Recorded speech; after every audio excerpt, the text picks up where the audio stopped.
Started, and I know more high stakes for Ranger competition, and I know you want to get back working on your ROVs. Make sure they're fully tuned up for all the activities tomorrow. So we'll get through our opening ceremonies, and if you haven't got through safety check, anyone through safety check yet?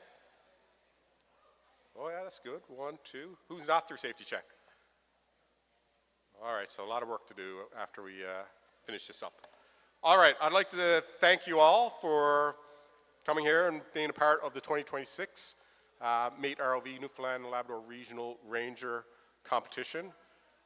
As you know, we're hosting Worlds this year, so I think we had an extra qualifying spot, so we'll have 3 or 4 teams. We'll check the numbers, but after the numbers settle tomorrow, we'll know who's going to qualify for the Worlds that'll take place here June 25th, 26th, and 27th. I'm thinking 4, at least 5. I'm feeling lucky on at least 4. I'm feeling lucky on 5. And we'll see when we get to the video in a minute, but has anyone noticed anything about the tasks this year? They're all related to what's going on in our backyard in the ocean. So as you go through some of them, like the corals, modeling the corals, taking samples. If you noticed on the CBC News last spring, there's a full article on the Funk Island discovery just off the Fogo Island area. So that's, if you actually look at this person right here, she was on that expedition. She could tell you about all the ROV issues they had trying to get some good video of what's going on out there. And there's some other people around here that's volunteering, talking about invasive species like green crab, big problem on the south coast of Newfoundland, and I think on the west coast now as well. But like I said, a lot of those problems that you guys are solving with your ROVs are for solutions that are needed here in our own backyard. So I'd like to start off by thanking, I'm going to say our sponsors. First of all, they're the ones that help pay for all this, help you get here, help feed you tomorrow, help buy kits, parts, tools for your ROV, a little bit of travel money, all that good stuff. It all adds up.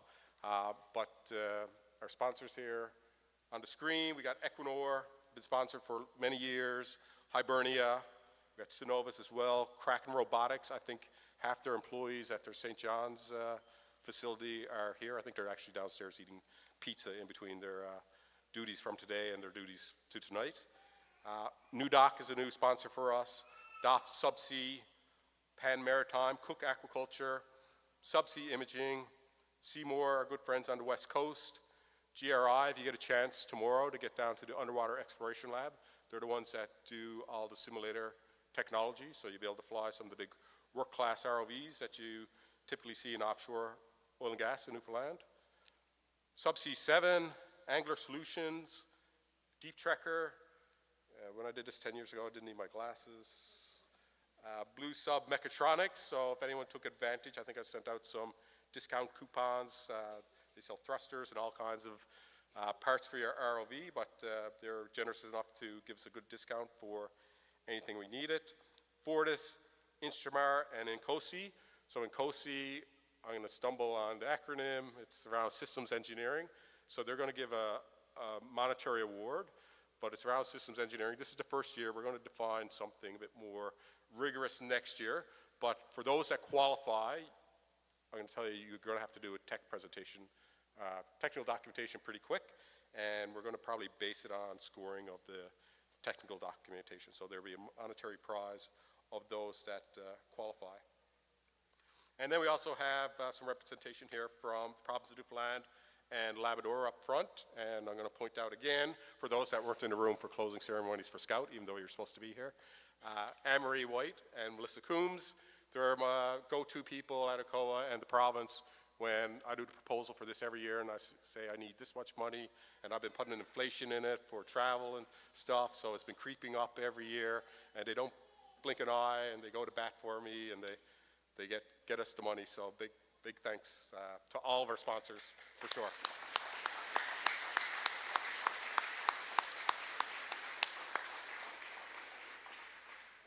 So the other big person we want to give thanks to, or people, is I see them dispersed throughout the room, but it looks like parents, it looks like mentors, could be older brothers or sisters, aunts or uncles, but who helped you get to when you had robotics club after school? Who helped you get you here today? Took the time out of their schedule to make sure you can get to all the meetings and the time required to work on your ROVs over the past 6 or 8 months. So big thanks to those people.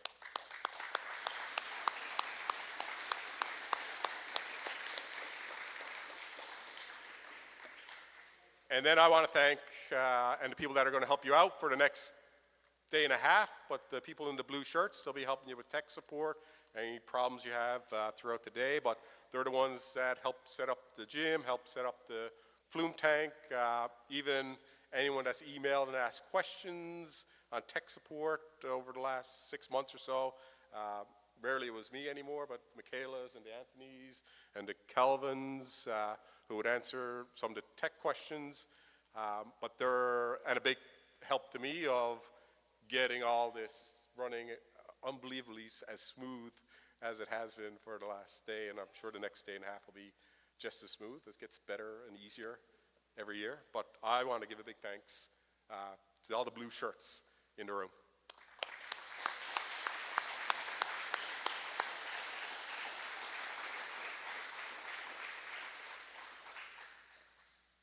All right, who do we have here? So I'm going to announce all the teams that we got participating, and when I call out your name, make lots of noise so we know that you're in the room. And I think if you're not in the room, I think you get deducted 10 points. Is that a rule? Oh yeah, they get a pass because there's a team that comes from PEI every year. I think they get in a small 6-passenger van, load it down, and hit the road, and they drive for like 24 hours straight, just to minimize cost of hotels and all that stuff. And they get here, so they'll probably be here either very late tonight or first thing tomorrow morning. So they're the only ones exempted from the point deduction. All right, team number 1 from Gander Collegiate, we have Concord's Robotics.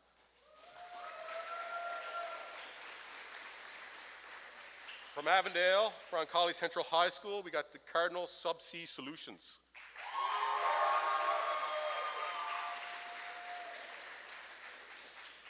Always a contender, out of Holy Heart of Mary High School, Heart Innovators.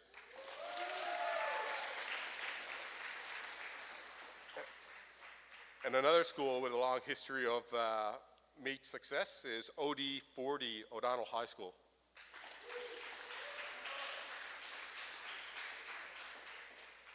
And from Gonzaga High School, Viking Industries. And our friends from Ontario, back again this year, I think 3rd year or 4th year? 4th year, wow, time flies. Trafalgar Castle School, Where's Waldo? And a new team this year out of Girl Guides Canada, the 19th, is that 19th Division, St. John's, Pathfinder and Rangers. Back there, perfect. Heritage Collegiate, Heritage Senior Robotics.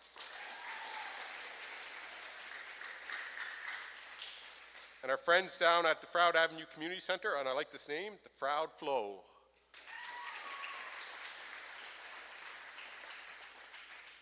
And our friends from up in Labrador, who are definitely always contenders, Labrador Straits Academy, Shark Tech.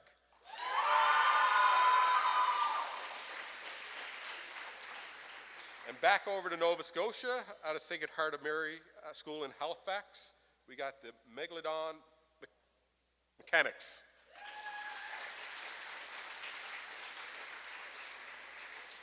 And a longtime competitor out of Mount Pearl Senior High, Husky Marine.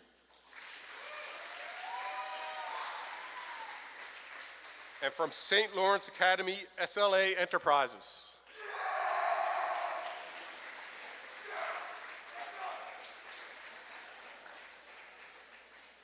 And from Holy Cross School Complex, we got the HSC Screaming Goats.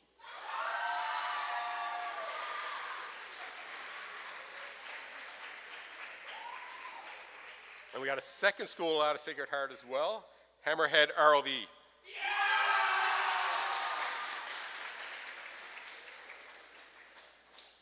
And I think this is the reigning champion from last year, so this is the team you got to knock off the podium. So we're going to put the pressure on them. Is Clarenville High School Cougar Robotics. And out of Kings Cove, St. Mark's School, we got St. Mark's Robotics.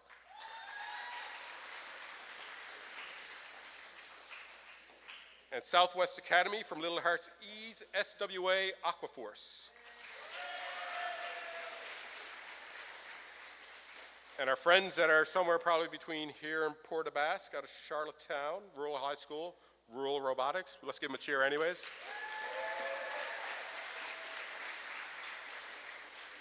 And from the Gould, St. Kevin's High School, SKH Aquamavs.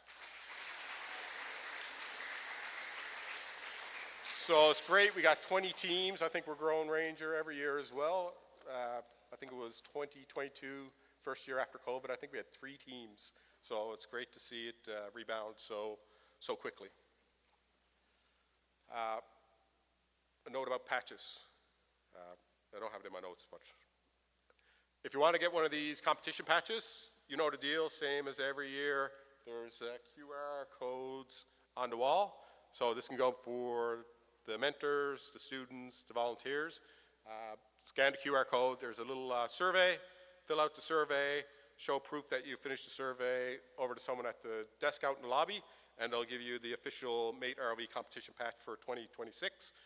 The survey is super important for us because we use all that information of how do you make, even though this competition is pretty awesome, we always look to improve it type thing, but it's that feedback from those comments that help us change things and make things better and so on. So if you get a chance, you help the competition, but you also get this cool patch. What's that? Parents as well. Yeah, there's parents, mentors, volunteers, and competitors. Yeah. All right, so what's the next day and a half going to look like? So you got the schedule here. We can forget about everything before 5 o'clock because that's in the past. We can't change any of that now. We're somewhere around, I think, hopefully the 6 o'clock frame. That's not bad. We're supposed to be done by 6:30. We'll get there for sure. But like I said, for those that got in early, you had a chance to do safety inspection. If you didn't pass, fantastic. You know the drill then is you get an opportunity to go up to the flume tank and do up to 30 minutes of practice time. And if you need more time after that, you can go down to the acoustics tank. If you didn't pass safety inspection, the next thing is to bring your ROVs in here, get set up in your pits. As you guys wander out, we'll rearrange the furniture a little bit to give you some room back there, but you'll all have your own pit station. But to get set up again, work on what you need to get fixed, running, file down those sharp edges, seal up those unwaterproof connectors and all that stuff, and we'll get you through safety and up to the tank for some practice.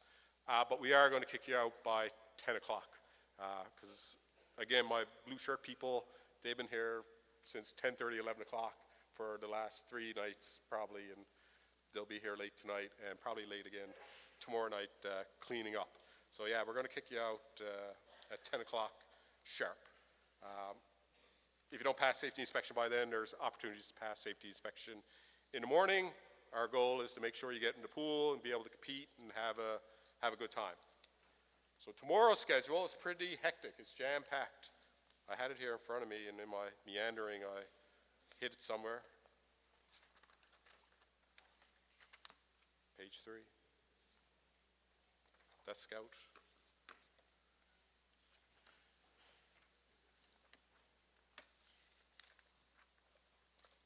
All right, so it's an early rise tomorrow. Scout got to sleep in this morning a little bit. So the first run, if you look on the right-hand side of that column, that's the 4 stations. That's up on pool deck in the flume tank.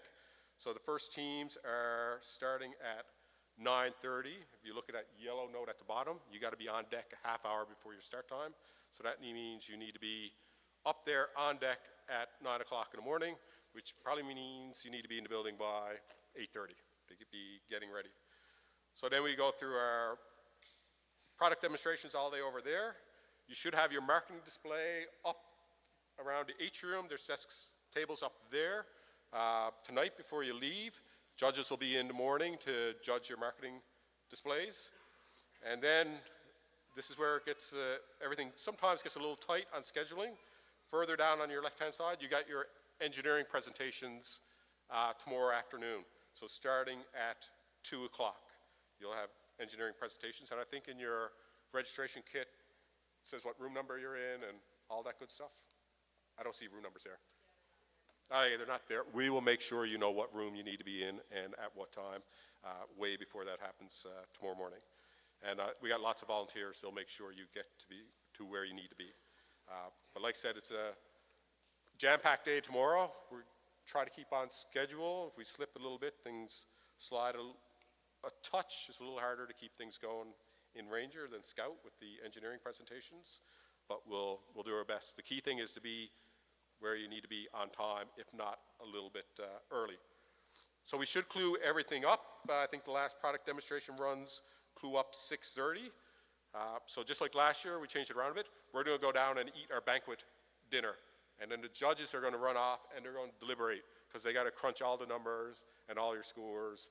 In 20, I think 14, we miscalculated, and the third place team was second place. And then we had to go and ask ACOA and the province for more money to fix our mistake and send an extra team to World Championships. So we don't want to do that anymore. So we're going to double check our math and triple check our math to make sure we got the right numbers. So we're going to go, you guys are going to go eat dinner. Blue shirts are going to figure out who won. And then we're going to pop up here and do a quick award ceremony, do all the picture stuff, get the picture out back, and then you can all breathe a sigh of relief. Is it a sigh of relief for those that didn't qualify? Because if you qualify, then you have to go home and you got to write a tech report and a bunch of other stuff. For those that do qualify, the blue shirts will also help you out with some support on how to write a tech document and stuff like that. Who knows what they need to do in the pool tomorrow? Who knows what the product demonstration are, what the tasks are? Or did you just build an ROV and bring it and, all right. Because we're going to show them now. And I'll relate a little bit. Again, these are all, with the worlds being here, the whole theme of this is really what's the ocean tech that's going on in our backyard, or what's the solutions that we're looking for, usually the ROV behind it. So like I said, as you look at all these, this is where you got to think is, do I see a career in any of these things? Because also tomorrow, if you say, I really want to be this or that, or be able to work with cold water corals or deal with invasive species, there's going to be recruitment out on the front desk tomorrow, and they can tell you a number of programs at Memorial University and the Marine Institute that you could do to keep going in this, this field of work. Or to even talk, I always talk about these blue shirt people, but these are all mostly former Eastern Edge alumni, now working for like Kraken Robotics and other ocean tech sectors. Talk to any of them about what they're doing. They'll tell you about the cool things they're doing in their careers. Oh, this is cold water coral one. So what we got here today, just a prelude to Worlds, is there's no current on in the flume tank. But the big problem Michaela and them had when they were out, there's lots of current out on the Funk Islands, and when they went down to ROV, the current pushed them all around. They couldn't really, it was very difficult to get good imagery of the corals. So for Worlds, there's only going to be one product in the flume tank, and that's going to be the photogrammetry of that larger coral structure, and the current's going to be turned on. So your ROV is going to actually have to fight the current if you qualify in June and be able to do that, that task.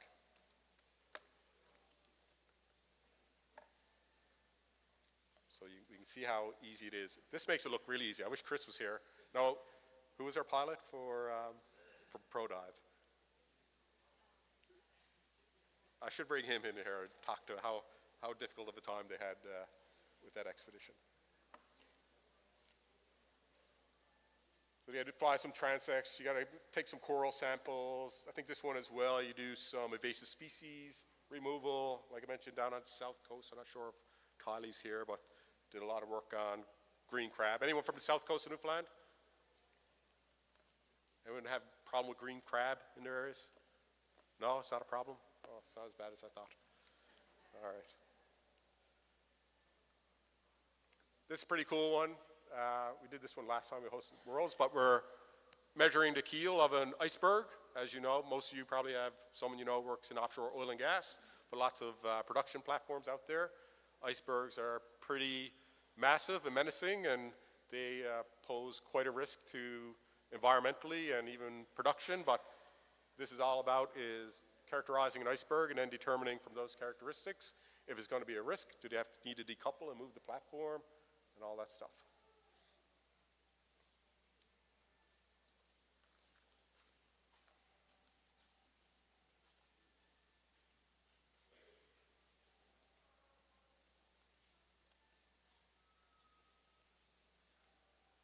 Oh, this is the ropeless fishing technology. So you think of this time of year is perfect. You see lots of lobster pots out in the bay. For Paul's sake, I'm going to call them buoys. The buoys are at the water. So that's what marine mammals get tangled in. So this technology uses acoustic release. So all that float and rope and all that is contained within the pot. And when it's time to recover it, you set off an acoustic signal. It opens up pretty much a latch, and all that comes to the surface. And you can retrieve all your gear. It's going quicker now. That's removing an anchor. Our Hollywood Marine Base, the launch, we have a subsea observatory. You can't see it. It's 4 kilometers out, 90 meters down on the bottom of the ocean.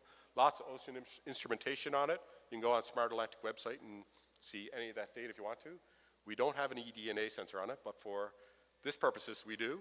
So this is going down and replacing an eDNA sensor on the platform, plugging it back in, and then taking that data and analyzing it to see what kind of species they picked up in the eDNA signature.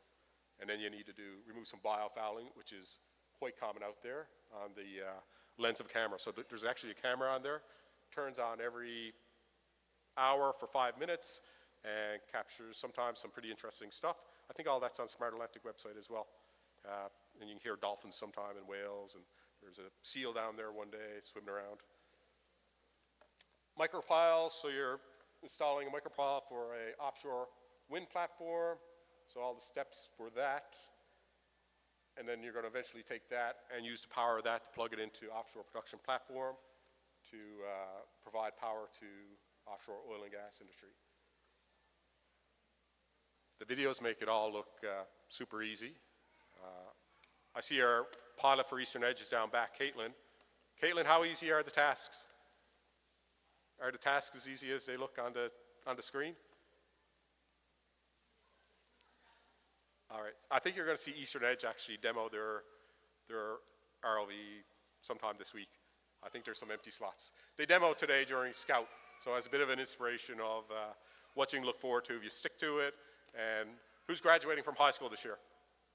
All right. So you should all be, if you're going to stay in the province anyways, and continue with post-secondary, you should keep an eye out for Eastern Edge. They recruit every fall, whether you're MUN, MI, CNA. They'll be looking for new members.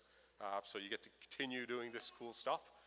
And well, if you're going to Ontario, University of Ottawa has a team, maybe. And UBC, BCIT sometimes has a team. But reach out. We can always hook you up with other teams outside the province if possible. And the last one is profiler float. So I said, I went back to school for 4 years to make one of these. And now you guys are making one in 4 months. So I don't know if I made the right decision. It wasn't as easy as this.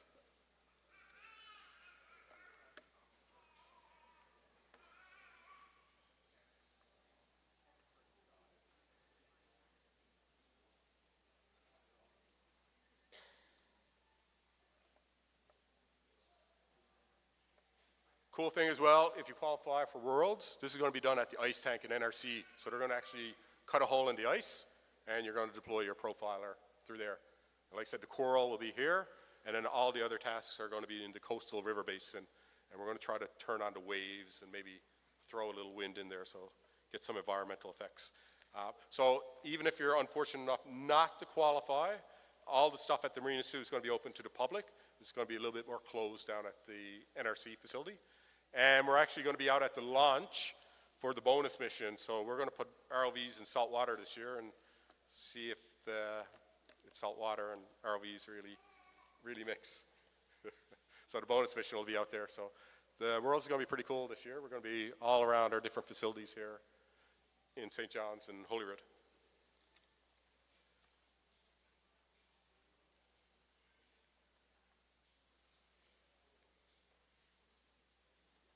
All right. So who had to travel from far, had to leave their family members or friends home for the weekend while they came here or couldn't travel with you? Lots of people. So the cool thing is, going back to these blue shirt people, over the years they've been getting better and better and better, but they've built this live stream system where now they can plug into your own ROV and you can see on YouTube what it looks like from the pilot's point of view. There's color commentating. If anyone remembers John Madden, there's someone with a pen making markings and calling plays of what the robot's going to do next. That's the link you want to send people that are home that couldn't be here. They'll be able to experience the whole event the same as you.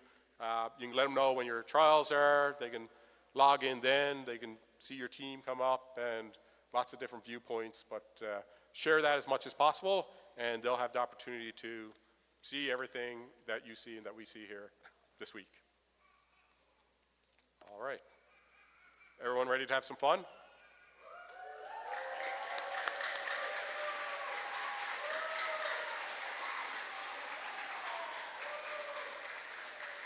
And who's here to win? Who's here to win and make it to Worlds?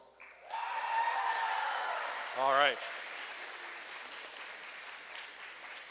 So with that, I'll announce the opening for the Ranger portion of the 2026 Newfoundland Labrador Mate ROV competition. Have fun.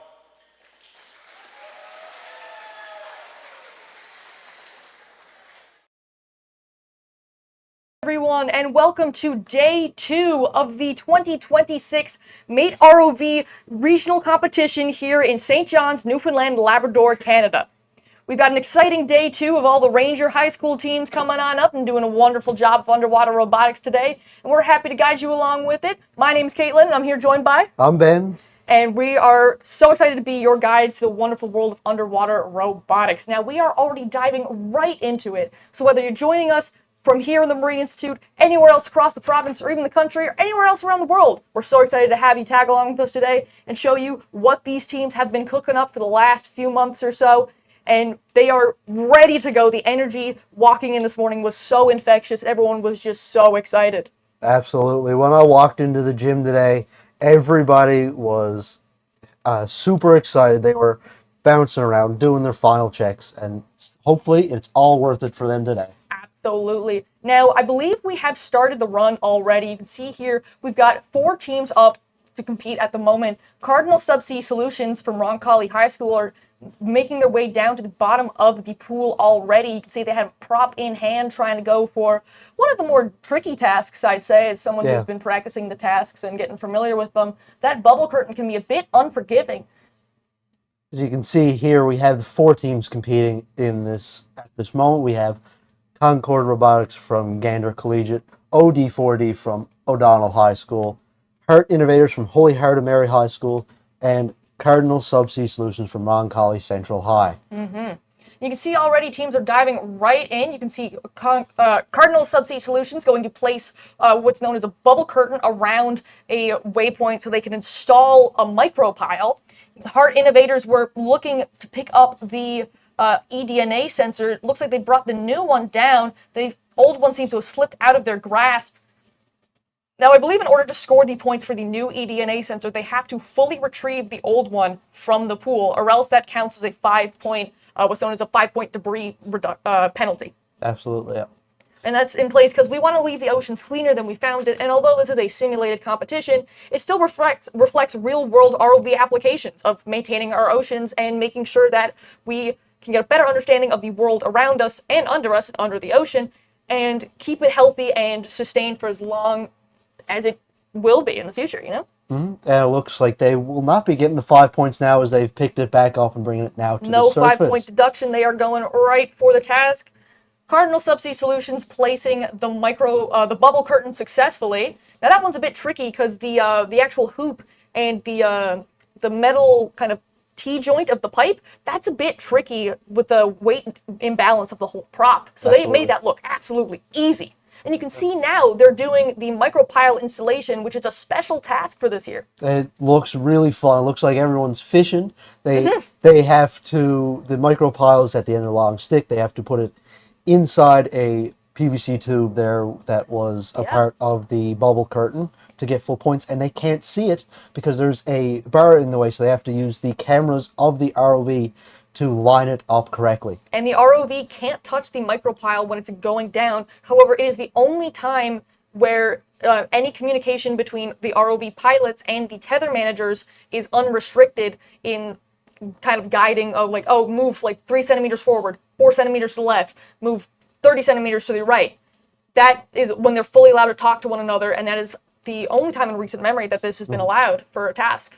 Absolutely, and especially in these early morning runs, that communication may be a bit tricky because, like you said, it has not been allowed for a while. So a lot of these teams are going to have to get used to that and make sure that they have clear communication between their pilot and the person doing the micropile task. And it's also first run of the day. A lot of nerves, a lot of excitement. Like, it's just, there's so much adrenaline and just first run of the day, a lot of pressure too. These teams are going to have 3 runs total to compete, and the best score of those 3 runs is what is going to count towards their final score. And they are doing their best, and it's just first run, a lot of nerves. Teams have been practicing with a lot of late nights recently.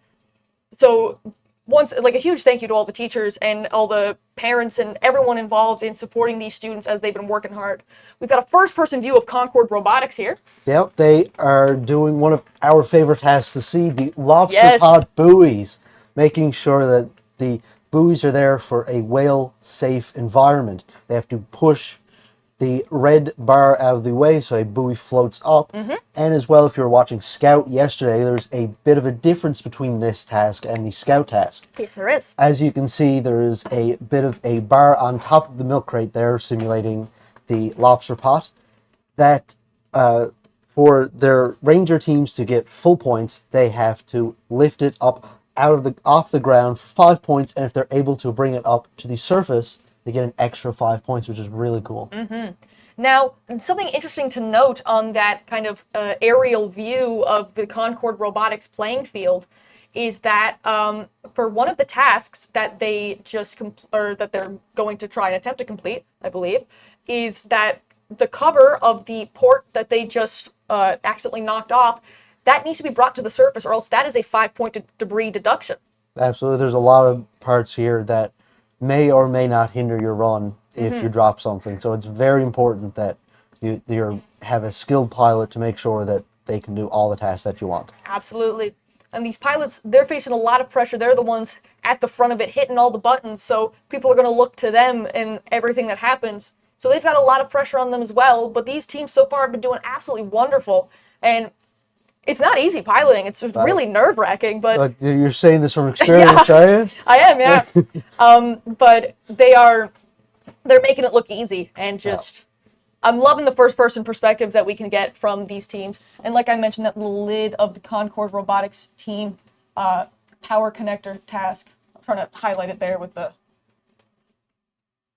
little... Might be a few dead spots on our screen here. Maybe. I'm trying. But that needs to be brought to the surface in order to complete the next part of that task. You can see Heart Innovators going forward as well, right there. Right there. And looks like they have a good grasp on it there now. Absolutely. So they might be shortly bringing it up to the surface to try to make sure they do not lose those 5 points. So what they're trying to do there is they've removed a power connector from its platform, which is already 5 points, just right off rip. And then they need to lay a cable through to the waypoint to get the maximum amount of points. So they have to take the cable from that little starting point and then drag it all the way. Why is it hating me? It has to go all the way down that way. They have to remove a lid and then place it in here. So the wire has to start here and then go all the way through that waypoint and into that little spot right there. Absolutely. And it looks like they're going to try to connect it before bringing it up to the surface, which would waste a lot of time just going up and down because of that. Because this is a 4-meter deep pool, you got to remember here now. It takes a long time to get to the surface, to the bottom, especially if you got to do that for multiple times. That's a lot of time off your run. And there's a lot of strategy that goes into planning these runs as well. Teams are creating their full flight plan, as known, to tackle as many tasks as they can, score the maximum amount of points as they can. And these flight plans can change in between runs. I know personal experience doing mate junior high, high school, and even in university now, flight plans have changed all the time in between runs, going, no, we could try this would work better. And sometimes it does, sometimes it doesn't. Absolutely. That's the point of the competition. You are learning, you are working on the fly. Yeah, and sometimes your flight plan might change even mid-run. If a prop is not working for you, or Absolutely. you can't get the point, you're like, all right, let's forget about that. Let's move on to the next thing. And that's important to see. Concord Robotics here just lifted the buoy. That's fantastic to see. Cardinal Subsea Solutions is taking the piece of ball coral and bringing it up to the surface. I know it was mentioned before in the opening ceremonies, they inspired a lot of tasks from the oceans that surround us here in Newfoundland and Labrador, as the international competition is being held this year in Newfoundland and Labrador, here at the Marine Institute and here at the Research Council, as well as doing a special pit stop at the launch out in Holyrood. That's going to be really cool. It's going to be so having exciting. a lot of these bots in the open water for once, rather than all these pools. That's going to be really fun to see. Yeah. Now, Cardinal Subsea Solutions here, looks like they have 2 spots that they can lift stuff up. So they have the the piece of coral in one and the old eDNA sensor in the other. So that's really smart to have Absolutely. a ability to bring up 2 things at once rather than have to do it Now, all together. when teams bring up that old eDNA sensor, because the pilot's not the only person that is scoring points on this run, you have people like the co-pilot who is helping the pilot, but also may assist with things like the vertical profiler, which that non-ROV device can score a maximum of 70 points, I believe it is, in the pool, as well as the science officer who, for tasks such as the eDNA, once they remove the old one, they're given a string of data, and they have to identify the frequency at which certain species appear. Absolutely. Yeah. With 5 minutes left on the clock now for the first run, all the teams looks like they are currently up in the surface getting ready for their next tasks. Whether that be making some on-the-fly changes or loading up new props to dive back down into the deep, these teams are making light work of every challenge that is presented before them.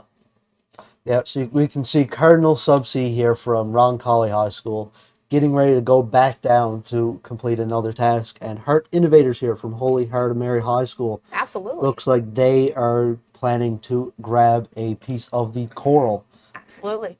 Now, fun fact that I did want to mention for everyone tagging along at home today, this is the 20th anniversary of the Ranger Mate ROV competition here in Newfoundland and Labrador. Isn't that very cool? 2006 is when the first Ranger regionals happened, and the first Mate ROV competition of any form in Newfoundland and Labrador for the Ranger teams happened. And it's so exciting to be able to deliver to you all a very special edition for the 20th anniversary of the Ranger regionals here, because, as I mentioned, teams are competing for a spot to represent Newfoundland right here at home, which means may not be traveling, which may not feel as exciting, but we get to use some of the coolest facilities on the island to their fullest potential. Absolutely. Cardinal Subsea Solutions here, bringing down the new eDNA sensor there. Now, they have the option, if they wish, that this piece right here, that they can connect to these 2 ports here for some extra points as well. But it looks like it may have dropped on the way down, so they might be going to collect it there now to try to get those points. Absolutely. And this was a task that was similar to one that was present last year. And I know from experience that one was a bit tricky last year, but it was achievable. And it took a lot of practice and a lot of great hand-bot coordination. But it is doable, and I hope to see some teams attempt it. You can see Cardinal Subsea approaching the viewing area of the flume tank, Heart Innovators placing the bubble curtain around the micropile installation point. You can see they're looking to go for the micropile installation there now. So, as Ben mentioned earlier, teams have to guide the micropile down from the surface, and it's difficult for the tether people or anyone who's doing the micropile installation to get a good eye down or good aerial view of the playing field, because the water is constantly moving and light refracts very differently in the water than it does in air. And Cardinal Subsea, they're just taking their vertical profiler out of the water, As you can see, that is a non-ROV device, as we mentioned. That is something that a lot of the teams are able to do rather than making their ROV. They also have the option to do that as well. You see Concord Robotics here from Gander Collegiate. Looks like they are just finishing up the transact line there now. Yeah. It looks like they could also be sizing up a piece of coral down at the end of the transect line. Those coral are some nice, easy points if teams can grab those to the surface. Yesterday in scout competition, the ball coral, as represented by the O ball, which maybe Concord Robotics is going for. They're going for the one right in front of them, which is, I believe, just normal branch coral. But the ball coral was a very easy and consistent task that the scout teams kept going for, and I hope to see a lot more of that today. Because the step up from scout to ranger is much more than you'd think. Oh, absolutely. The playing field today looks entirely different. It looks more similar to what we deal with in Explorer, which is the university class, than it looks similar to Scout. Yes, there's still the same themes, the same ideas, but there's so much difference, and there's so much more to happen. There's more to go wrong, there's more to go right.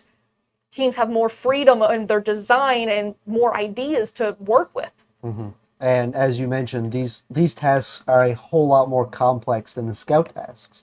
And even though we have 20 teams competing today compared to the 16 in scout, we only have 4 stations today compared to our 5 because there's so many tasks that they are able to do. We were not able to fit the full 5 in our tank. Yesterday, the play area was a bit squat, as you did mention, but these teams need a lot more space. They've got 15 seconds left on the clock for the first run of the 20th anniversary Mate ROV Newfoundland Labrador Ranger Regional Championships. That's a big mouthful. That is. With 1 second left, did Hurt Innovators get the micropile? Not quite. As unfortunate, but for the first run of the day, all of these teams did fantastic. Absolutely. They should all be so proud of themselves because we here on the live stream team and all of the volunteers here, we're super proud of them already. They've shown a lot of promising work and they're ready to go. They're going to shift their strategy for the next team, for their next run. We got 4 more teams coming up here next. Yep, we have the Viking Industries from Gonzaga High School in Station 1. We have Where's Waldo from Trafalgar Castle School from Ontario in Station 2. The 19th St. John's Pathfinders and Rangers from the Girl Guides of Canada in Station 3. Station 4, Heritage Senior Robotics from Heritage Collegiate coming up next.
Okay, how's your first run?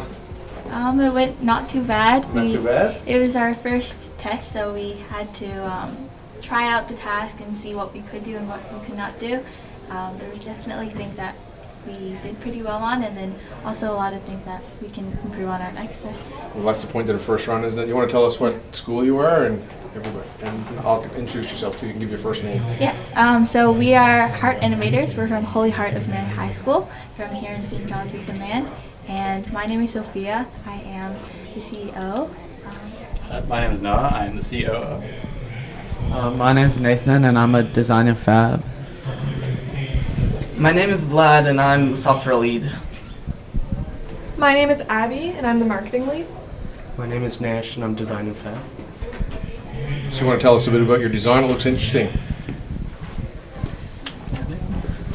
So we have our main component is this acrylic tube where all our wiring is. Then we have 6 T200 motors, which you can see are aligned kind of a weird way, but basically it lets us pitch, roll, and yaw instead of most teams that can just yaw. And so it gives us a lot more mobility in the water. And then we also have, these are our cages that we store buoyancy foam in, so to stay neutrally buoyant. Yeah, that's most of it. How do you determine the angles for your thrusters? Those were determined before our time on the team. It was determined through a lot of testing, and she would know better. Yeah, initially we had 3 thrusters in line, but we made it this way so that it can bounce forward, roll back and forth. And I think what we did was we found that in this way we can have more direction after multiple testing and over the years. So how do you find it worked here in the flume tank compared to testing at your school? A lot of teams yesterday were finding the 4-meter depth challenging. We were really lucky where we could actually come in and test our robot beforehand. So we, over the past 2 years, we found that this structure works the best. So we had the same type of frame structure from last year, and then what we were mainly kind of doing was adjusting the buoyancy, adding new tools onto our design from last year. So is there anything that you're going to try to tackle next run that you couldn't do this time? You're going to make some tweaks? I guess one of the main things was guiding the micropile into the kind of pot there. That was kind of a little bit difficult. And then hopefully maybe there is a buoy kind of recovery line tool that we didn't get enough time to. So maybe we can speed that up and try it next time. Perfect. Well, good luck next time. Thanks for coming for an interview.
Come back as the teams are for the second run are starting their setup time on the deck. This time we have Viking Industries, which you can see here on station 1.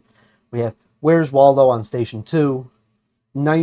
19th St. John's. Pathfinder's Girl Guides on Station 3. And then I believe we have, which one is next? Heritage Robotics at Station 4. Now, Viking Industries, that's my old stomping ground at Gonzaga. Their ROV name is John V. Beetle, and there's no grade 10 on the team this year. So hopefully they can get some on, so they got some junior teams for future competitions here. And the rookie year is 2006, so Gonzaga was present at the first ever Ranger Regionals 20 years ago. We got Where's Waldo flying all the way in from Trafalgar Castle School in Whitby, Ontario. ROV name is Waldo, aptly named due to their striped uniforms. They got a team size of 10, rookie year 2023, and they're from an all-girls school in Whitby, Ontario. It's always nice to see more girls get interested in science, technology, especially all these sorts of things. You know, I'm sure back when this all started, there was not that much of a difference between men and women on the team, but now we get to see so many different people from different backgrounds on each team. Getting more that we're going to an interview now, so we'll be back watching the teams once they're done with their 5-minute setup, and we'll be right back. Oh, there we go. Okay, you want to tell us what school you're from and everybody's name? We're Cardinal Subsea Solutions from Roncalli High. I'm George Green. I'm Chad Walsh. I'm Don Penny. I'm Ruth Tulk. I'm Keegan Kane. So how did your run go? This run went pretty good, especially for our first run. It definitely could have went better, but we still got 2 more, so it'll be fine. We had a lot of things planned out, and we got through a solid few of them. We gotta make a new plan, though. We gotta make a new plan. We have to make a new plan, because we did a lot of the ones that we meant to do, but we can't do all of them, so we have to strategize on which ones are worth more points and try and do those. So you think there's parts of the mission that you're not going to be able to do, so you're going to focus on yeah. high value stuff that you can do? Yeah, it's mainly time. So we can accomplish most of them. It's just that we can't do them in that amount of time. So where did you test? Did you test at your school or? No, so we were going to test at pools, but they wanted like $150 for like an hour. So we came to the acoustic tank, and Brandon over there helped us sometimes. He let us in. So we got charging. We got into the acoustic tank a couple times. Yeah. And I think we were in there 3 times, and then yesterday was our other practice. Well, that's perfect, because at the acoustic tank you get to test at the same depth as the flume tank. Yes, it's good. So you know if any of your connections leak. So how much time did you spend on this? You had a lot of time after school, during school? Well, this week alone, we've been at school every day till like 6 or 6:30. And last night we were night before we were in my basement till like 10 o'clock trying to finish it. How many rolls of electric tape did you take? How many is it, like 5? 6? Like 5 or 6 rolls. Yeah. That's great for keeping it together, but it's hard when you got to work on something, isn't Gotta it? pass safety with all the sharp edges. But Yeah, that definitely passes. So your next run that you're doing, you said you're going to focus on the more high value tasks. Is there anything in particular that you want to kind of accomplish? We want to try to accomplish the 3D model of the coral garden. Because, I have to learn how to quickly CAD that first. That's why we didn't do it this time, because I still got to learn that. But it's worth, the most points, so we're going to try to do that one next. Awesome. So you having fun here so far? We are, yeah. Yeah. Well, hope you enjoy the rest of your day. I heard they're serving chicken burgers for lunch, so that's burgers coming that up way. too, yeah. All right. Thanks for coming. thank you. Thank you. Thank you. And welcome back to the runs here now. The 15 minutes for these teams has just started. As you can see, Where's Waldo here, putting their bot straight into the water.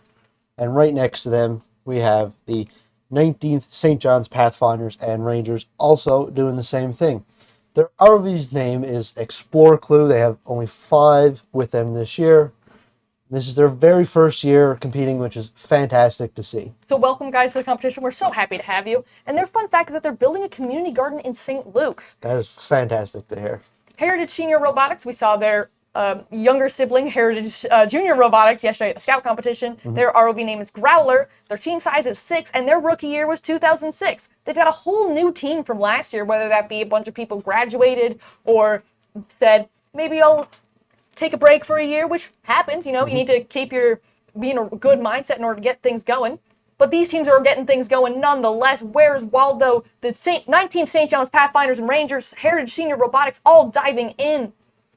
We have Where's Waldo? Looks like they're lining up to get the eDNA sensor there now, or they might be trying to line up a camera they're for getting the for the crabs. Yes. So that task is representative of the invasive European green crab off the coast of Newfoundland, and they have to use their cameras and get a whole view of that section and see how many of the crabs present are the invasive European green crabs. Yep. So they can get points for either doing it manually with pointing it out to the station judge, or they can do it autonomously, getting an extra few points to highlight the crabs that are the invasive ones. Heritage Senior looks like they're going for the bubble curtain. Viking Industries placing their ROV in the water and hopefully diving right in. Yeah, and again, this is the first run of the day, so some teams may still be troubleshooting. Absolutely. So I would not be worried about this if they are not being able to get Look down. at that, we got a first-person view. You can see all their controls here, all their function mappings. They got a compass and everything here going on. It's like a whole professional get-up here. I've seen nothing like this before. Neither have I. This is absolutely gorgeous to look at. Certainly an upgrade from the little small camera window I had on someone's laptop about 4 years ago now. Yeah, so we see Where's Waldo here? Looks like they're flying the Transact their line there now. We've mentioned the Transact line a few times today. To get the full points, the robots have to fly in between the two middle blue lines to get full points. Heritage Senior placing the bubble curtain, so that means they can install the micropile. Whether they'll go for that now or later is their own choice. Where's Waldo flying the Transect? 19th St. John's Pathfinders and Rangers look like they might be gearing up for the Transect, might be making some conversations on deck, but they're still moving around, giving it their all. And especially nice to see first-time teams just jumping right in, diving right in. Whether you get first place or last place, it's always so rewarding to just get to show off your work at these competitions. And again, last night we were here very late. A lot of these teams were as well.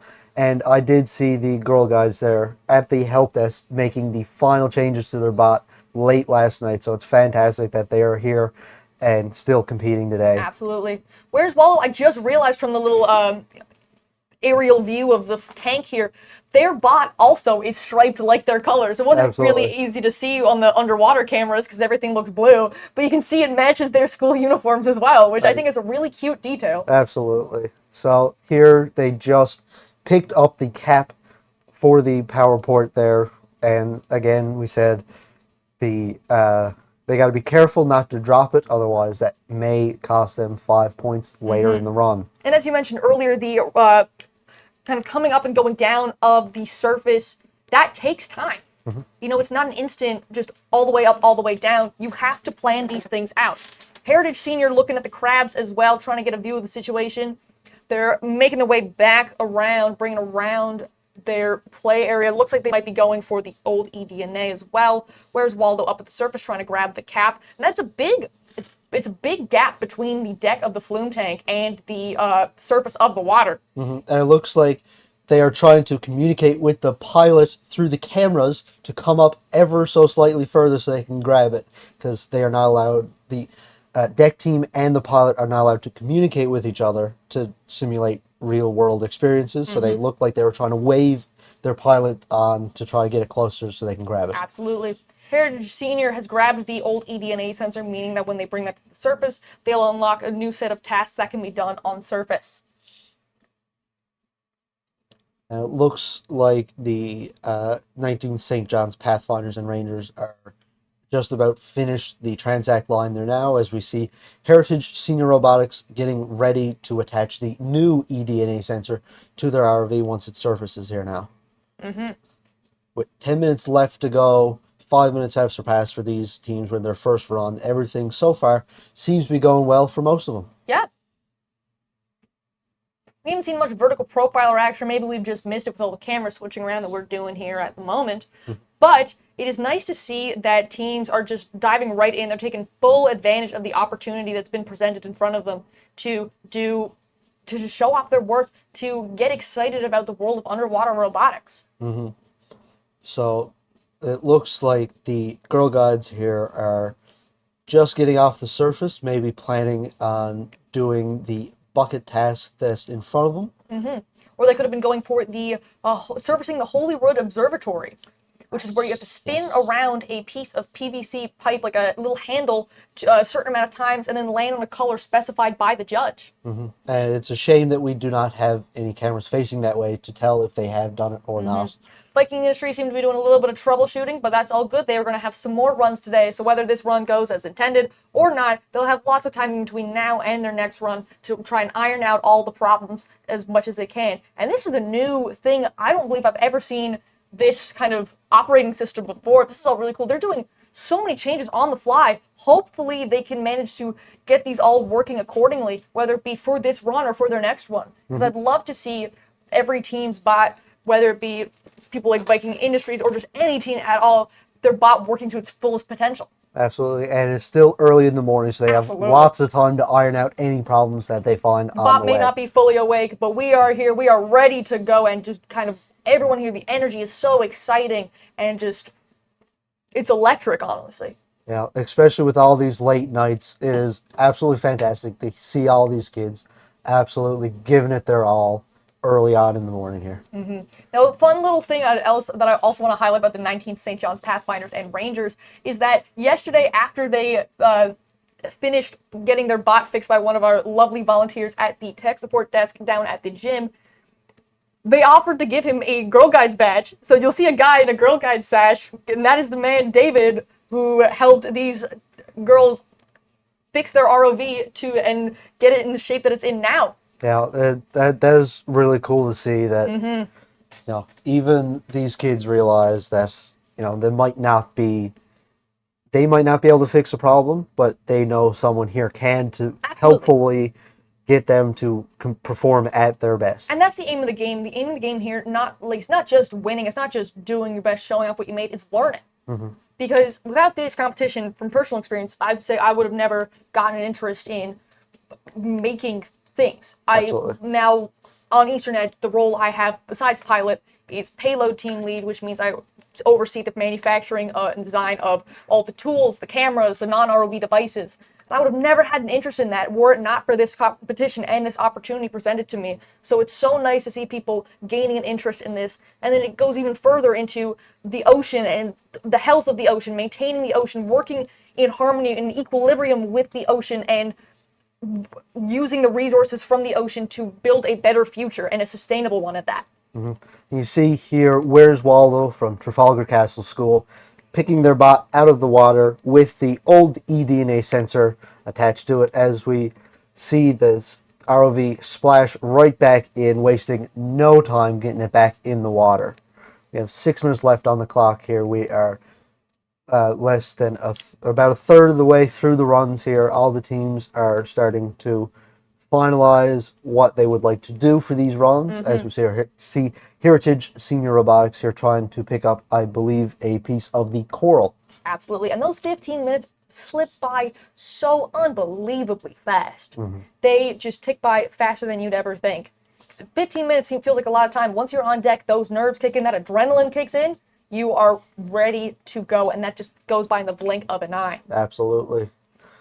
So we see as the Heritage Senior Robotics come up here now to surface to try to grab that piece of coral to get their 5 points, as they are hoping, as they are deciding to grab their pieces of coral without actually taking their bot out of the water. Yeah, it appears that they grabbed two at once at the same time. Or that might have been the end cap of the port. Yeah. So not taking your bot out of the water is a very risky option, because you have a very high chance of dropping whatever you brought up. Absolutely. And then you have to descend down, decide whether you want to grab that thing that you dropped again or just go right back in. Where's Waldo going right in to install the new eDNA sensor? And like we mentioned earlier, to achieve the full points, they must place the new eDNA sensor in the square where they grabbed the old one from originally, and take that T-shaped connector that you see right there, folks, and install its two prongs into that 45-degree angled connector right there, which is not an easy feat, but I've got full confidence that all these teams, should they attempt this task today, can definitely achieve it. Absolutely. So if you watched our stream last yesterday, you would have noticed that there's a big white PVC structure right here that you Yes. did not see yesterday. You want to talk about that, Caitlin? Absolutely. That is to simulate a coral garden or a coral reef structure. Once again, topical on you can look at our logo this year for competition. It's got coral on it. ROV looking at some coral to represent the Funk Island coral discovery that happened in summer 2025. And teams have to measure the size of that coral structure. So they have, I believe it's one known length of 60 centimeters on one side. Or could be mixing that up with the Explorer rules, and if I am, that's my apologies. But they are given one known length, and they have to either model it autonomously with, I believe, photogrammetry, or they can do it manually with either a CAD software or by hand on pen and paper. So that is a big task that we did not see yesterday that No. these teams will have to be attempting here today. It looks like so far none of the teams have really decided to try to do that. So I would say these are another one of the big daunting tasks that the teams may decide to try later on in the day as they get more comfortable with all these other tasks. And absolutely, like I said, you got 3 runs. So whether this goes well, this doesn't go well, they can shift their strategy, their approach. But the main thing is that they get comfortable doing this. The nervousness, the adrenaline stays, but the nervousness wears off, and you get more confident and comfortable in your abilities, in your bot's abilities, in your team's abilities. Absolutely. And all of it working together cohesively to achieve the best result possible. So it looks like Where's Waldo here now trying to connect the new eDNA sensor into those ports there now.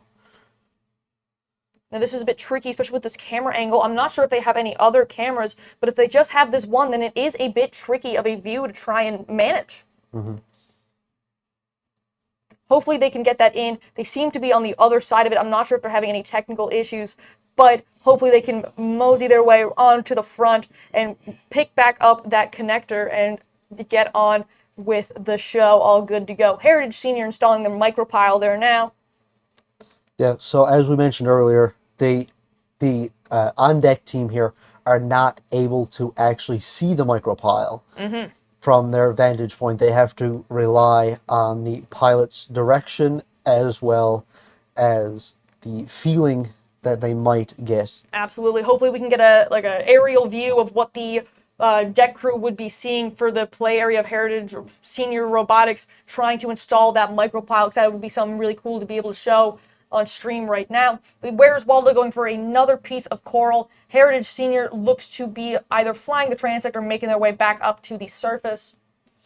And Where's Waldo here grabbing another piece of coral. Again, this is an easy 5 points every time you bring one up. So you see a lot of teams attempting that today. Viking Industries looks like they're going for their eDNA sensor. Hopefully they can grab it and then quickly snag a few extra points. Going for the ball coral, very popular option here today. Yeah, and it's easy 5 points. You'll be seeing there's, I believe, 4 options to be getting these types of coral.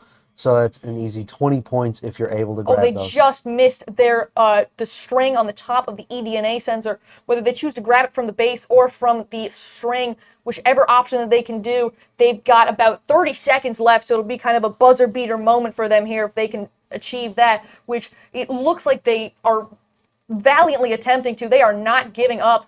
Yeah, yesterday we've already seen a fair few buzzer beaters, so I'd say we're going to be seeing a lot as well. And I think they might have it. They might have a hold on it. Yeah, they look at, and they got to And race they got to it. the surface. Congratulations, Gonzaga. They got to race to the surface now to get the points, but I think they do have it. I think they have a hold on it, and that is it in just a few seconds for all of the teams for their run for the day. And there it is. That's the second runs today here in the pool. Now their 5-minute set down time have started.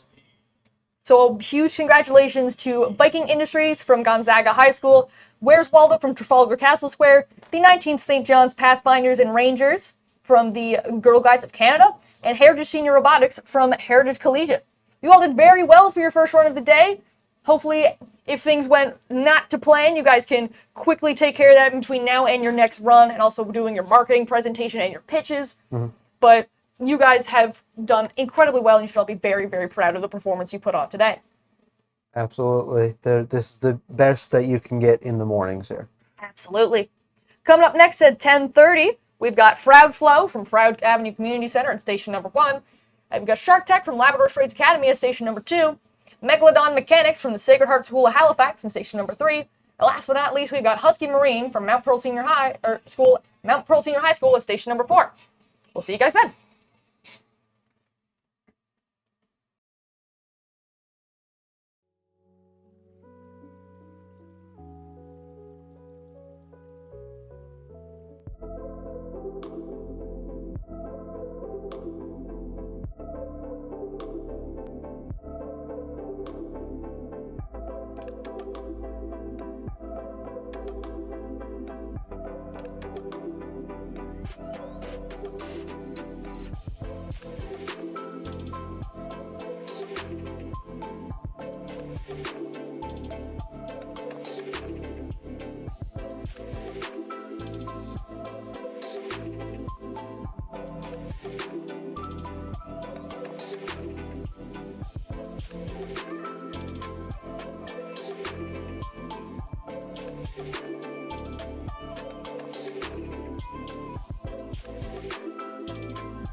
So I did the Bachelor of Maritime Studies. It introduced the business element of the maritime world. When you join the nautical science program, you sort of think that your life now is on a vessel or on a ship. But doing the degree allowed me to come ashore and get a job landside.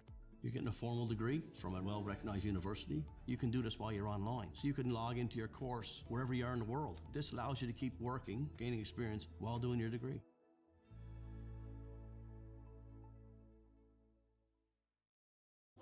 The diploma programs at the Marine Institute are typically 3 to 4 years long. Almost all of them include work term components, which is a big aspect for the Marine Institute. It's all very practical. You actually get to do what you're learning in the classroom. Marine shipping industry is so broad. There's so many different sectors that you can go into and specialize in, and the training that we receive here is second to none.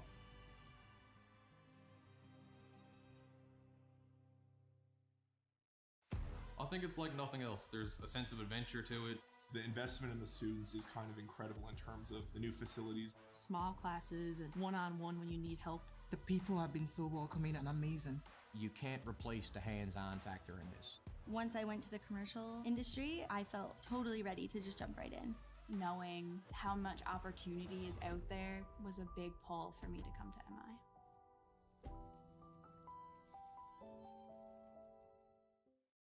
I would say come to the Marine Institute because you're right on the water. What a great place to come to a marine school. The facilities are amazing. It is a world-class institute. You can really go anywhere with the kind of training that you receive from Marine Institute. There's nowhere else in the world that you're going to be able to sit in a desk and then go to a boat, and you get so much hands-on learning here in the most beautiful province in the world.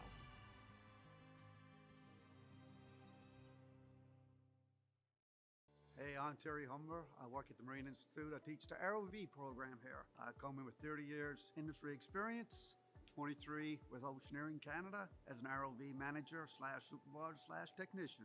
The ROV program is a 2-year technical program offered by the Marine Institute that gives people the awareness to work in the offshore industry, working on a remote operated vehicle. East Coast Newfoundland is very busy at the moment. Worldwide, the ROV industry is booming. In the ROV program, we work with simulators to teach the people how to fly the ROV, which is very important. Then we have a workshop environment where the people are used to work on an ROV so they can actually fix it and maintain it to fly it. We do missions, how to use a manipulator to fix a subsea wellhead, or use a torque tool, or use a cutter, or a subsea dredger. The mission is real life. Okay, hello. What is your guys' team name, robot name, and what are all your names? My name is chēēZ. I'm in grade 12. I'm the CFO of Viking Robotics, and this is John V. Beadle. Hello, my name is Colin Rogers. I am in grade 12, and I am the head of safety on... Oh, grade 11, sorry. My fault. This was on me, guys. My bad. Yeah, I'm in grade 11. I'm head of safety on deck for Viking Industries, or Viking Robotics, whatever it's called.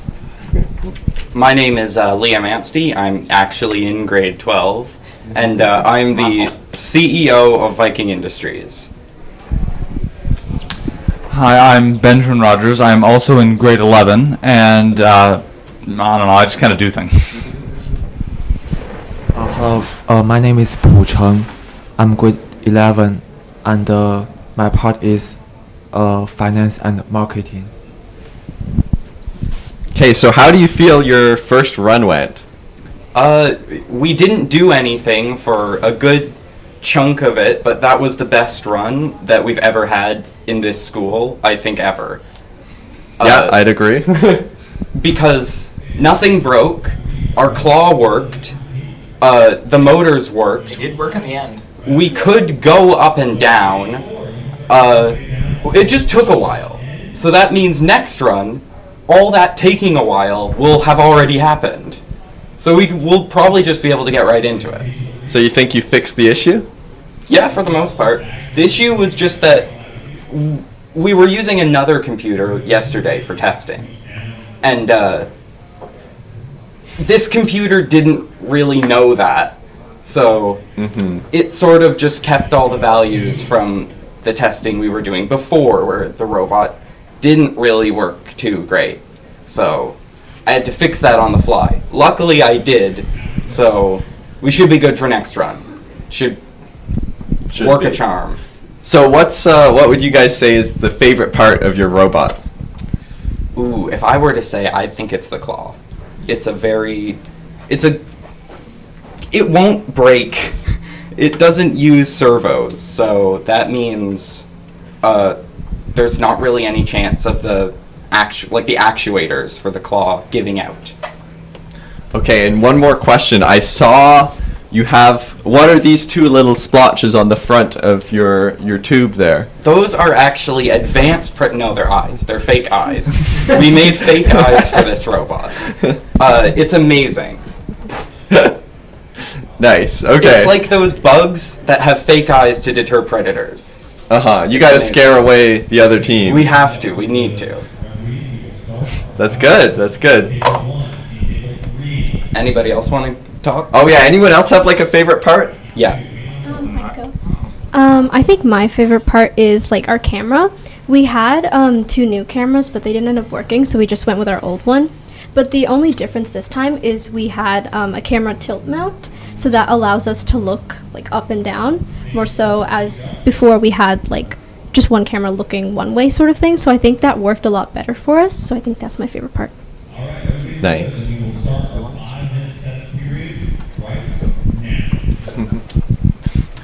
Do any of you guys have any favorite parts that you'd like to talk about? I'll just go with the quads. It working is, I think, my favorite part. Yeah. I was on this team for a couple years, a couple years ago, so it's nice to see success.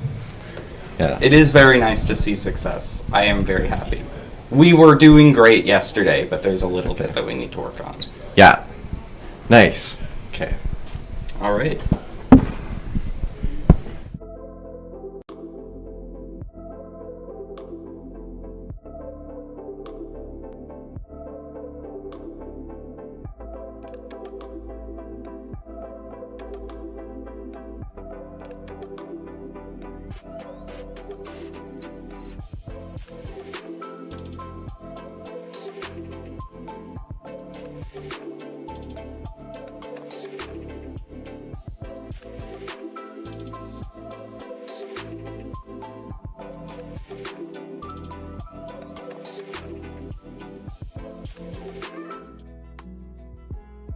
Next set of teams, at station number 1, we've got Froud Flow from Froud Avenue Community Center with ROV named Fred. Team size of 13 and a rookie year of 2025.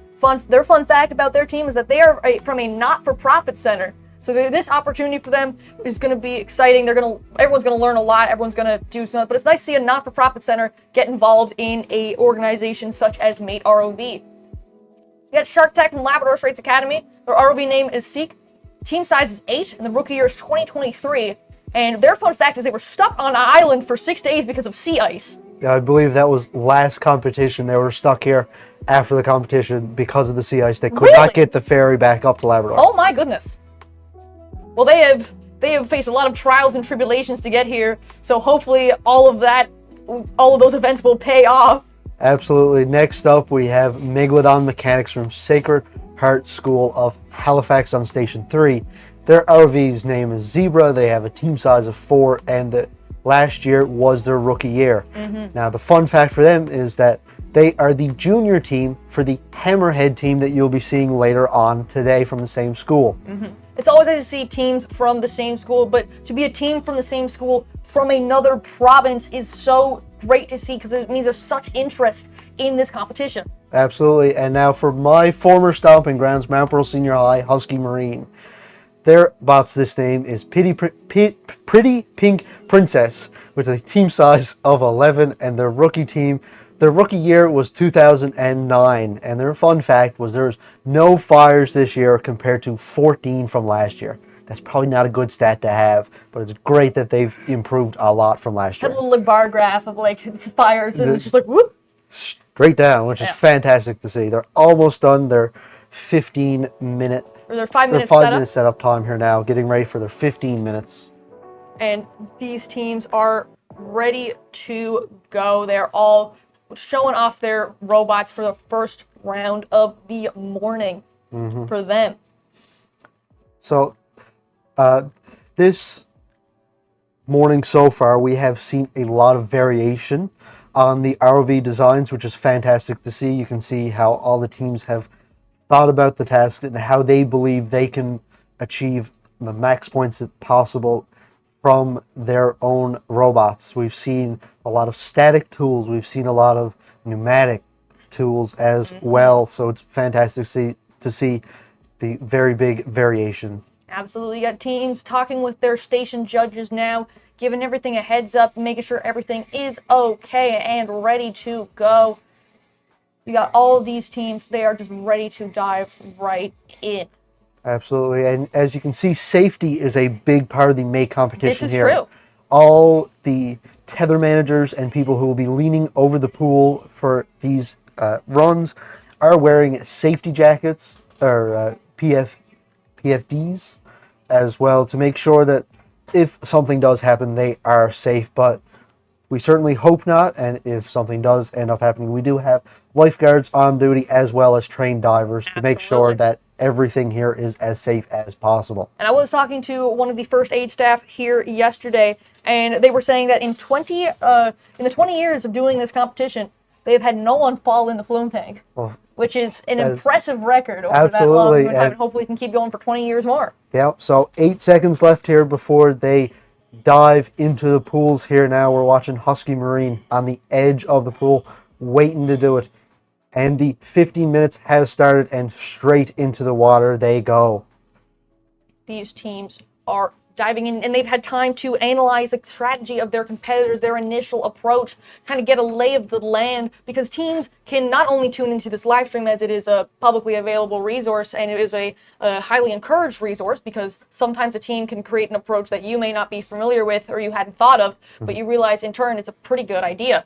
But you can also, if you're here at the Marine Institute today, you can go to the viewing area of the flume tank, which is seen in the glass parts right at the edge of your screen in each field of each station for the robot. You can see the glass there, and then you can go in there and watch these 4 robots compete in sync, and it's a surreal view to see in real time. So it looks like Shark Tech here has attached something to the bucket there. It looks like they have a detachable claw or something, maybe? Yeah, the teams appears they've attached a recovery line to the bucket at the bottom of the tank. Now, we haven't seen any team attempt this yet today, and I know for even when developing a tool for this, it's a real issue to get the wire moving around with you in the bot that is not connected to your tether. You run a risk of it getting caught in your thruster. You run a risk of it getting tangling up in your tether, tangling up in your ROV. So it's a really big, not just a gamble, but also a strategic endeavor to get that line done. And they've picked up a piece of coral as well so they can detach their line. They are just absolutely blazing through this competition right now. And as you mentioned, the string that will be left there is absolutely a hazard. We've seen already a few teams yesterday getting tangled up in the buoy task with their tether. So absolutely there's a risk of these strings coming up right to the surface that they got to make sure that they are aware of as they are flying around here, as Shark Tech has attached the hoop of the bubble curtain to try to attempt that task there now. Megalodon mechanics diving their way into the ROV pool right now, making haste. Looks to be that they are going for the eDNA so they can also work on that science officer task in the meantime. Shark Tech is going for the bubble curtain. Megalodon mechanics, is still inching their way down slowly but surely, making sure they're lined up perfectly. Don't want to overshoot it, don't want to undershoot it. And maybe what they're doing is trying to get an overview of the crabs there now. They might have a camera facing straight down to do that task. And Shark Tech up on your top right of your screen, making their way across the transact line since they have the bubble curtain placed around this designated area. And it's interesting to see the differences in how teams attempt the transact line. All they have to do is keep their bot within the middle two lines to get full marks, or they can just go just outside but still stay within the bigger box area that they have to get a few extra points as well. You see teams flying up high to try to get a better vantage point, as well as what we've just seen with Shark Tech, scraping along the bottom to make sure that they stay well within those PVC Absolutely. tubes. You see Husky Marine looks like they're attempting the transact line as well. Megalodon mechanics probably going for that crab task as well. But the transect is used in the ocean to identify moving with an ocean current to kind of get a survey of the ground, survey of the speeds of the ocean, and that with the effects of that, and that data will be taken into consideration when forming new strategies for safe fishing practices, sustainable offshore building and resource management practices. It's always great to see that these tasks that we compete in for this competition have a real world problem related to them. So hopefully, as we said yesterday, hopefully at some point in the future, these students are able to apply their skills that they're learning here to make a difference in the world, possibly in the future. Absolutely. And with the theme of every year's competition being themed around the location of the competition, this year being Newfoundland and Labrador, a lot of the themes and tasks really hit close to home because we are surrounded by ocean here on this island. The ocean has been a valuable resource to Newfoundland and Labrador for many, many years. Absolutely, and I don't think it'll go away anytime soon. I hope not. We have 10 minutes left on the run. We have Shark Tech doing the eDNA sensor here now, picking it up, possibly bringing it up to the surface there now as quickly as they can.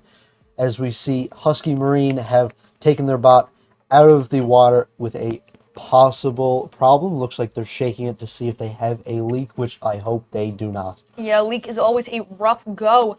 I've faced many leaks in my life, and I'm sure you have as well. Absolutely. And hopefully they can get that sorted out. They can go back to the tech support table and get some advice, get some different ideas, get some hands that have faced many, many leaks in their time before to help them. And it looked like it wasn't a problem because it was straight back into the water, which is great to see. Minor heart attack avoided for everyone involved. Megalodon mechanics still swimming their way around.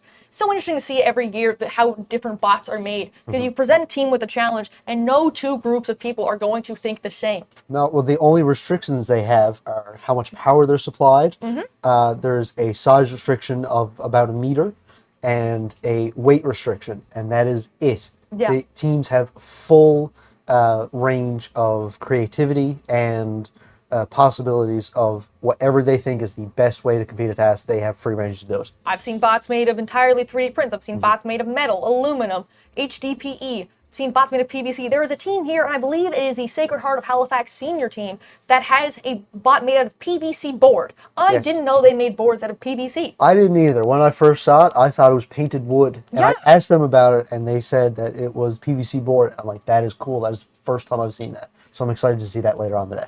And Shark Tech going right in for the servicing the Hollywood Observatory, connecting that power line. So you need to make sure that you have power when monitoring your oceans if you're using powered equipment. And they are carefully swimming around, trying to bump into it, but also trying to appear to tilt their ROV in order to put it in on an angle, which is an interesting approach. And it looks like they might have tangled up that rope ever so slightly. Or they might be caught on a corner, it looks like. Yeah. But they nimbly unhook themselves from the corner of those PVC pipes, trying to drag them down, and they keep swimming around trying to line up that shot. Yeah, and we only have one POV of a few of these ROVs, but a lot of these ROVs have multiple cameras so that they can easily see where they're going, multiple directions, a lot of backup cameras, cameras facing straight up, straight down. Any camera that you will need for the tasks, they're likely to have it. Absolutely. Would highly encourage that if you are here in the building with us today, you check out their marketing displays that they have on display, their poster board showing the thought process of building all of their parts of their ROV, the research that went into their marketing pitch, everything, because these teams have to act as a company and deliver a Dragon's Den style pitch to a board of industry professionals to say why their ROV is the best choice for a number of reasons. So they behave not only as a kind of engineering team, but also as a business team. They have to blend business decisions with engineering decisions, weigh the costs of materials, whether one is better than the other, even though it might have obvious pros and cons. And they have to do so many more things than just make an ROV. Absolutely. Well, Mate calls this the Mate contract for a reason. They simulate the real-world contracts that are put out by companies doing similar tasks to these. As we saw, Shark Tech there brought up the cap for the port, and straight back down they went. You see Froud Flowed just reaching over the corner of the Shark Tech play area, which means it's good to see them in the water. I believe that's Froud Flow. I believe so, yeah. They are looking to grab a coral sample, just swimming along the bottom there. Shark Tech saying hello and just kind of moving along just right next to them. Yeah, you know, a lot of these props are not screwed down into the ground or weighted down, so these props like to move on you very easily. It's and that is a huge element of unpredictability. We on Eastern Edge humbly nickname it the mate factor, that when you get to competition, that there's going to be something that happens, something that you didn't expect. For example, a tent peg that you thought was magnetic is not going to be magnetic, or many things. And that's what we nickname the mate factor, because stuff's going to happen. Stuff will go wrong. But what mate measures is also not just your ability to make things and work effectively, but to make quick, important judgment on the fly. You need to work fast, work effectively, but also work sporadically. Yeah, and these teams do have 3 runs today, so if they notice something on their first run, like they can only push and not really pick up something, like you said, they will make changes to their plan in between runs today. Absolutely. Shark Tech going in to install the power connector. They've removed the cap, as we saw earlier, but they have to line up a piece of PVC with a Velcro on the end into a much larger PVC T shape. And this might be the mate factor you were just talking about here, where the piece is swiveling in their claw. They're trying to push it in, and if they're missing just by an inch, it will just slide right off. So maybe that's something they have to take into account for their next run. Absolutely. And it can be the ROV moving too fast, kind of swinging it around unpredictably, and that can cause some issues too. They need to be precise, they need to be careful, they need to be almost perfect in their movements. As we see Husky Marine there at the bottom of the tank there, maybe their problem was not fully solved, but hopefully there is still hope for them. They have a lot of time today to fix any problems that may have come up today. So as they see sitting there at the bottom of the ocean, as everyone here, you can see the code and stuff on their computers trying to fix everything that they can. Hopefully it's just a thruster problem. You can see their cameras and such are still working perfectly fine. So it appears to only be a thruster, perhaps a code issue. So hopefully they can get that sorted out as Shark Tech picks up another piece of coral.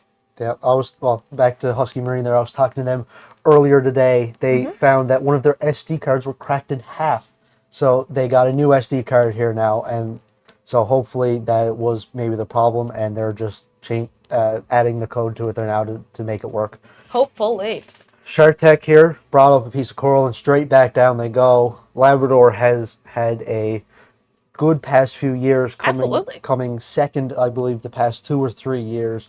So this morning they're having a strong run, which is exactly what they were hoping for. And I do believe that they've only been around as a team in the Mate Regionals for the last 3 years, 2023 being their inaugural rookie year. Yeah, so it's great to see that new teams still have a chance to compete at the highest levels here. Absolutely.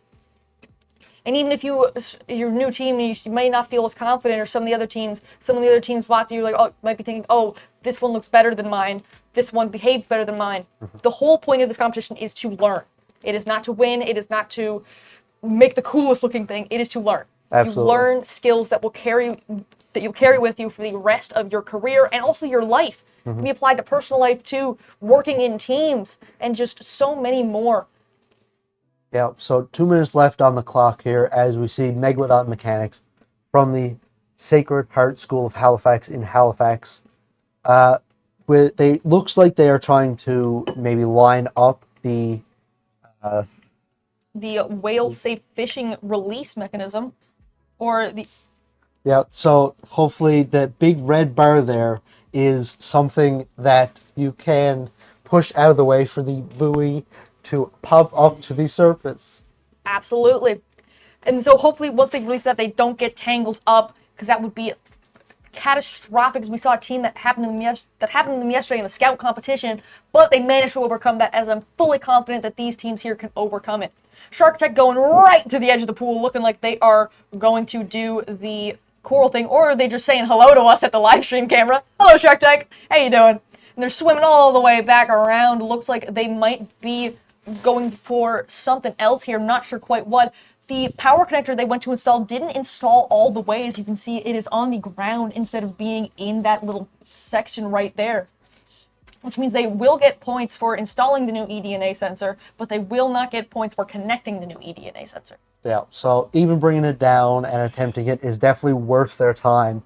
And if it takes too long, and it's nice that they realized that it was taking so long and they abandoned it and moved on to the next one. Absolutely. You got to make these decisions on the fly. Things won't work out, but you need to bounce back. You need to rebound, like these teams are all doing right now. They got about 40 seconds left on the clock of their first run of the day. They're all doing absolutely wonderful. Whether your run is going to plan or not, things happen, and you learn to bounce back, and you learn to come back even stronger, and you guys are doing absolutely incredible. Absolutely. So Husky Marine might have fixed their problem there. There's no longer at the bottom, which is fantastic to see. We are looking at Froud Flow from Froud Avenue Community Center here now. Looks like they're trying to pick up a bit of that box coral there now. Absolutely. They've got some really crazy looking tools on the front of their ROV here.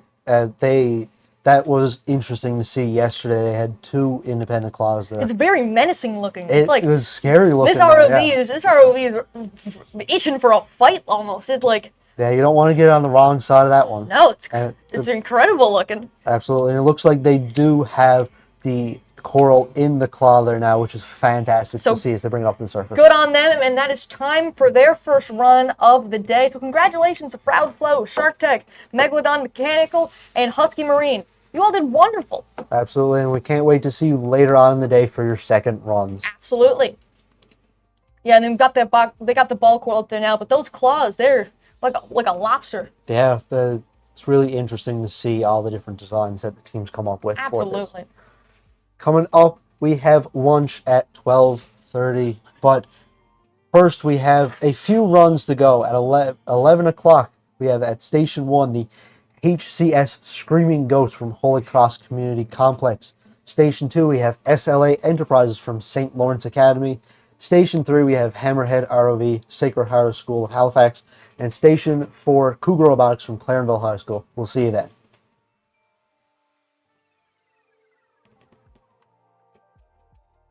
Sponsor? And a huge shout out to our 2026 regional sponsors. We could not put on this wonderful an event without you. This large of an event that's spanning 3 days now, from Thursday having scout team set up to even today. We couldn't put on this wonderful event without you. So huge thank you to the sponsors such as Equinor, Hibernia, Synovus, Kraken, New Dock, Doff, Pan Maritime, Cook, Subsea Imaging, Seymour, GRI Simulations, Subsea 7, Angler Solutions, Deep Trekker, Blue Sub Mechatronics, Fortis, Instrumar, Incos, and a special huge thank you to the Government of Newfoundland and Labrador, the Atlantic Canada Opportunities Agency, the Government of Canada, the Marine Technology Society, and especially to the Marine Institute and the Memorial University for their facilities as well. This event could not be as wonderful as it is and as life-changing as it is without your generous sponsorship. So thank you all so much.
Okay, you want to tell us what school you're from and your names?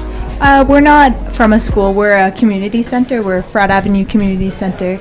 My name is Chloe. My name is Jaden. My name is Abby. My name's Nikena. My name's Hanan. My name's Rukamak. So I think some of our work term students may have been to Fraud Academy helping with stuff, right? Yeah, so how long have you been working on this ROV? For like this year or before? For this year, yeah. About a month. A month? A month is still good. That's still a lot of time. Right. So you were telling me just before we started the interview that you were having some issues with the balance of the ROV in the water. You want to talk about that? Because I think people will find that interesting. You know, when you come in and you test it in the competition for the first time, you kind of see what needs to be tweaked. Okay, well, first of all, the buoyancy was very off because the front of the ROV is way much more heavier than last year, because last year it was actually made out of plastic. This year it's actually made out of heavy-duty metal. So because of the fact that it's way much more heavier in the front than in the back, the buoyancy was very off because of the fact that there's not enough buoyancy in the back or up on top. So what's your plan to fix it? Our plan to fix it is more per se to get into the acoustic pool and try to test out how much buoyancy we would need for our second round. So you're probably going to have to add some weight to the back or offset from side to side. Yeah, for sure. Yeah, it takes a lot of work. What people don't realize who haven't done this before, it takes a lot of work to get an ROV sitting properly in the water, doesn't it? Oh, yeah. Especially when you add new tools like you have in the front. Yeah, like last year it was way much more easier because we had too much buoyancy and not enough weight. Yeah. Now this year we're having the exact opposite problem. With too much, you were floating to the surface, I guess, were you? Oh, yeah. So somebody expected the ROV probably to get lost. I see you have some swim goggles, water wings. So worst case scenario, you'd go do the mission. Yeah. So for the next run, when you get this sorted out, is there any particular part of the mission that you kind of want to do to feel like you were up to the challenge? Yeah, I mean, haven't really figured that out yet. No, that'll be after it gets working right, I guess. Right. So how's your manipulators? Are they working well? I like this system. I've seen a few teams with this, with the hydraulics. syringes. Yeah. One of the claws, or actually this one right here, it kind of broke a little bit, so the water leaked out of it and it didn't work, and we didn't have enough time to fix it before we had to come up for the competition.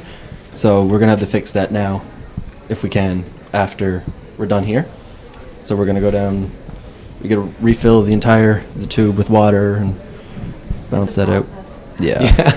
I enjoy watching that in the competition though. Teams that come out and you see there's some issues in the beginning, and then you try to fix stuff, come back and get a little excited about the next run because it went better than the last one. So I hope that the next run that you have, everything that you do is kind of going to be a little bit exciting for you and get you pumped up for the third run. Oh yeah, definitely. So what you said, you got a time booked, what? 11:30 to work on this? Yeah. All right, well, I won't keep you too long in the interview because after that then there's lunch. You're going to go have lunch in the cafeteria, right? So, all right, so I'll be rooting for you after lunch. I'll watch for your run. Good luck with everything. Thanks for coming for the interview. Thank you. Thank you.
So I did the Bachelor of Maritime Studies. It introduced the business element of the maritime world. When you join the nautical science program, you sort of think that your life now is on a vessel or on a ship. But doing the degree allowed me to come ashore and get a job landside. You're getting a formal degree from a well-recognized university. You can do this while you're online. So you can log into your course wherever you are in the world. This allows you to keep working, gaining experience while doing your degree.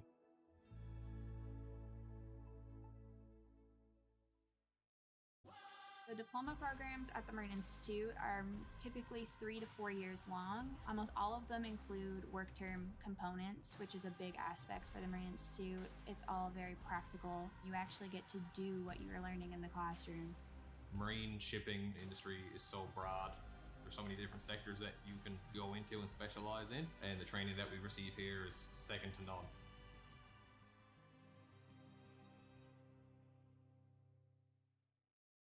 I think it's like nothing else. There's a sense of adventure to it.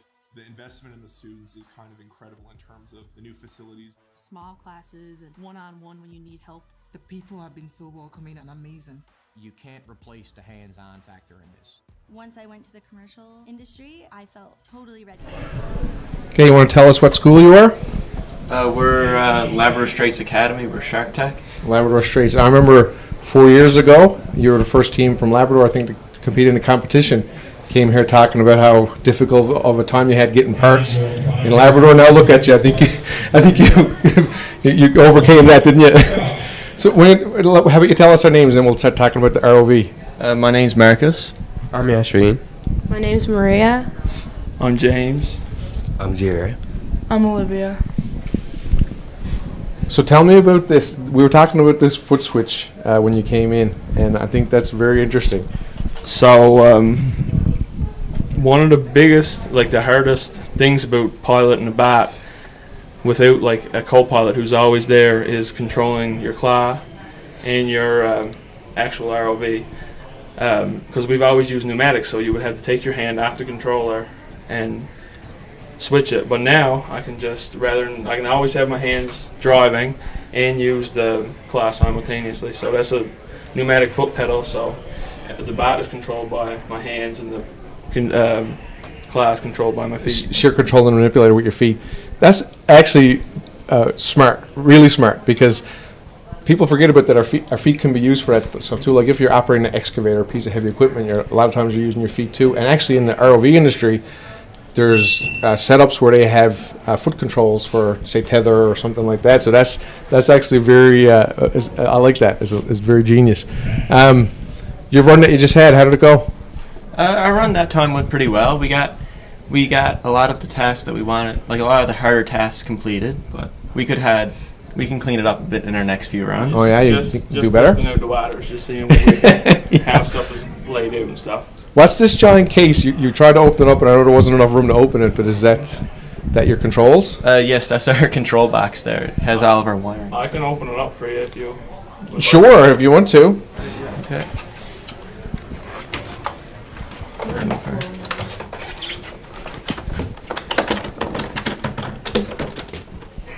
Wow, that's impressive. You stole someone's Christmas light rig, and someone's game controller. So you're controlling off Xbox controller. Yeah. We actually had a custom Shark Tech one, but we can't find it anymore, so we're using mine. So we actually did steal someone's game controller. Oh, really? Yeah, that's his. Oh, yeah, don't break it on That's him. what our setup will look like during runs. Man, that is awesome. So we have some ROVs here that we use for our program, and you open them up, and this is starting to look very similar to what you're going to see in a commercial type of setup. So your next run that you do, is there anything in particular that you want to try to conquer first, or anything that you think is going to be one of the most challenging parts of the course?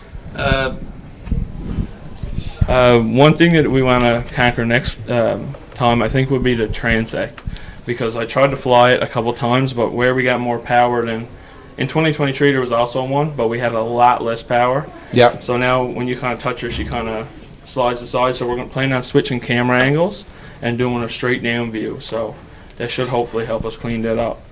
And there's a couple things that we might have took a little bit too long on that we did get completed, but won't do so. You just want to improve your time. Yeah. So I guess with the excess power, it's hard to do that fine control for the transect, is it? Yeah, it is. Yeah. Overshooting a bit. Yeah. All right. Well, I guess your next one. So you have 2 runs left. You hoping to go to internationals again, or what? Is that the goal here? Well, I guess that's everyone's goal. Yeah. We're gonna do our best. And Did you go last year? yeah, we went the last 3 years. Last 3 years, and you enjoy it? Oh, it's amazing. You get to travel all the way back to here again this year for Worlds, so that's something we haven't mentioned in interviews yet, that the Worlds are here in Newfoundland this year at the Marine Institute, NRC, and at our Holyrood location called Launch. So you may get to travel all the way back here again. Yeah, but I think it'll be neat with the ice tank and preps waves, and like they were talking about, if they can simulate real world like environments, it'll be pretty cool. It'll really show what our ROVs are made of. I think the biggest challenge for any team that's thinking about going to international is the fact there's going to be a saltwater challenge this time. So, we have previously our second ROV we've constructed. We actually did fly down there in salt water. Oh, really? So we went to Red Bay, which is a UNESCO World Heritage Site. Yeah. We were invited down by Parks Canada to fly our ROV like in the waters around Red Bay where they found the Basque whaling ship. Really? Ships. And how did it work? Well? It worked well, yeah. We got a cool picture of it. There was a diver there. He had like it was like one of the old 60s diving suits, like the steel over the face and everything. And we flew our ROV next to him. We got the picture taken with him there in the old steel diving suit and with our ROV there right next to him. Oh, that's awesome. So you actually got to use it in saltwater, got some pictures? Yeah. That's awesome. Because there's a lot of teams who probably don't realize that any kind of a little bit of water penetration in salt water is going to cause issues. So I guess that really tests how well your water seals were. Hey, so you never had any issues after? Nope. No, I don't. No, we didn't. No? We don't use that ROV much now, just for fooling around, and like we've been trying to be active in the community, so we always have like a Christmas float and take her to the. Really? Yeah. So that's kind of our display ROV now. We kind of bring her out around. We'll have like barbecues at the community center and stuff. So you're doing community outreach, taking part in the Christmas year. parade. Yeah. As an ROV team? Yeah. Oh, that's awesome. Yeah, trying to get as many youth as we can into this, because I mean we're all going to be aging out in a couple of years, and they're going to have to step up. And I think one of your former members goes here, right? yeah, we actually got 3 former members who are here. Oh, really? Yeah, one on Eastern Edge and 2 on Western Wave. Awesome. Well, I hope some of you come here as well. Perfect. Well, good luck on your next runs. Thank you. Thank you. And thanks for coming again this year.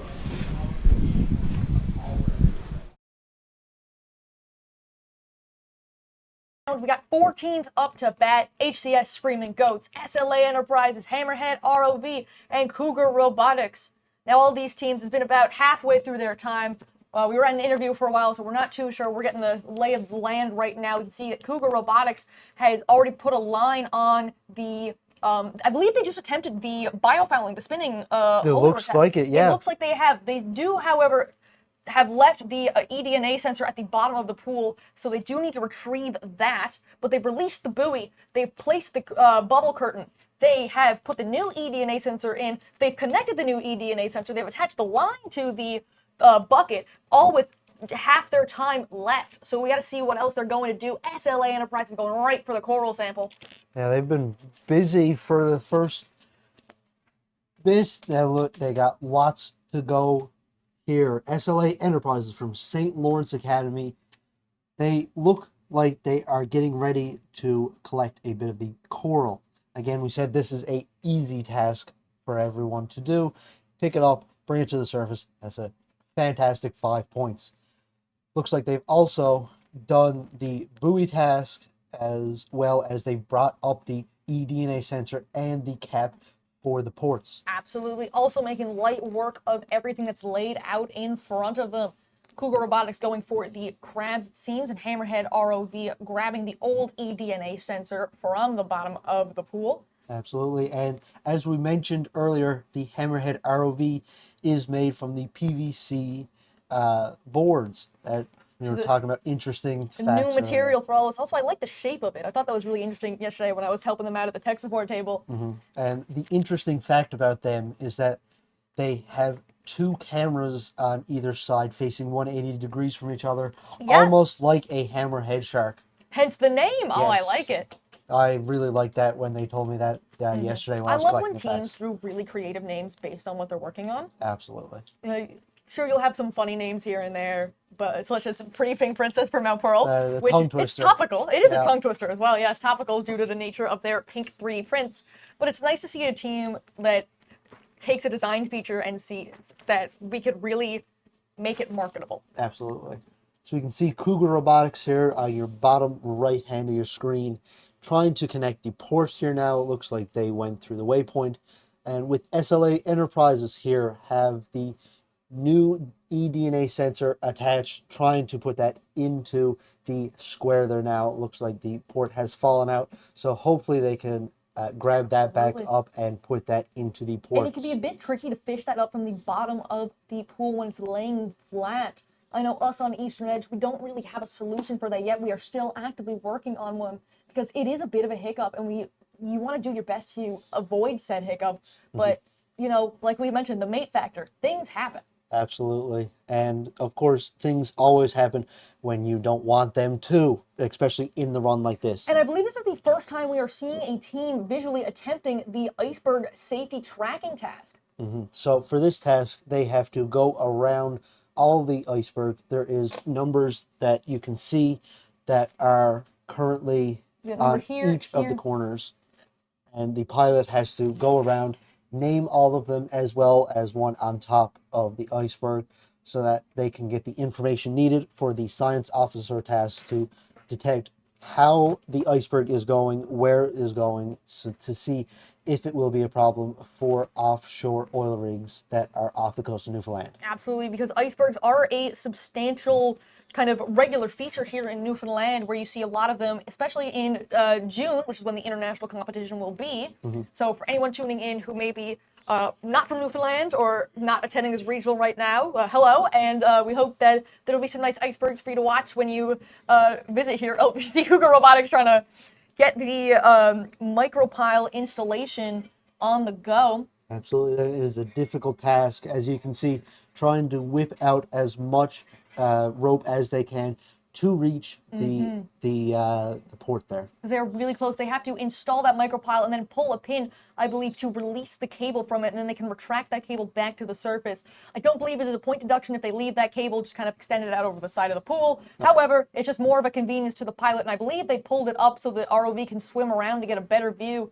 Or no, they're going for a piece of coral, just like SLA Enterprises appears to be doing as well. Yeah, that is some quick thinking there for Cougar Robotics. They realized that the micropile task might be a bit harder than what they first anticipated, so they realized that and moved on very quickly as bringing up the old eDNA sensor, I believe it was. They are moving efficiently. They're working like a hot knife through butter right now. This team we've seen year after year just shape their craft to be better and better, and it's truly what you like to see on new teams, because they were around way before they made their kind of comeback in the 2023, I want to say. Yes. But I believe their rookie year was 2014. Their last year they competed was 2014 before they took their break. The rookie year was, sorry, we're just checking our little statistic sheet here right now. The rookie year was 2009. So they've competed up until the end of 2014. They took a little bit of a hiatus, but they're back better than ever. And honestly, it's really cool to see teams really kind of find their confidence when they come back. And we hope that new teams can be inspired to find their stride as well. SLA Enterprise is getting a little caught up in the buoy. Yeah, that's interesting. I don't think we've seen something like this happen before, unless they are caught up like their tether, like we saw a few times yesterday. It does pose a real risk. Sacred Heart of Halifax, the Hammerhead ROV, with their cool kind of triagonal shape going on in the front, just kind of chilling out, trying to grab the old eDNA sensor. Absolutely. Back to Cougar Robotics here. They have one coral. It looked like they might have tried to attempted the second one, but they are moving on to a different task there now. Are they going to try and pick up the lobster crate? I think they've attached something to make their ROV more buoyant to pick up that lobster pot. That's very interesting, because that lobster pot has a very heavy brick right at the bottom. Absolutely. So you're dealing with not only the problem of drag, but you're dealing with more weight added as well, which completely changes the physics of your bot. And they're also caught up in the buoy released as well. So hopefully they can detangle themselves or just, you know, keep on trucking. Yeah, absolutely. And that is the first time today that we have seen the lobspot reach the top of the surface, which is very interesting to see with a minute and a half left. Absolutely. These kids have a strategy and they are not giving up without a fight. Yeah. Just like all of these teams here, these teams have planned, these teams have strategized, and none of them are giving up, which honestly is the most rewarding thing to see, because things go wrong, things happen. Like, things are not going to go the way you want to, but not giving up is the key. And again, look, we're seeing SLA Enterprises trying to lift that box there as it's showing how heavy it is. You can see the Absolutely. bot changing its... And you can see the brick in the bottom of there as well. Yeah, the bot pitching up with the weight difference there that you saw. Looks like they're now changing either their stance or they might be lining up their cameras for the micro pile task there now. Absolutely. Hammerhead ROV going straight in for the buoy release with 40 seconds left on the clock. Can they quickly secure themselves a buzzer beater finish? Absolutely. Every point counts on all of these runs. Every single 5 points can be the difference between coming first or second. So it's important that they do as well as they can in these runs. Hammerhead ROV appears to be having some slight control issues. I know they were having some issues with their control box not connecting and cutting in and out at times to their internals, to their ESCs and thrusters. So I hope they're able to get that sorted out. And if that is the problem, can they get a buzzer beater finish? Oh, so close, so but they close. can do it again in their next run. Excellent job to all of the teams that have competed here at the moment. So that is the first run of the day for all of these teams. Absolutely fantastic job, everyone, and we can't wait to see you on your next runs. Absolutely. So these teams are heading their way back up to the surface now, and coming up at 11:30 in the morning, we've got St. Mark's Robotics from St. Mark's School, SWA Aquaforce from Southwest Arm Academy, the Rural Robotics from Charlottetown Rural High School, and the SKH Aquamabs from St. Kevin's High School. We'll see you then.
Okay, so we're here now with St. Lawrence Academy, SLA Enterprises. Did I get that right? Yes. Yeah, you want to tell us your names?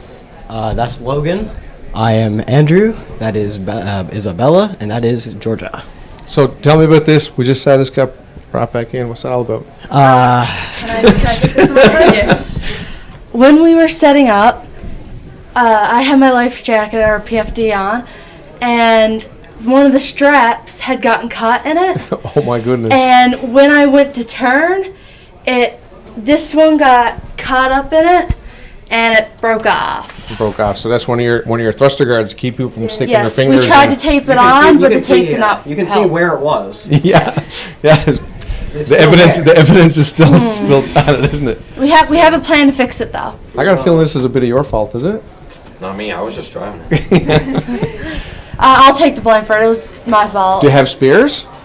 We don't have We have spares. a different plan. Oh, we don't. Oh, I have bet you spares, but we can have a hook you up plan. with spears.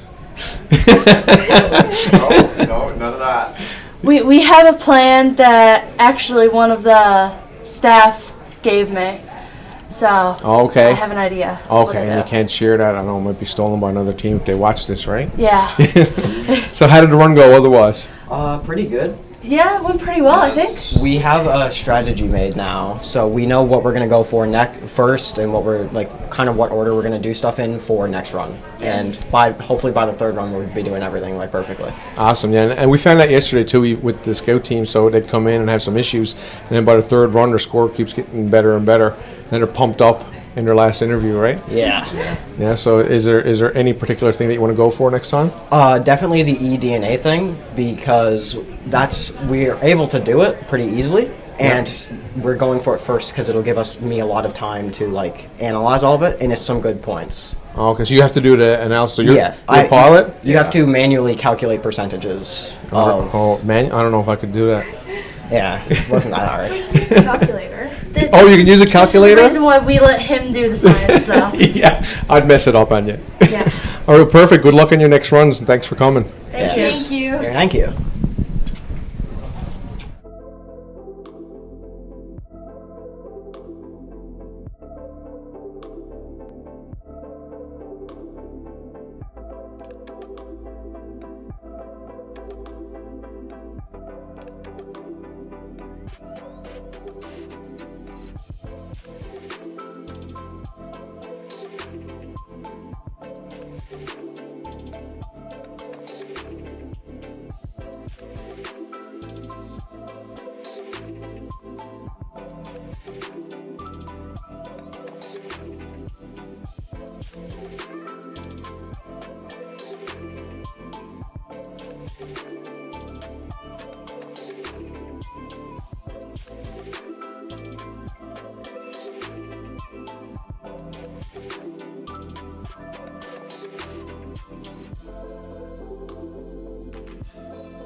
So I did the Bachelor of Maritime Studies. It introduced the business element of the maritime world. When you join the nautical science program, you sort of think that your life now is on a vessel or on a ship. But doing the degree allowed me to come ashore and get a job landside. You're getting a formal degree from a well-recognized university. You can do this while you're online. So you can log into your course wherever you are in the world. This allows you to keep working, gaining experience while doing your degree.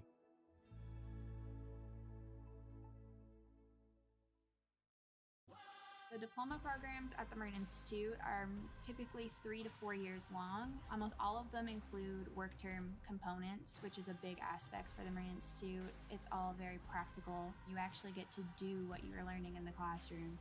Marine shipping industry is so broad. There's so many different sectors that you can go into and specialize in, and the training that we receive here is second to none.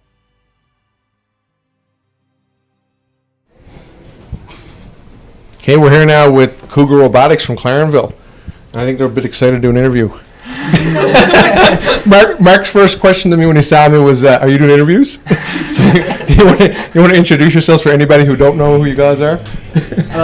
Yeah, we're the Cougar Robotics crew from Clarenville High School. This is our third year consecutive that we've been competing here, and we just finished our first run. So, my name is Nicholas. Nathan. I'm Mark. I'm Natalie. I'm Tara. I'm Isaiah. Did you say 3 years? That's all? Well, for us. I feel like it's been a lot longer. This is Tara's first. Yeah. Oh, it's your first? Congratulations. You enjoying it so far? I am. So what's the deal here? You show me all your fancy tools that you had on your ROV, and then you took it all off for the camera. You got it on quick connects, so nobody would get a leg up on you. That's pretty good. So how'd you do in your first run? You were happy with it? Yeah, we felt pretty happy with our run. We noticed a couple of things that we can improve upon, but overall, we had what we expected to happen. So we're feeling pretty good. Yeah, and you did last year. How'd you do? Did good last year. Yep. Yeah. Internationals? International, 6th in the world. Yeah. 6th in the world. Yep. How'd that feel? Good. Yeah. Yeah. Yeah. Are you happy about that? That's awesome. 6th in the world. For some reason, we thought we were 4th, so in one of our pictures, we are all holding up 4, and so now we feel real In product dumb. demonstration, we did get 4th. Yes. It was everything else that knocked us Oh, down. okay. Yeah, no, it was So good. you- It went really well. It was fun. I saw your pictures. You're holding up 4, and it was really 6. But that's Yeah. hard to hold up 6. Yeah. So, is that your goal again this year? You think you're Goal is to do better than last year. better than last year? That's a try. So you can get 4th in Worlds. Yes. And then actually hold up to 4. You got practice already. Yeah. So Worlds is here again this year. Yeah, it's awesome. We're It's going to be excited for so that. fun. I think it's 2015 was the last time it was here. Last time Yep. we did it. It's huge. It was 2015. Yep. Yeah, you're gonna have 3 locations. Yeah, it's good. Yeah, this is gonna be interesting to see. See how the ROVs work under the ice at the ice tank. Yep. I'm gonna really like the flume tank. I think that's a fun challenge. Yeah. Oh, that was gonna be some fun. And we were mentioning to the last group too, one of the biggest challenges is going to be how well your bat is waterproof when you put it in salt water. Have you ever tested yours in salt water? We have not. We've tested individual parts. Like the thing that we're probably most concerned about is the tape, but that's been holding up anywhere. Yeah, Because everything else is chemically innate to salt water, so we're fine. Yeah, our thrusters are designed for salt water, and all our frame is all aluminum, so it doesn't rust or corrode very easily. And you're telling me about the waterproofness of your connector. You want to tell us the rating on that? Yeah, so for our waterproof connectors, they're IP68 rating. And everybody watching, just Google that. Yep. What does that even mean? Yeah, well, what's that? You got to give Mark a mic. He's dying to talk. Oh, he is. I'm waiting for him Say to snatch something, it out Mark. of my hand. Here, have one. No, it's all going really well. I think we're in a really good spot. We got a few quick things to fix for our next run. I think we're good to go. Yeah, well, I'm rooting for you. So, next one's going to be bigger and better than the first one. It's always the And goal. third will be bigger and better than that. That's right. All right, perfect. And is this your last year in high school now? Yeah. For Well, not Terrace. Not there. Not Terrace. No, Mark. Mark might end up coming here. Sorry. Well, thanks for coming out again this year. I always enjoy being around your team. I know you're here for more than just ROV competitions. You're here for open houses, and I feel like Clarenville is always around. So I'm rooting for you, and I hope you do good today. Yes, thank you Thank you very much. Thanks for coming again. Thank you. Want another mic? I'm good.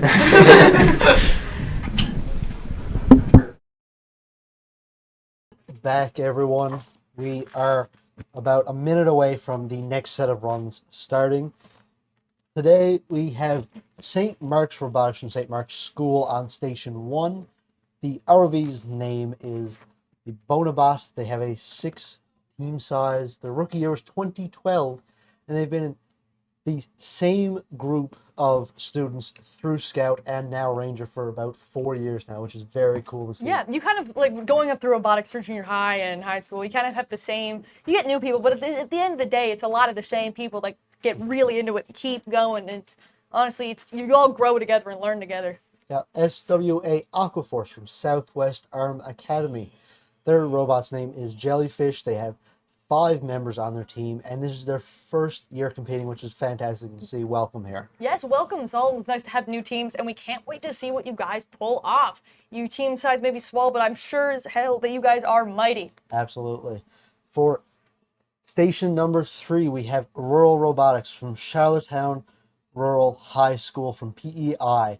Their ROV's name is ROV Raider. They have a 13 team size, and their rookie year is 2025. And fun fact about them is they showed up very late last night because of a traffic accident. So I'm thankful that they are here now today, able to compete. For station number 4, we have SKH Aquamavs from St. Kevin's High School. Their ROV name is Marv. They have 8 members on their team, and this is their first year competing. So again, welcome to you guys as well as the bots go into the water. Yes, a huge welcome and a huge good luck to your first run for 15 minutes of the day. We've had a few really strong runs so far from all the teams that have been up on deck, and I've got no doubt that we're going to see another incredible run from all these teams here today. Absolutely. It is great to see all of these ROVs in the water running from early morning to late tonight. We'll be having a lot of this. You can see Rural Robotics absolutely wasting no time going down with both the bubble curtain and the new eDNA sensor. Now that is definitely one of the advantages of having 2 different places to attach stuff, so it is nice to see that they are utilizing both very effectively here. Absolutely, and they gently place down the eDNA sensor while still maintaining control over the bubble curtain. Yeah, so with having these 2 abilities to lift stuff up means that one will definitely get in the way of the other. So you will have to decide which one you want to do first, let that one go, and come back to it later. It looks like they are doing the bubble curtain first as they left the eDNA sensor on the Transact line there. For SWA Aquaforce, looks like they are planning to maybe get the cap off of the port there. And it looks like they may or may not be tangled up with the microbe pile and waypoint object there. It does look like they are trying to go for the cap, but unfortunately they have knocked over that prop, which I don't know if the prop has some sort of weight in it to try and prevent it from tipping, but it does tip easily, and I don't know if they can get some sort of like diver assistance to reset that prop mid-run. I'm not sure the regulations on that. I know it's happened in some cases, or some more extreme cases in the past in international competition. I don't know the regulations on it here, but hopefully they are not tangled up too badly and can maintain their goal of attempting to remove the cover from the power line. And it looks like Rural Robotics there may have dropped the bubble curtain, but that is fine. The T-piece on top of that there is easy enough to pick back up, so there's no worries with that there. It looks like they might be lining up to maybe do the coral task, possibly with AI or with CAD there. It looks like they might be positioning it there to get all of those, and it absolutely looks like they might also be getting ready to pick up a piece of coral when they are ready for that. All of these bots are in the water. St. Mark's is a bit obscured by their name tag at the top of the screen, but you can see them. They're attempting to fly the transect. There they are, peeking out from under their name tag. Hello, St. Mark's. They are swimming along, flying that transect and securing themselves some points. Excited to see what their plan of attack is, as we've seen all these ROVs now in the water. St. Kevin's High School, the SKH Aquamavs, got an interesting looking claw on the front of their bot, almost like a pair of scissors.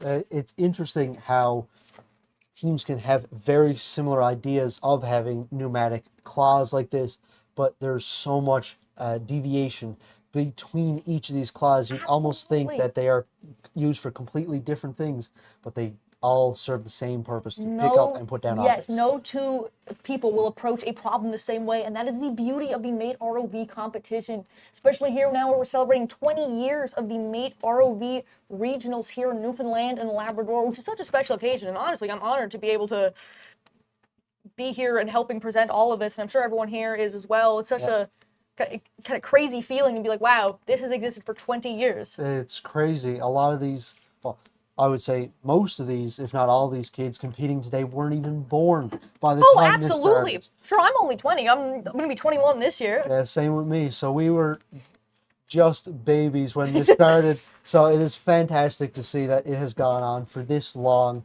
this consistently with all of these schools, whether they've competed in the past and are not competing now, or have competed throughout the times that we have been here. It is fantastic to have all of these schools competing year in, year out, as well as hundreds of ROVs being competed here, as well as being able to move on to the worlds year after year. So it is fantastic to see. And whether these teams place podium or not, they're still learning so much, and still inspiring students to learn more about science and engineering and technology in our communities, and not just our communities, but our environment, our ocean sustainability, so many things. And it's not just points in the pool. They have to do a full marketing pitch as well. And they do talk about themes such as the United Nations Decade of the Ocean. And you can see here the flume tank viewing gallery. So hello, everyone downstairs. Hope you're all having a wonderful time, because we sure are upstairs. It's nice to hear when things go right. You can hear cheers from the flume tank. You can hear so much excitement and commotion. Just all, it's so electric and awesome to hear. And here is St. Mark's Robotics from Kings Cove. They have taken the coral out of the clod, wasting no time, putting the bot back in the water to continue their run to get as many points as they can with 10 minutes remaining. Absolutely, these seconds are flying by, just as these bots are flying around so elegantly and effectively. You think we're looking at an aquarium for robotic fish right now with how naturally these bots are moving. Yeah, there's no doubt in my mind that all of these pilots have been practicing for ages to refine their skills and perfect what they need to do. A funny anecdote I remember from my first time ever piloting was, I think, 2018 or 2017. I was in McDonald Drive Junior High, so a team that we saw at the scout competition yesterday, and I had a broken arm, and we were trying to figure out who to pilot, and I jokingly said I would, and then I really had a knack for it. And I remember looking at my mother after competition, and my teacher was there, and I said, all those hours of Mario Kart paid off. And it sometimes does kind of feel like a video game. Like, you're trying to score as many points as you can. You're using a controller. Sure, us on Eastern Edge, ironically, we use a PlayStation controller. Yeah, so you are playing a video game. It basically feels like I'm playing a video game, like a really competitive video game. And it's just a lot of, so much of that, like, same instincts and coordination that goes into, I guess, being good at Mario Kart goes into. Kids, if you are piloting and your parents are yelling at you playing video games, tell them you are practicing for the May competition to be the best here that there We are not responsible for any kids going home and playing a bunch of video games.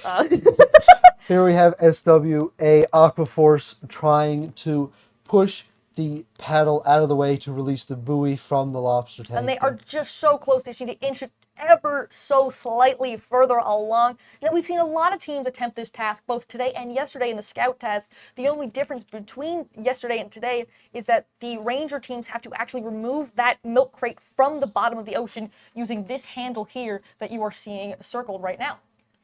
Yeah, so they are just inches away from lifting that buoy, and it is so satisfying watching that buoy float up to the surface once it is released. It's so fun. It's truly a fan favorite of ours here at Commentary right now. And as you can see right next to them there is a eDNA sensor being picked up by one of our teams. St. Mark's Robotics has gotten that, and they are bringing it back, meaning they can now attempt the eDNA sensor task. Nice and quick, no problems with that. I know, and I just saw them on our little multi-camera view that we have here. They just switched cameras effortlessly, and there's two stations where you see it less commonly with Ranger, as sometimes teams will bring their own display, but teams will have multiple cameras, and they'll be able to hook those in to our live stream feed, and we can show you what the pilots are seeing. And I just saw St. Mark's switch from one camera location to another, and having a good view of what you're doing is really important, especially when you go from testing cameras on land to putting them in water. Your field of view drastically decreases. Absolutely. And it is very evident. You might not think it makes that much of a difference, but oh boy, it does. Once you witness it for the first time, you will never forget that you need to make sure that you account for that as well. SWA's here still trying to get that everlast inch that they're missing here to try Absolutely. to get They're that. going for a bit further along the PVC pipe. They might just be slightly just right under, but I see them moving, And and there there they it go. is. Congratulations, Southwest Arm Fantastic to see. Academy. Excellent work. And they are now able to move on to their next goal. Yeah, it looks like they might be going to pick up one of the coral pieces there now.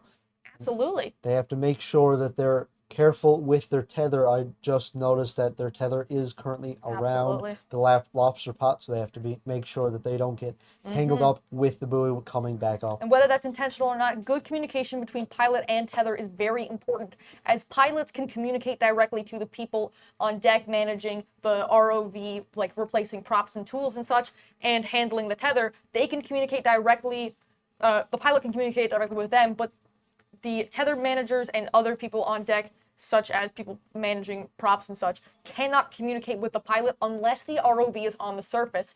With the one exception this year, that when lowering the micropile, once the bubble curtain gets placed, right here, once the micropile goes down and gets installed here, when installing the micropile, there is free communication allowed, just fully. Absolutely, because of that plate that you see in front of it, no one can see it except for the pilot, so the pilot has to communicate as it goes down. Absolutely. A lot of intention goes into making these props, and sometimes they feel challenging, sometimes they feel frustrating, but at the end of the day, they are meant to represent real world tasks, which aren't easy at times. The ocean is a really unpredictable environment. Things move, things go wrong. Absolutely. You see St. Mark's here trying to orient a piece of coral correctly so that they can grab onto it and bring it up to the surface, which it looks like they have done, which is very nice to see. Yes, congratulations, St. Mark's. You can see the viewing area. They're making their way on up past the glass and looking at everyone cheering them on and supporting them. Would absolutely recommend, if you were here at the Marine Institute today, or even just in town, make your way over to the Marine Institute and come see the flume tank viewing area. Watch all the teams compete. It's such a beautiful view. Absolutely. It is definitely a special experience to witness. St. Kevin's having a bit of an adventure there now, moving around some of the props on the bed of the flume tank. Hopefully they can manage to untangle themselves and keep going. Yep, St. Mark's have just brought the coral back up to the surface. It looks like they are planning on putting the bubble curtain into one of their claws there to try to align that to get hopefully the micropile in. Absolutely. St. Mark's is moving like a well-oiled machine here. It is incredible. Yeah, nice and quick back straight into the water. No hesitation at all. And there you saw they switched the cameras, which is very interesting to see. And it looks like the rural robotics from Charlottetown, Prince Edward Island, are getting ready to release the buoy, which is fantastic to see. It's so nice to see teams from all over Atlantic Canada. Sure, all we need now is a team from New Brunswick, and then we'd have all the provinces in Atlantic Canada represented. So if anyone's watching from New Brunswick, feel free to join us here at the Newfoundland and Labrador Meet Regionals. It is a wonderful time and such a fun and rewarding experience. Yep. And we'd love to have you. We'd love to see that the rural robotics there have released the buoy, looking to start and collect the eDNA sensor there now. Also, Rural Robotics, let's talk about that name there. Charlottetown Rural High School, they are really good branding. That is a fantastic name. It's also a bit of a tongue twister, Rural Robotics, with the bit of a Newfoundland accent. Yes, the rolling the R's Yeah. is sometimes, there's a lot of tricky names this year with Rural Yeah. Robotics, the Pretty Pink Princess, there's another one here. The 19th St. John's That's Girl the one, Guides and yeah. Pathfinders and Rangers. That's just a bit of a mouthful. They're not making it easy on us this year. No, we got our work cut out for us here, and we're hoping to do a good job. St. Mark's here looking like they were just getting photos of the crabs for their science officer to hopefully identify the species that was invasive. Absolutely. And for folks that may not be aware, the ROV in the pool is not the only place that these teams can score points. They're also making their own marketing presentation and pitch, kind of Dragon's Den style is how I've been describing it. It just is how it works. Yep. And then they have to make a poster board as well, talking about everything that they did, and they simulate being a company. And they also have to do kind of science tasks up on deck. As we mentioned, the eDNA sensor, once they retrieve the old one, they're given a string of data and have to find the frequency of each species appearing in said data. And, you know, that might sound fairly easy, but when you have the stress of being up there and the time limit, you can easily make mistakes. So making sure that you are methodical when doing that stuff is very important with a minute left on the clock here. This time absolutely flies by. Each of these teams trying to scramble to get as many points as they can last minute, and whether they achieve the ideal result or not in this run, that is okay, because they still have 2 more runs throughout the day. Their strategies can change, their approaches can change, and we highly encourage all the teams to check out the live stream, talk with your other competitors, learn from them, because this is not only a competition but also a learning experience. You are in a room full of like-minded people with the same interests and goals as you to do well in this competition. Absolutely, and we see SKH Aquamaz from St. Kevin's High School now at the surface. They look like they might be trying to either bring something up or get ready to bring something down. It looks like they're releasing a bit of the tether there to, oh, and they're coming back up. Looks like they're coming back up because they've only got it's 7 seconds left here. And what an excellent first run for all of these teams. All these teams have done absolutely incredible here today. We've seen so many different designs, so many different approaches, and we've got one more run after this before we take a bit of a break, and that run's going to be a treat. But a huge congratulations to St. Mark's Robotics, SWA Aquaforce, Rural Robotics, and SKH Aquamabs for a wonderful first run of the day. You should all be very proud of yourselves, because we sure are here, the volunteers. Absolutely, and as you said, we have one more run coming to you today. We have the Heart Innovators from Holy Heart of Mary, Heart. for I believe their second run of the day. Yep. Concord Robotics from Gander Collegiate, Cardinal Subsea Solutions from Ron Colley, and Eastern Edge Robotics from our Explorer team, which we are a part of. We hope to see you at 12 for those runs. This is a bit of a treat because we are showing off what the next step of Mate ROV looks like in this province. Because once these students graduate, they finish grade 12 and move on to post-secondary education. If they decide to pursue post-secondary education in this province, they have the opportunity to join the Explorer team or the Pioneer team. If they go to Corner Brook or Grenfell campus, they have the opportunity to join us as we compete in the final stage of the Mate ROV program, and we want to show them what that next step looks like. So we'll see you guys at 12 o'clock for that next set of runs. Take care.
Hey, so we're back. We have St. Mark's Robotics from St. Mark's Academy.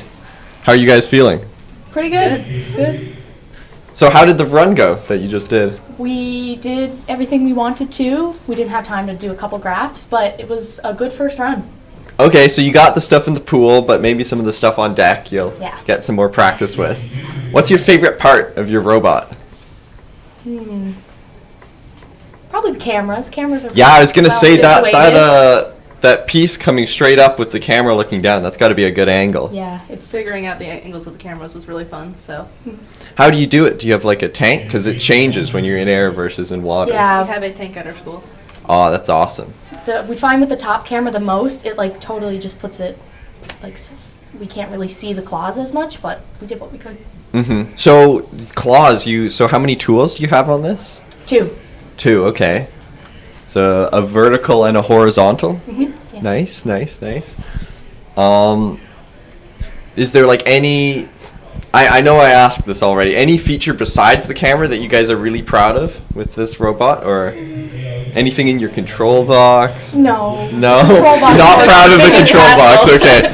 We'll move this back here maybe. I'd probably say we're pretty proud of the flotation. The flotation. We've had a lot of problems with it. So did you use foam in the past, or? Yes. Yeah. This is our first year using the PVC air-filled pipe support. It looks much cleaner as well. Yeah, the foam was really ugly. It's not. No insult to any of the teams with foam. You know, you're all great. Our foam was bad. Our foam. Yeah. Their foam was great. So how many, you have that one main camera, do you have any other cameras? Because you have this sort of switch here. Yeah, we have one towards the middle so we can see what's in front of us, and we kind of use the top one there to see what's below us. Okay. So know where to go directly down. Like there was one with a hoop, and we used the top camera to see how to get directly into the nice. Anything you want to do different for your next run? More graphing, more on-deck stuff, I feel, if we have time. Mm-hmm. Nice. Okay, thank you, and good luck with your next runs. Thank you. Clear.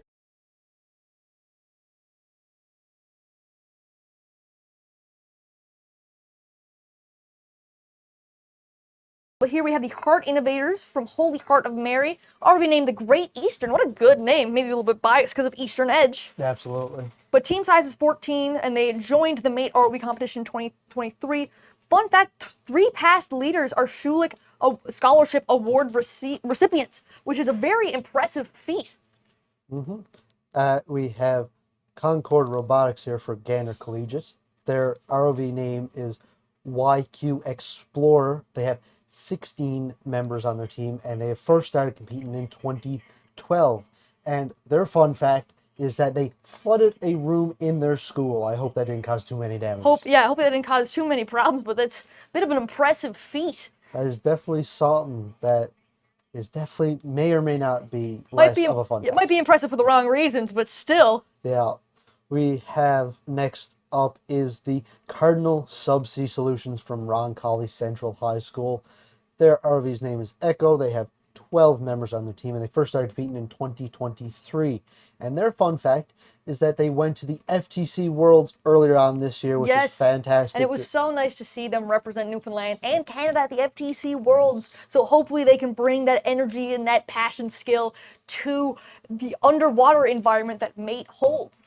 Absolutely. And on number 4, we have the Eastern Edge Robotics team. The ROV's name is Blue Star. There's about 34 students here, and our rookie year was 2002, and we are the oldest student design team here at Memorial University. Yeah, we have been competing in the Mate ROV Championship tournament since the inaugural year of 2002. But enough about all of this going on right now. We are going to head over for another interview in just one moment to hear what this next team has to say. So we'll be right back.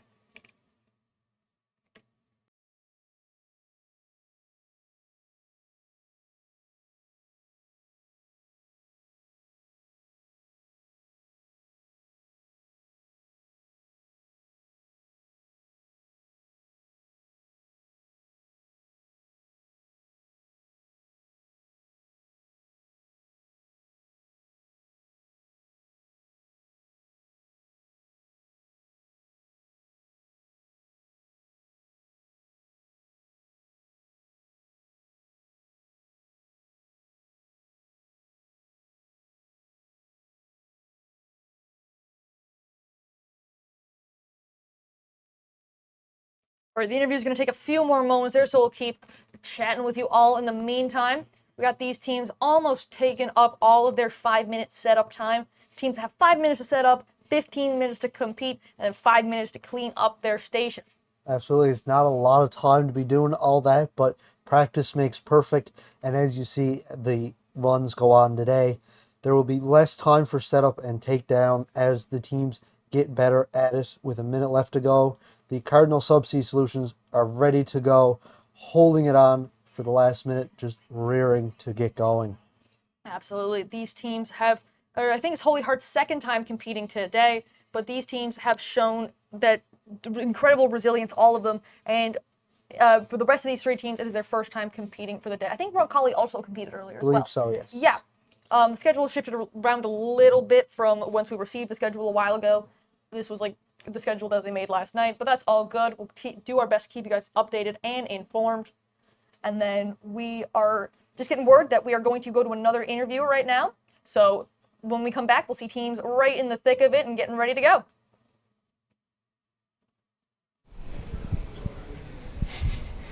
Okay, yeah, and we're back, and we're here with Aquaforce from Southwest Arm. Do you want to just introduce yourselves quickly? Okay then. I'm Isaac.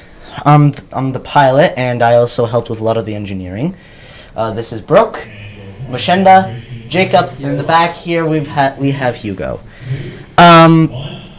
This is our robot. We call him the jellyfish. The jellyfish, okay. Is there a reason behind that? She liked the name. Okay, yeah. Jellyfish. Jellyfish. What's the favorite part you think of your robot? The fact that it partially functions. Okay. Yeah, the thrusters didn't break. They didn't explode, so that's good. That's once yesterday. I like the weird looking connector on the tether. okay. Yeah, this thing back here. I like that gives me nightmare. It has like a lot of pins. Oh yeah. So many pins. I don't get why it has so many pins. Yeah, I also like you have like a slingshot here for your motor wires. I was looking at that yesterday. So I noticed you have a lot of weights strapped down here to your bottom. Do you have problems with flipping upside down in testing, or did you just think of that before? We 10 minutes before the thing, we tried to balance it all out, but we didn't get time to test to see if it would move properly. Probably why our performance was horrible. We did not test, we did not prepare properly for this. Yeah, well, that's okay. You guys are a first-year team, right? First year as Ranger. First year's, oh, so you were in Scout before? Yeah, although, I'm going to be honest, wasn't much better. Well, it's okay, you built a robot, it moves, and that's most of it. Yeah.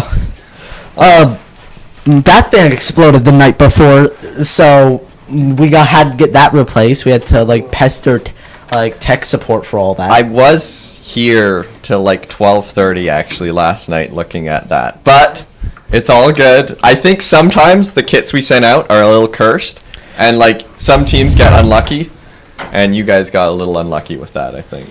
Yeah. So okay, before we end, is there anything you want to change for your next runs? You have 2 more runs.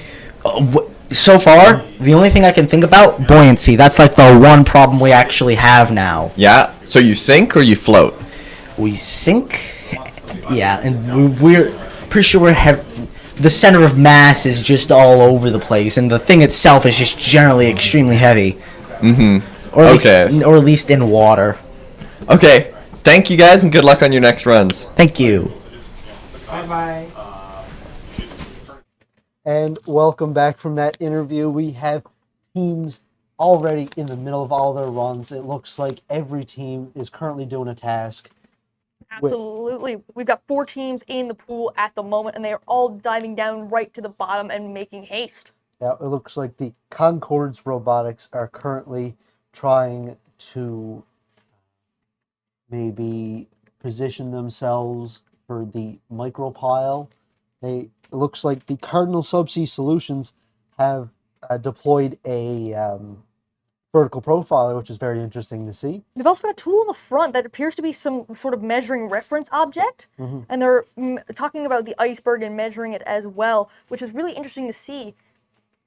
Absolutely. You don't see a lot of teams trying to do 2 things at once here, so that is fantastic to see that they thought of a way to be able to do it. Absolutely. I wonder if they'll use that measuring tool for the coral task.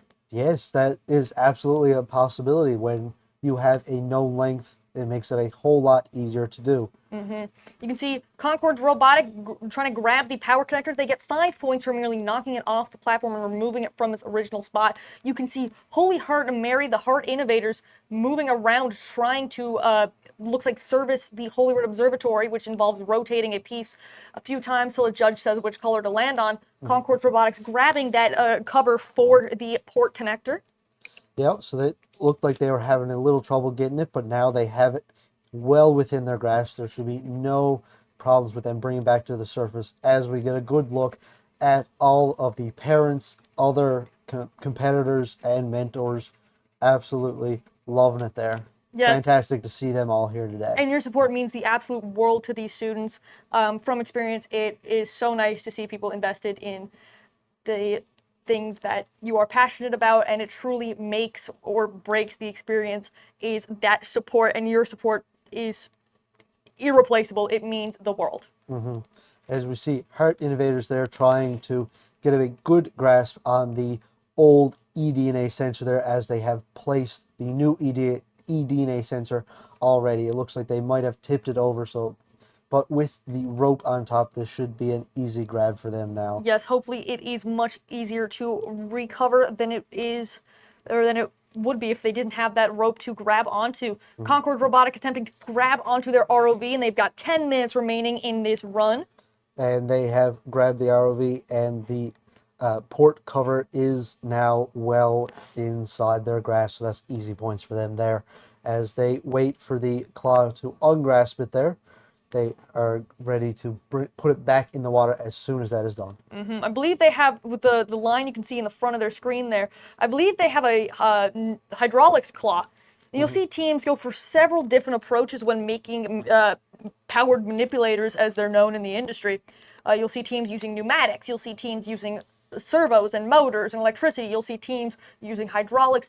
And as we've said many times, and we'll say many, many more times, no two teams will approach a problem the same way. Absolutely, and that's what makes it so interesting. Even when you're not competing, watching how other teams have done the tasks is a great way to learn and give ideas about how you can do it in the future, whether that be for your next run or even for next year's competition. You always got to be thinking about the future when you're building these ROVs. Absolutely, and you have to plan and kind of create, you get new ideas even on the off season. Sure, I've had many moments in the off season where I've gone, this would be a good idea, and then we've actually implemented it during the competition season. Yeah, and it's great to be always thinking about this year round, because even though you might not have the tasks for that year, it is always great to kind of guess, be like, all right, here's the tasks from last year. How could we get better? Which ones worked well? Which ones didn't work well? So that always trying to improve on your experiences is fantastic. Absolutely, and you are trying to work your hardest and create the best thing possible, as you said. It really is a mind game, kind of. You're trying to predict the future by looking to the past, looking at past competition locations, looking at past venues that they used in said competition locations, and trying to base off of the next competition location what you can predict and what you can expect to see. As we can see here, the Cardinal Subsea Solutions from Roncalli Central High School surfacing now with the old eDNA sensor and a piece of coral all at the same time. So that is a major time save. Rather than having to go up and down twice, they were able to do 2 tasks at once. And now they are attaching the new eDNA sensor as they're going back down, so they don't come back down empty-handed, which is a very good thing to do. Absolutely. As you see, wasting no time, going straight back into the water, straight down, as they put that new eDNA sensor into its designated place in the yellow square. And Heart Innovators here from Holy Heart of Mary High School, looking like they are lining up the paddle here on the buoy to try to lift it to the surface. Hopefully they can release that buoy, secure themselves those points. Looks like they're going for a piece of coral there now, which are also some easy points that they can use to hopefully push themselves over the edge against their competitors. All of these teams are scrambling to get the most points as they can, but not scrambling in a disorganized way, scrambling in a strategic way, a planned, calculated method. Even if things are going wrong, they are working their absolute hardest. As we see two teams here doing the same task of the new eDNA sensor, we have Cardinal Subsea Solutions and our Eastern Edge robotics team showing off what they are able to do for these Ranger teams. Absolutely. It is fantastic to see all of these teams running and getting points for everything. As you can see, Hard Innovators have done the bubble curtain, and they might believe they brought up a piece of coral, so they might be taking that off now, getting ready to go back down as they are. Absolutely. And I will say a little fun fact, the international competition venue is going to be slightly different than the international competition layout is going to be slightly different than the one you're seeing right now in the pool. Typically in mate ROV competitions, there is one venue and all the tasks happen in the same spot. Not this year, because we are Newfoundland and Labrador, so we do things a little bit differently around here. We've got some of the best facilities in the world for underwater research and science, so we're going to take advantage of that. And we are splitting up the tasks into two different venues. The venue you see before you is the Flume Tank. The other venue is going to be the National Research Council's offshore engineering basin. So teams are going to have to deal with the challenges that come with both of those venues, as both of those venues are going to be used to their fullest extent, meaning that there's going to be current, there's going to be waves. Things are going to be so unpredictable, but that is how the ocean is in real life. Yeah, and it's going to be great to see I how cannot wait. It's going to be very interesting to see how teams deal with these uncertain conditions that have not been present for many years. Absolutely. So it is interesting to see how these teams deal with that as Concord Robotics gets the buoy straight up to the surface. Exactly. I was going to Fantastic say, see. just speaking of dealing with it, they are making light work of everything. All these teams are so ready to do whatever they have to do. They are organized. They are precise. Yeah, they all have a game plan, and sticking to it is one of their main priorities. As we see Eastern Edge looking like they're flying the Transact there now, as Hart Innovators may be getting ready to scan the iceberg numbers there now. Yes, we haven't seen many teams attempt it. I believe the first team we've seen today attempt it is Cougar Robotics, Clarenville High School. Holy Heart is also attempting to do the iceberg task as well. Yeah, you can see right there. Yep, they are going around scanning all the numbers to get the information that is needed to track that iceberg to make sure that it is safe to stay there. As well, we see the multi-view here with 4 minutes left. Every single team is currently in the process of doing something. I believe Concord Robotics is collecting 2 pieces of coral at once. That is very interesting to see, and it is absolutely a game changer if they are able to do that. We see Cardinal Subsea Solutions also doing the Transact line and might also be grabbing their vertical profiler as they're doing it. Vertical profilers comes in all shapes and designs, so you'll see a plethora of different designs and mindsets here today at the Marine Institute when it comes to their profilers. Yeah, there is very little restriction on how the vertical profilers can work and will look like. So there's many different designs that are absolutely acceptable and will be working fantastically.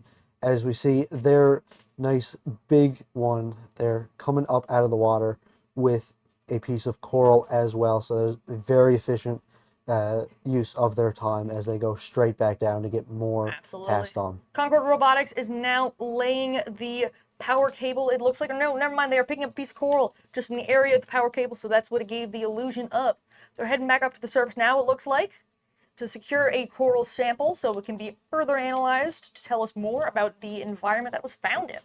Yeah, and it is great to see that all of these tasks have real-world implications to them. You can directly link the coral to the corals off the coast of Newfoundland, the iceberg to the icebergs off the coast of Newfoundland, the bubble curtains and micropiles. Everything here is able to be connected back to real-world environments, which is very nice to see. Monitoring our environments is a key part of ROV use in the real world, quote unquote, say. And it's nice to see teams, especially young people, interested in learning more about this and potentially even going into the industry themselves. As here at the Marine Institute, they have a full certificate or degree on the ROVs, piloting them during the maintenance. So if you are really interested in this kind of stuff, I would really recommend to check that out. Absolutely. The Marine Institute is one of the best facilities in the world for marine-related education. So if you're in Newfoundland and Labrador especially, I'd highly recommend checking this out. This is one of the best places in the world to learn anything related to the marine field.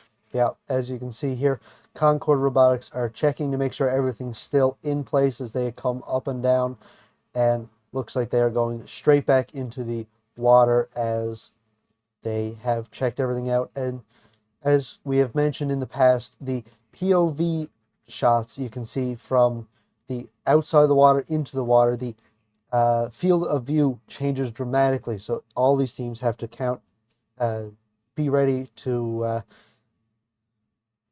force their drivers to be understanding and able to work with what they have. They have to adapt on the fly to these situations because things will happen. EastNet has released their buoy, showing off that, you know, we're still, even past Ranger, you still get to do all these awesome things, and you get to do even cooler things, I'd say. Yeah. It's just same level of coolness, but just a little bit more freedom and more of a challenge. As you were on the deck for Eastern Edge yesterday, we have our secondary pilot, Colin, doing it there now, which is fantastic to see that we have a lot of people able to do this. And speaking of the ROV program here at Marine Institute, Colin is part of the ROV program, and he has learned a lot about using ROVs, done a lot of labs with them, so it's cool to see someone with, you know, more of an educational background in this. And Holy Heart Innovators, from Holy Heart and Mary High School, they have installed the power connector, or just making some slight adjustments to it, grabbing that cap right there to leave the oceans cleaner than we found it. And I believe that might be time. It looks like it is, as Ron Colley brings it up with the cap, so that is lovely to see. Yeah. If they leave the cap at the bottom of the pool once it's been removed, that is going to be a 5-point deduction for debris, because the goal of doing any maintenance work underwater is to leave the ocean cleaner than you found it. As we can see here, all the judges are tallying up the final scores for these teams before they release them to the teams to make sure that they got everything. Now, coming up in 15 minutes, we are starting our lunch break. Absolutely. We're a bit ahead of schedule today, so hopefully we can stay on that pattern and get things a bit more on the ball. But in the 12:30 is when lunch kind of officially starts, but once these teams are moved out of the flume tank, they're free to make any changes they want during lunch and prepare for what comes next. So we'll be back at, I believe, 1 o'clock. Yep. Yeah, next set of runs is at 1 o'clock. With OD4D, Viking Industries, Where's Waller, and the 19th St. John's Pathfinders and Rangers. We're excited to see them when they come up. Absolutely. See you then.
So I did the Bachelor of Maritime Studies. It introduced the business element of the maritime world. When you join the nautical science program, you sort of think that your life now is on a vessel or on a ship. But doing the degree allowed me to come ashore and get a job landside.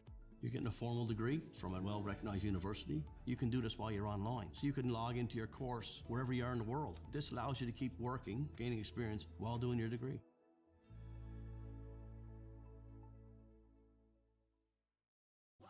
The diploma programs at the Marine Institute are typically 3 to 4 years long. Almost all of them include work term components, which is a big aspect for the Marine Institute. It's all very practical. You actually get to do what you were learning in the classroom.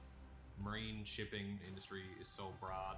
There's so many different sectors that you can go into and specialize in, and the training that we receive here is second to none.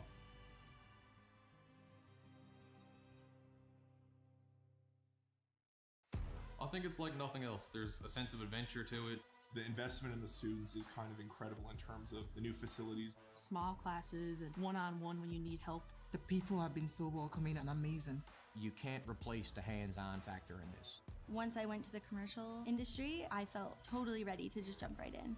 Knowing how much opportunity is out there was a big pull for me to come to MI.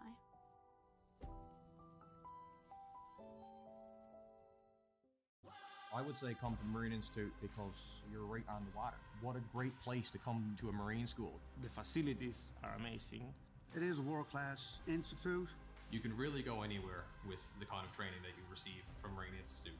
There's nowhere else in the world that you're going to be able to sit in a desk and then go to a boat, and you get so much hands-on learning here in the most beautiful province in the world.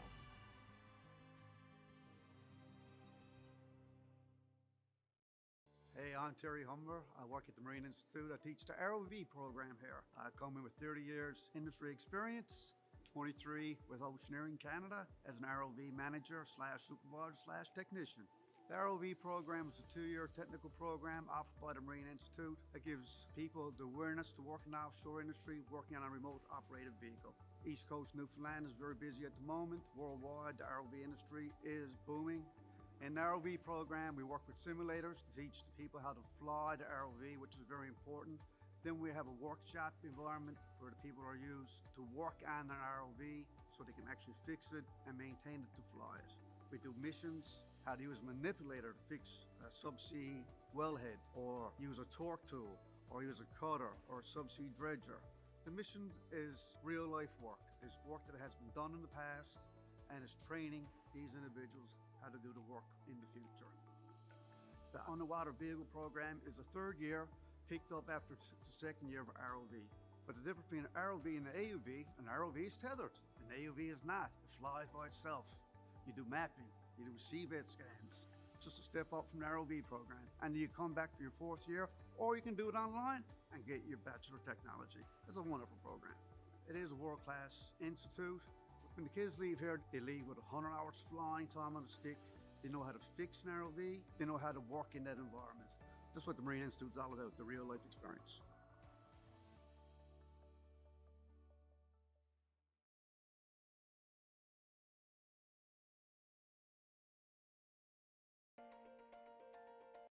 We are diving today at a depth of about 5,000 meters on the north side of Mona Seamount, which borders the southern edge of the Puerto Rico Trench. We're not sure what to expect during this dive. They almost look like columns. Yeah, it looks like an underwater city or something. Quite a bit of life here. This includes sponges and corals and some anemones, a couple of polynoid polychaete worms, and a couple of fishes.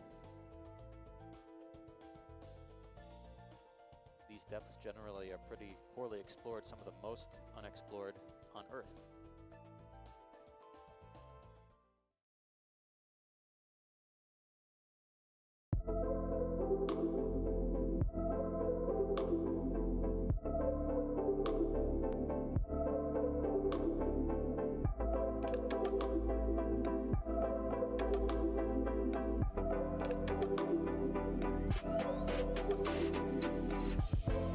Thank you.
So I did the Bachelor of Maritime Studies. It introduced the business element of the maritime world. When you join the nautical science program, you sort of think that your life now is on a vessel or on a ship. But doing the degree allowed me to come ashore and get a job landside. You're getting a formal degree from a well-recognized university. You can do this while you're online. So you can log into your course wherever you are in the world. This allows you to keep working, gaining experience while doing your degree.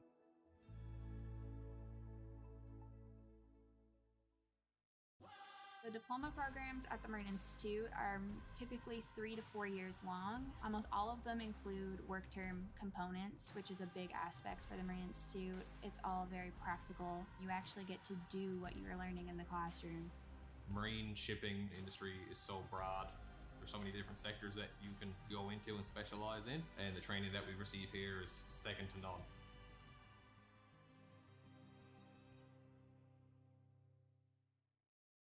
I think it's like nothing else. There's a sense of adventure to it. The investment in the students is kind of incredible in terms of the new facilities. Small classes and one-on-one when you need help. The people have been so welcoming and amazing. You can't replace the hands-on factor in this. Once I went to the commercial industry, I felt totally ready to just jump right in. Knowing how much opportunity is out there was a big pull for me to come to MI.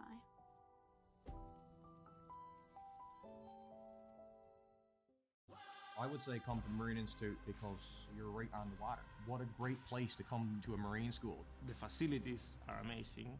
It is a world-class institute. You can really go anywhere with the kind of training that you receive from Marine Institute.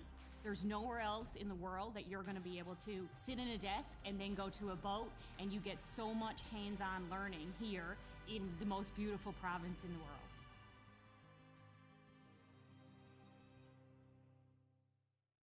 Hey, I'm Terry Humber. I work at the Marine Institute. I teach the ROV program here. I come in with 30 years industry experience, 23 with Oceaneering Canada as an ROV manager / supervisor / technician.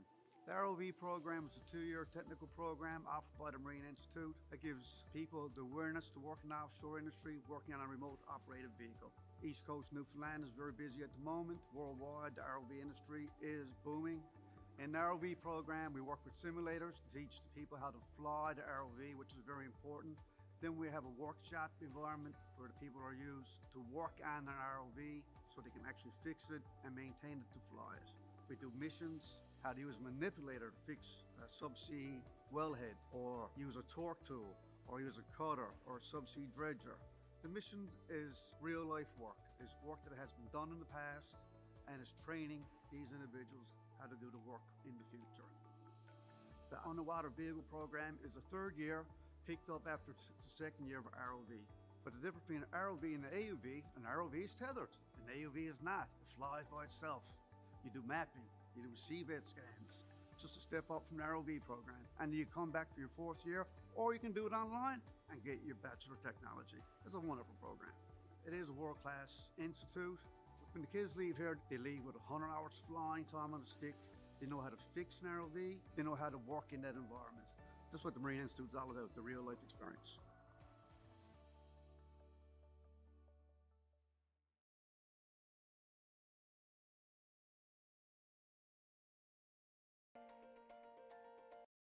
We are diving today at a depth of about 5,000 meters on the north side of Mona Seamount, which borders the southern edge of the Puerto Rico Trench. We're not sure what to expect during this dive. They almost look like columns. Yeah, it looks like an underwater city or something. Quite a bit of life here. This includes sponges and corals and some anemones, a couple of polynoid polychaete worms, and a couple of fishes. These depths generally are pretty poorly explored, some of the most unexplored on Earth.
So I did the Bachelor of Maritime Studies. It introduced the business element of the maritime world. When you join the nautical science program, you sort of think that your life now is on a vessel or on a ship. But doing the degree allowed me to come ashore and get a job landside. You're getting a formal degree from a well-recognized university. You can do this while you're online. So you can log into your course wherever you are in the world. This allows you to keep working, gaining experience while doing your degree.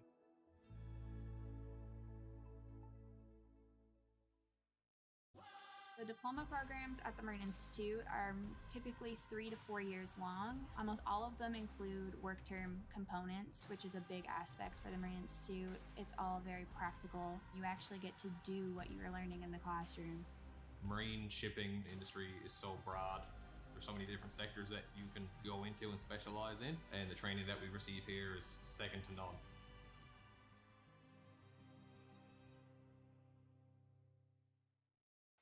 I think it's like nothing else. There's a sense of adventure to it. The investment in the students is kind of incredible in terms of the new facilities. Small classes and one-on-one when you need help. The people have been so welcoming and amazing. You can't replace the hands-on factor in this. Once I went to the commercial industry, I felt totally ready to just jump right in. Knowing how much opportunity is out there was a big pull for me to come to MI.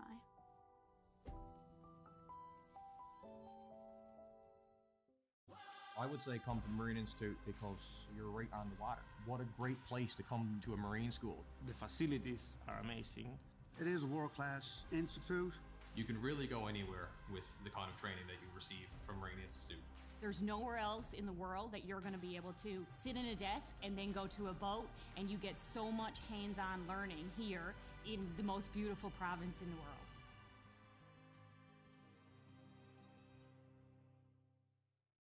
Hey, I'm Terry Humber. I work at the Marine Institute. I teach the ROV program here. I come in with 30 years industry experience, 23 with Oceaneering Canada as an ROV manager / supervisor / technician.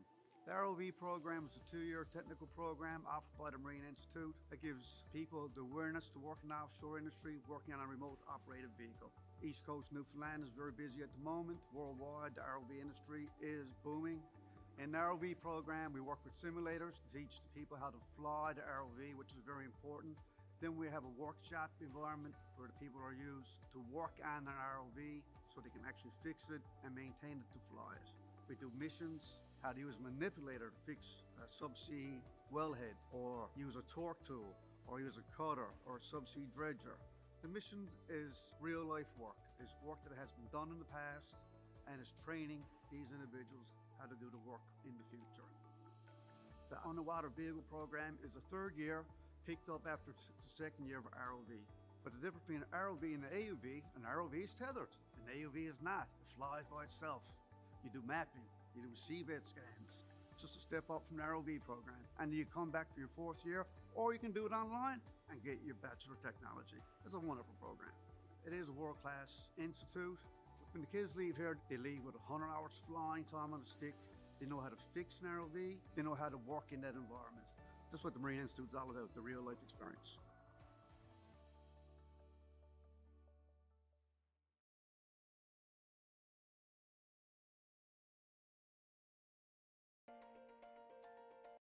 We are diving today at a depth of about 5,000 meters on the north side of Mona Seamount, which borders the southern edge of the Puerto Rico Trench. We're not sure what to expect during this dive. They almost look like columns. Yeah, it looks like an underwater city or something. Quite a bit of life here. This includes sponges and corals and some anemones, a couple of polynoid polychaete worms, and a couple of fishes. These depths generally are pretty poorly explored, some of the most unexplored on Earth.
So I did the Bachelor in Maritime Studies. It introduced the business element of the maritime world. When you join the nautical science program, you sort of think that your life now is on a vessel or on a ship.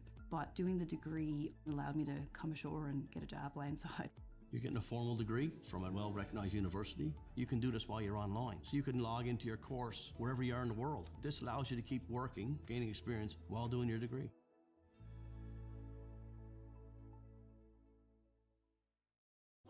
The diploma programs at the Marine Institute are typically 3 to 4 years long. Almost all of them include work term components, which is a big aspect for the Marine Institute. It's all very practical. You actually get to do what you were learning in the classroom. Marine shipping industry is so broad. There's so many different sectors that you can go into and specialize in, and the training that we receive here is second to none.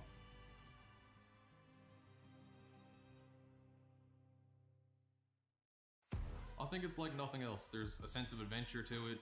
The investment in the students is kind of incredible in terms of the new facilities. Small classes and one-on-one when you need help. The people have been so welcoming and amazing. You can't replace the hands-on factor in this. Once I went to the commercial industry, I felt totally ready to just jump right in. Knowing how much opportunity is out there was a big pull for me to come to MI.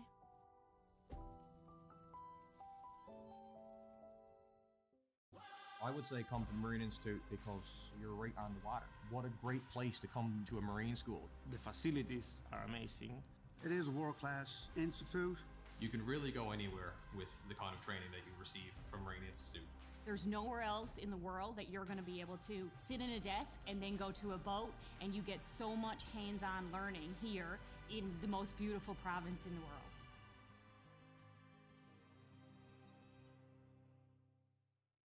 Hey, I'm Terry Humber. I work at the Marine Institute. I teach the ROV program here. I come in with 30 years industry experience, 23 with Oceaneering Canada as an ROV manager slash supervisor slash technician. The ROV program is a 2-year technical program offered by the Marine Institute that gives people the awareness to work in the offshore industry working on a remote operated vehicle. East Coast Newfoundland is very busy at the moment. Worldwide, the ROV industry is booming. In the ROV program, we work with simulators to teach the people how to fly the ROV, which is very important. Then we have a workshop environment where the people are used to work on an ROV so they can actually fix it and maintain it to fly it. We do missions, how to use a manipulator to fix a subsea wellhead, or use a torque tool, or use a cutter, or a subsea dredger. The mission is real life work. It's work that has been done in the past and is training these individuals how to do the work in the future. The underwater vehicle program is the 3rd year, picked up after the 2nd year of ROV. But the difference between an ROV and an AUV, an ROV is tethered, an AUV is not. It flies by itself. You do mapping, you do seabed scans, just a step up from the ROV program. And you come back for your 4th year, or you can do it online and get your Bachelor of Technology. It's a wonderful program. It is a world-class institute. When the kids leave here, they leave with 100 hours flying time on the stick. They know how to fix an ROV. They know how to work in that environment.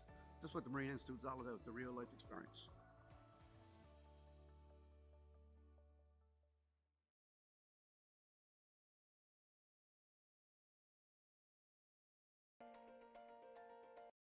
We are diving today at a depth of about 5,000 meters on the north side of Mona Seamount, which borders the southern edge of the Puerto Rico Trench.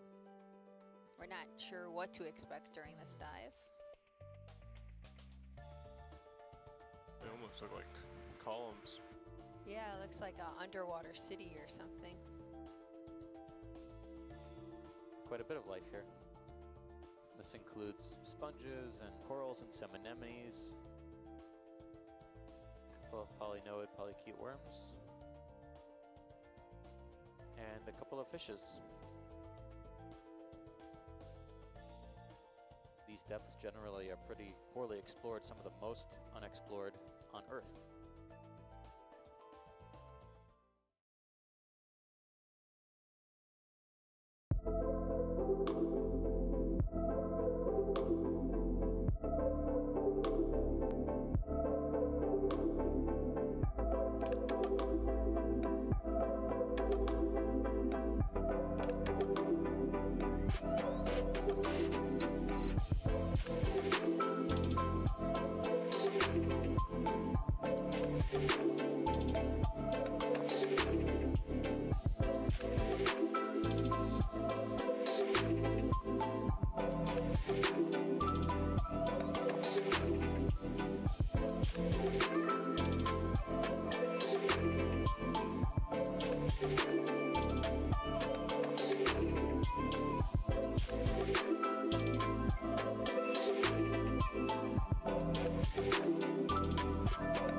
So I did the Bachelor in Maritime Studies. It introduced the business element of the maritime world. When you join the nautical science program, you sort of think that your life now is on a vessel or on a ship. But doing the degree allowed me to come ashore and get a job landside.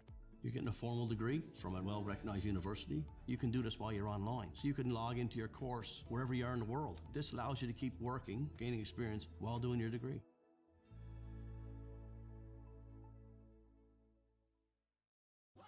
The diploma programs at the Marine Institute are typically 3 to 4 years long. Almost all of them include work term components, which is a big aspect for the Marine Institute. It's all very practical. You actually get to do what you were learning in the classroom.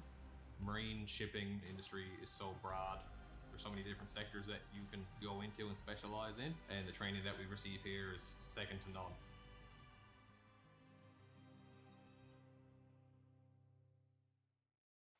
I think it's like nothing else. There's a sense of adventure to it. The investment in the students is kind of incredible in terms of the new facilities. Small classes and one-on-one when you need help. The people have been so welcoming and amazing.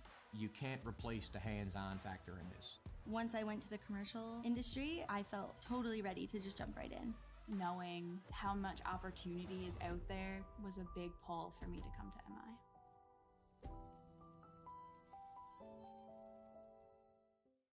I would say come to the Marine Institute because you're right on the water. What a great place to come to a Marine school. The facilities are amazing. It is a world-class institute. You can really go anywhere with the kind of training that you receive from Marine Institute. There's nowhere else in the world that you're going to be able to sit in a desk and then go to a boat, and you get so much hands-on learning here in the most beautiful province in the world.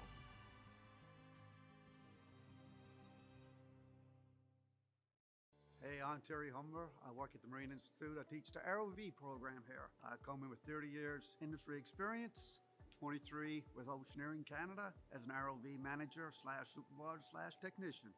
The ROV program is a 2-year technical program offered by the Marine Institute that gives people the awareness to work in the offshore industry, working on a remote operated vehicle. East Coast Newfoundland is very busy at the moment. Worldwide, the ROV industry is booming. In the ROV program, we work with simulators to teach the people how to fly the ROV, which is very important. Then we have a workshop environment where the people are used to work on an ROV so they can actually fix it and maintain it to fly it. We do missions, how to use a manipulator to fix a subsea wellhead, or use a torque tool, or use a cutter, or a subsea dredger. The mission is real life work. It's work that has been done in the past, and it's training these individuals how to do the work in the future. The underwater vehicle program is a 3rd year, picked up after the 2nd year of ROV. But the difference between an ROV and an AUV is tethered. An AUV is not. It flies by itself. You do mapping, you do seabed scans. It's just a step up from the ROV program. And you come back for your 4th year, or you can do it online and get your Bachelor of Technology. It's a wonderful program. It is a world-class institute. When the kids leave here, they leave with 100 hours flying time on the stick. They know how to fix an ROV. They know how to work in that environment. That's what the Marine Institute is all about, the real life experience.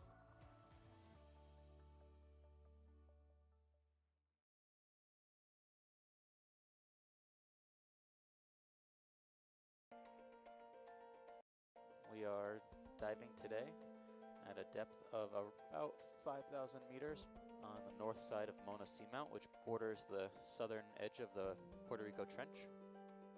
We're not sure what to expect during this dive. They almost look like columns. Yeah, it looks like an underwater city or something. Quite a bit of life here. This includes sponges and corals and some anemones, a couple of polynoid polychaete worms, and a couple of fishes. These depths generally are pretty poorly explored, some of the most unexplored on Earth.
So I did the Bachelor of Maritime Studies. It introduced the business element of the maritime world. When you join the nautical science program, you sort of think that your life now is on a vessel or on a ship. But doing the degree allowed me to come ashore and get a job landside. You're getting a formal degree from a well-recognized university. You can do this while you're online. So you can log into your course wherever you are in the world. This allows you to keep working, gaining experience while doing your degree.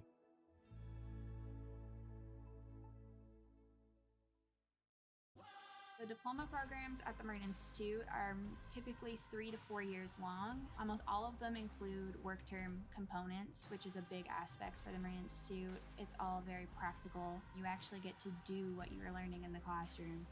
Marine shipping industry is so broad. There's so many different sectors that you can go into and specialize in, and the training that we receive here is second to none.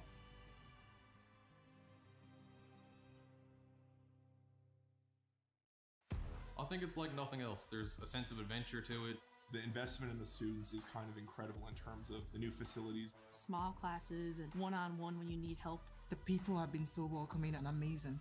You can't replace the hands-on factor in this. Once I went to the commercial industry, I felt totally ready to just jump right in. Knowing how much opportunity is out there was a big pull for me to come to MI.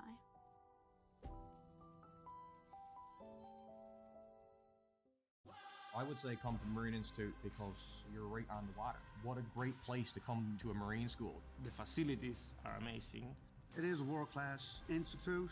You can really go anywhere with the kind of training that you receive from Marine Institute.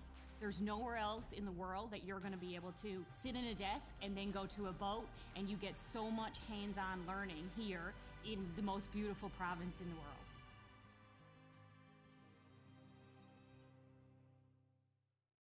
Hey, I'm Terry Humber. I work at the Marine Institute. I teach the ROV program here. I come in with 30 years industry experience, 23 with Oceaneering Canada as an ROV manager / supervisor / technician. The ROV program is a 2-year technical program offered by the Marine Institute that gives people the awareness to work in the offshore industry, working on a remote operated vehicle. East Coast Newfoundland is very busy at the moment. Worldwide, the ROV industry is booming.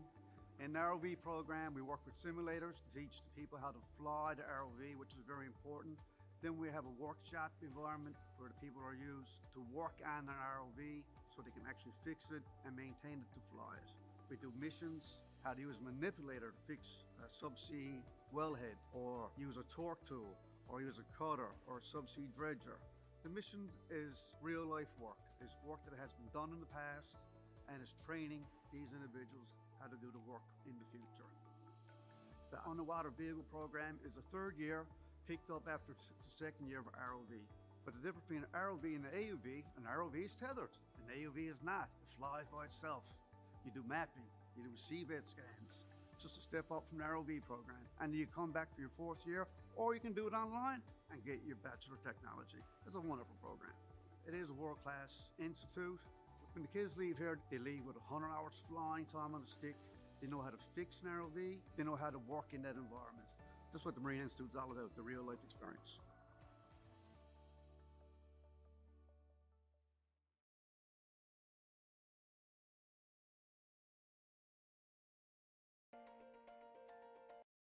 We are diving today at a depth of about 5,000 meters on the north side of Mona Seamount, which borders the southern edge of the Puerto Rico Trench.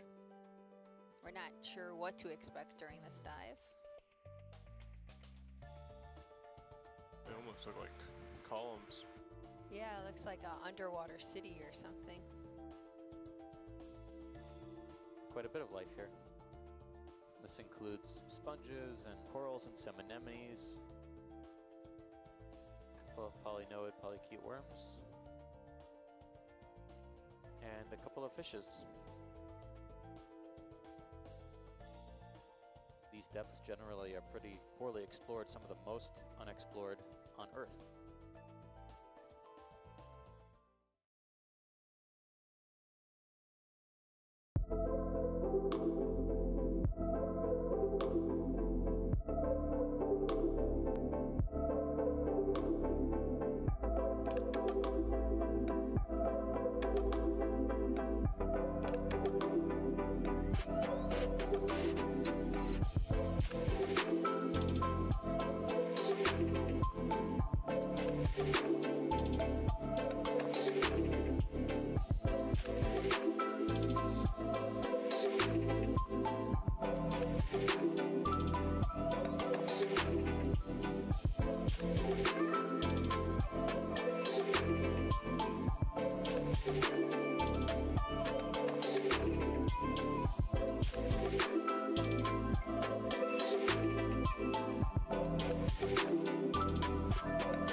So I did the Bachelor of Maritime Studies. It introduced the business element of the maritime world. When you join the nautical science program, you sort of think that your life now is on a vessel or on a ship.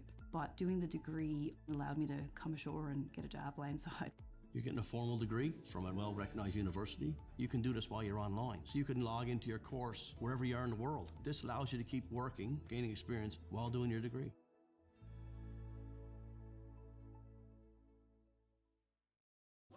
The diploma programs at the Marine Institute are typically 3 to 4 years long. Almost all of them include work term components, which is a big aspect for the Marine Institute. It's all very practical. You actually get to do what you were learning in the classroom. Marine shipping industry is so broad. There's so many different sectors that you can go into and specialize in, and the training that we receive here is second to none.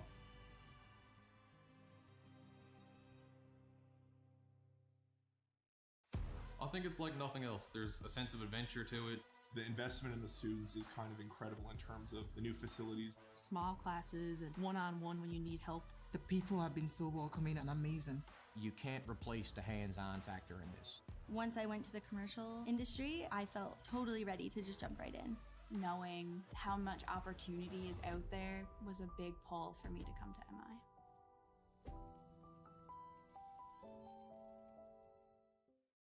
I would say come to the Marine Institute because you're right on the water. What a great place to come to a Marine school. The facilities are amazing. It is a world-class institute. You can really go anywhere with the kind of training that you receive from Marine Institute. There's nowhere else in the world that you're going to be able to sit in a desk and then go to a boat, and you get so much hands-on learning here in the most beautiful province in the world.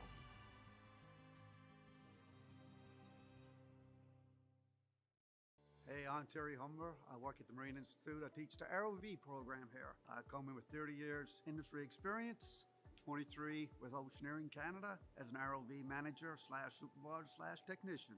The ROV program is a 2-year technical program offered by the Marine Institute that gives people the awareness to work in the offshore industry, working on a remote operated vehicle. East Coast Newfoundland is very busy at the moment. Worldwide, the ROV industry is booming. In the ROV program, we work with simulators to teach the people how to fly the ROV, which is very important. Then we have a workshop environment where the people are used to work on an ROV so they can actually fix it and maintain it to fly it. We do missions, how to use a manipulator to fix a subsea wellhead, or use a torque tool, or use a cutter, or a subsea dredger. The mission is real life work. It's work that has been done in the past and is training these individuals how to do the work in the future. The underwater vehicle program is a 3rd year, picked up after the 2nd year of ROV. But the difference between an ROV and an AUV is tethered. An AUV is not. It flies by itself.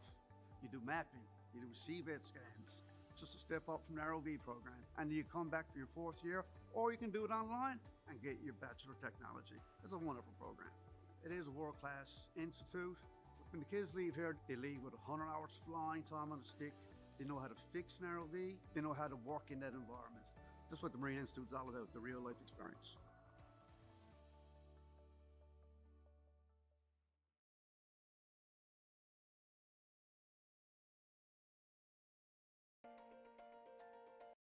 We are diving today at a depth of about 5,000 meters on the north side of Mona Seamount, which borders the southern edge of the Puerto Rico Trench. We're not sure what to expect during this dive. They almost look like columns. Yeah, it looks like an underwater city or something. Quite a bit of life here. This includes sponges and corals and some anemones, a couple of polynoid polychaete worms, and a couple of fishes. These depths generally are pretty poorly explored, some of the most unexplored on Earth.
So I did the bachelor.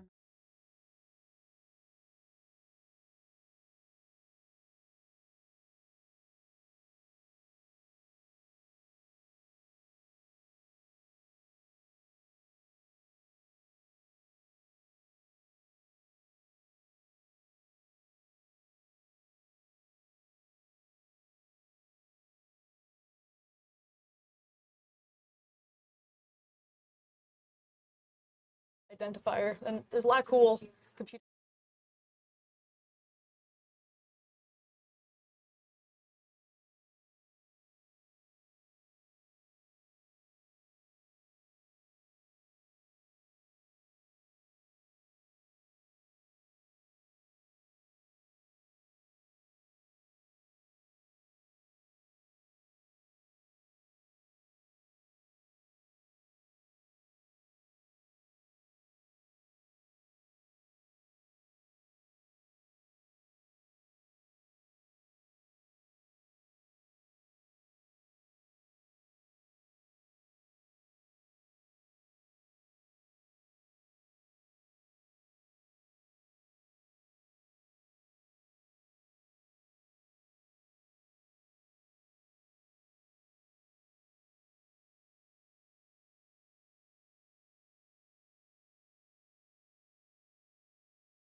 Right, and we are back with some more runs. We're about halfway through the runs here now. We've got 4 star-studded teams all in the lineup. We got OD40 from O'Donnell, Viking Industries from Gonzaga, Where's Waldo from Trafalgar Castle School, and the 19th St. John's Pathfinders and Rangers. Absolutely, and you can see, you've been watching all of these teams, been doing these tasks, plodding away with their time, making sure they can do everything they set out to do with 7 minutes left on the clock here.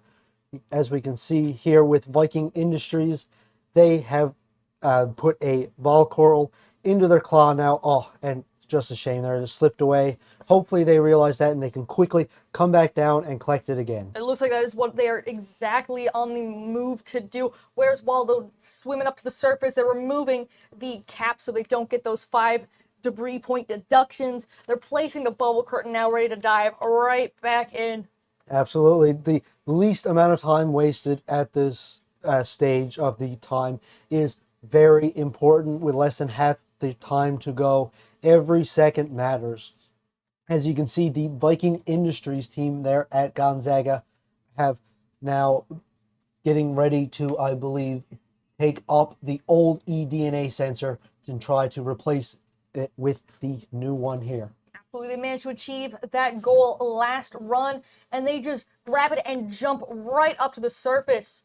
Absolutely. You can see once again the absolute fantastic audience that we have here today watching all of these teams compete through the glass in the observatory there in the at the Flume tank. So thank you all again for showing up. It is fantastic to see you all and hear you all. 100%. It means the absolute world. I just realized the Gonzaga pilot menu. It says venturing into the sublime seafloor. Oh, that is so cool. Which honestly, that's how these runs are going today. They're going absolutely sublime for all these teams. Gonzaga just making their way up to the surface with the eDNA sensor. Their tether manager about to make that big reach all the way down. I think it's about a half a meter or maybe even a bit more. Yeah, it's a far reach, that's for sure. And he has accomplished that. He has it. He's waiting for the gripper to let go. And almost there. And he has it. And down they... Excellent job, Viking Industries, placing that new one in there now. And the 19th St. John's Rangers and Pathfinders is going to collect a coral sample. It looks like they are just inching towards it ever so slightly. Yeah, it is just so close there. They have a hook there that they are hoping to hook into that ball to make it so much easier for them to do rather than trying to grab it with a claw. Absolutely. They told me last night that their hook is made out of a tent peg from one of their camping expeditions that they've gone on as a Girl Guide troop, and I think that's really cute. But also tent pegs, we do use them a lot on Eastern Edge for tooling. Yeah. We've got 2 different tool skits for both environments that we will face in internationals, and tent pegs are on both of them because of how useful they are. Absolutely. And you mentioned that came from one of their camping kits. That is a fantastic use of one of the goals of this, of reuse or bought versus build. They had that on hand, so they just use what they had rather than buying something new to make it work. They use what they have around them, and sometimes that's better than buying things. Sometimes you look at something you have on your desk and you get inspired to solve a problem, and that is what the goal of this competition is. Absolutely. As we see Viking Industries here now trying to reorient themselves to get, hopefully, the plug into the observatory there with the new eDNA sensor, as Where's Waldo are now getting ready to do the micropile task. Yes, this is a task that we haven't seen done too many times today, for it is a bit tricky and challenging, but it is a very interesting one at that. Yeah, and with that long string you're seeing there, the risks of having it tangle up with them very quickly, so it is very important that you make sure that not only you're managing the tethers, but also that rope as well. As we see Viking Industries from Gonzaga High School now looks like they have oriented themselves to take photos of the crabs, and hopefully they are able to find which ones are the invasive species. The European green crab has been causing several issues off the coasts of Newfoundland for not only the fisheries, but also for the local environment and the native populations there. So it is very important that in real life, when trying to identify these species, you get the right ones, because you don't want to be subtracting from a population that is already subtracting, that is already starting to lose all their population. Absolutely. Here's Waldo. Where's Waldo here now? Looks like they just took out their vertical profiler, which is very nice to see that they have one working there, because that's definitely one of the more difficult opportunities that they have. And it looks like they also have a piece of coral on their ROV as well that they have just brought up, which is fantastic to see. Absolutely. These teams have perfected their strategies now. They are refueled after the lunch break. They are ready to go. The fire has been lit under them, and they are ready to show what they can do. Absolutely. 2 minutes left on the clock for these teams. Everybody is starting to do their final touches there now as the 19th St. John's Pathfinders and Rangers, I believe, have realized that the coral might not be for them and are now reorienting themselves to get a different task. Viking Industries expertly picking up a piece of ball coral and swimming their way right on back up, rotating their cameras to look at the flume tank viewing area, looking at everyone watching along here with us today, and then making their way back up, just making sure they're nice and secure with their manipulator, keeping the coral on lock, keeping it buckled in so they don't lose it when moving around at the top of the surface, because they don't want to drop their prop and have to go all the way back down to the bottom of the pool. And it is interesting that you mentioned that they have a rotating camera. Earlier on in the day, we have mentioned that a lot of these teams have multiple cameras from multiple different angles, but that causes a lot of power problems that may interrupt their power signals and other components. So having a rotating camera to give you that bit extra visibility is absolutely a great way to get around having to need 4 or 5 different cameras. So having a rotating camera is a brilliant idea from Gonzaga. The 19th St. John's Pathfinders and Rangers looking like they're trying to attempt the whale-safe buoy.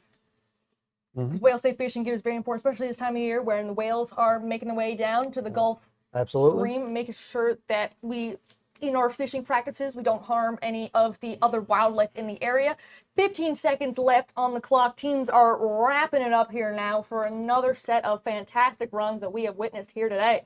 Absolutely, and that might be it for Where's Waldo with their final piece of coral coming up now, and that is time. They have to be happy with all those results, watching all of these competitors do their very best. It is fantastic to see them go. Some little stats from the Trafalgar Castle School team. The ROV named Waldo aptly match in their buoyancy on the Waldo matches their striped uniforms. And they're from an all-girls school at Trafalgar Castle School in Whitby, Ontario, joining the competition now for their 3rd year with only a team size of 10. Small but mighty. They're making excellent strides, and they're making waves in the Newfoundland Labrador Mate ROV regional competition. Absolutely. They've definitely been a staple here the past few years. Absolutely. With their very recognizable red and white stripes. I was going to say, it's not a Mate ROV competition the last few years without the red and white striped uniforms of Where's Waldo. We're fantastic to have them here, especially from all the way up in Ontario. It's a joy.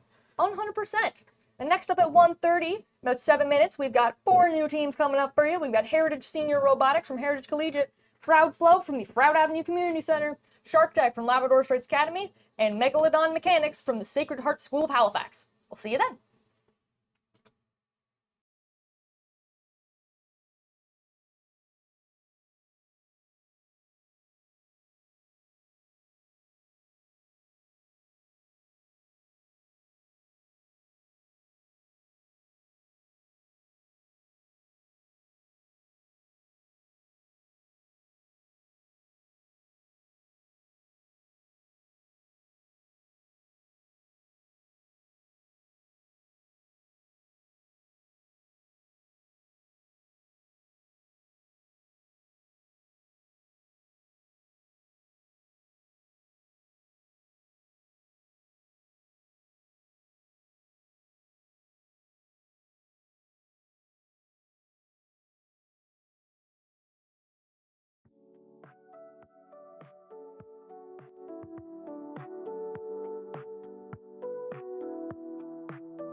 Hello,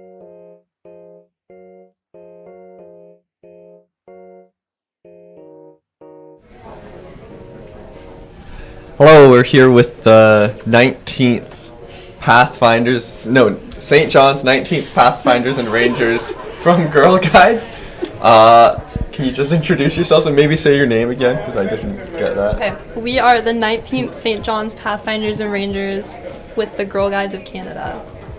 Nice. And who are you? I am Megan. Oh, I'm Clara. I am Lauren. I'm Sam. I'm Maria. Okay, how do you think your run went first? It was pretty good. We got our goal. We were gonna pick one thing up and get 5 points. Let's go. That was the goal for today. So we did that. I saw when you were flying around, you'd go to try to pick stuff up and the front would go woo. And then, how was that to fly? I mean,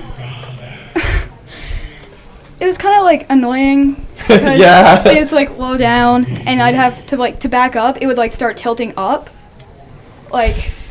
Yeah. So it was So we definitely have to fix that. So it was definitely like hard to hook the thing. Mhm. But we got one of them. Yeah. So that was our goal. What's your favorite part about your robot in general? I think my favorite part is all the pink. Okay. Yeah. I'd call that more of a magenta, but yeah, I guess. It wasn't meant to be pink. We just didn't have the right filament. Okay, yeah. And it's all 3D printed, so. That's awesome.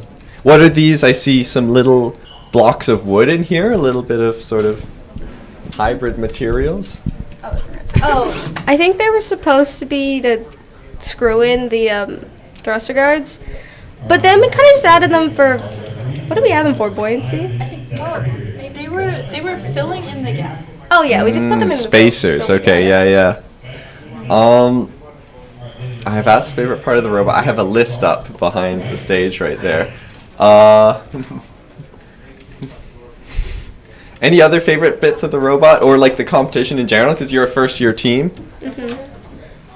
I like how helpful everybody is. Okay. Yes. Let's go. Shout out to me. Yeah. I got a set of cookies earlier, so I'm pretty happy with that. Badge. Yeah, the badge. Is there any changes you're going to make to the robot before your next run? Probably gonna mess with like the weighting of it so it doesn't. Oh. Do you want to? Yeah. Do I need to start over? Nah, keep going. So it doesn't like keep falling backwards. Like maybe add more I think we floating need to add on some the foam back. like right here. Yeah. I think we should put more foam on this tether thing. Yeah. Like It's getting like poorly Okay. out and maybe tighten the zip ties on it. Yeah. Nice. Okay. Sounds like you have work to do. Thank you guys, and good luck on your next runs. Okay. Thank Thank you. you. Thank you. And we are back, everyone. We have the next set of people on the deck here now, getting ready to go. This is Heritage Senior Robotics at the #1 slot. Their ROV name is Growler. They have 6 team members, and their very first year was 2006. Now, their fun fact is that they have a whole new team from last year. So that, I bet you, has had a lot of learning experiences and complications along with Oh, it. absolutely. There's benefits and there's drawbacks. I like how in their photo that they have their Xbox controller positioned right up at the front. Yeah. And funnily enough, we at Eastern Edge use a similar method. We use a PlayStation controller. So it really doesn't matter about how the controller looks or what it's from. It matters how you use it. Proud flow from Frout Avenue Community Center, a not-for-profit center with a team represented here at the mate competition. ROV named Fred, team size of 13, and it's their second year competing, and we're so happy to see them back. It's always nice to have first-year teams, but it's especially nice to have teams that have made their return after a year. It means that they are invested. It means that they are loving what we have to offer, and it is incredible. We are so happy to be able to offer that for every team, whether it's your first year, your second year, or even your 20th year, here at the 20th anniversary of the Mate ROV competition here in Newfoundland and Labrador. Absolutely. So our final team here is Shark Tech. On our third is the Shark Tech Labrador Straits Academy. Their ROV name is Chic. They have a team size of 8, and their rookie year was 2023. Again, their fun fact was that they were stuck on the island for 6 days because of the sea ice last year. That is definitely not what you want to hear after the competition, but at least they got home safe, and it looks like they are getting ready there now. Absolutely. You want people to work their best. We also want people to be able to rest up. Megalodon mechanics from the Sacred Heart School of Halifax, the junior team for the Hammerhead team. Like I mentioned earlier, it's nice to have different schools represented, but especially nice to have teams, multiple teams from the same school, because they have a desire, they have a drive, they want to do this. And they have so many people that want to do this that they had to split up the team. Even though this is a team of 4 and they debuted last year, they are small but mighty, and they have shown that they have learned so much from last year, and they have kind of grown into their own, they have really, what's the saying, like they've grown into their shoes or something? Yeah, something like that. Something like that, yeah. I'm not an English major, folks. I deal with a lot more science. And even though they do say they are a junior team, that does not necessarily mean that they are a second-tier team at this competition. Oh, for sure. Every single team here is absolutely fantastic. Now, so the Sacred Heart School of Halifax does have 2 teams. That doesn't mean that they put all their best students on one team. That just means that it's great to have enough interest and that they're able to do 2. So the junior team I would not put them into a tier of their own. They are absolutely in it to win with the rest of them. And that's what it's all about here. Absolutely. 30 seconds left here now. A lot of the bots are in the water, ready to go. But 30 seconds left for setup time. You see here, teams will see this countdown ticking down for their 20 minutes of including setup time and their 15 minutes competition time. And then once that timer reaches 0, they've got 5 minutes to clean up, get on out of here, and get ready for their next match and whatever it may contain. Absolutely. So you can see Megalodon mechanics here, absolutely ready to go as soon as that counter drops down to 0. And away they go just like that, wasting no time at all. They're diving right in to face the fresh set of challenges right before them. And we haven't talked much about this today, but yesterday we have tether management. As you can see here, they have made sure that tether is always out of the way with a lot of the flotation to make sure that it's not weighing down your ROV. It's also important that you don't have too much tether or not enough tether. That will also affect the way that you pilot. So making sure that your tether is precisely how you want it and where you want it is a skill that these tether managers have absolutely had to hone in during this competition. And now with all these teams doing their second runs, I think that has absolutely happened with these. And I would 100% agree. You need to be in sync. The pilot and tether manager need to be in the same playing field. You see Shark Tech going right in, diving in vertical profile or descending. They've already attached a recovery line to this anchor point, which is worth a handful of points, but it's also challenging because you don't want to get tangled up in your recovery line. You want your recovery line to unspool smoothly. You don't want to get tangled up. You want it to be easy to remove. There's so many factors that go into designing that. Absolutely. And it's very interesting that they start with that task, because that task requires, as you said, the line. Doing it first, that obviously causes a hazard in the pool that they have to now worry about. Yeah, and you run the risk of getting tangled, but they've seemed to have it on lock. They are dialed in, pedal to the metal, wasting no time. You're putting the bubble curtain straight on for Shark Tech there, straight into the water, back again, absolutely wasting no time, as we said, with Heritage Senior Robotics here doing the same task with the bubble curtain. Yeah, and they are placing it. I believe they placed it successfully. There you go. We got a first-person POV of all of their screens. They've got one screen for their vertical profiler, which is the screen you see in the middle right here. They've got one for their tooling cameras right above that, and they have another one for kind of facing behind their tooling, so they can get a more general view instead of a more precise view like they have in the top right. Absolutely, and it's interesting that they are able to see both of their cameras at the same time. A lot of teams have to switch between cameras, but it is absolutely an advantage to be able to see all your cameras, to see what they're seeing all at once. Heritage Senior either going for a coral sample, going for the crabs, or looking at the coral garden. Shark Tech is flying the transect at the moment, scooting along the bottom of the floor, much like a horseshoe crab or such like a skate or a ray that you would see at the bottom of the ocean. Yeah, so it looks like Heritage Senior Robotics here are taking photos of the crabs with their secondary camera up in the top right, positioning it to make sure that they can see which crabs are the invasive ones and which crabs aren't. Absolutely.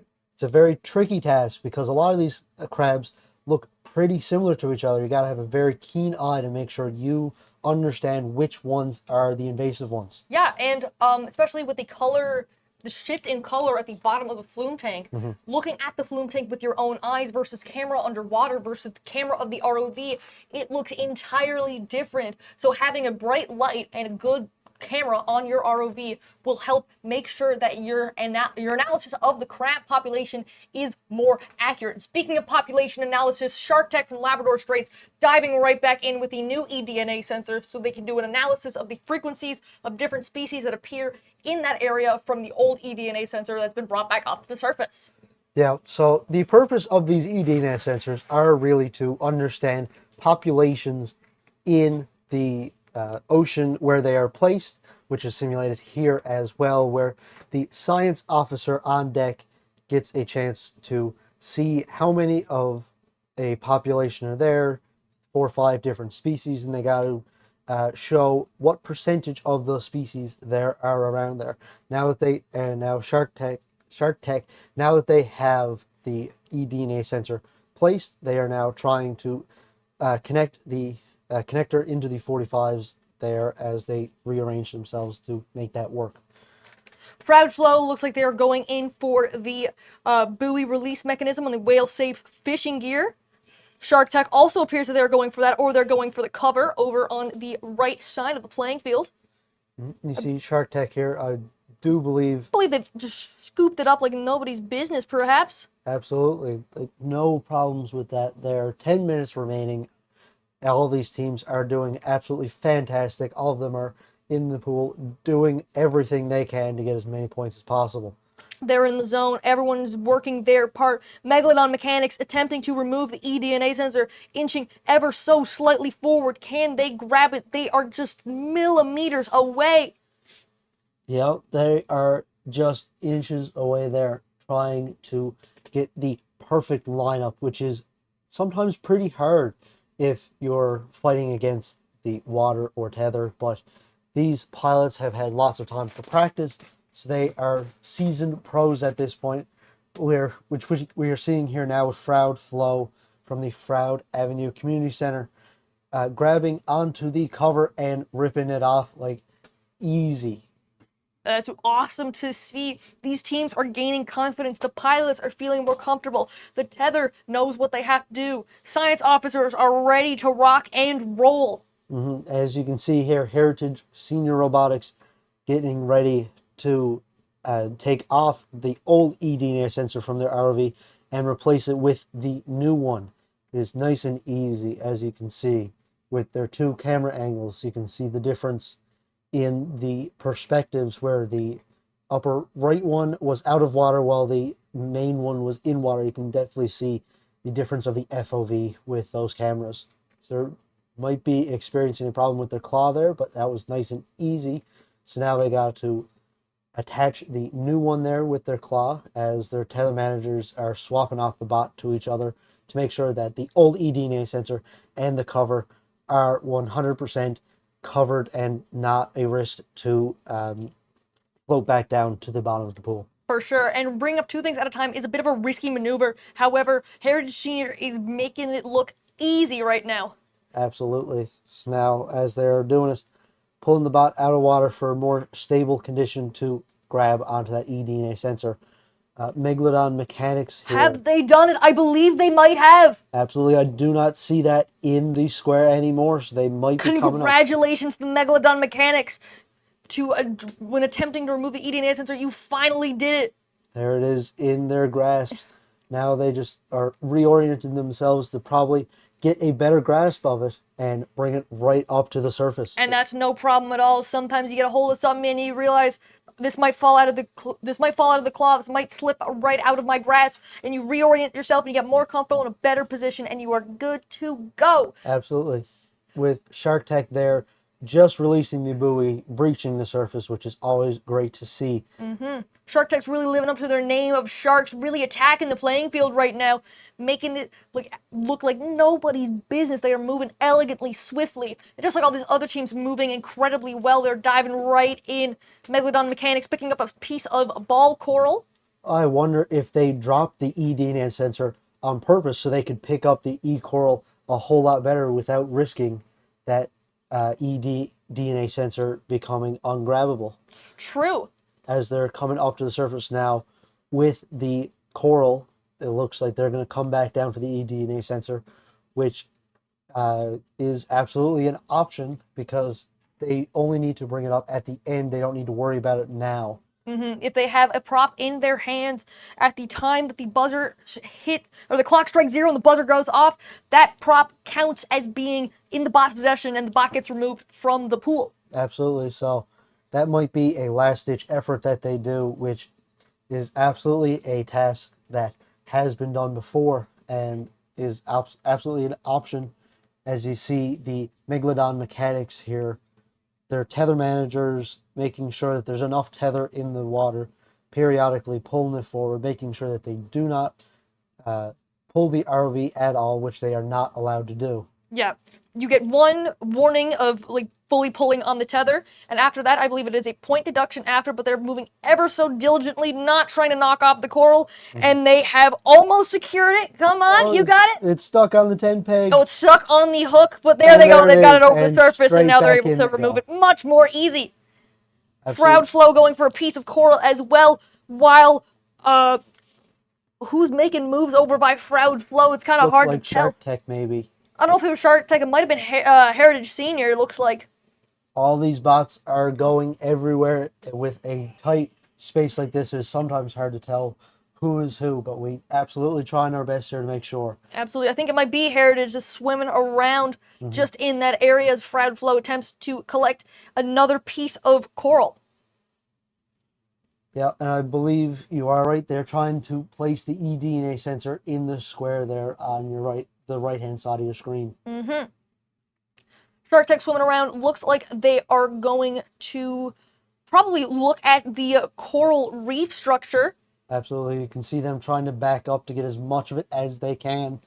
And they don't need to worry about bumping into props. They don't lose points for that. So ramming the transact out of the way is completely viable and free game to do, which they have. We have a lovely set of divers who help reset the props after every run. So huge thank you to them for not only spending their day here helping us with that, but also diving in and out of the flume tank, probably sitting there, and not the warmest in the flume tank at times, especially when you're soaking wet. But a huge thank you to them and to all the volunteers that make this event possible, such as the wonderful people on the live stream team who have made all these graphics that you see in front of you, have set up all these incredible feeds, especially the people who have organized this event, who spent days and days setting this up to it could be the best it possibly could for you all today. Absolutely. We'd like to thank even all of our deck crew and judges that are up on deck with your with the teams, making sure that all of this runs smoothly and on time, which it has thankfully so far today.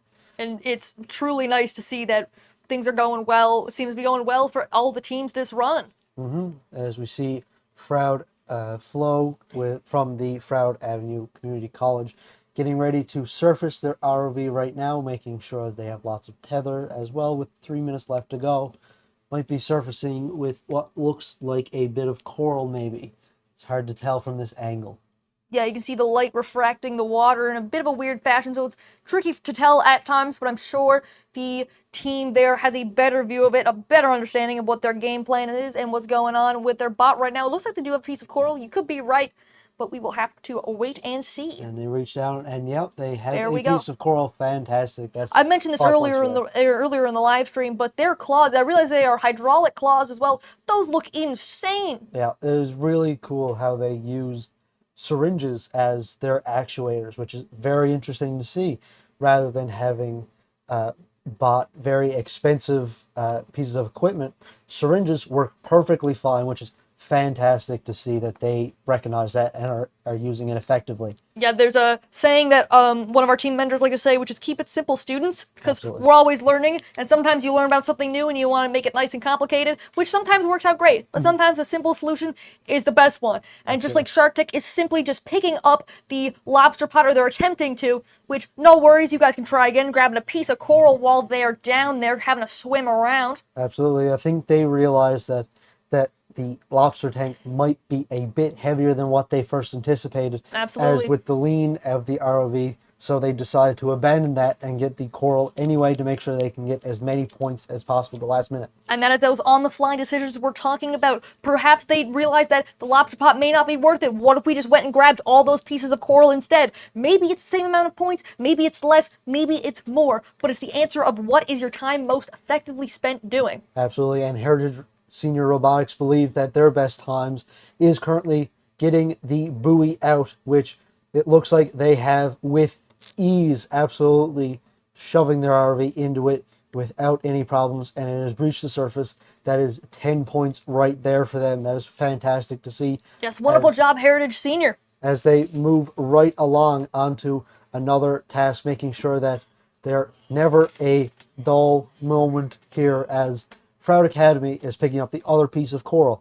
Shark Tech, it looks like they are lining up to possibly do the micropile, and Heritage Collegiate here of their senior robotics looks like they're getting ready to pick up a piece of coral as well. Team's got 45 seconds left, and they are moving swiftly.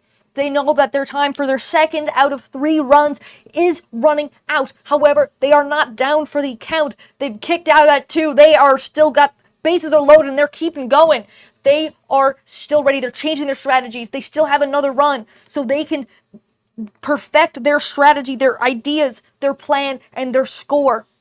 Absolutely. As there are 15 seconds left to go, the mad dash up happens now for Heritage Senior Robotics to make sure that they can get as many points as they can. Yeah, they appear a bit tangled up in their tether, but that's not a problem as the timer strikes 0. Absolutely fantastic run from all 4 of these teams, from Heritage Senior Robotics from Heritage Collegiate, Froud Flow from Froud Avenue Community Center, Shark Tech from Labrador Straits Academy, and Megalodon Mechanics from Sacred Heart School of Halifax. Absolutely fantastic run from all 4 of these teams, and I'm sure there are a few things that they want to iron out before next run, but I think everybody should be proud of what they were able to accomplish. Oh, I fully agree. And they all did wonderfully, and there was beautiful runs from all of them. Truly, like, some moves we saw from every single one of the teams were textbook. Like, you did that perfectly.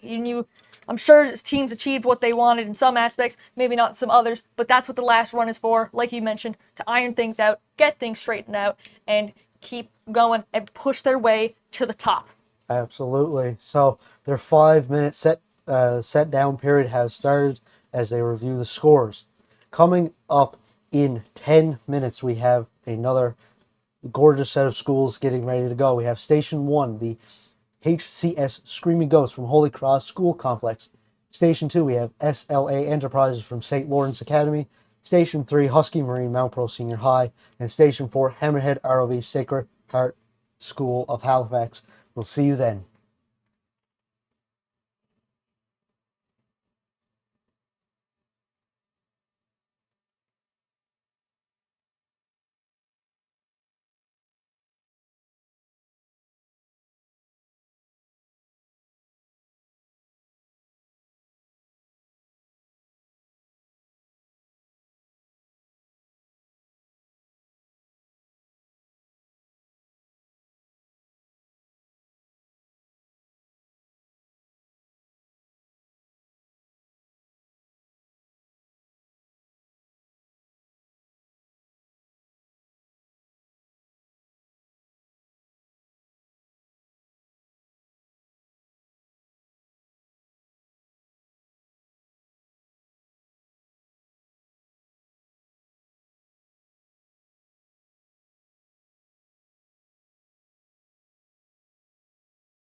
we do want to take a quick little moment to say a huge thank you to our volunteers, because this event wouldn't run as nowhere near as smooth as it does without all of your help. So whether you're a member of Eastern Edge, whether you're a member of Western Wave, Eastern Edge alumni, or just someone who is interested, has some association to this, or you're just here for fun and wanting to learn more about all that's going on right now, thank you so much. There is so many people here today making sure that everything is running smoothly, everything's going safely, everything is happening, and to the people judging, to the people scoring, to the people resetting the props, to the people who built the props, people who help decorate, help clean up, help make food, help prepare anything. Thank you so much from the bottom of our hearts. You are making this event as memorable and as incredible and life-changing as it is. So Yeah. true thank you to all of our volunteers, and we could not do this without you. Absolutely. If you are here today, if you see anybody in these blue shirts, please say thank you to them for their time for the past 2 to 3 days, giving up their weekend to make sure that this runs smoothly for everybody. So thank you to everybody involved.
Okay, and we're back with Heritage Robotics from Heritage Collegiate. Do you want to just introduce yourselves? 100 bits.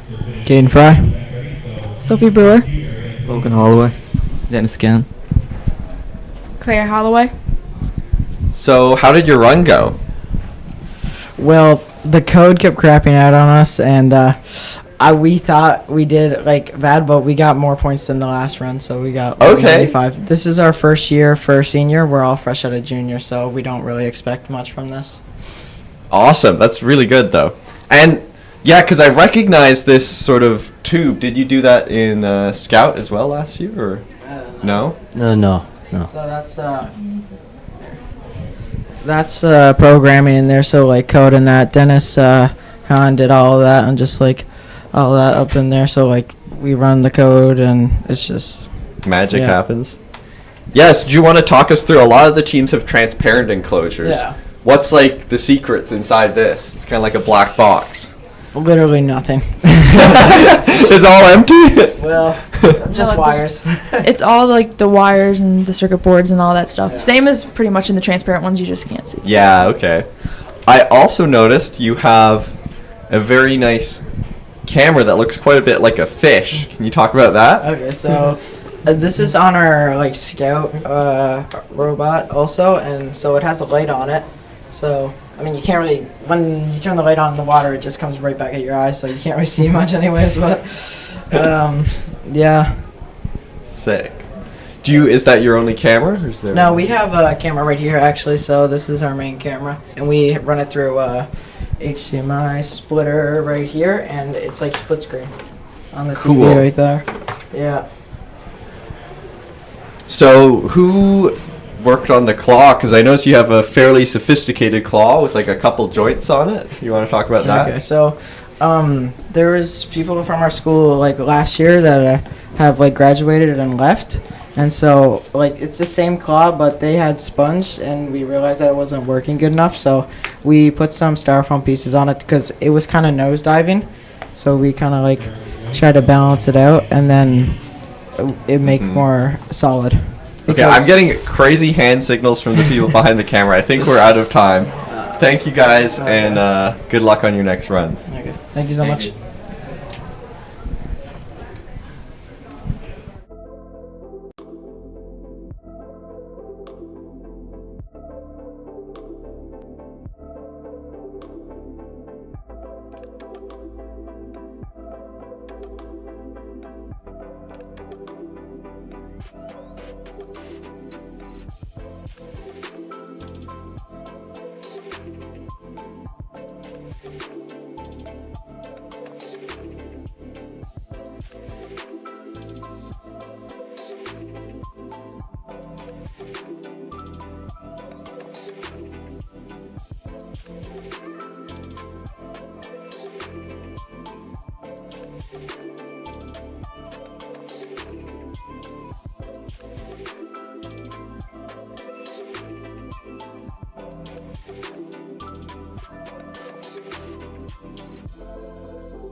Hello, and we're here with Sacred Heart from Halifax.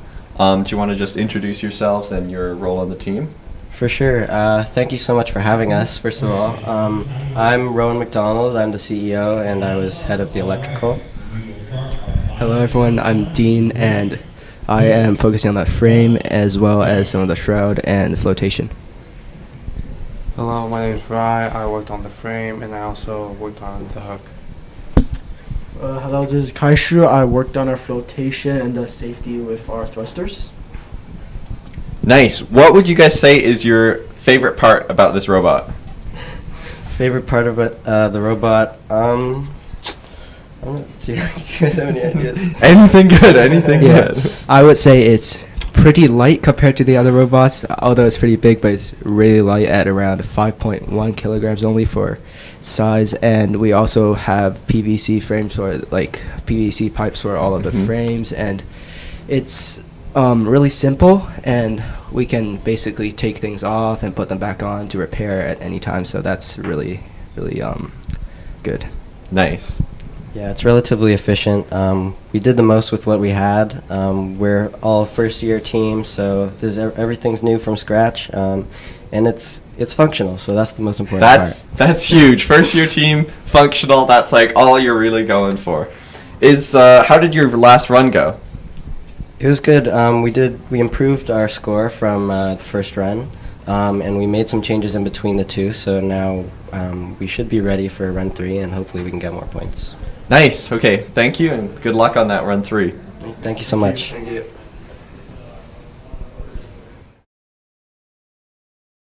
are back for another set of runs. You can see a new set of teams coming up here, making their way on deck. Wait about a half hour before they complete their next run. We have got 4 teams up here ready for you to watch and to cheer on. We got these 4 teams coming up, but currently on deck, we have the following. We have SLA Enterprises from St. Lawrence Academy with Astro up to the plate with a team size of 5. The rookie year is the inaugural year of 2006, and their frame is hand-built using PVC and 3 printed parts. Now, an interesting thing that you'll see in this competition is that every team will design an ROV differently. Absolutely. And next up, we have Husky Marine from Mount Pearl Senior High with the tongue twister of a name of Pretty Pink Princess. I still haven't gotten it right yet. With a team of 11 and a rookie year of 2009. And again, hopefully this will stay consistent, but they hopefully still have not caught on fire yet this year.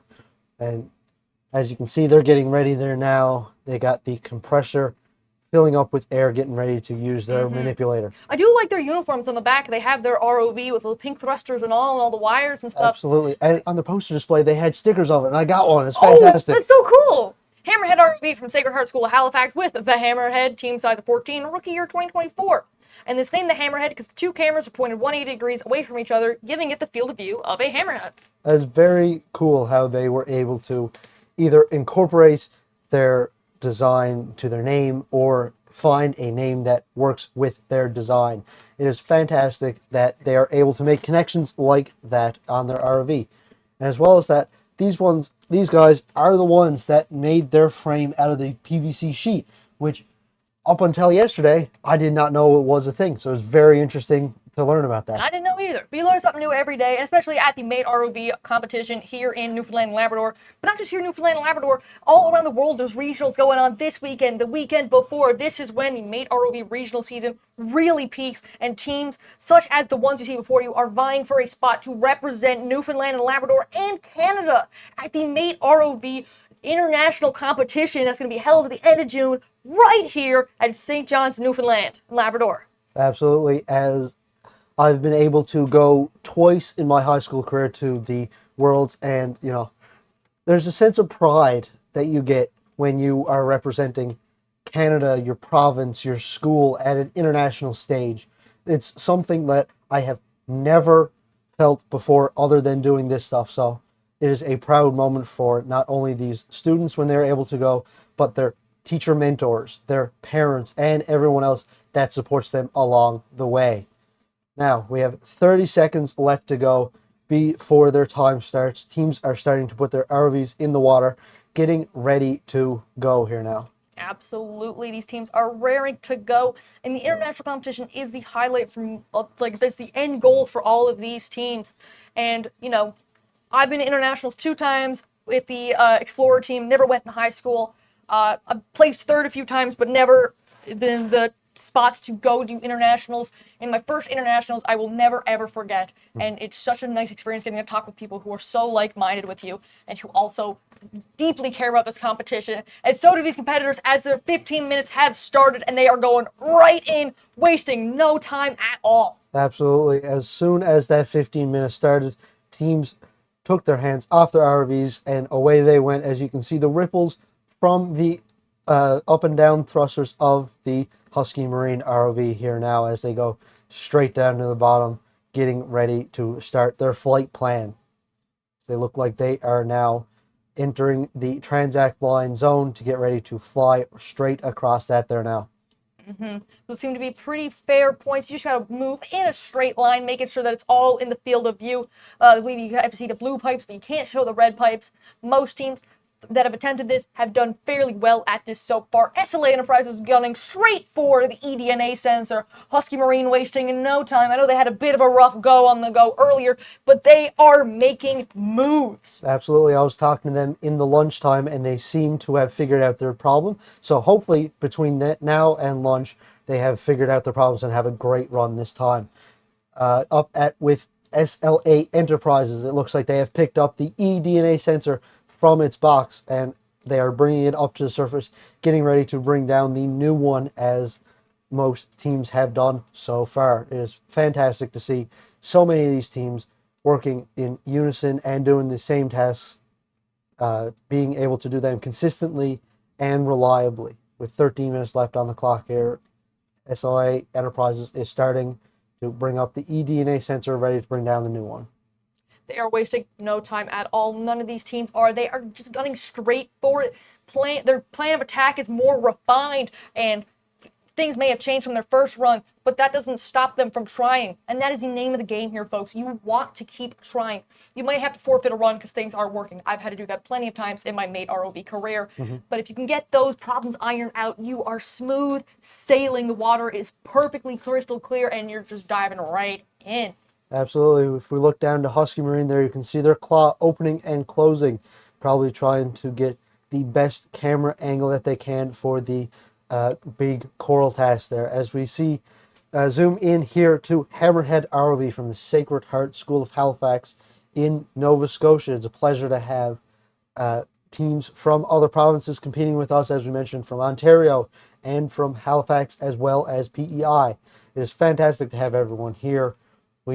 As we go back into the split view, we can see 2 or 3 ROVs doing their thing as Husky Marine picks up a piece of coral, and it looks like Hammerhead is getting ready to maybe pick up the eDNA sensor or maybe twist the Holyrood to get the correct color. SLA diving right back in, probably going for another piece of coral or making their way over to the giant coral reef to probably model it, analyze it, and check out, see what's on the go. We haven't seen many teams attempt the 3D modeling task because it is a bit daunting. And absolutely, you know, it is definitely a hard one to do because of the limitations in high school. absolutely. And even in university, still, there's a lot Absolutely. of challenges that go into creating a 3D model on the fly. Your cameras need to be top-notch. Your code needs to be top-notch. Everything has to work correctly, and things don't always work, and that is an important lesson that you learn here. Yeah, and, you know, it is definitely worth a try because even if you don't do it, you still have the option to do it by hand if it doesn't work. So 100%. as it's definitely worth it to give it a try, but if it doesn't work, you can easily switch to still get the points that you want.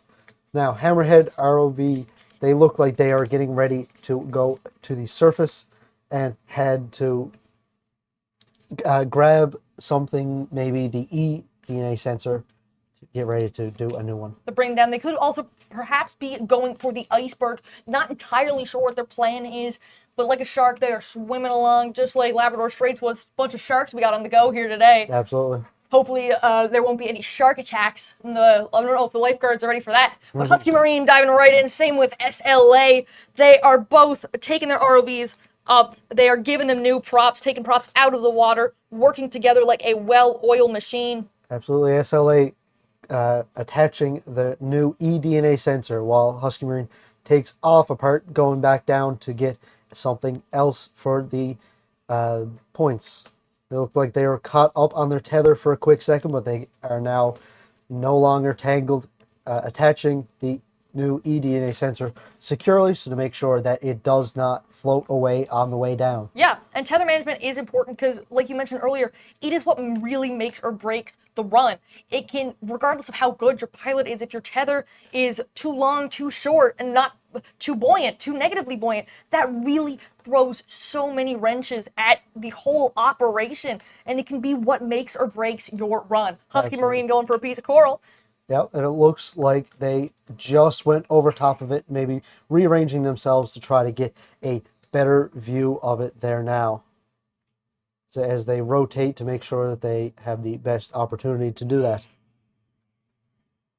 With 5 minutes left on the clock, these teams are running out of time to do what they want. So these are the crucial minutes to make sure that they are able to do everything they want. 100%. The nerves may be setting in, but 5 minutes is still a lot of time. It's about 300 seconds to make or break. Or, oh no, it's 10 minutes left. They said 5 minutes has elapsed. Yes. Never mind. We got 600 seconds, and they are working on their attack patterns. They are working on getting as many points as they can, going through their flight plan, whether things are working or not. They are trying their best, working on the fly.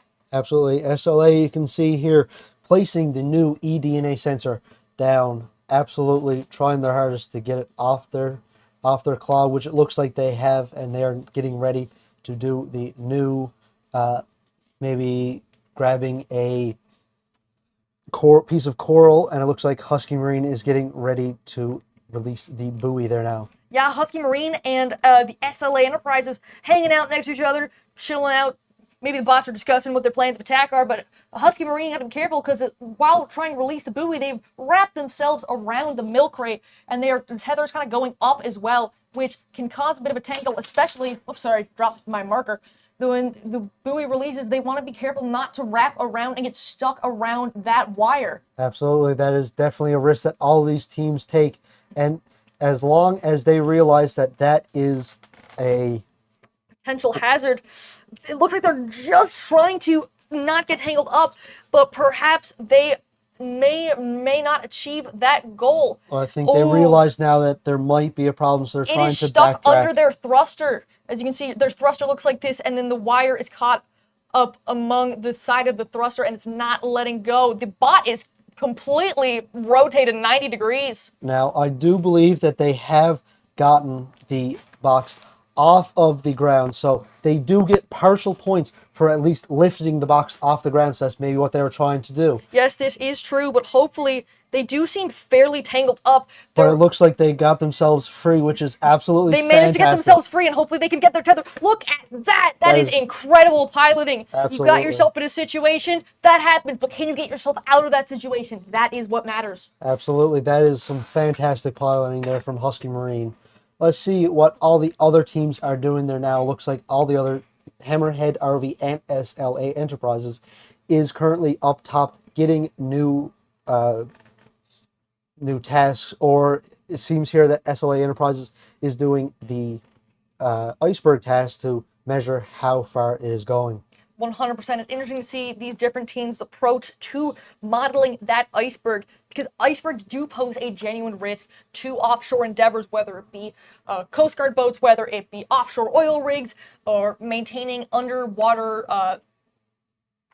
cables and infrastructure. These things we are at the mercy of Mother Nature, and icebergs pose a genuine risk, because if icebergs are interfering with our ability to complete these things, how are we supposed to maintain all of these systems? So what teams are doing now is they are checking different numbers on an iceberg. They're comparing it with a chart they have been given by the station judges, and have to decide whether that iceberg is at risk to any of the given oil platforms that they are given by the judges. Absolutely. It looks like they have studied it, so now the science officer is making sure that their numbers are correct as they go and try to release the buoy here now. We'll see it again on this camera now as they make their way all the way over, kind of shimmying along, and there we go. Cut back to this camera, this above surface camera, and nice they've got easy. So I wonder where they're going to go next. They might try to lift it just like Husky Marine did, because like I just said, they get partial points for just lifting it off the ground. It seems like they are trying, like you just mentioned. Husky Marine taking a little breather at the bottom. No worries. Happens. You sometimes got to catch your breath, reorient yourself. Absolutely. Looks like they're going for the eDNA sensor. Yeah, they might have been lining up to get measurements for the coral. You are 100% correct. That is a genuine possibility. As you can see, Hammerhead ROV, lots of stuff going on top of the deck there. Maybe the science officer tasks are being done, but I do see a blue screen, so maybe they're having some problems. Hopefully they can figure that out fairly quickly. Still got 5 minutes to get some points if they can. Absolutely, and that blue screen could be too. A lot of the teams don't use the station provided monitor. They'll bring their own laptop or control box or what have you to the system, and they won't use the given monitor, so they'll just use whatever they have. So that blue screen is not necessarily a bad thing. It just means that we can't fully see what they are accomplishing at the moment. And Husky Marine has just brought up their old eDNA sensor, and now they are in the process of attaching the new one, with their claw being made out of a pliable 3D printed filament. It is nice and easy for them to grab almost anything on the ground here. And teams use a variety of materials. I know we mentioned the PVC board a few times, but teams use a variety of materials, and you do have to get crafty. I've seen pool noodles used for buoyancy. I've been guilty of that one before. I've seen rocks used for weighing a bot down. I've also been guilty of that one before. And I've seen like in trying to mitigate leaks, people using sanitary products like pads and tampons, which I've also been guilty of. And I'm realizing now that my experience has also been very crafty. So maybe that might just be my teams, but all of these teams are doing a wonderful job with whatever resources they need and they think would serve them well. Absolutely. As we see SLA Enterprises here from St. Lawrence Academy trying to grab a piece of the coral there now, making sure they can get those 5 points for bringing it up to the surface. As you said, getting crafty with your materials are 100% an important part of this competition. I have used physics weights before to weigh down our ROV and our tether because we found that our tether might have been too buoyant and it was bringing up our ROV. So being able to not only have things float but also sink is also very important. Absolutely. You are wanting to achieve that equilibrium in your buoyancy. You want your bot to ideally be what's called neutrally buoyant, which means once it is in the water, it doesn't want to sink, it doesn't want to float, it wants to stay where it's to. Absolutely. And if the Halifax team here, Hammerhead RV, were having problems, they did have it fixed, and they are now currently trying to get the eDNA sensor as Husky Marine pulls their bot out of the water, possibly getting ready to attach the next task. Or no, they have a detachable front end of their claw, so maybe they're replacing those pliable grippers with stronger ones to make sure that they have. It looks like they are making a quick fix at the moment, and you can see on the screen there, it looks like they've taken pictures of the coral garden, and the person in the blue hoodie right there looks to be working on the tasks of modeling that coral garden. Absolutely. I know he has been working very hard on that. I've seen him doing it, but he absolutely can do it. As you can see, Husky Marine has the 4 cameras and 4 screens working there as they've attached something else to go straight down. 4 cameras is very impressive feat. Just as Hammerhead RV is doing an impressive feat of trying to lift up the eDNA sensor and bring it back up to the surface. They are slowly but surely pulling it along, making their way back up. Absolutely. Still a minute 30 left, so no rush on this. They have lots of time to do it. And I'm sure the pilot knows that, so they're making sure they got it well within their grasp before risking the big ascent up the 4 meters from the bottom of the pool to deck surface. We have about 1 minute and 20 seconds left on the clock here, folks, for their second run of the day. SLA Enterprises, I believe they've released the buoy, probably lifted up the crate a little bit, getting those points, getting as many points as they can. They seem to be having a good run, just as all of these teams are having a good run. You can see Husky Marine sitting at the bottom of the transect, while SLA Enterprises looks to be going for something over on the left side of the pool. Not sure what it is entirely. Maybe they're attaching a line to the thing, or they're going for they might be trying to rotate. Or maybe not. Yeah, or maybe they're going for the crabs. Not sure. I think they're just trying to deceive us at this point, going around everywhere trying to figure out what they were doing. They're playing basketball and they're breaking our ankles right now. They are moving around like it's nobody's business, flipping over a piece of coral. Hammerhead ROV swimming on up to the surface as nimbly as a hammerhead shark would. Absolutely, with a eDNA sensor very much in their grasp. Absolutely no worries to them as they come straight up here now with the tether manager, slowly bringing in the tether and just out of the reach, and they now have hands on the ROV. That means they are fantastic, and the eDNA sensor is now on deck, so they get full points for that just as the time runs out, and that is the 15 minutes time of these runs. Absolutely fantastic runs, everyone. You should be all very much proud of yourselves. Yes, it was an incredible performance from all of the teams present. So a wonderful job to Husky Marine, SLA Enterprises, and Hammerhead ROV. HCS Screaming Goats was not able to make it to this run. Not sure if it was for bot reasons or for something else, but we hope all is well and all goes well. So congratulations to all of these teams. What a genuinely excellent performance. We are seeing these teams, like yesterday I mentioned, they're breaking out of their shell. They are getting more comfortable and confident, and that is what is the key. And as the day goes on, there is practice being happened. Every single team is getting more comfortable with what they're doing, and as long as the adrenaline is still going, these teams are still going to be giving it their all. Coming up at 2:30 in about 10 minutes time, we have 4 more teams coming up for their second runs. We have Cougar Robotics from Clarenville Central High School in Station 1, St. Mark's Robotics in Station 2 from St. Mark's School, Station 3, we have the SWA Aquaforce from Southwest Arm Academy. And Station 4, we have Rural Robotics from Charlottetown Rural High School PEI.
And we are back with these 4 teams ready to go. The atmosphere is so full of excitement and energy. First off, you got Cougar Robotics from Clarenville High School. The ROV called Bergie built with a team size of 11 and a rookie year of 2009. And they built a 360 camera with a blender. Now, every single year, I am impressed with this team's ingenuity. They came back from a break. They stopped competing in 2015. 2014 was their last year. They resumed competing in 2023 or 2024 and have been unstoppable ever since. Yeah, they have been a dominant force here at this competition, and it is fantastic to see that even with that break, they've still been able to accomplish their goals fairly well. With a minute left to go on the setup time here now, looks like they are almost ready to put their bot in the water and start competing. Absolutely. Along with them, we also have St. Mark's Robotics from St. Mark's School. We also have SWA Aquaforce from Southwest Arm Academy and Rural Robotics from Charlottetown Rural High School. All of these teams so far have been an absolute joy to watch. Absolutely. Like, genuinely, it is so nice to see all these teams because you spend a long time working on this. This is a passion project.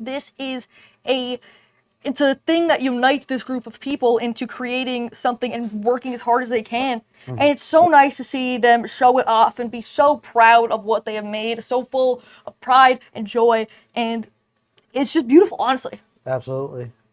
Here we see the SWA Aquaforce with their robot Jellyfish. They have 5 members in their team. And it's their first year competing. So welcome to Southwest Arm. It's always nice to see first-year teams, like I mentioned earlier.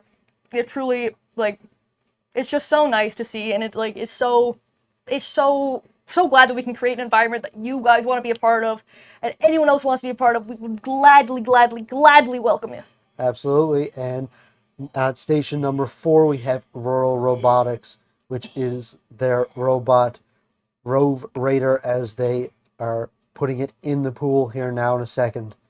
They are connecting up their final things to make sure everything is ready to go as they place the bubble curtain into their manipulator, confirming the last few things with the judges before their ROV goes into the water. They're going for one of the more challenging tasks first. I believe that for the Ranger team, they might have weights around the bubble curtain just to make it a bit easier, a bit less unpredictable in the water.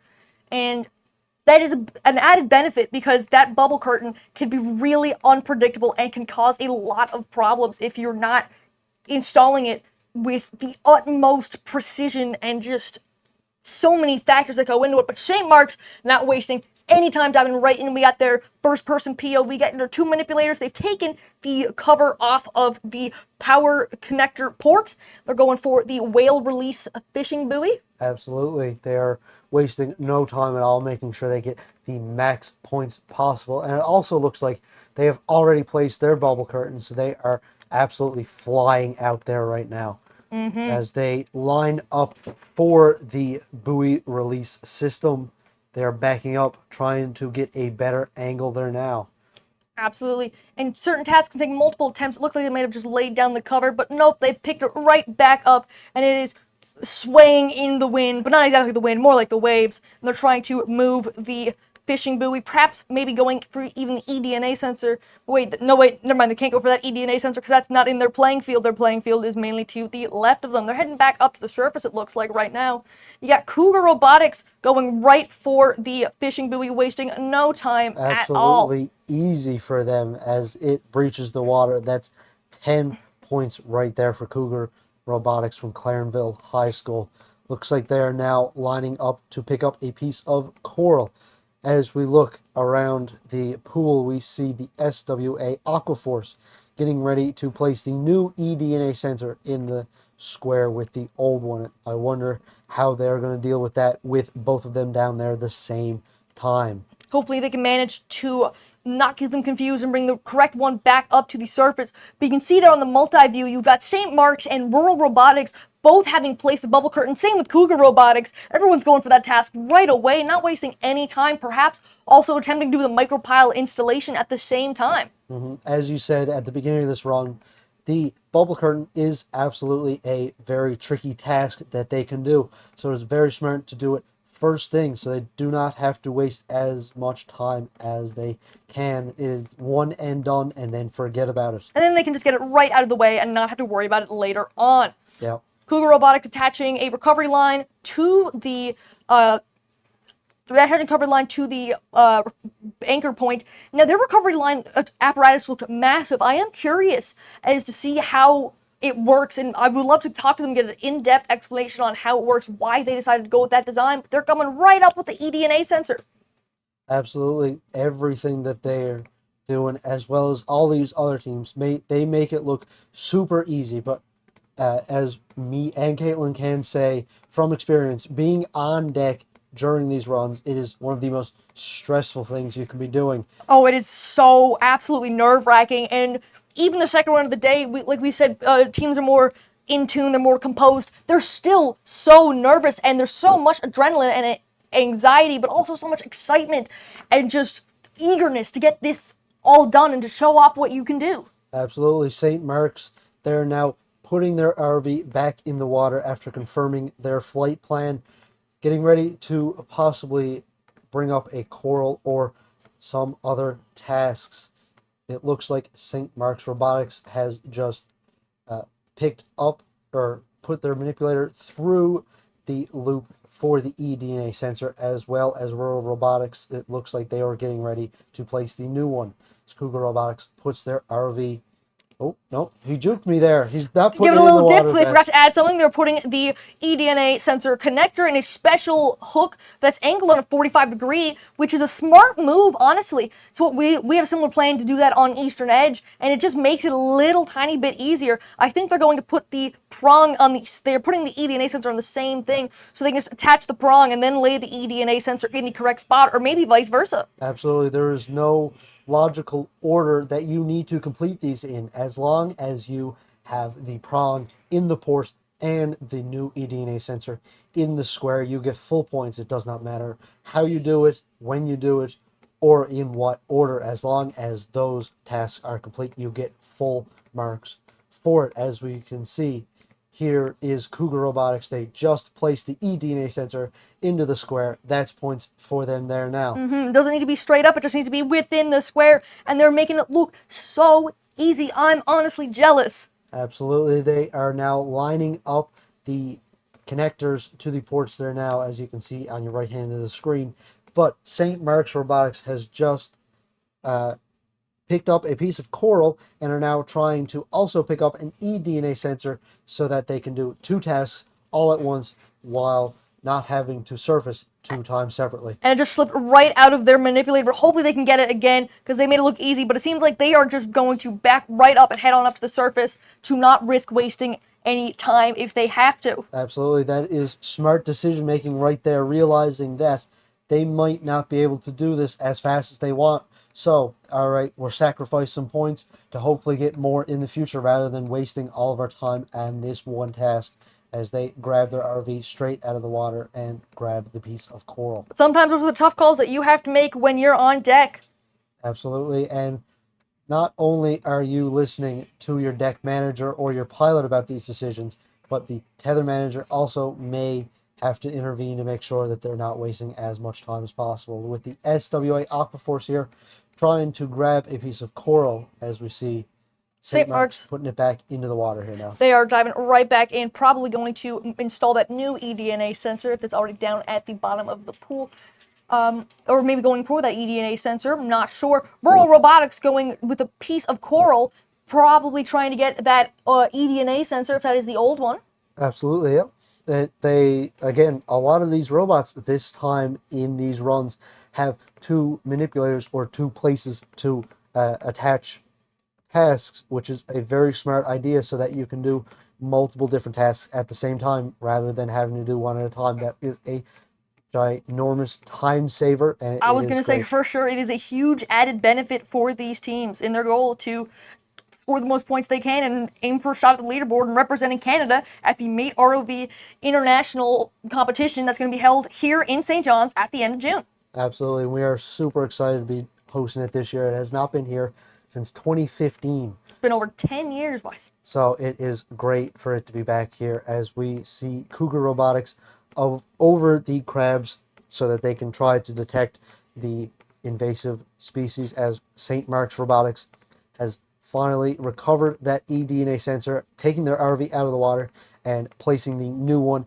onto their RV to place, as they are making some adjustments to the thrusters there now to make sure that they have the correct placement for them that gives them the best thrust through them. Hopefully they can sort out any issues that they may be having, whether that's just be replacing a tool or just trying to unhook, or not even unhook, but just replace the ROV in the water with the prop still attached. These 4 teams are making light work of everything that is presented before them. Absolutely, and it looks like they just caught the eDNA sensor on time, and here is Cougar Robotics vertical profiler. Something interesting about their vertical profiler and also the buoyancy tubes on their bot, you can see a list of sponsors, I believe, for their team, which is always important to thank the people who help make these things possible. And we'd like to make a quick, huge shout out to our sponsors for helping make this wonderful event a reality. We truly could not do it without you. Absolutely. As we see the multi-view here now, all of our ROVs making their last-ditch efforts here to make sure they get as many points as possible with 5 minutes left on the clock. As we can see, the SWA Aquaforce, they are rotating to make sure that they have the right color showing when the judge tells them. We see Rural Robotics picking up a piece of coral. St. Mark's just went up to retrieve something, and they are absolutely going at it here at Rural Robotics. Rural Robotics going for another piece of coral, it appears to be. So they tried to get the ball coral, I believe, but they're swinging around to get the branch coral. Sometimes one piece of coral may not be working so well, so you're going to go try and grab another. Cougar Robotics making their way all the way back up, attaching their buoyancy assist lift bag almost tool that we saw them do earlier. With about 5 minutes left on the clock, can these guys do it? I firmly believe they can. They've shown themselves to be an incredibly strong team. Absolutely. As you can see there that they are detaching one of their tools to replace it with the lift bag that they have there. So any extra weight that they don't need, they get rid of so that they can make sure that their center of mass and center of thrust stay consistent throughout the competition. I do remember one year their presentation poster board had like a little drawing, or not drawing, but a little image of their ROV on it, and they had a simulation, their very iconic yellow tether. Yep. They had a little yellow tube that kind of like went in and out of their poster board. Oh, that's really cool. I thought that was a really cool little detail, because I love when teams, their poster board, yes, it's important. Yes, it's like a serious aspect of the competition. But like, have some fun with it. You know, you're gonna design something, so might as well have fun with it, right? Yeah, and as well, you get extra points for having a fun poster as well. As you can see, St. Mark's Robotics have finally brought up a piece of coral, so that's 5 points for them right there as they go straight back down, wasting no time, continuing their plan, as SWA Aquaforce looks like they have a piece of coral in their grasp, as well as they try to pick up the old eDNA sensor with the new eDNA sensor just waiting just outside the field of placement.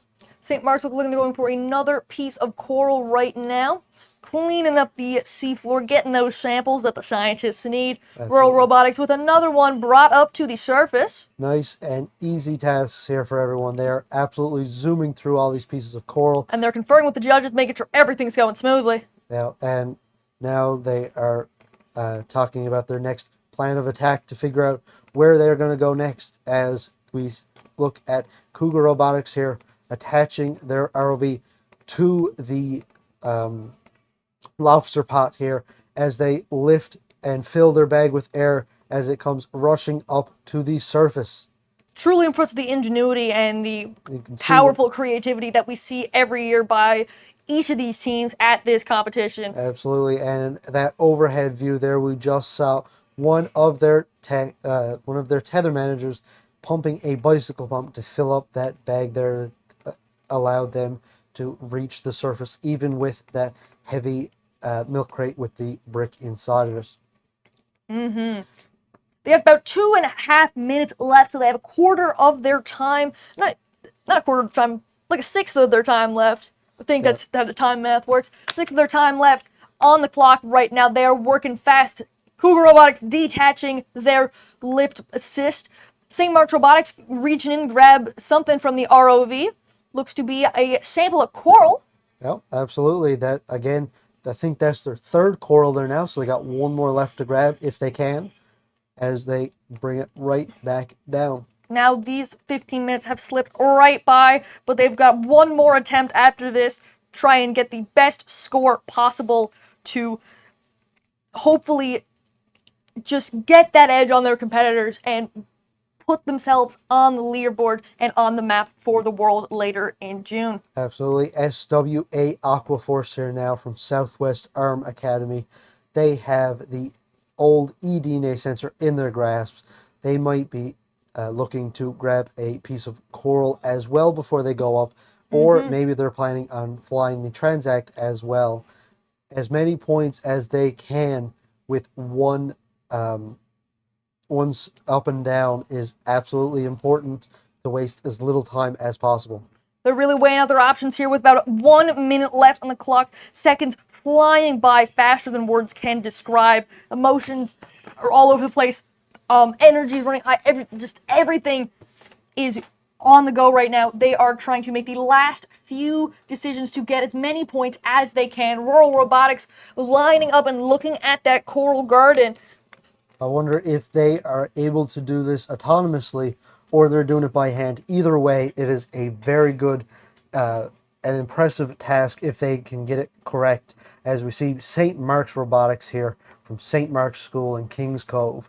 They are surfacing for possibly the last time before they run out of time, as they give their tether managers the piece of coral that they are missing and straight back down, hoping to get a few more points just before the time ends. It looks like the new eDNA sensor is stuck at the walls of the flume tank. Can you see that there, folks? I'm not sure how it is stuck there, but as Anthony was saying, earlier yesterday, there is a thin piece of glass that is protecting the main glass to the flume tank, so maybe it somehow got its way in between those two layers of glass. And it's being a bit mischievous. However, that is time. That is their 15-minute attempt for run number 2 of each team. So each team did an absolutely wonderful job. We have seen so many excellent runs today, and we were saying that we were impressed about just how well everything's been going. The Scout tournament went very well yesterday, and we were all very impressed by what we saw. And same thing with the Scout, not the Scout teams, well, yes, the Scout teams, but also the Ranger teams, that they've all been doing incredibly well despite the setbacks they've been facing. They have been doing incredibly. We're all so proud of them to see how far they've come. And even if it's their first time in this competition, to see how much progress they've made, how many steps they've made, and the strides that they've taken to get to where they are today. Absolutely. So one more time here, these teams that just finished competing were the Cougar Robotics from Clarenville Central High, St. Mark's Robotics from St. Mark's School, SWA Aquaforce from Southwest Arm Academy, and Rural Robotics from Charlottetown Rural High School. Congrats, guys, on your second run. Coming up now at 3 o'clock, we have Station 1 at SKH Aquamarves from St. Kevin High School.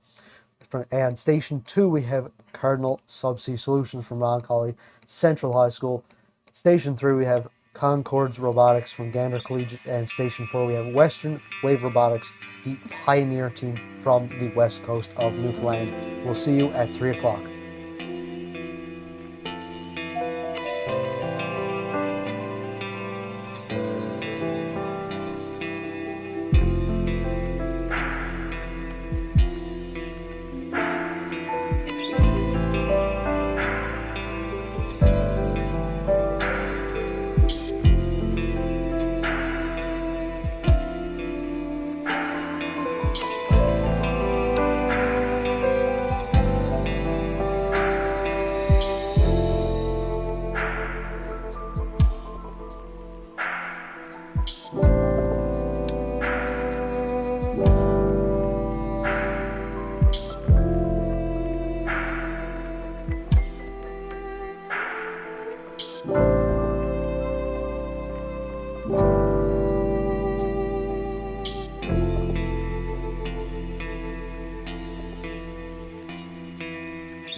We are back with another set of runs coming up here now. Teams are getting ready, and we got a little special treat for you all. I've been joined by a special guest here. We have Michaela Barnes, the co-regional coordinator of the Mate ROV Regionals here in Newfoundland and Labrador. Hello, Michaela. Hello, thank you for having me. You're welcome. So here on deck, we've got the SKH Aquamaps from St. Kevin's with Marv. This is their first year competing in the competition, and they have made quite the impact. They've been doing quite well so far from what we've seen. And it's been pretty exciting to see all the new teams, and I'm sure it has been trying to organize all the new teams, and especially the returning teams as well, with the amount of teams we have this year being 20. Yeah, I think this is one of the biggest ranger competitions we've had, certainly in recent history. Oh, yeah. But the new teams are doing insanely well. I'm really impressed with the quality of all the new teams this year. Me too, and I believe like everyone is, and it's always nice to see new teams show up. And we got Cardinal Subsea Solutions from Roncalli. It's not a new team, but they made their debut about 3 years ago with Echo. I believe they placed 5th place last year. Yeah, they might have. I can't remember the scores off my head, but these people went to, this school at least, went to First Tech Championship Worlds. Yes, they just got back on Sunday, very late Sunday night. Apparently they were working on their poster in the airport, in Pearson Airport, on the floor. But they got here and they seem to be doing great. Sounds like the average Eastern Edge trip here, but the stories about the 2022 trip, or the 2023, where they people fell asleep in Pearson Airport. Yes. Is, you know, they don't know if they've had much time to practice, but they've still been working very hard. The team next to them being Gander Collegiate, Concord Robotics, with YQ Explorer, I believe, in 2012, and they flooded a room in the school, apparently. Not sure much about the story behind that. Flooded the room in the school. And what you see happening here now is they are actually waiting for their control box. So they are on deck and do not currently have their triggerfish control box. I was just talking with them. They have someone trying to go get it. They've had a wiring issue with it, and they are fixing it literally right up to the last second. Oh my goodness. So hopefully they can get that sorted out and get that all done. But I think we have one more team all the way over to the right, or unless this is the last one. This is Western Wave, Newfoundland Labrador Pioneer Team, with the ROV name. Their official name is the Riptide, but when asking them, they said HDPE Herald in sequel to PVC Pete. Yes. And they've had 6 members this year, and their first year was last year. And they got first in presentation in their first international competition, 4th overall. Yeah, absolutely. They started from high school alumni who moved to Corner Brook and really wanted to continue doing mates. So they approached us and said, could we start a team at our university or our college? And we said, absolutely, super happy to have you. So yeah, they've been doing awesome since they started last year. They dove right into the deep end and performed extremely well at internationals. And I believe a lot of them are Labrador Straits alumni. Yes, they are. There are a couple of Labrador Straits alumni, a couple of other alumni, I believe, from the program as well. So that certainly helps when you're starting a new team to have some people who know a little bit about the competition. And even for teams that don't have anyone who knows anything about the competition, it's just incredibly fun and rewarding just to dive right in.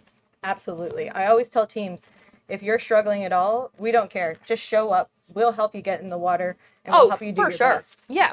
And I do want to ask some questions about the role that you play as the co-regional coordinator. So what was your role in, I guess, planning all of this and getting this all set up? Because I know you and Anthony share the role of, you're both co-regional coordinators. Yes, as well as Joe Singleton. Joe Singleton as well, yeah? Yeah, so Joe Singleton, I call him the real regional coordinator. But myself, Joe, and Anthony, 3 of us are co-regional coordinators. What we do is a little bit of everything. It's a lot of answering emails, a lot of answering teams' questions and trying to help them get ready for the competition. Some recruiting for new teams to try to grow the competition, and as it has been growing. And as well, every little things. I was, up until midnight one night printing score sheets and organizing files, and it's a little bit of everything, but it's a lot of fun. And there's so much that goes into these events.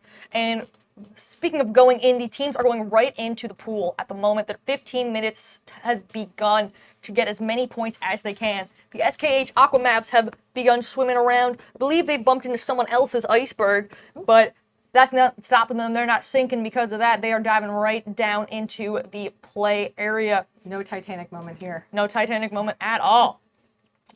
We've got a view of the 4 areas. Hopefully we can see a team make their way to the bottom of the pool, start moving some stuff around. I know we've seen bots in the water.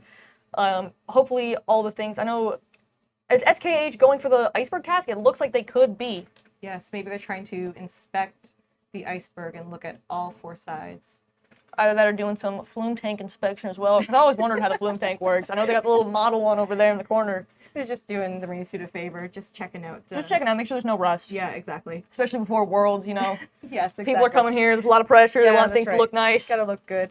Western Wave making their splash down. Their bot is significantly smaller than last year, which is really, it's always nice to see how much things change over time. They're going for the eDNA sensor, and now Western Wave is kind of like a younger sibling to Eastern Edge in the sense that this is they're starting to get their footing, but they're starting to show great promise of what they can do in this competition with being the precursor to the Pioneer team, which is the precursor to Explorer, which is the standard university ranking or standard university class. Yeah, absolutely. We had so much fun in Alpena last year. It was Western Wave's first year, Eastern Edge's 20th or something year. And as mentor for both teams, I was super proud of both, but especially super proud of how you guys helped each other out and how much fun you guys had with each other. It was awesome. Yeah, I remember because they were in the room, their bot room, which is the room where all the robots kind of get worked on, was right above ours. So what they did is they took, I think, their tether and tied it to their book bag, and they would just like knock on the door with the book bag, and then we put stuff in there that they needed, and they pick it back up and bring it back down. Yes, sharing Baja Blast via tether backpack. Anyways, enough about that. Cardinal Subsea Solutions looking like they are going to measure the iceberg or perhaps the coral reef down at the bottom of the pool. I'd like to see what else is happening here because it looks like teams are doing stuff, just not happening at the bottom of the pool right now. Oh, it looks like we have another team possibly inspecting the survey, doing this iceberg survey. Mm-hmm. We haven't seen a lot of teams doing that at the moment, but it looks like Concord Robotics, you said they were the one who was working on their control box, right? Yes. Well, then they've plugged it all in, seems to be working, and they're going straight for it, trying to catch up on about those 4 minutes that have elapsed without their control box. Their vertical profiler is in the water, and I was helping them work on their vertical profiler last night. They did have a bit of a leak, so I'm really hoping that their vertical profiler is in a functional state, and it seeming that they're deploying it again, it does appear to be such. I'm super, super proud of this team. They have been facing troubles, but I mean, this just shows they did not give up right to the last second. They worked on this robot and this control box and got it on deck just in time. Mm-hmm. SKH Aquamabs looking like they're having a bit of an issue kind of going down to the bottom of the tank. I wonder if it is too buoyant. I don't know if they had that much foam on the top of their robot last run.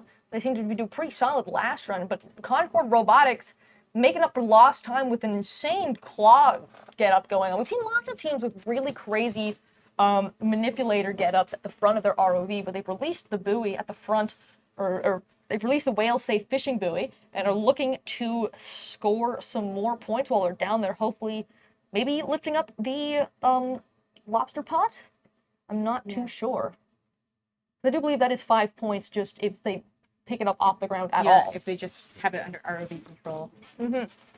Looks like Western Wave. Is that Western Wave? Yep, their Western Wave looks like they're installing the new eDNA sensor. Now, I will ask you another thing. You and Anthony and a handful of other people that are heavily involved in the mate competition got to kind of give input this year since you guys are the kind of designated mate people for Newfoundland and Labrador. You guys got to help shape the competition and the tasks for this year. Yes, that was so much fun. It's something that, as a past mate competitor myself, I always dreamed of. Never dreamed that it would actually happen. Yeah. But here we are. Yeah, it was super great. The team at Mate HQ, at Big Mate as we call them, Big Mate, they're really great to work with, and they're super excited to be coming to Newfoundland, and they really wanted all the themes to represent science and technology that is actually happening in our own backyard. Mm-hmm.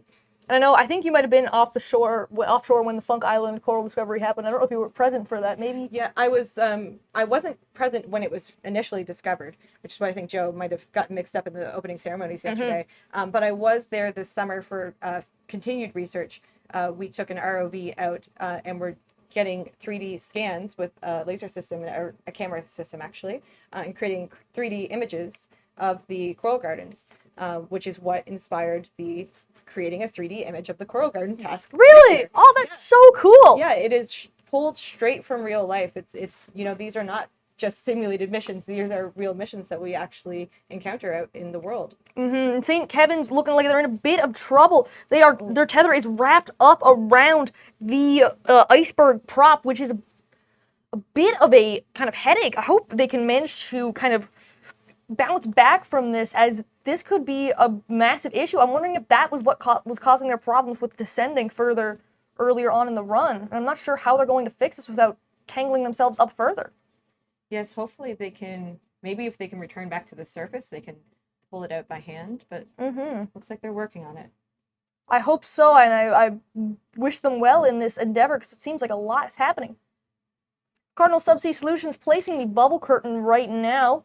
Looks like they are moving over, probably flying the transect. Yes, and this task was also inspired by the coral gardens. One of the challenges that we had when creating a 3D image, you fly transects over different sections of the coral garden. One of the greatest challenges we had is the currents. These coral gardens live on seamounts, or not seamounts, but knolls, we call them. And there's a lot of currents around them, so it's very difficult to navigate and to stay on course and stay straight.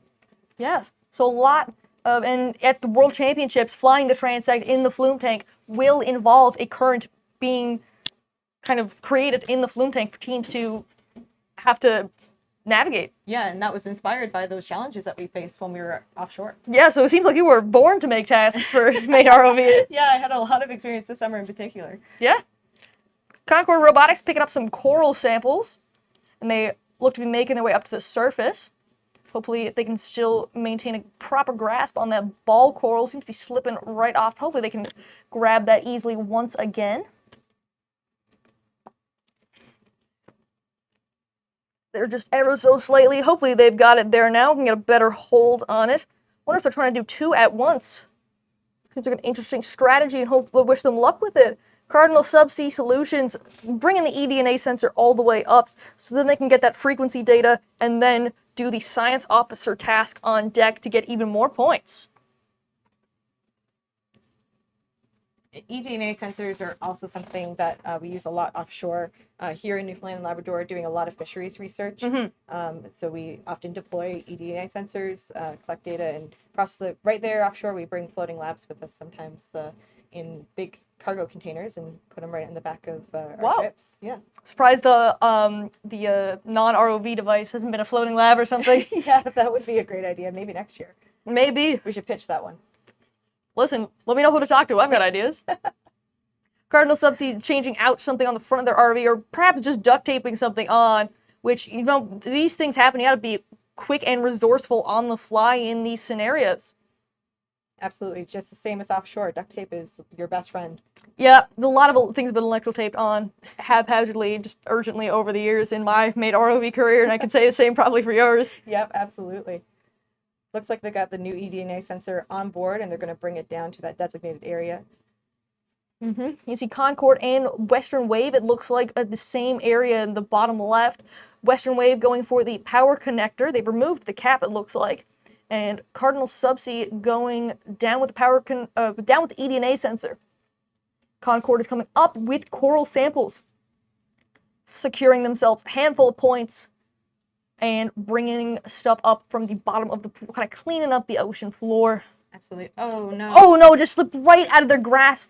And with 5 minutes left, hopefully they can quickly grab that again and stay on track.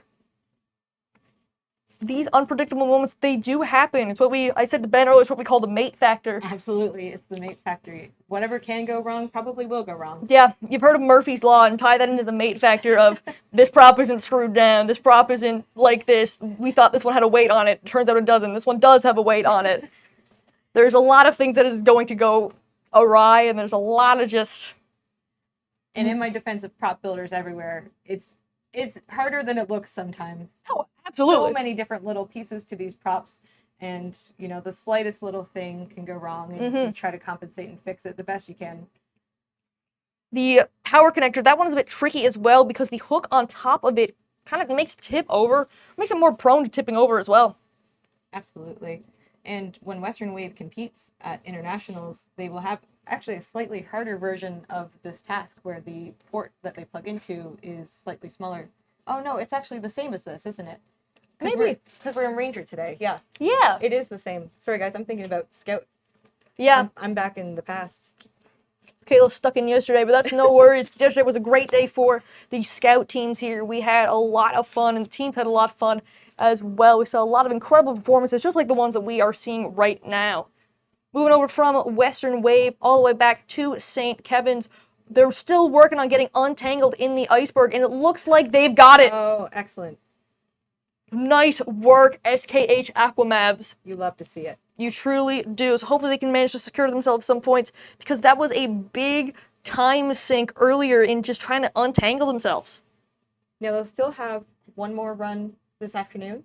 I do believe so. I'm not sure.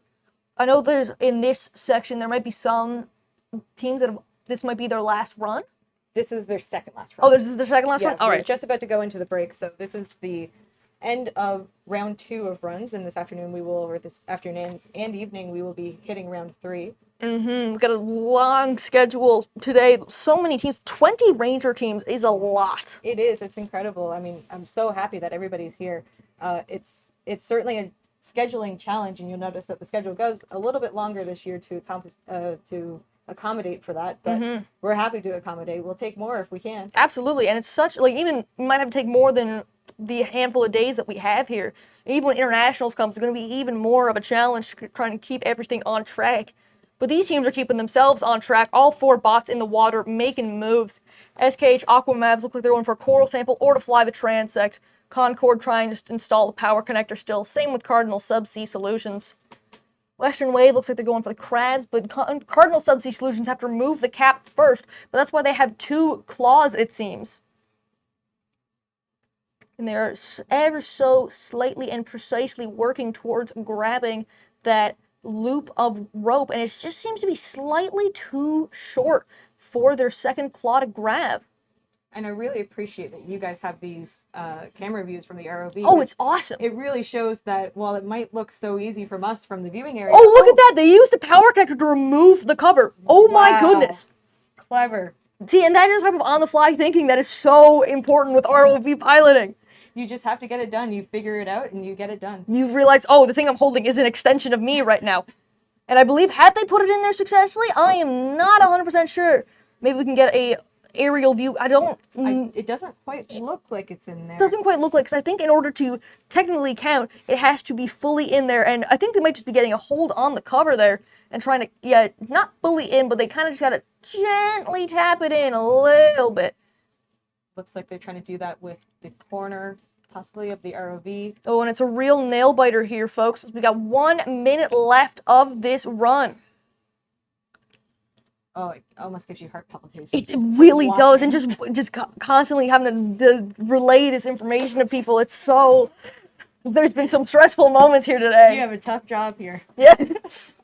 Not as tough as the job of the ROV pilots who are actually... No, absolutely. Having to face this dread head on. Yeah, I love the camera views to really show the audience that it might look easy from the outside, but when this is what all that the pilot gets to see. And it's I guarantee you there's like 13 button presses a second trying to just ever so gently line it up. And it looks like they might be satisfied with how it's installed, so they're going to go for the buoy release. Just 23 seconds left. Hopefully they can pull this off. And it seems like this has been a very popular task, been some pretty easy points for both Scout and Ranger. Excellent. And they just zoomed back. Holy moly, that was fast. Well, some people may know that you get 1 free tether pull per run. We say free, you get a warning. You get a warning. It's like, hey guys, don't do that. Don't do that. And some of these teams use it very strategically, and this team has done that. Oh, I can say I've done that before in my mate ROV career. I've been very keen on, okay, we grab this, we pull it back up. Absolutely, a long storied mate career. But that is time there now for their 15 minutes. Cardinal Subsea Solutions, Echo, even though they went to FTC Worlds, they're bringing that world-class performance to the mate ROV regionals. And I was saying earlier, this is the 20th anniversary of the mate ROV regionals in Newfoundland and Labrador. Now, I should have texted you back because Joe has told me that he does not think it's the 20th anniversary. Well, we started in 2006 with Ranger. Ranger started in 2006. Okay, so if you count the decades, yes. Yeah, But I'm if you counting the years. Count Well, the not- number okay. of competitions. To be technically, yes, COVID-19 did happen. Yes. Right? We can't deny that. But Absolutely. it has been 20 years since the start of the MATE ROV regionals here in Newfoundland and Labrador. Wow, So well, that is definitely something to be proud of. it is something to be proud of, and happy I'm about. very happy to be part of this production. And sorry, Joe, I know it's not technically the 20th anniversary or whatnot, but it's still a momentous occasion because it has been 20 years. Absolutely. I mean, this program has had like such a great impact, and I think you're evidence of that. And I'm so happy yeah. that you're here. Oh, thank you. Happy that you're here.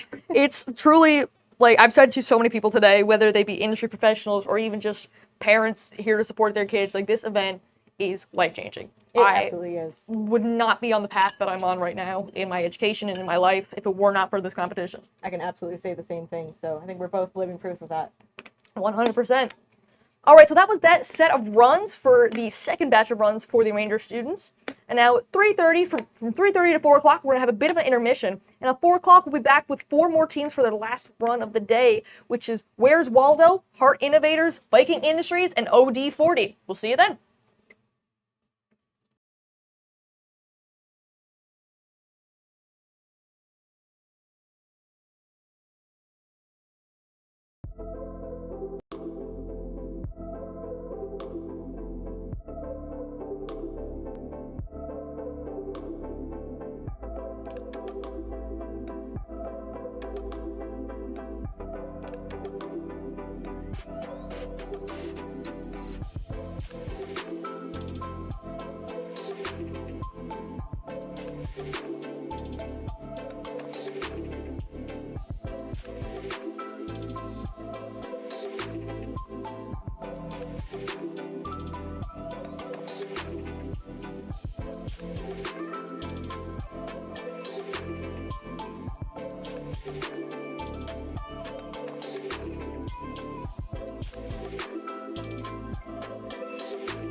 So I did the Bachelor of Maritime Studies. It introduced the business element of the maritime world. When you join the nautical science program, you sort of think that your life now is on a vessel or on a ship. But doing the degree allowed me to come ashore and get a job landside. You're getting a formal degree from a well-recognized university. You can do this while you're online. So you can log into your course wherever you are in the world. This allows you to keep working, gaining experience while doing your degree.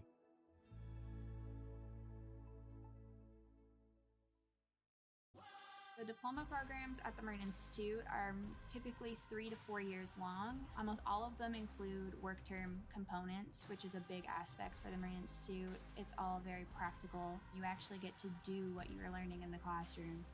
Marine shipping industry is so broad. There's so many different sectors that you can go into and specialize in, and the training that we receive here is second to none.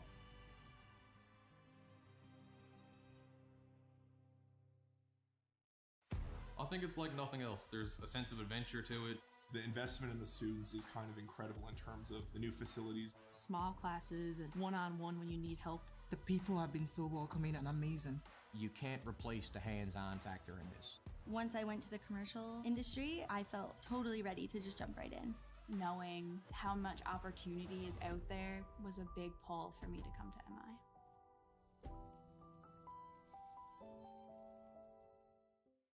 I would say come to the Marine Institute because you're right on the water. What a great place to come to a Marine school. The facilities are amazing. It is a world-class institute. You can really go anywhere with the kind of training that you receive from Marine Institute. There's nowhere else in the world that you're going to be able to sit in a desk and then go to a boat, and you get so much hands-on learning here in the most beautiful province in the world.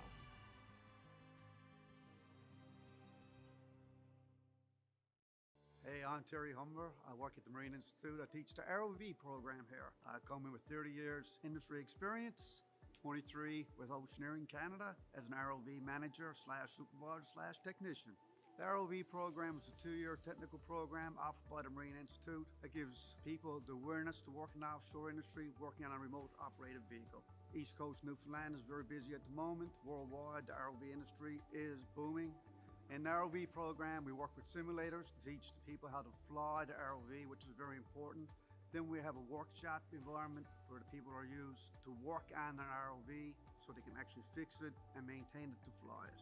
We do missions, how to use a manipulator to fix a subsea wellhead, or use a torque tool, or use a cutter. Okay, we're here with Concord Robotics from Gander Collegiate. Do you want to just introduce yourselves and your role on the team? I'm Henry Jubenville, and I'm the CEO. I'm Caleb Miller. I'm the engineer and the pilot. I'm Daniel Payne, and I'm the safety officer. I'm Alexis Gregoire, and I'm part of the marketing team. I'm Liam Vatcher, and I am the time manager. I'm Cole George, and I'm one of the engineers. I'm Brendan Richards, and I'm one of the engineers. Nice. Okay, so how did that run go? That run was an interesting one, as most of our systems, apart from our camera system, actually no, our camera system also did break. So first we went to do some testing just to get buoyant, and when we went to do that, triggerfish blew a fuse immediately, and after a bunch of like tech support and everything, we couldn't identify the real problem. We just think it's fully fried. Mm-hmm. And they had to jump a bunch of wires to get it just to function.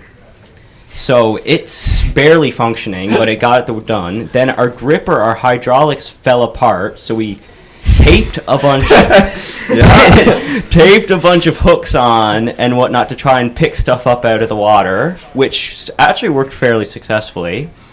And then we had a camera switcher to switch between our two cameras, which got waterlogged, so we had to resort on only our horizontal camera. That's exciting. So, wow, so everything's broken at some point today. Did anything break on that run? Everything broke on that run. Oh, so wait, all of that just happened in all that 15 of that just minutes? happened within the last hour. Okay. Between our second and we third. actually used to have a working clock. Oh, go ahead. I would like to say that this was our highest score when everything broke. Just actually really surprising. 4 points. That's awesome. So I also noticed, I mean, I guess this is related to everything breaking, but you brought 5 rolls of electrical tape in addition to like probably another 5 rolls on the bot. Yeah, about half of our mass is coming from electrical tape at least. We got Mr. Power to go get us about 8 rolls whenever we got in here after using up 7.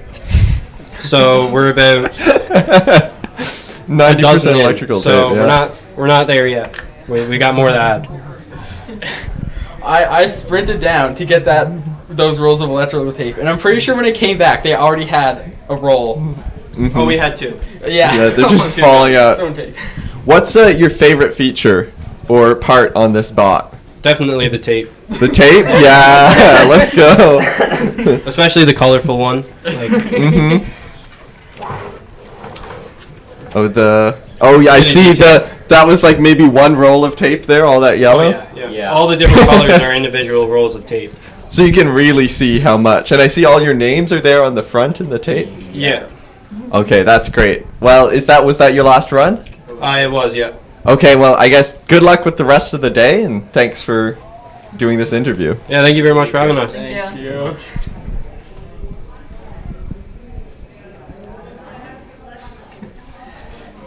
We have to stare for.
So I did the Bachelor of Maritime Studies. It introduced the business element of the maritime world. When you join the nautical science program, you sort of think that your life now is on a vessel or on a ship. But doing the degree allowed me to come ashore and get a job landside. You're getting a formal degree from a well-recognized university. You can do this while you're online. So you can log into your course wherever you are in the world. This allows you to keep working, gaining experience while doing your degree.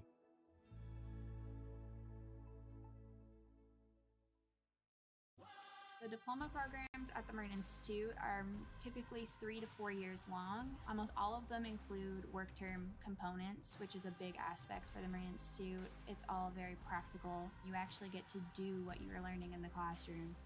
Marine shipping industry is so broad. There's so many different sectors that you can go into and specialize in, and the training that we receive here is second to none.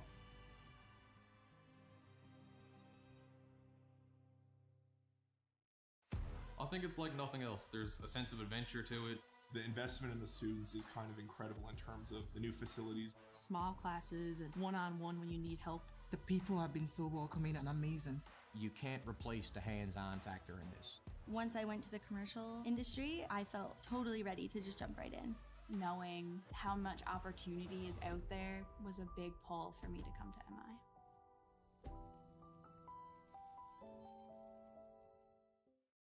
I would say come to the Marine Institute because you're right on the water. What a great place to come to a marine school. The facilities are amazing.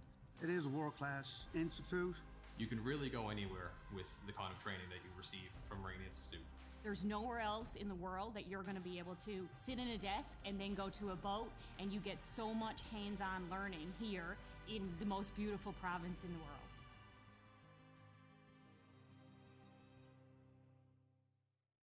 Hey, I'm Terry Humber. I work at the Marine Institute. I teach the ROV program here. I come in with 30 years industry experience, 23 with Oceaneering Canada as an ROV manager / supervisor / technician. The ROV program is a 2-year technical program offered by the Marine Institute that gives people the awareness to work in the offshore industry, working on a remote operated vehicle. East Coast Newfoundland is very busy at the moment. Worldwide, the ROV industry is booming. In the ROV program, we work with simulators to teach the people how to fly the ROV, which is very important. Then we have a workshop environment where the people are used to work on an ROV so they can actually fix it and maintain it to fly it. We do missions, how to use a manipulator to fix a subsea wellhead, or use a torque tool, or use a cutter or a subsea dredger. The mission is real life work. It's work that has been done in the past and is training these individuals how to do the work in the future. The underwater vehicle program is the third year, picked up after the second year of ROV. But the difference between an ROV and an AUV, an ROV is tethered, an AUV is not. It flies by itself. You do mapping, you do seabed scans. It's just a step up from the ROV program. And you come back for your fourth year, or you can do it online and get your Bachelor of Technology. It's a wonderful program. It is a world-class institute. When the kids leave here, they leave with 100 hours flying time on the stick. They know how to fix an ROV. They know how to work in that environment. That's what the Marine Institute is all about, the real life experience.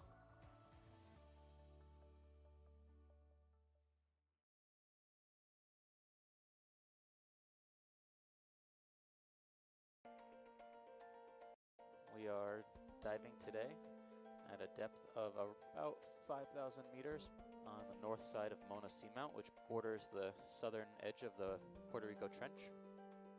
We're not sure what to expect during this dive. They almost look like columns. Yeah, it looks like an underwater city or something. Quite a bit of life here. This includes sponges and corals and some anemones, a couple of polynoid polychaete worms, and a couple of fishes. These depths generally are pretty poorly explored, some of the most unexplored on Earth.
So I did the Bachelor of Maritime Studies. It introduced the business element of the maritime world. When you join the nautical science program, you sort of think that your life now is on a vessel or on a ship. But doing the degree allowed me to come ashore and get a job landside. You're getting a formal degree from a well-recognized university. You can do this while you're online. So you can log into your course wherever you are in the world. This allows you to keep working, gaining experience while doing your degree.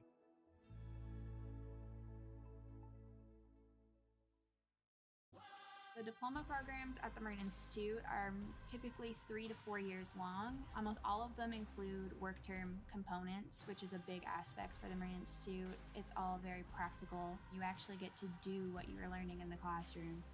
Marine shipping industry is so broad.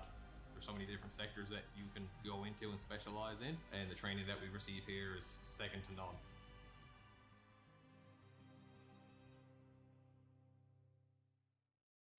I think it's like nothing else. There's a sense of adventure to it.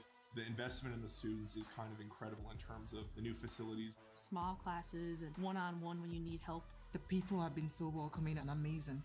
You can't replace the hands-on factor in this. Once I went to the commercial industry, I felt totally ready to just jump right in. Knowing how much opportunity is out there was a big pull for me to come to MI.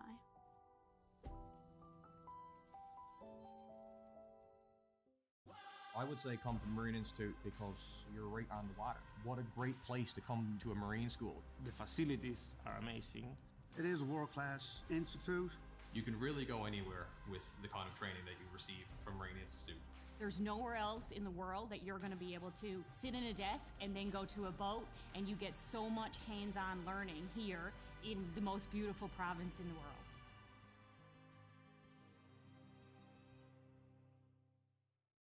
Hey, I'm Terry Humber. I work at the Marine Institute. I teach the ROV program here. I come in with 30 years industry experience, 23 with Oceaneering Canada as an ROV manager / supervisor / technician. The ROV program is a 2-year technical program offered by the Marine Institute that gives people the awareness to work in the offshore industry, working on a remote operated vehicle. East Coast Newfoundland is very busy at the moment. Worldwide, the ROV industry is booming. In the ROV program, we work with simulators to teach the people how to fly the ROV, which is very important. Then we have a workshop environment where the people are used to work on an ROV so they can actually fix it and maintain it to fly it. We do missions, how to use a manipulator to fix a subsea wellhead, or use a torque tool, or use a cutter, or a subsea dredger. The mission is real life work. It's work that has been done in the past and is training these individuals how to do the work in the future. The underwater vehicle program is the 3rd year, picked up after the 2nd year of ROV. But the difference between an ROV and an AUV, an ROV is tethered. An AUV is not. It flies by itself. You do mapping, you do seabed scans. It's just a step up from the ROV program. And you come back for your 4th year, or you can do it online and get your Bachelor of Technology. It's a wonderful program. It is a world-class institute. When the kids leave here, they leave with 100 hours flying time on a stick. They know how to fix an ROV. They know how to work in that environment. That's what the Marine Institute is all about, the real life experience.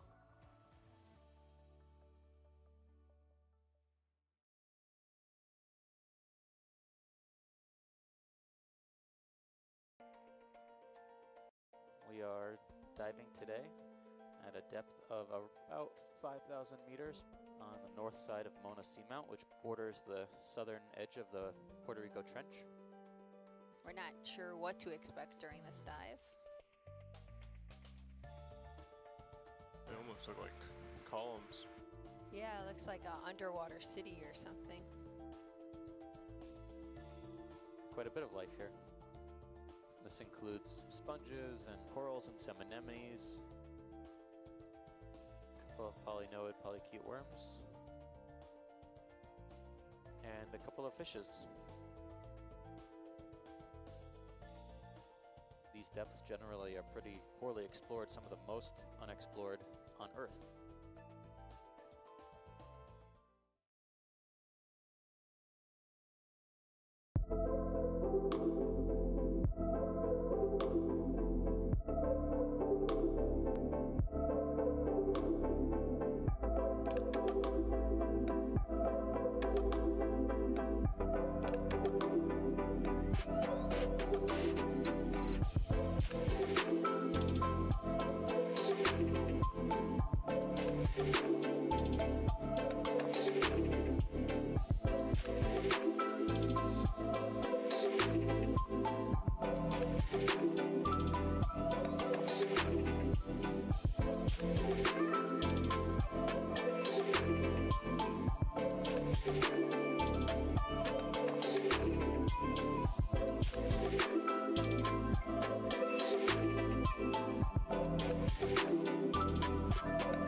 So I did the Bachelor of Maritime Studies. It introduced the business element of the maritime world. When you join the nautical science program, you sort of think that your life now is on a vessel or on a ship. But doing the degree allowed me to come ashore and get a job landside.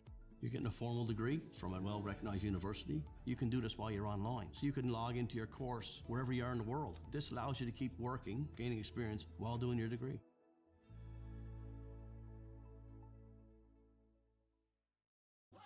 The diploma programs at the Marine Institute are typically 3 to 4 years long. Almost all of them include work term components, which is a big aspect for the Marine Institute. It's all very practical. You actually get to do what you're learning in the classroom. Marine shipping industry is so broad. There's so many different sectors that you can go into and specialize in, and the training that we receive here is second to none.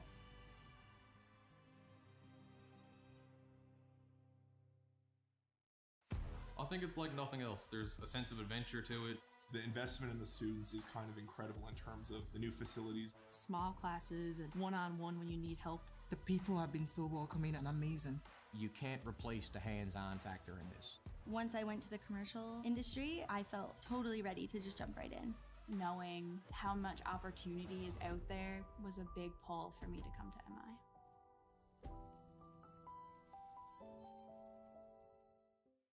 I would say come to the Marine Institute because you're right on the water. What a great place to come to a marine school. The facilities are amazing.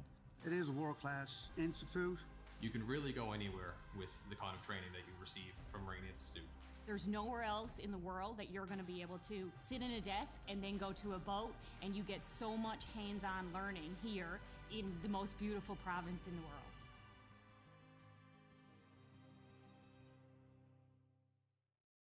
Hey, I'm Terry Humber. I work at the Marine Institute. I teach the ROV program here. I come in with 30 years industry experience, 23 with Oceaneering Canada as an ROV manager / supervisor / technician. The ROV program is a 2-year technical program offered by the Marine Institute that gives people the awareness to work in the offshore industry, working on a remote operated vehicle. East Coast Newfoundland is very busy at the moment. Worldwide, the ROV industry is booming. In the ROV program, we work with simulators to teach the people how to fly the ROV, which is very important. Then we have a workshop environment where the people are used to work on an ROV so they can actually fix it and maintain it to fly it. We do missions, how to use a manipulator to fix a subsea wellhead, or use a torque tool, or use a cutter, or a subsea dredger. The mission is real life work. It's work that has been done in the past and is training these individuals how to do the work in the future. The underwater vehicle program is the 3rd year, picked up after the 2nd year of ROV. But the difference between an ROV and an AUV is tethered. An AUV is not. It flies by itself. You do mapping, you do seabed scans. It's just a step up from the ROV program. And you come back for your 4th year, or you can do it online and get your Bachelor of Technology. It's a wonderful program. It is a world-class institute. When the kids leave here, they leave with 100 hours flying time on a stick. They know how to fix an ROV. They know how to work in that environment. That's what the Marine Institute is all about, the real life experience.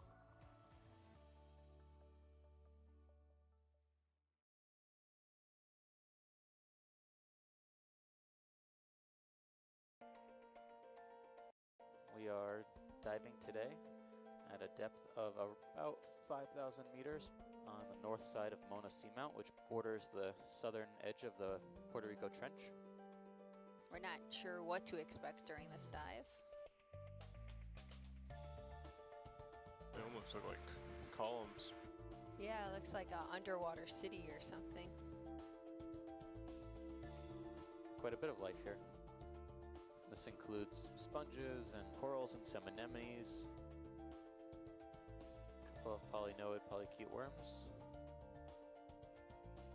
and a couple of fishes. These depths generally are pretty poorly explored, some of the most unexplored on Earth.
So I did the Bachelor in Maritime Studies. It introduced the business element of the maritime world. When you join the nautical science program, you sort of think that your life now is on a vessel or on a ship.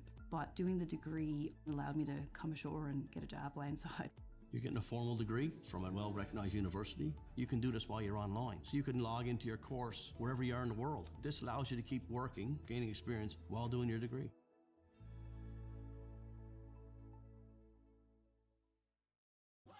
The diploma programs at the Marine Institute are typically 3 to 4 years long. Almost all of them include work term components, which is a big aspect for the Marine Institute. It's all very practical. You actually get to do what you were learning in the classroom. Marine shipping industry is so broad. There's so many different sectors that you can go into and specialize in, and the training that we receive here is second to none.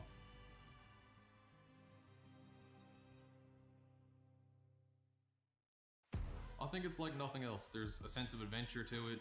The investment in the students is kind of incredible in terms of the new facilities. Small classes and one-on-one when you need help. The people have been so welcoming and amazing. You can't replace the hands-on factor in this. Once I went to the commercial industry, I felt totally ready to just jump right in. Knowing how much opportunity is out there was a big pull for me to come to MI.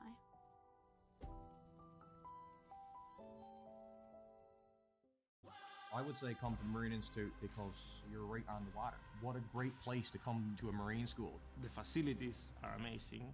It is a world-class institute. You can really go anywhere with the kind of training that you receive from Marine Institute. There's nowhere else in the world that you're going to be able to sit in a desk and then go to a boat, and you get so much hands-on learning here in the most beautiful province in the world.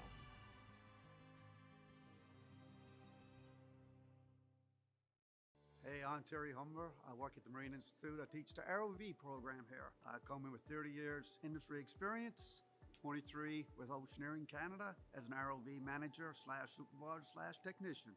The ROV program is a 2-year technical program offered by the Marine Institute that gives people the awareness to work in the offshore industry, working on a remote operated vehicle. East Coast Newfoundland is very busy at the moment. Worldwide, the ROV industry is booming.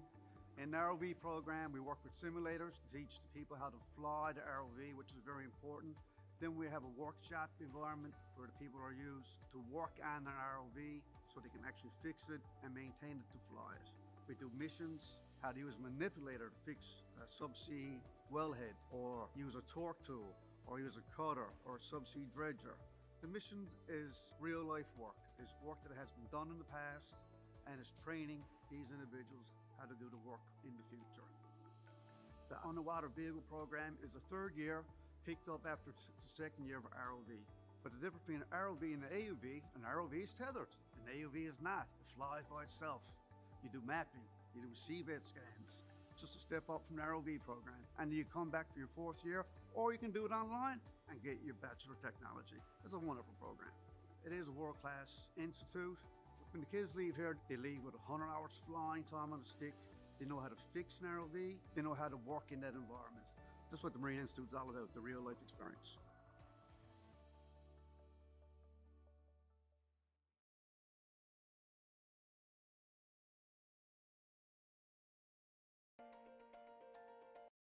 We are diving today at a depth of about 5,000 meters on the north side of Mona Seamount, which borders the southern edge of the Puerto Rico Trench. We're not sure what to expect during this dive. They almost look like columns. Yeah, it looks like an underwater city or something. Quite a bit of life here. This includes sponges and corals and some anemones, a couple of polynoid polychaete worms, and a couple of fishes. These depths generally are pretty poorly explored, some of the most unexplored on Earth.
Welcome back, everyone, from the half-hour break. We already have ROVs in the water. We have Where's Waldo from Trafalgar Castle School. We have Heart Innovators from Holy Heart of Mary High School. We have Viking Industries from Gonzaga High School and OD4D from O'Donnell High School. All of these teams have just started their runs and have already started a few of these tasks. And yes, we're seeing here the teams going straight into it. Viking Industries letting go of the bubble curtain, but they are looking like they are going towards either to pick it back up again or to go to the eDNA sensor. Where's Waldo looking like they've probably just flown the transect, going to grab coral sample, or go to the crabs or coral reef for eDNA.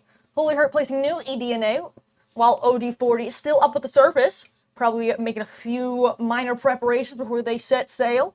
Absolutely. As we can see here, the OD4D on the top of the surface here, they might be getting ready, depending on what side they are on, to do the iceberg task, or maybe just getting their bot under control, getting ready to complete as many tasks as they can in the first few minutes of this run.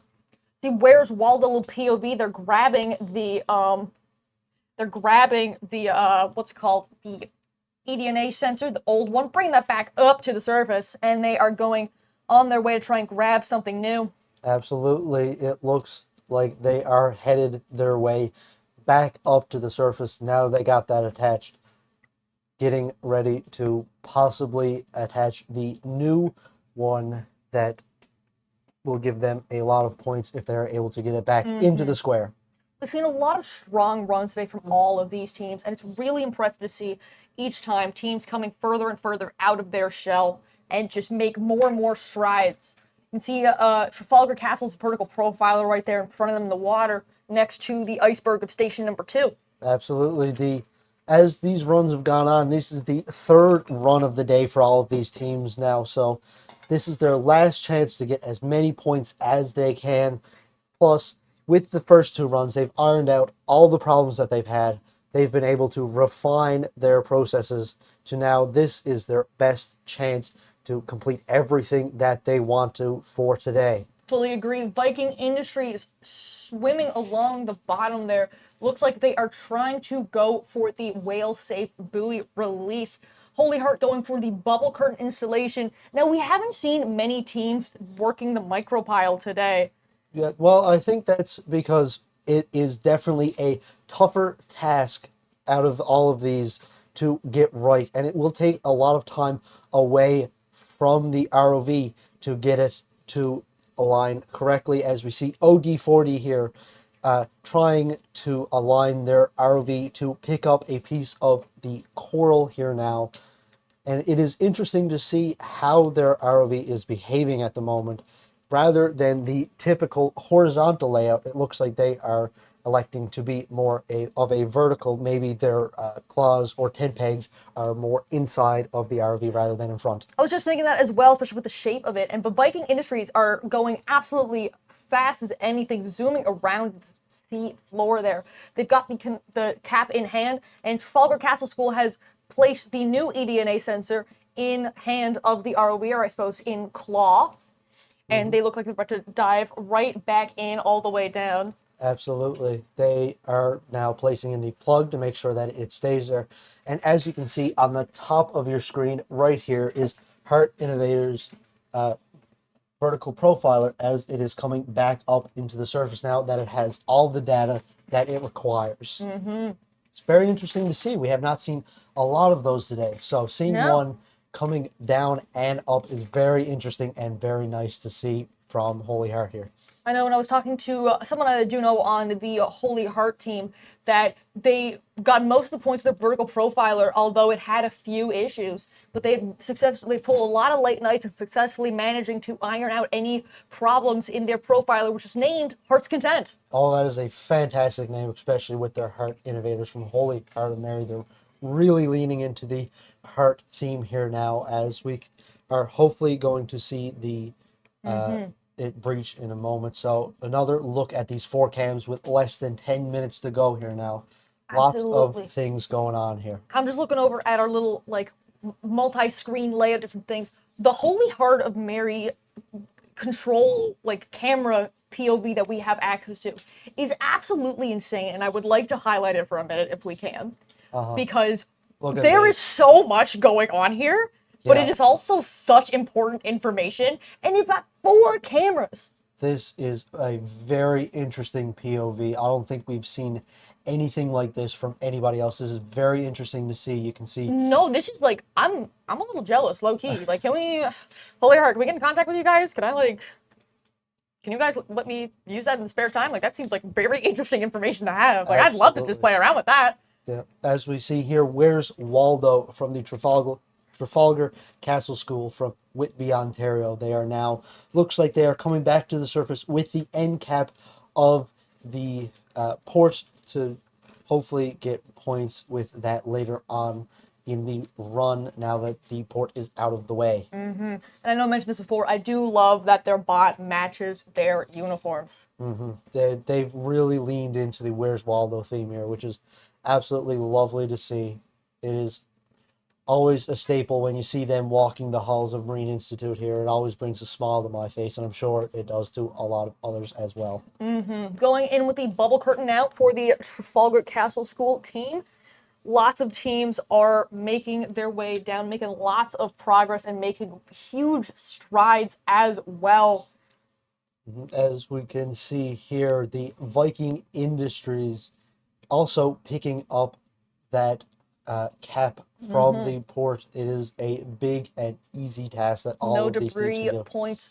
No debris penalty for them this time, which is super nice. Yeah, you love to see all the runs that do not have any debris points or anything. It is fantastic to see. And they look to be trying to move the milk crate. And I learned that the milk crate is actually it is, as long as it's under ROV control. Yes. So it doesn't necessarily mean lifting up, it could even be like moving it. As long as the ROV has control, they get the points. And they've also released the buoy as well. Not sure if that was mentioned. But something that I did learn from having Michaela as our guest commentator last time is the transect is actually also inspired by the Funk Island Coral Gardens. Really? And, like the mapping of the Funk Island Coral Gardens. It's very interesting, and it's always great to hear about the real world examples of all these tasks, just to make it more real and feel better. You can see Holy Heart guiding the micropile in, and they're lifting up something. I'm not really sure what Might be a piece of coral, maybe? It looks like a piece of coral, yeah. It's kind of a little hard to tell, but you can get an excellent clear view of everyone in the flume tank. Hello, everyone watching along with us today. Super happy to have all of you here and all of your support. It does truly mean the world to these students. As we can see, there is the end cap of the port as well here. Almost every team at this point has done it, which is absolutely great to see. Looks like these guys are getting ready to put on the new eDNA sensor as they go back down to the bottom of the pool. Yeah. They have a very similar ROV design to last year, which built off a lot of strengths that that team discovered that they had, trying to mitigate as many issues as they had in previous years. But their control box, I've always loved it since it was built in 2024.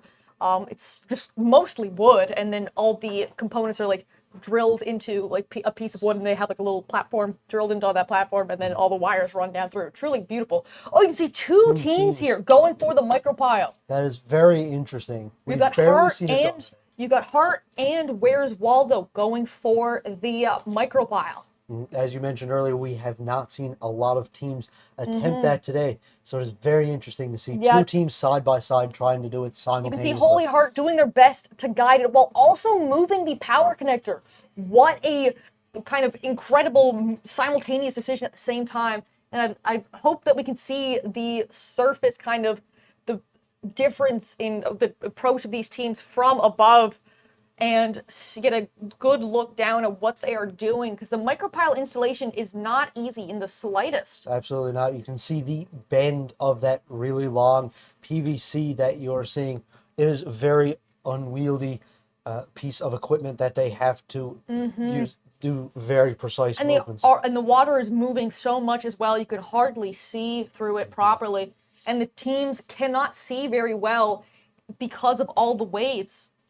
Yeah, and even the ROV thrusters are disrupting the flow of water in these tanks, especially when they get close to these. The thruster might accidentally push it out of the way. So hopefully that they can install these micropiles and get it in the receptacle, because this is a tricky task. Absolutely. We can see that it looks like Where's Waldo has done it. It looks like their micropile is in the PVC tube that you have just mentioned. It is fantastic to see. I'm not sure if Holy Heart is still holding it out there or if they are working on still guiding it inwards.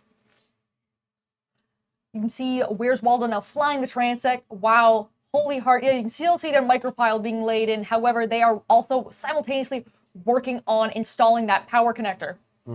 And as we can see here with Viking Industries, they have just placed the new eDNA sensor into the square and are now coming back up with the old one all in one easy motion, being able to be doing that, which is absolutely great to see. Now these teams, whether they've been struggling a lot the last few years or not, or if they've been on top, but a lot of these teams have learned so much, and you can see how impressive it is that the work that they are doing. But Viking Industries, unfortunately, lets loose the eDNA sensor, it looks like. Yeah, it does. And now they have a big decision to make with 3 minutes left on the clock. Do they go back down and try to grab it, or do they just move on with their plan and try to get the points that they planned for anyway? Holy Heart still working on installing that micropile, still trying to navigate the installation through all those waves, still going out fishing. Hopefully we can get a better view of what they are doing on the surface of the water that they're working with. I believe they brought it all the way back up to the surface and are going to try again. Maybe or maybe not. Maybe they've decided, hey, it's not worth it. Let's just keep going with what we have. Absolutely. And looking over at OD's screen there now, it looks like they have brought up all 4 pieces of coral, which is fantastic to see. Smooth moves, OD40.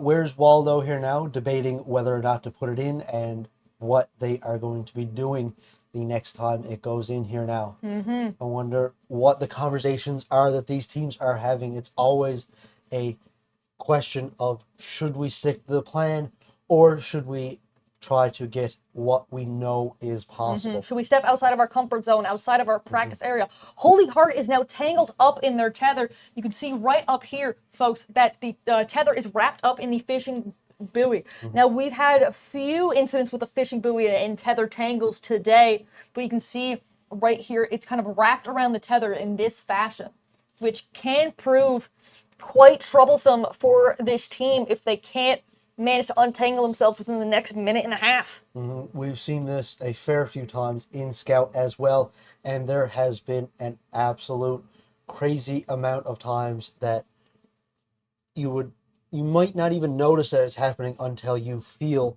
the ROV not quite performing how it should.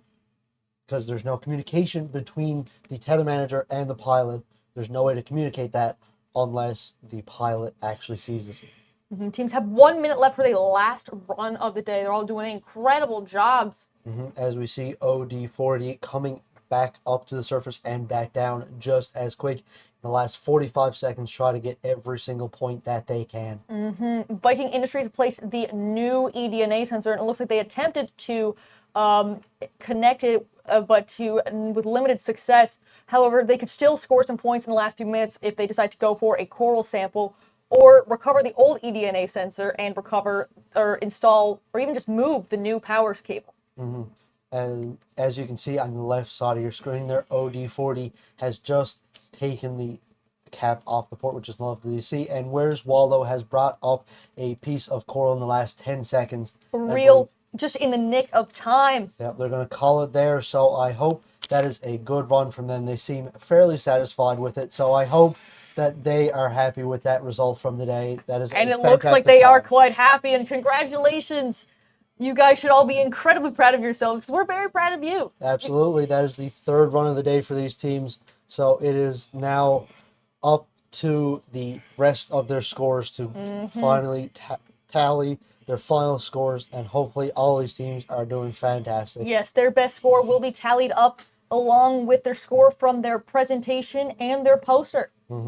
So for this final group, we would like to thank Where's Waldo, Heart Innovators, Viking Industries, and OD40 for participating today. You all have had amazing runs, and I hope you are all very proud of yourselves today. Yes, and we've got a few more runs, these last few runs for the next few teams. But after that, we'll be having a bit of a break. Let the judges deliberate, let the judges decide. And then we'll be having a nice dinner for the students and mentors, and we'll get into the awards. But coming up next at 4:30, we've got a little something special coming up for you guys. We got the 19th St. John's Pathfinders and Rangers at Station 1 from the Girl Guides Canada. Station 2, we got Heritage Senior Robotics from Heritage Collegiate. Station 3, we got Froud Flow from Froud Avenue Community Center. And Station 4, we've got Shark Tech from Labrador Straits Academy. And we're going to have another special guest commentator. So we'll see you guys then. I wonder who that'll be.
Hello, we're here with Trafalgar Castle from Ontario. Yes. And their team name is Where's Waldo? Yes. Would you like to just say your names and what you do on the team? Hello, I'm Abiga and I'm the pilot.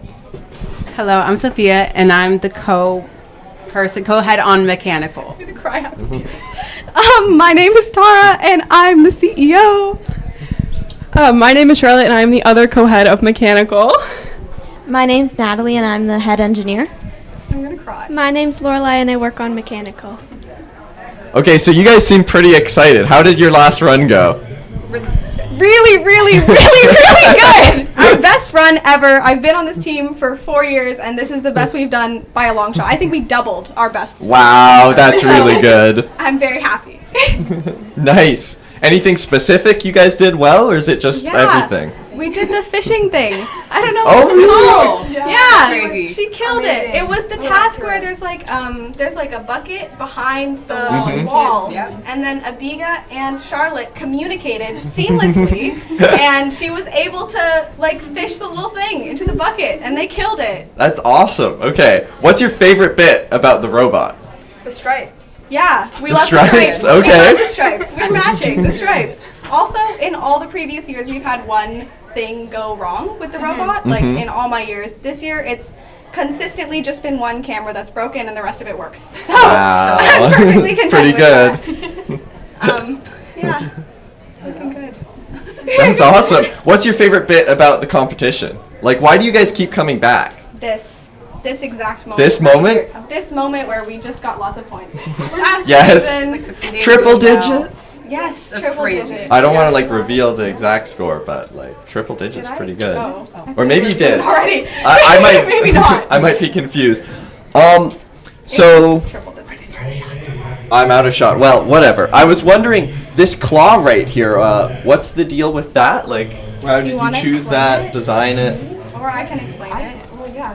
So basically, it's a Blue Robotics claw, and then it's only held in. I made this little joint here with like just acrylic, and then it's actually only held in with like 2 zip ties. So you can literally, if you want to turn it, all you have to do is cut the zip ties and literally turn it, and then zip tie it back, and you can turn it manually like that, which is good.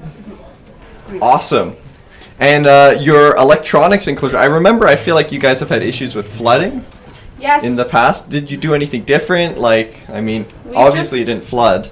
We've really mastered the O-rings, to be honest. Like, we know how much silicone to put. Like, it's just consistently like good. And like this probably the whole day, we haven't opened the tube at all.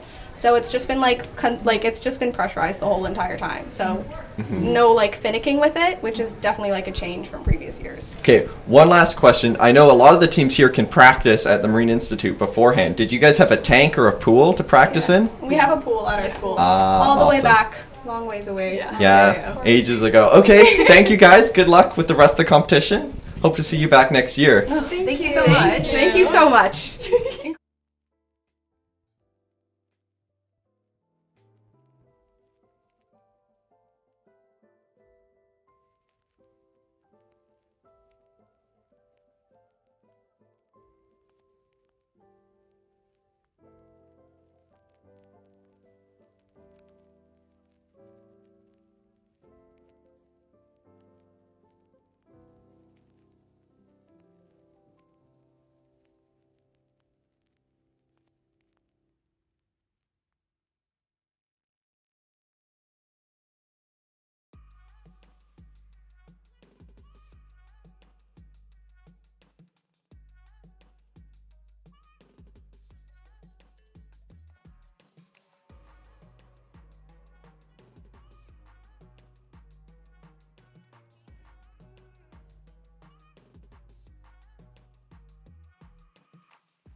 Well, we're here with OD40 from O'Donnell. Do you want to just introduce yourselves and what you do on the team?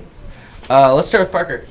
Yeah, I'm the I'm now the co-pilot of USAV. Yeah. Yeah, and then if you just want to pass on for all the introductions. Yeah. I am the CEO / deck manager of OD40, and yeah, that's pretty much it. I am the mechanical lead and was the co-pilot. I am now the pilot. I'm Ethan. I'm the lead of systems electronics and the lead of the tether. Nice. How did that last run go? It was your first run of the day, right? First run that worked. Yeah, our first one didn't actually move. It didn't turn on at all. Second one we had to forfeit because our turbines. But this one actually went really well. But besides the fact me and him had to switch in between. We pretty much clutched up in the last, pretty much round. Yeah. Nice. That's good. And this is a completely different bot than before. Like, what do you think your favorite change or your favorite feature of this bot is? Tape. Tape? Tape. 50% It tape, saved 50% us. ROV. Heard that from a couple teams, I have actually. some tape on me currently. Yes. Yeah. Oh yeah, we all got tape on ROV. us. Yeah.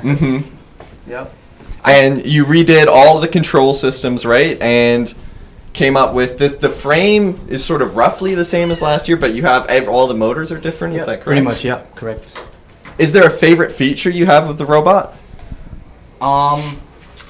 Actually, my favorite feature is the inverted controls. So it makes it so I never go out of a job because no one else can use them.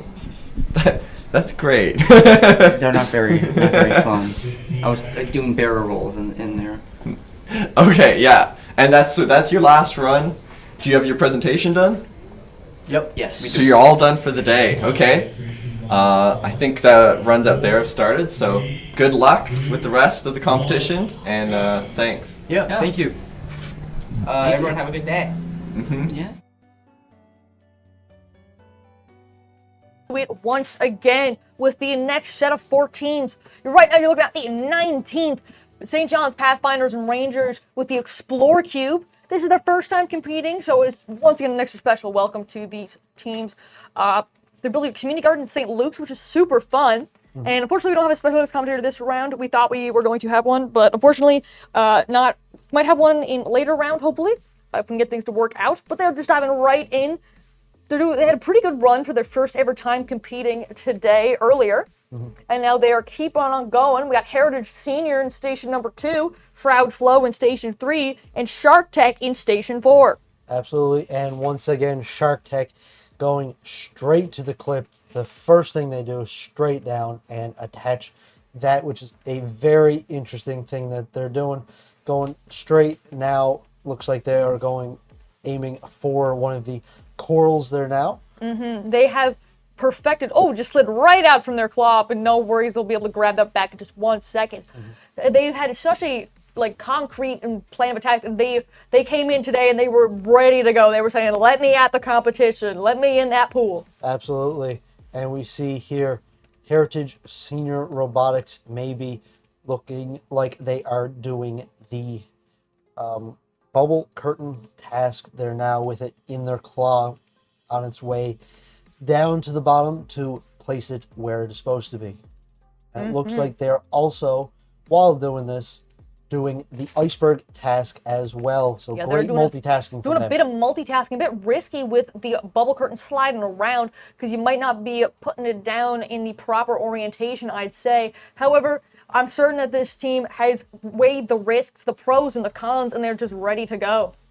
As we can see here, the 19th St. John's Pathfinders and Rangers looking to line up for the buoy task here now. All they need to do is ram that red bit of PVC out of the way and release the buoy up to the surface for a fantastic 10 points. And the Explorer Cube is moving its way along ever so smoothly. And backing up, maybe getting a better view of the situation, maybe thinking about grabbing that cover off the bottom of the power connector. They're really weighing out their options here. Proud Flow going for the buoy release mechanism, just ever so slightly more forward, and they can do it. Absolutely. They have it about halfway there now, just a bit of a further push, and they will have those 10 points as well. Back up and just slam on the gas one more time, and they will have that in the bag. Absolutely. They are taking their time lining it up. They have 15 minutes, little more than 10 to go here, so they have lots of time still to complete all the tasks that they are planning to do for this final run of the day for all 4 of these teams. It's been a pleasure with watching all of these ROVs. Oh, it's been so fun. I'd say we'd have probably one of the funnest jobs at this competition of just getting to watch and guide you all through this wonderful world of ROV, because sometimes it looks a little daunting and it looks like there's a lot going on and all this and that, but we're more than happy to help guide you all through it. And the Pathfinders and Rangers finding their path and making their way right to hit into the buoy. Absolutely. And it looks like they have started to back up now, maybe planning on getting the cap while they're doing this. Proud Flow going straight into the buoy task, getting caught on the very last corner there now. Just a little bit more. There you go. Congratulations, Proud Flow. What an excellent move that was from you all. Absolutely. So we go back to the split view now. We see Shark Tech grabbing a bit of the coral. We see Shark Tech's also got don't mean to interrupt, but Shark Tech's also got the cover for the power connector there as well. Absolutely multitasking from them. We see the Pathfinders and Rangers just ever so slightly away from releasing the buoy. Shark Tech back up and gathered those 2 elements back to the surface, and now they're ready to go back down and continue to gain points. Pathfinders and the Rangers are just so close. Or have they released the buoy? It's a bit hard to tell with the way that the line at the camera at Station 1 kind of blend all together. It kind of looks like it might just be the window. I think they have. I think I do see a very faint line. So if they have, maybe they have. Fantastic to see from them. Awesome. Heritage Senior floating around at the surface. I know they had a bit of a strong start early. Maybe they were having some issues, so hopefully they can get those ironed out. Absolutely. It's a bit got 10 worrying. minutes left, so they got lots of time. You can see here they also have what looks to be a piece of coral in their grasp as well, or is that still? That's still the bubble curtain. Yeah, there seems to be relaunching some code there. Absolutely. Making some edits on the fly, which No in the real world, things will go on. You will have to fix on the fly, and those on the fly fixes can make or break a whole offshore expedition. And there's still no reason to be worried. There's still 10 minutes left. Oh, for sure. Only 5 minutes off the clock. They still have lots of time to get a ton of points. Now, Shark Tech here, you can see bringing up the old eDNA sensor, getting ready to replace it with the new one as they normally do. Shark Tech, as their name suggests, have been absolutely attacking this competition, much like a shark would.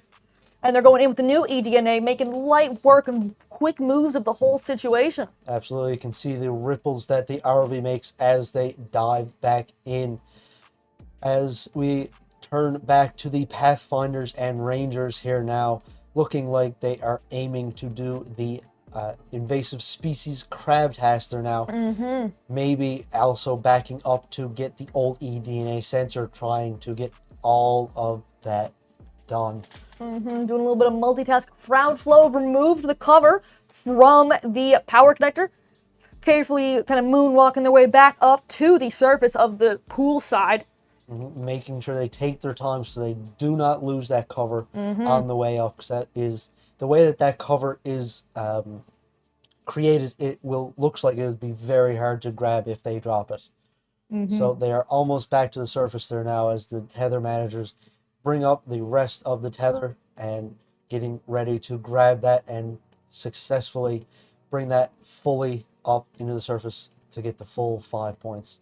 Yeah, but all these teams are having a really strong, or have had really strong runs today. Whether the strong run be what we're looking at right now, or even maybe earlier in the day, they've all done really well. And I know there's been a lot of talk amongst us on the live stream team, Eastern Edge alumni, anyone who's been volunteering at this venue will tell you today that we've seen some very strong runs. It almost seems like that kind of like a post-COVID slump, as we deemed it. Absolutely. Even on teams, you kind of know you're still trying to get your footing. We feel like that's coming to an end. We feel like teams starting to get their footing again and just ready to doing so much stronger and so much better than before. Absolutely. All these teams now have been competing successfully for 3 or 4 years now since COVID has canceled a few of these competitions. So now all of these kids are getting used to the pressures that this competition has, and this is absolutely helping them in their drive to make it to World Championships. And Proud Flow's only been at this for 2 years, but they're making it look like they've been at it for so long. Absolutely. Heritage Senior, it seems their cameras have cut out, so hopefully we can, hopefully they can get that fixed. And as we look at the Shark Tech up there now, it looks like they are threading the waypoint, hoping to plug in the power plug to the port there. And it looks like they are orienting themselves to get the Velcro right in front so they can just easily push it straight in. Absolutely. They're making this thing look simple. They're doing an absolute masterclass of a job tackling this course. So are the other teams as well. Every single team we've seen so far today has had fantastic runs. They've given everything they have, and especially now this is their last run of the day. There is no reason why you should risk doing all the tasks that you are uncertain of. This is your last chance to get as many points as you can. This is the last hurrah. This is what could, if you decide to do a certain task and it goes well, this is what could push you over the edge of victory. Absolutely. We see the 19th St. John's Pathfinders and Rangers of Girl Guides of Canada trying to collect a piece of coral here now. I do wonder what Girl Guide badges the main ROV competition counts towards. Ooh, that is fantastic. I'm sure there's definitely a few. Because I did do like Sparks and Brandons and Girl Guides as a kid, so I do wonder like the badge system that they have, because there's certain criteria you gotta meet, and I wonder what boxes did main ROV take off. I bet you there's a few engineering and problem-solving ones that they will absolutely be getting. Oh, absolutely. So it is fantastic to see them here. Shark Tech reclaiming their vertical profiler, it looks like. That is what it seems, or maybe they are dropping it, because it looks like they are going under there now. Nope, They're coming right back up with it. Absolutely. So that is very interesting to see. That is their vertical profile. There now looks very different than a few of the ones that we've seen earlier on in the day. And like we said, there's almost no restrictions on how you can design them. So there is always a lot of variation. It's very interesting to see how each team interprets those. The criteria put in front of them, yeah. Here we are at Froud Academy here from the Froud Avenue Community Center. It looks like they have a piece of coral in their manipulators there now. Looks like they are bringing it back up to the surface to try to claim those points.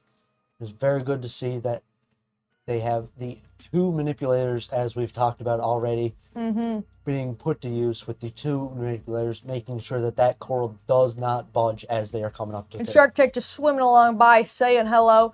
19th St. John's Pathfinders and Rangers making their way up to the surface, making their way back to the side of the pool. I believe they did end up picking up that coral after. You can see it in the front of their ROV. Congratulations, guys! Yeah, this ROV has, I would say, been a fantastic one so far. Everything that they've asked it to do, it has been able to do, which is especially fantastic since it's their first year competing here. Yeah. And it's always nice when your first year goes smoothly. But even if it doesn't go smoothly, there's a lot to learn from that. You learn resiliency. You learn to bounce back. You learn to keep going and to give it your all. Absolutely. And they will learn lessons from this year to even improve next year, even if they are doing fantastic today. There is a chance to do even better next year. For sure. So we see Shark Tech here now doing what looks like the transact line. Coming back up to the surface, they might have had a bit of coral in their claw, as all the ROVs at the moment are back up at the surface, getting ready to... It is an effective strategy to minimize the amount of times that you surface and descend. Maybe they are doing it. They're also doing the iceberg task as well, it looks like. Absolutely. They're trying to do as many things as possible at the same time, so they don't have to waste precious time doing 3 tasks 3 separate times. It is very smart to be doing that with 2 minutes left on the clock there. They are working towards their goals, and they're trying to push their scores to the absolute limit. Whether they're successful or not, that attempt is what matters. They have a chance at victory, all of these teams, and they are trying to grasp it. As we pan over to Proud Flow here now, as they just reached the surface with that piece of coral attached. Look at that, guys. Which is fantastic awesome. to see. There's 5 points right there for Proud with 2 minutes left on the clock. They are making light work of this. Release their claw and put it right back into the water, which is a really nice thing to see here. 2 minutes left, and these bots made a sizable dent in each of their respective playing fields. Like, you've seen teams absolutely range from first-time teams making things look like they're seasoned veterans to just incredible design options and creativity that we haven't seen before. This is incredible. Absolutely, and it has been a joy watching every single one of these teams all day. There's Absolutely. no place I would have rather have been. Yeah. It's watching these ROVs run all day has been fantastic, and during the breaks, being able to go down and talk to some of these teams, see how they're feeling, see any of the changes that they've planned to do has also been great. As we see Shark Tech, they're now twisting around the observatory to try to get the correct color that the station judge has requested from them. We haven't seen many teams attempt that today, but it's a rewarding task because it does secure a lot of points, especially for its difficulty. As we see the Girl Guides of Canada come up with another piece of coral with a minute left. I wonder if they are going to try to get at least one more task in the time, because they definitely have time to do it. As 30 seconds comes to an end here now, the last challenges here for all of these teams has begun, as we see Shark Tech try to get the invasive crab species done. We saw a miniature celebration from the 19 St. John's Pathfinders and Rangers. Maybe they have said that this has been enough for them to complete, but they look genuinely happy, and that is the thing. It is a rewarding experience. Absolutely, that is really what Mate is about. Enjoying your time here, making new friends, and learning while you're at it. It's not just about competing to be the best. Shark Tech looks like they went to grab the cover just at the end there, so maybe they were able to claim it, and I think that they were able to. Absolutely, that is a fantastic way to end the run for all of these teams today. Again, thank you for being here. Thank you for competing. It has been an absolute honor being able to watch you all do your stuff. We hope that you had a great time here.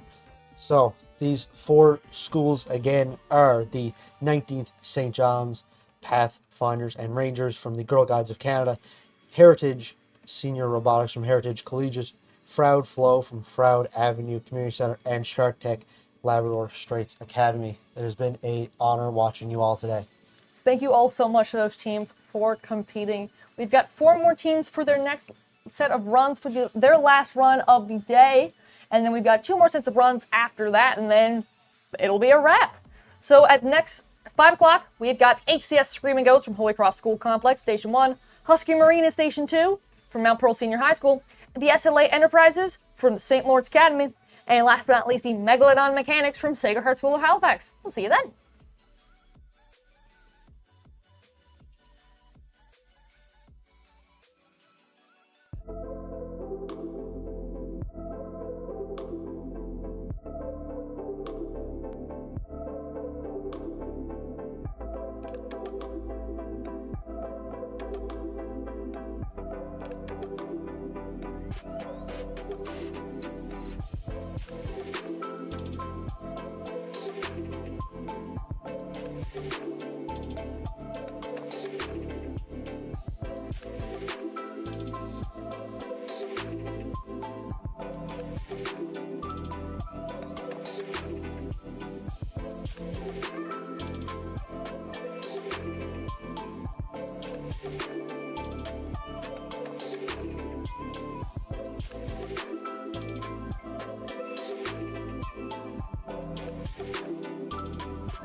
So I did the Bachelor of Maritime Studies. It introduced the business element of the maritime world. When you join the nautical science program, you sort of think that your life now is on a vessel or on a ship. But doing the degree allowed me to come ashore and get a job landside. You're getting a formal degree from a well-recognized university. You can do this while you're online. So you can log into your course wherever you are in the world. This allows you to keep working, gaining experience while doing your degree.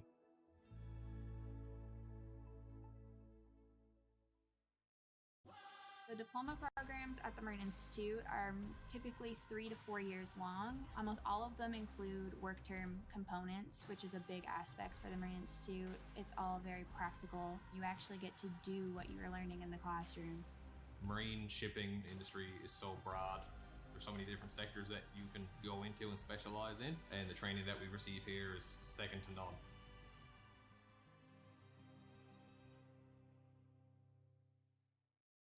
I think it's like nothing else. There's a sense of adventure to it.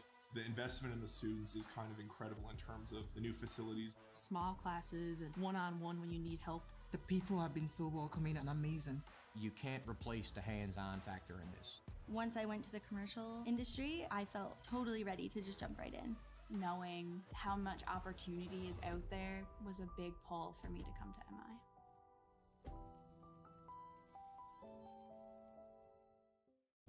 I would say come to the Marine Institute because you're right on the water. What a great place to come to a Marine school. The facilities are amazing. It is a world-class institute. You can really go anywhere with the kind of training that you receive from Marine Institute. There's nowhere else in the world that you're going to be able to sit in a desk and then go to a boat, and you get so much hands-on learning here in the most beautiful province in the world.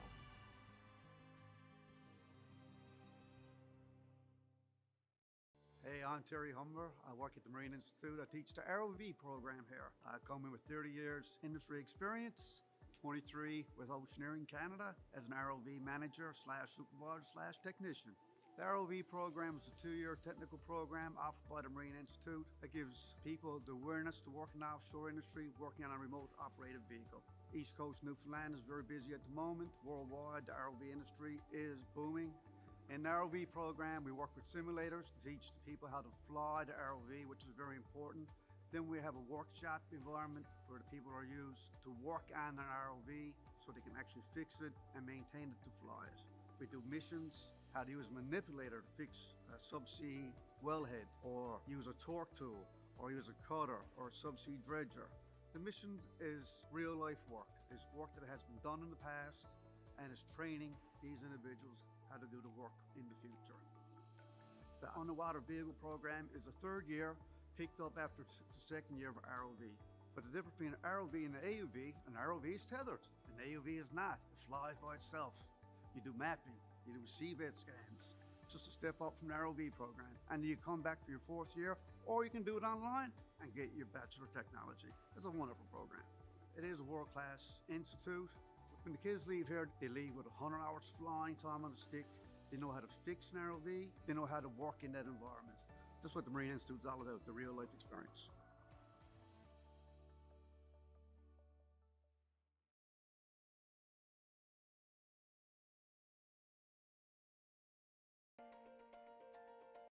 We are diving today at a depth of about 5,000 meters on the north side of Mona Seamount, which borders the southern edge of the Puerto Rico Trench.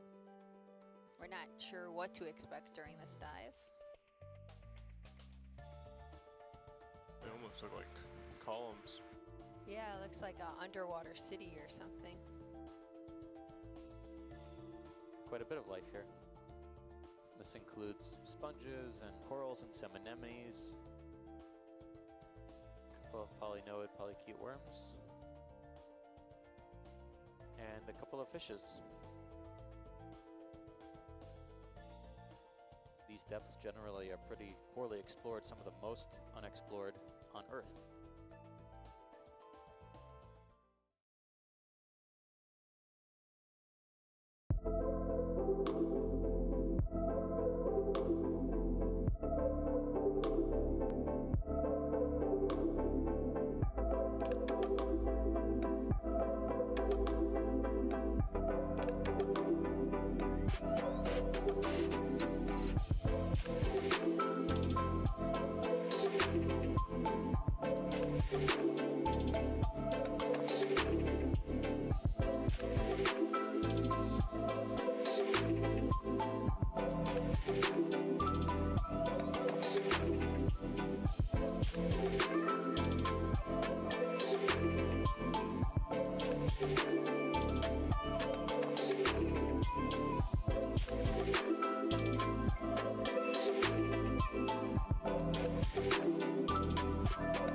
So I did the Bachelor in Maritime Studies. It introduced the business element of the maritime world. When you join the nautical science program, you sort of think that your life now is on a vessel or on a ship. But doing the degree allowed me to come ashore and get a job landside. You're getting a formal degree from a well-recognized university. You can do this while you're online. So you can log into your course wherever you are in the world. This allows you to keep working, gaining experience while doing your degree.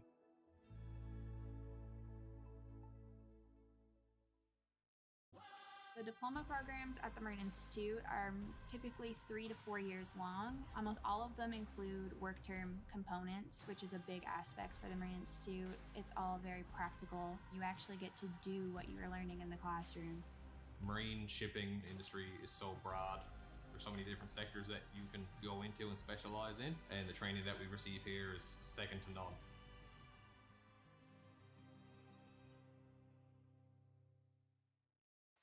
I think it's like nothing else. There's a sense of adventure to it. The investment in the students is kind of incredible in terms of the new facilities. Small classes and one-on-one when you need help. The people have been so welcoming and amazing. You can't replace the hands-on factor in this. Once I went to the commercial industry, I felt totally ready to just jump right in. Knowing how much opportunity is out there was a big pull for me to come to MI.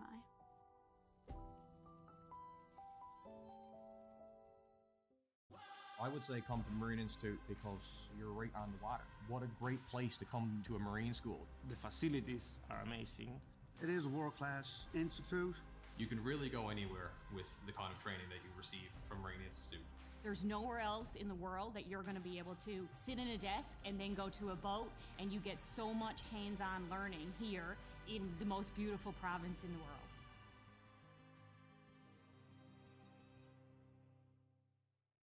Hey, I'm Terry Humber. I work at the Marine Institute. I teach the ROV program here. I come in with 30 years industry experience, 23 with Oceaneering Canada as an ROV manager / supervisor / technician. The ROV program is a 2-year technical program offered by the Marine Institute that gives people the awareness to work in the offshore industry, working on a remote operated vehicle. East Coast Newfoundland is very busy at the moment. Worldwide, the ROV industry is booming. In the ROV program, we work with simulators to teach the people how to fly the ROV, which is very important. Then we have a workshop environment where the people are used to work on an ROV so they can actually fix it and maintain it to fly it. We do missions, how to use a manipulator to fix a subsea wellhead, or use a torque tool, or use a cutter, or a subsea dredger. The mission is real life work. It's work that has been done in the past, and it's training these individuals how to do the work in the future. The underwater vehicle program is a 3rd year picked up after the second year of ROV. But the difference between an ROV and an ROV is tethered. An AUV is not. It flies by itself. You do mapping, you do seabed scans. It's just a step up from the ROV program. And you come back for your 4th year, or you can do it online and get your Bachelor of Technology. It's a wonderful program. It is a world-class institute. When the kids leave here, they leave with 100 hours flying time on the stick. They know how to fix an ROV. They know how to work in that environment. That's what the Marine Institute's all about, the real-life experience.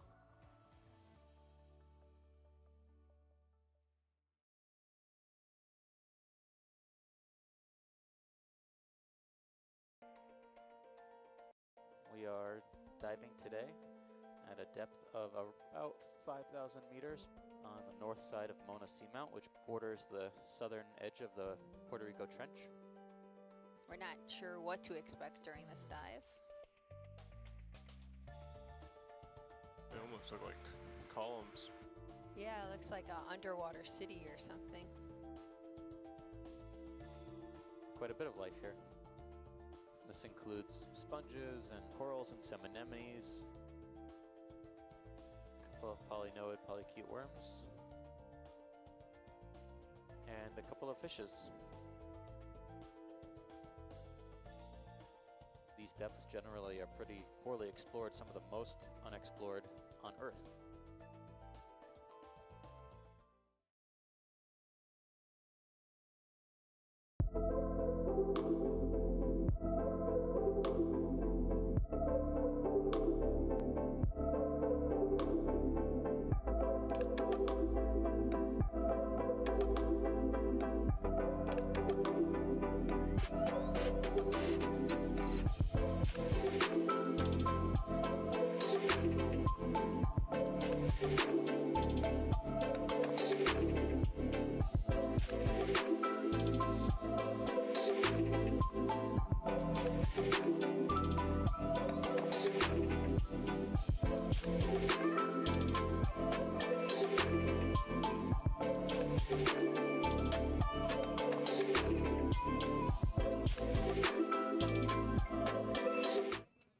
And we are back with a new set of teams, and we are ready. We've got a special guest commentator here.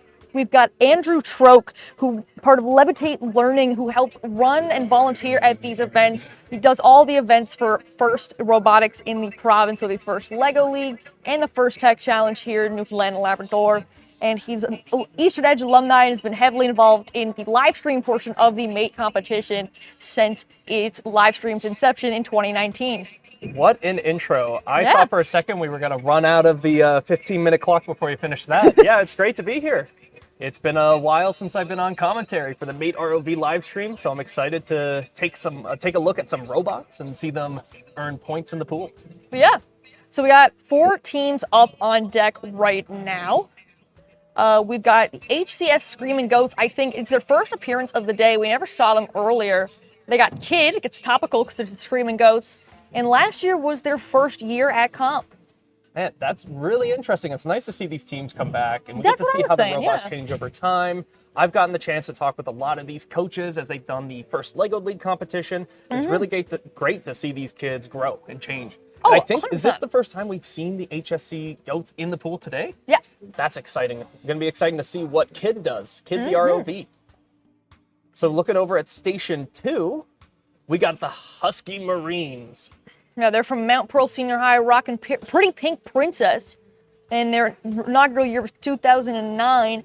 And I know it's a Pretty Pink Princess named after all the 3 prints being in a beautiful pink color, which is reflected on the back of their uniforms, which I think are pretty cool this year. Yeah, I always like seeing what the teams are able to create with their uniforms and how they're able to express themselves as a team and their teamwork. So absolutely. We're going to have to take a look right into the pool as teams have dove straight in. We've got the Megalodon Mechanics. Looks like they've went down and deployed I'm forgetting the name of the task. Yeah, it's the Megalodon Mechanics have deployed, they've they're going to pick up the new eDNA, or the old eDNA sensor, and put in a brand new one at the moment. And then I believe it was SLA Enterprises that were taking the old eDNA sensor out of the water. Yeah, you can see right there, it's no longer on the bottom of the flume tank. So they brought it back up and they're headed right back down to take on more. Now, this has been a really popular task this year, hasn't it? Absolutely. If, as a pilot on the university team, Eastern Edge Robotics, is there any comments that you can add about sort of how to tackle a task like that? How to tackle, the eDNA sensor is a fairly simple one with just one simple connection point being that of the rope on top. I've seen some teams try and tackle it with a claw, trying to grip the outside of the PVC pipe. So there's really no textbook way to go about it. I'd say kind of go for the simpler option of just whatever method you can, just hook through that rope and just drag it on upwards. But I know placing the new one is a bit more challenging, but SLA Enterprise is making nothing a challenge to them. They are released the whale safe fishing buoy. That is amazing. It's always exciting to see those float up, and I love watching the ripples go across the water all day. Looks like they're also grabbing a piece of coral. Yeah, but they have to be careful. Oh, yeah, it looks like their tether has gotten caught in the release mechanism of the buoy. Not only that, however, well, technically that is 5 points for them, because as long as that milk crate is what simulates as the lobster pot is under ROV control, i.e. if it's been moved in any way, shape, or form by the ROV, then you get 5 points from that. So although they are tangled up, they do have a piece of coral that they can hold on to, and if they can untangle themselves successfully, that is a plethora of points for them at this moment in time. Yeah, it looks like Husky Marine at station number 2 is coming back to the surface. We're going to have to get a nice good look at the students as they grab in to bring that robot out of the water. Looks like they got the cap in hand. Absolutely, so they can now attempt the power cord connection to power the power the Holyrood Observatory. As a pilot, Caitlin, is there anything you could say when you're strategizing for how to send these robots down in the water? What's the strategy? What's the path to follow? You try and minimize the amount of times that you ascend and descend, I find, because that takes up a lot of time. Try and see if you can pick up multiple things at once consistently. Consistency is key when it comes to all of these tasks and all of these runs. Yeah, SLA Enterprises heading back into the water. Looks like they may have returned something to the surface and now are heading back in to complete more tasks. They managed to untangle themselves and brought a piece of coral up with them at the same time. So 2 birds, 1 stone. 2 birds, 1 ROV, as we can see from SLA Enterprises. Looks like they might be heading straight to the pieces of coral. There's a lot of points that you can earn from bringing those up, but it does take a lot of time to get, especially in the flume tank, to get from the floor of the pool to the surface. And it'll be even more chaotic at international competition when the flume tank is going to have a current going through it. That's going to be a challenge that none of these teams have had to deal with before. But that's one of the beauties of this facility. The largest flume tank in the world is being able to simulate those ocean conditions. And looking at SLA Enterprises, they managed to get a hold of that coral. Hopefully they can get it back up to the surface and get those points. Looks like they're moving excellently. All of these teams today have moved excellently. I know we've been saying it too, but we're seeing teams getting more and more confident, getting even better and even stronger every single run. Every year, it blows my mind what these students are able to create, because they start with nothing. They go to their local hardware stores, get as much PVC pipe as they can, and in a matter of weeks, they have robots earning hundreds of points in the pool. You got robots made out of 3D prints. You got robots made out of HDPE. You got robots made out of PVC board, which I didn't know was a thing until last night. Yep, there goes SLA bringing that piece of coral back up to the surface, and down they go again to get maybe another piece. Who knows? And as we mentioned, all the tasks this year are themed around the oceans of Newfoundland and Labrador, since here is where the international competition will be held in June. And for those of you who are enjoying this live stream, I believe we will have some hand in assisting the live stream for Meet at the Flume Tank this year. International competition. Which is pretty exciting for you guys. Again, competition, Megalodon Mechanics, the Sacred Heart of School of Halifax, just putting their bot back in the water. Looks like with the new sensor to bring down to the square. Oh, it looks like they may have actually lost control of it. And it might be floating down to the bottom of the pool. Hopefully they'll be able to grab that and be able to put it in its proper location. Because that puts them in a bit between a rock and a hard place, but we're really hoping that they can kind of get back on track, get back on their feet, and then, you know, keep going from there. Yep. There's 8 minutes left. There's tons of time. It's all about staying focused, staying calm, and working as a team. Oh, for sure. These teams are doing loads of work. You can see SLA almost going for the iceberg, maybe. Now, this iceberg is quite an interesting challenge. From my experience of participating in the Made ROV competition, if there's one thing that's always a challenge, things on the surface for your tether to get wrapped up in. Absolutely. And last year was such a nightmare too, with there was loads of ropes going from the ground to the surface, and it felt like navigating through like a laser maze of sorts, trying not to get tangled up or caught, dragged down. Yeah, and especially when it comes to your tether, a lot of these robots, the only way pilots know if they're caught is when they're trying to throttle and the ROV doesn't move. Mm-hmm. It'd be tough to see with cameras. It comes with experience of kind of getting that spidey sense, as I mentioned almost yesterday, of just knowing that there's something wrong because you know how the ROV should be moving. Husky Marine looking like they're flying the transect now. Yep, that's an exciting... Oh, they're untangling their tether, which is important. Yeah, it looks like they might actually come up to the surface, or they're trying to get at a right height. Now, part of that flying that transect is they got to keep those two blue lines in camera view, and if at any point the red lines come into view, they got to try again. Mm-hmm. So it seems easy, but when you're dealing with ocean currents under the water, or water currents under the water, then it becomes very easy for your robot to sway over to the left or the right. Especially the World Championships where there will be a current and you'll have to stay hovering in a square the whole time. Yeah, definitely. All four of these teams now making moves. You can see here that Megalodon mechanics floating downwards. Hopefully they are able to get, it looks like they might be back in the driver's seat. Yeah, it's really exciting. It's nice to see these teams trying to get, looks like they're trying to return the old sensor back up to the surface. Mm-hmm. And the new one, as we saw, that they dropped, and it's sitting there waiting to be recovered and launched. Mm-hmm. So hopefully they can manage to use their vertical thrust power and get all the way up to the surface. Yeah, it could be really difficult when you have a bot of that size. When you have a lot of weight, the momentum you have to gain in order to get it moving in the water can be And very plus, difficult. picking something up at the front will drastically change the center of gravity of your bot. And you can see here... We're taking a look at station number 2, the Husky Marines, as their bot comes out of the water. Looks like in hand they have a piece of coral. Good for them, cleaning up coral gardens, grabbing their samples that they need. It's really interesting to see all the different manipulator designs the teams come. It seems like every team has their own way of doing it, which is very exciting. Absolutely. And we mentioned today that you give the same group, you give a bunch of people same task, no two people will think about it the same way. Looks like they're putting on the new eDNA sensor. New eDNA sensor, bringing it right down to the pool to do its observations. Mm-hmm. Going back to our teams, the SLA Enterprises, looks like they might not be doing a transect, but they are in the area. Mm-hmm.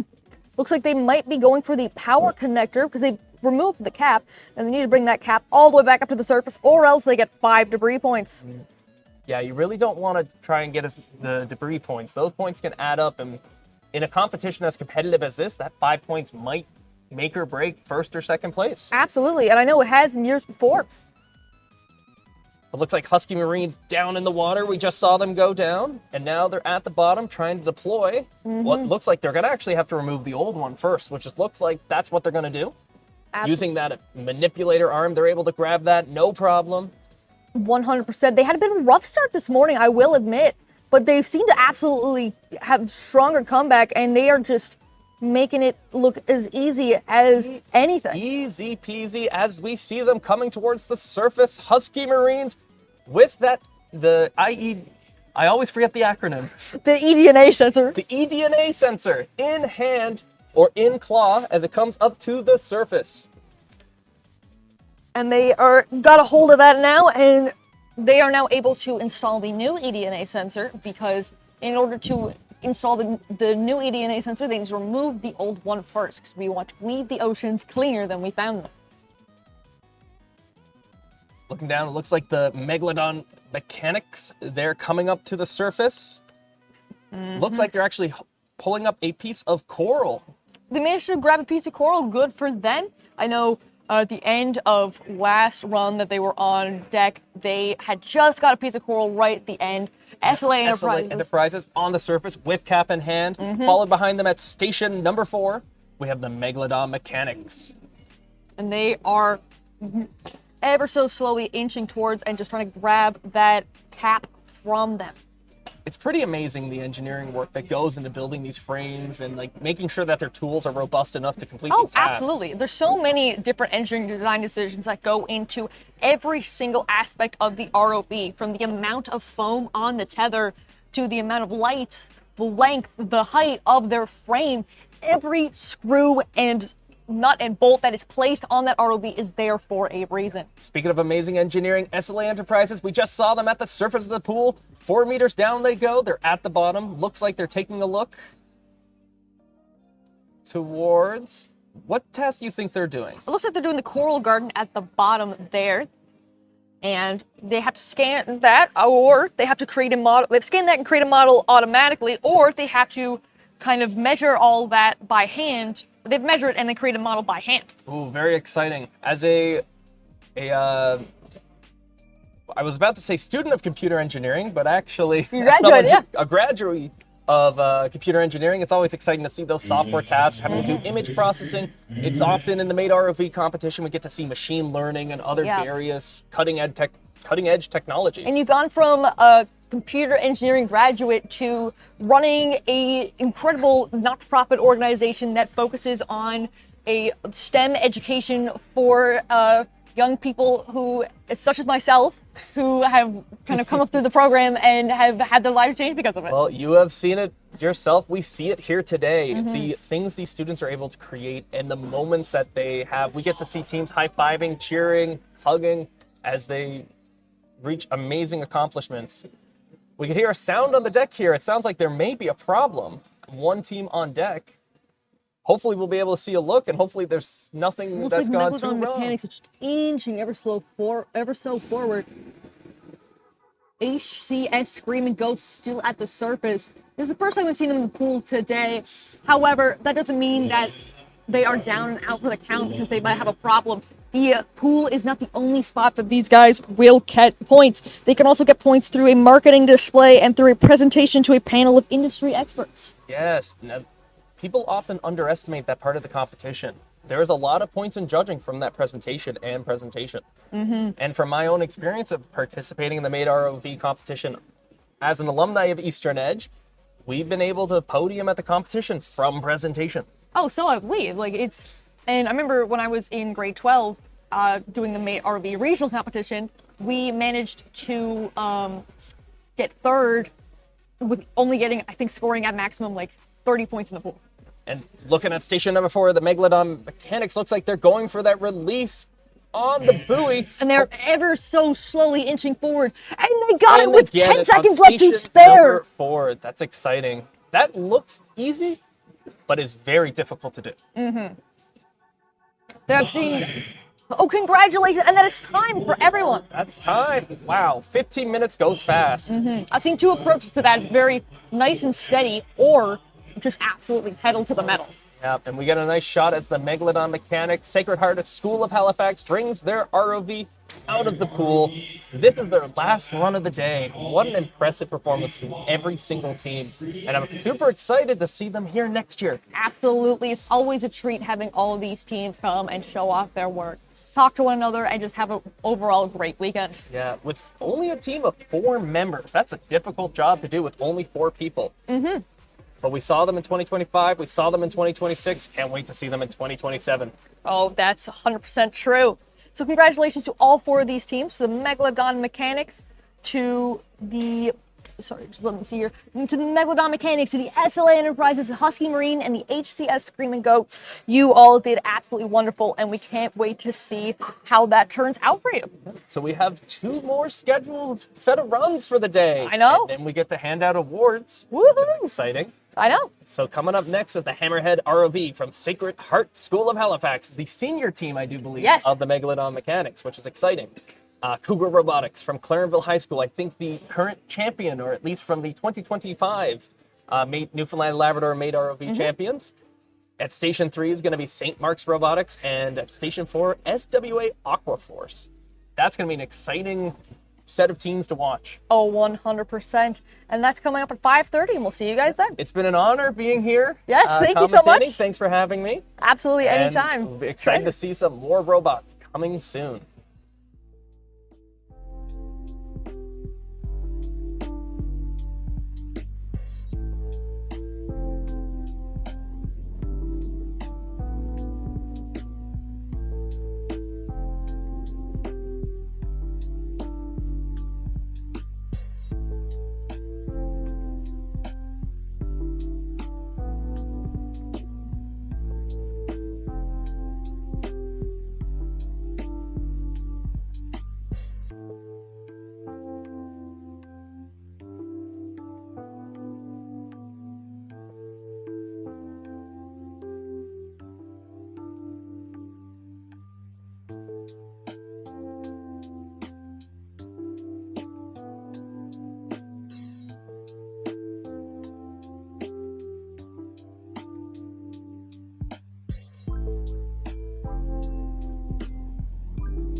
Hello, we're here with Holy Cross School, the Screaming Goats. Do you want to just tell us all your name and what you do on the team? I am Wesley Turner. I am the driver, and I help build some of the stuff. I am Alex Rogers, and I'm the co-pilot plus mission organizer. I'm Alexis Taverner, and I'm the marketing and the design lead. I'm Lily Heffer, and I'm the CEO. I'm Brandon Lowry. I'm the safety inspector. I'm Noah Squire, and I'm head engineer. So, okay, tell me about your run. So this was the first time you've been in the water today, correct? How did it go? It didn't. Oh, you want to talk? Yeah. It didn't really move. It did for a bit. But it did for a bit. We got it in the water, like for 2 minutes. We graphed. We did a graph, and we got a few like extra points for just doing it. We guessed the crabs. We didn't go with Alex's guess, but he guessed right with 4. Don't say guess. You estimated. We or estimated. Yes. Calculated. Yeah. Yeah. Very calculations. Special calculations. Mathematical. Yeah, so you guys have been through like a lot today with the robot. Do you want to just go through like, you know, how the day started and like how it progressed? Yeah, so around 11 o'clock last night, we realized all our ESCs were fried. So starting 8:30 this morning, actually starting 1 a.m. last night, we started dismantling and then reassembling all our ESCs, our waterproofing, all our seals, everything inside this box, just for it to fry again. It fried second time. At least it fried on deck and not in testing, you know? Yes. That's like more going out with glory. Is there any like single feature of the bot that you like the most? Like, what's your favorite part? My favorite part is the part that I made, which is the 2 front handle things, the red ones, the giant red things on your screen. Yeah, I made them myself. I welded them on, and I used an angle grinder and a file for a very long time. They look smooth. It took like me like 2.5 hours, but it went. Actually, that might be an exaggeration. But it's somewhere. Time doesn't fly by when you're flying. Anybody else got a feature? Yeah. There you go. I mean, altogether, when the ROV was working, it like went smoothly. It turned great. I mean, get great controls. Great controls. Everything. It went up and down nicely, and yeah, altogether was a good ROV. Nice. Okay, thank you guys. Good luck with the rest of the day. You too. Oh yeah, scream like a goat.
Hello, we're here back with Mount Pearl Senior High and Husky Marine. Would you like to just introduce yourselves, your name, what you did on the team, what you did on the deck?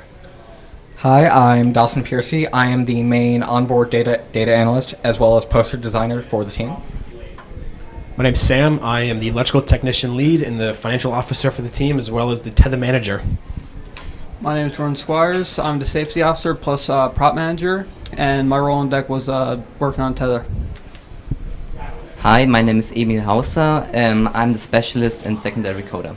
Hi, I'm Megan Smallwood. I'm one of the vertical profile leads, and on deck, I was the on-deck manager. Hi, I'm Colin Filler. I was the CEO and main design and fabricator on the team, and I was the pilot on deck. So, how did your runs go today? They went good. First one, we didn't... You want to speak for the first one? Yeah, first one didn't go very well, but our second one was pretty good. We were having power issues. The power supply that were supplied here, we didn't realize it was different compared to the one we own, so we couldn't figure out how to fix it. So, yeah. Yeah, I noticed you would go up so far with a prop and then fall back down to the bottom. I'm assuming that wasn't intentional. No. Do you have any idea what that was, or is this just like... We just need, there's some sort of code we need to fix on it. Like I can speak on it. Yeah, the power supply we had at our school, there was a safety feature here that they have here. It's the fallback. At our school, we didn't have that. So at our school, it was working fine no matter what we did. It was all perfectly fine. But we came here, power supply had a safety feature we weren't aware of. So it was off. So it's cutting power off like when you draw too much. Yeah, because we give too much voltage when we go forward. So that spikes it up. So ours at school went and it worked, but not here. Yeah. Is there like, do you guys have, your bot looks very, very good. Do you have like a favorite feature on it, or? I would say all of us collectively agree on the claw is the most prized position we have. I mean, I'll agree with that. Do you want to tell us a little more about it? Last year, it was designed to have a screw in here, and so we could switch it out for these little claw bits. But this year, we realized that we'd need a screwdriver on deck to switch it out. So we found these on Amazon, these little quick disconnects, and that's what we're now using as a very quick way of getting it. And what's your gripper mechanism there? That's pretty special. This is yeah. So this is made out of TPU, so that we can flex around any objects when we grab them, and the silicone is just there for a bit of extra grip. And I did one more question. I was asking your team who was watching you earlier what I should ask you, and they wanted me to ask like how you manage the stress of the bot, like dying every like 30 seconds in a run. Like how do you keep the mental going when you're like dead in the water for half the time? Yeah, I don't know. Well, I wasn't piloting it, but I can only imagine what it was like. You know, especially when we've seen it out there. You grab the task, like the O-ball, you get up halfway, it drops off.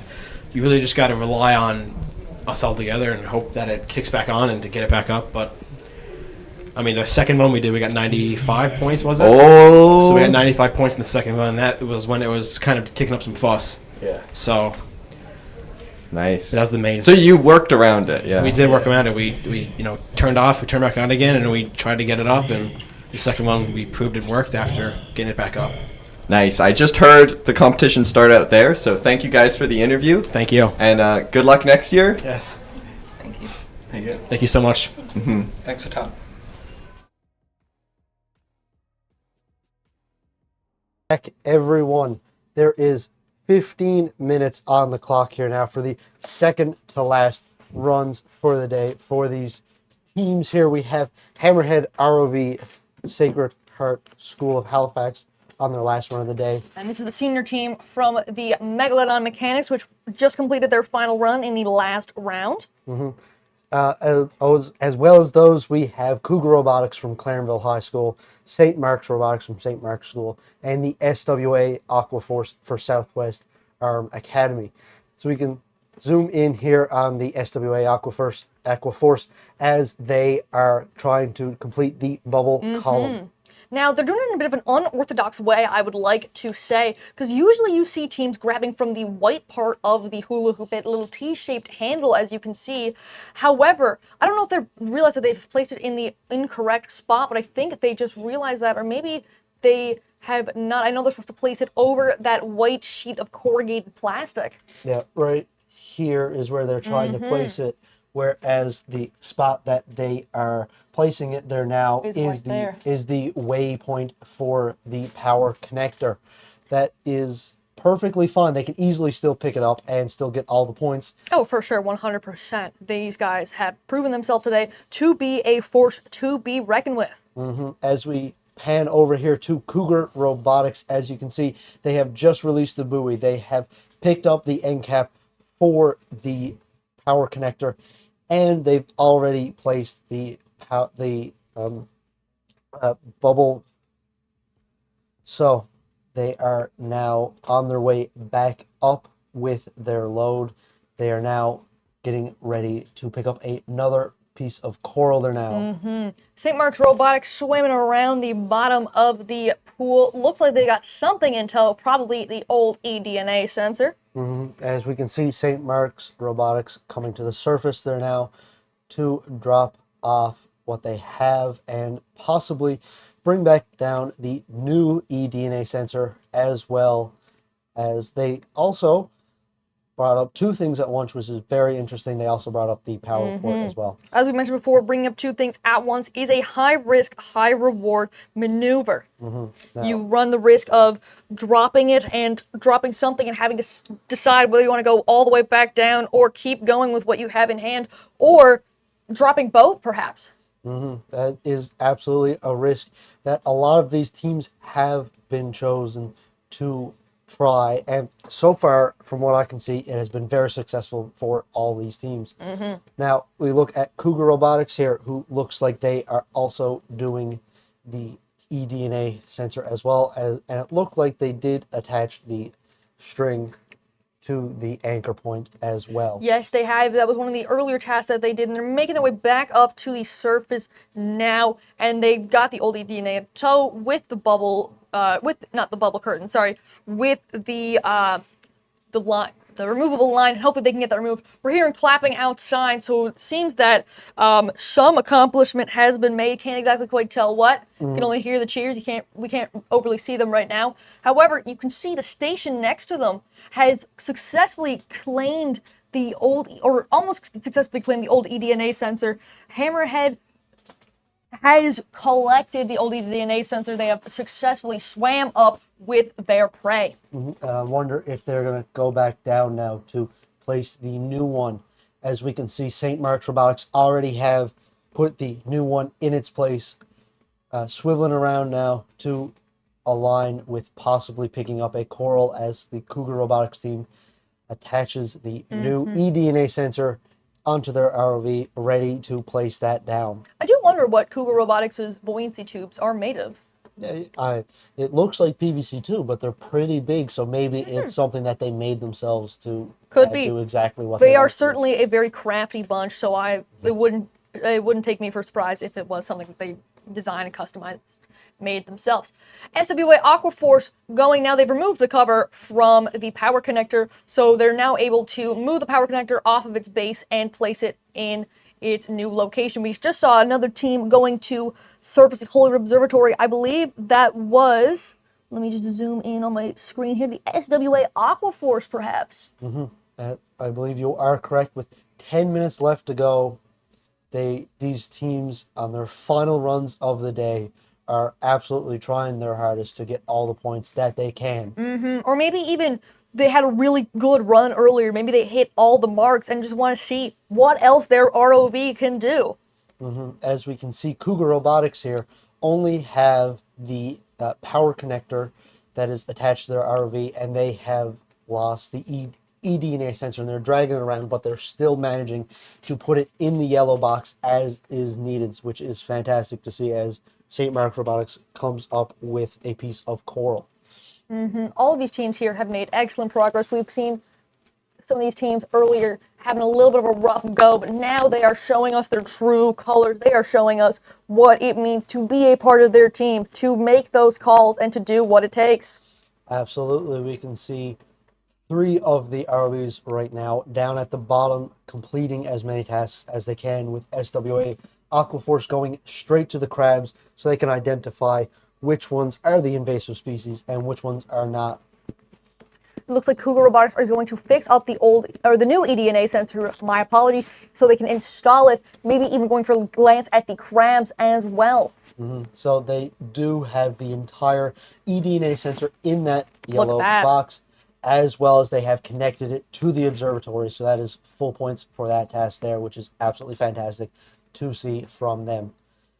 Now, at the top left of your screen there, you can see Hammerhead ROV trying to attach the power connector there. It looks like they might be caught up in the prop. It looks like they may have pierced right through the middle of their ROV with the PVC tube of the waypoint. It looks like they're dragging it around now. That should be an easy fix for them as long as they go. I do hope so, yes. As long as they go straight up from there, they will be able to untangle themselves. As St. Mark's Robotics completes the buoy task and are able to release Look at that. it. Congratulations. Fantastic. We love to see that. Going for another coral piece, as a lot of other teams have today, such as St. Mark's going for corals, SW Aquaforce bringing one right back up to the center.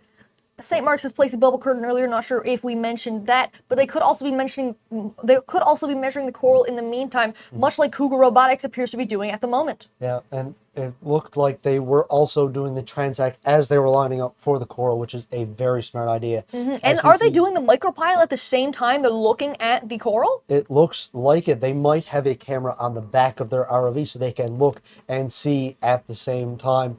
2 different things, which is very interesting. These kids are operating on a level that we can't imagine right now. To get in the mind of all of these students would be fantastic, but we have to make guesses here. Yes, and I'd love to pick all their brains, and I'm sure you would too.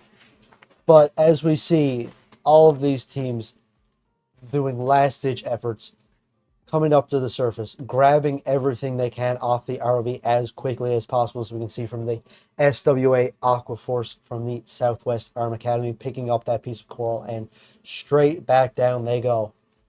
They're diving right back down, showing us why their name is Aquaforce. They are forcing around that water. They are showing it that they are the boss. They're not to be messed with. Hammerhead ROV thrashing around, trying to get free, because getting tangled up in your environment does happen in real-world industry. Absolutely. I do believe they have seen where they are caught up in, and now they are trying to maneuver themselves out of it. So this should be a quick fix for them from the team from Halifax here now. Yes. They're dragging it around, sadly, trying to figure out the best way to be doing this. As we look at the other teams like Cougar Robotics here, they are currently trying to plug in the power connector, but they might have to rearrange themselves with the cord to make sure that they do it correctly. St. Mark's diving back in once again, or maybe they're coming back. No, they're going all the way back down. Maybe they are grabbing another piece of coral, flying the transect. There's a lot of possibilities here for tasks to be done. Cougar Robotics trying to line up that shot and place the power connector in, and they are just about to. I'm not sure. There they go. Looks like they have it. Oh, yeah. Congratulations. You can tell when they've done it, and they have successfully done it. So good job, Cougar Robotics. Well done. St. Mark's Robotics going in for another piece of coral, while Hammerhead is, once again, still not giving up. That fighting spirit is well and alive within them, too. Absolutely. Especially with the last one of the day, they want to give it their best. So every chance they get to free themselves, they will take, as we see St. Mark's Robotics flying straight back up to the surface after gathering that last piece of coral. We see the Hammerhead ROV back to the surface there now. Have they got themselves unstuck? Or I believe they might have used, have they? It's hard to tell with the refraction of the water, but they might have used their one tether pull to, or their one warning tether pull to pull up the prop with them. Absolutely, and they might have they're now trying to see what is the best way to go about untangling themselves. Because they really are hooked in their PVC frame. There it is. And They are untangled. Especially where, I'll just draw a little demonstration for you folks. That prop looks like this on the top where they have to lay that wire in. And their frame was caught up within, was stuck within this part. So they were struggling to, on this little hook right here, to get free. Absolutely. And they now do get unstuck, which is fantastic to see as we get a nice close-up shot of the Cougar Robotics float, as we've seen a few runs today from them, which is very nice to see. All of this machinery, it is really beautiful to see how it all comes together and how these teams are able to achieve their goals by use of, and you see a lot of overlap between ideas between the same teams, and that doesn't mean that idea is the best one or the worst one. That means teams could be sharing resources, could be collaborating. Absolutely. And they have decided unanimous or independently that this is the best idea to do. Cougar Robotics hot swapping tools on the fly. I've always been really fond of hot swapping tools on the fly to customize your ability, and Cougar Robotics has done an excellent job at that. Absolutely. It is an amazing thing to see as they do this, because how efficient they are. It is nice and quick, so they are losing a minimal amount of time changing those tools so often as they go down with their airbag, trying to lift up the lobster crate at the bottom of the ocean here. Yeah, they're like a pit crew that you'd see in NASCAR or F1. Like they have practice, probably even just taking it in and out of the pool and just doing the not repairs, but replacements over and over and over again. They are just so timely with it. It's incredible. As we see St. Mark's possibly doing the same thing here, trying to grab the lobster pot so they can get the points related to having control of it there now, which is a very interesting thing to see here. Because those small points could be the difference between first place and second. Absolutely. Or could be the difference between first to a tie for the same place with another team. As we see Cougar Robotics here pumping up that airbag with a bicycle pump as they come slowly to the surface with the lobster crate in tow, which is absolutely gorgeous to see. That lobster crate is not a light object. I believe it weighs about 20 newtons. Now, I'm no physics major, and I can't tell you the conversion from newtons to pounds or kilograms, but it does require a decent bit of lift to get that out of the water. Absolutely. You can see the muscles from the tether managers there. Absolutely bulging, trying to get it out. It's a good workout. Honestly, ROVs are not the lightest objects, unless you design them to be that way. As we see Hammerhead ROV now unstuck, trying to get as many tasks done as they can with the time remaining of 1 minute and 30. They have so little time left, but how much of a dent can these teams make? Looks like they are coming back up to the surface. They might have a piece of coral with them for the extra 5 points, which would be absolutely fantastic to see. As they come up to the surface there now, they do have a piece of coral, so that is 5 points towards them, which is absolutely great. With 1 minute left to go, they are going to go straight back down, see what they can. Wasting no time at all. With SWA Aquaforce also doing the same thing, grabbing as many pieces of coral as they can. Each of these bits of coral are worth 5 points each. There's 4 at the bottom, so you can get a total of 20 points from these, which is a fair chunk of the points that they can get. And with just less than 40 seconds left on the clock for the final run of the day, these teams are trying to beat the buzzer. They are trying to outrun the end of their chance of scoring as many points as they can. They are working so hard. These students have put in so much work over the last however many months they've been working on this, many late nights, early mornings, long weekends spent working on this. Support from teachers, from mentors, from parents, family, friends. We got some smiles coming in there. Yeah, from St. Mark's, they seem very happy with their progress today, and that is time. It is great to see all these smiles from all the teams after the final. Yes, and congratulations to you all.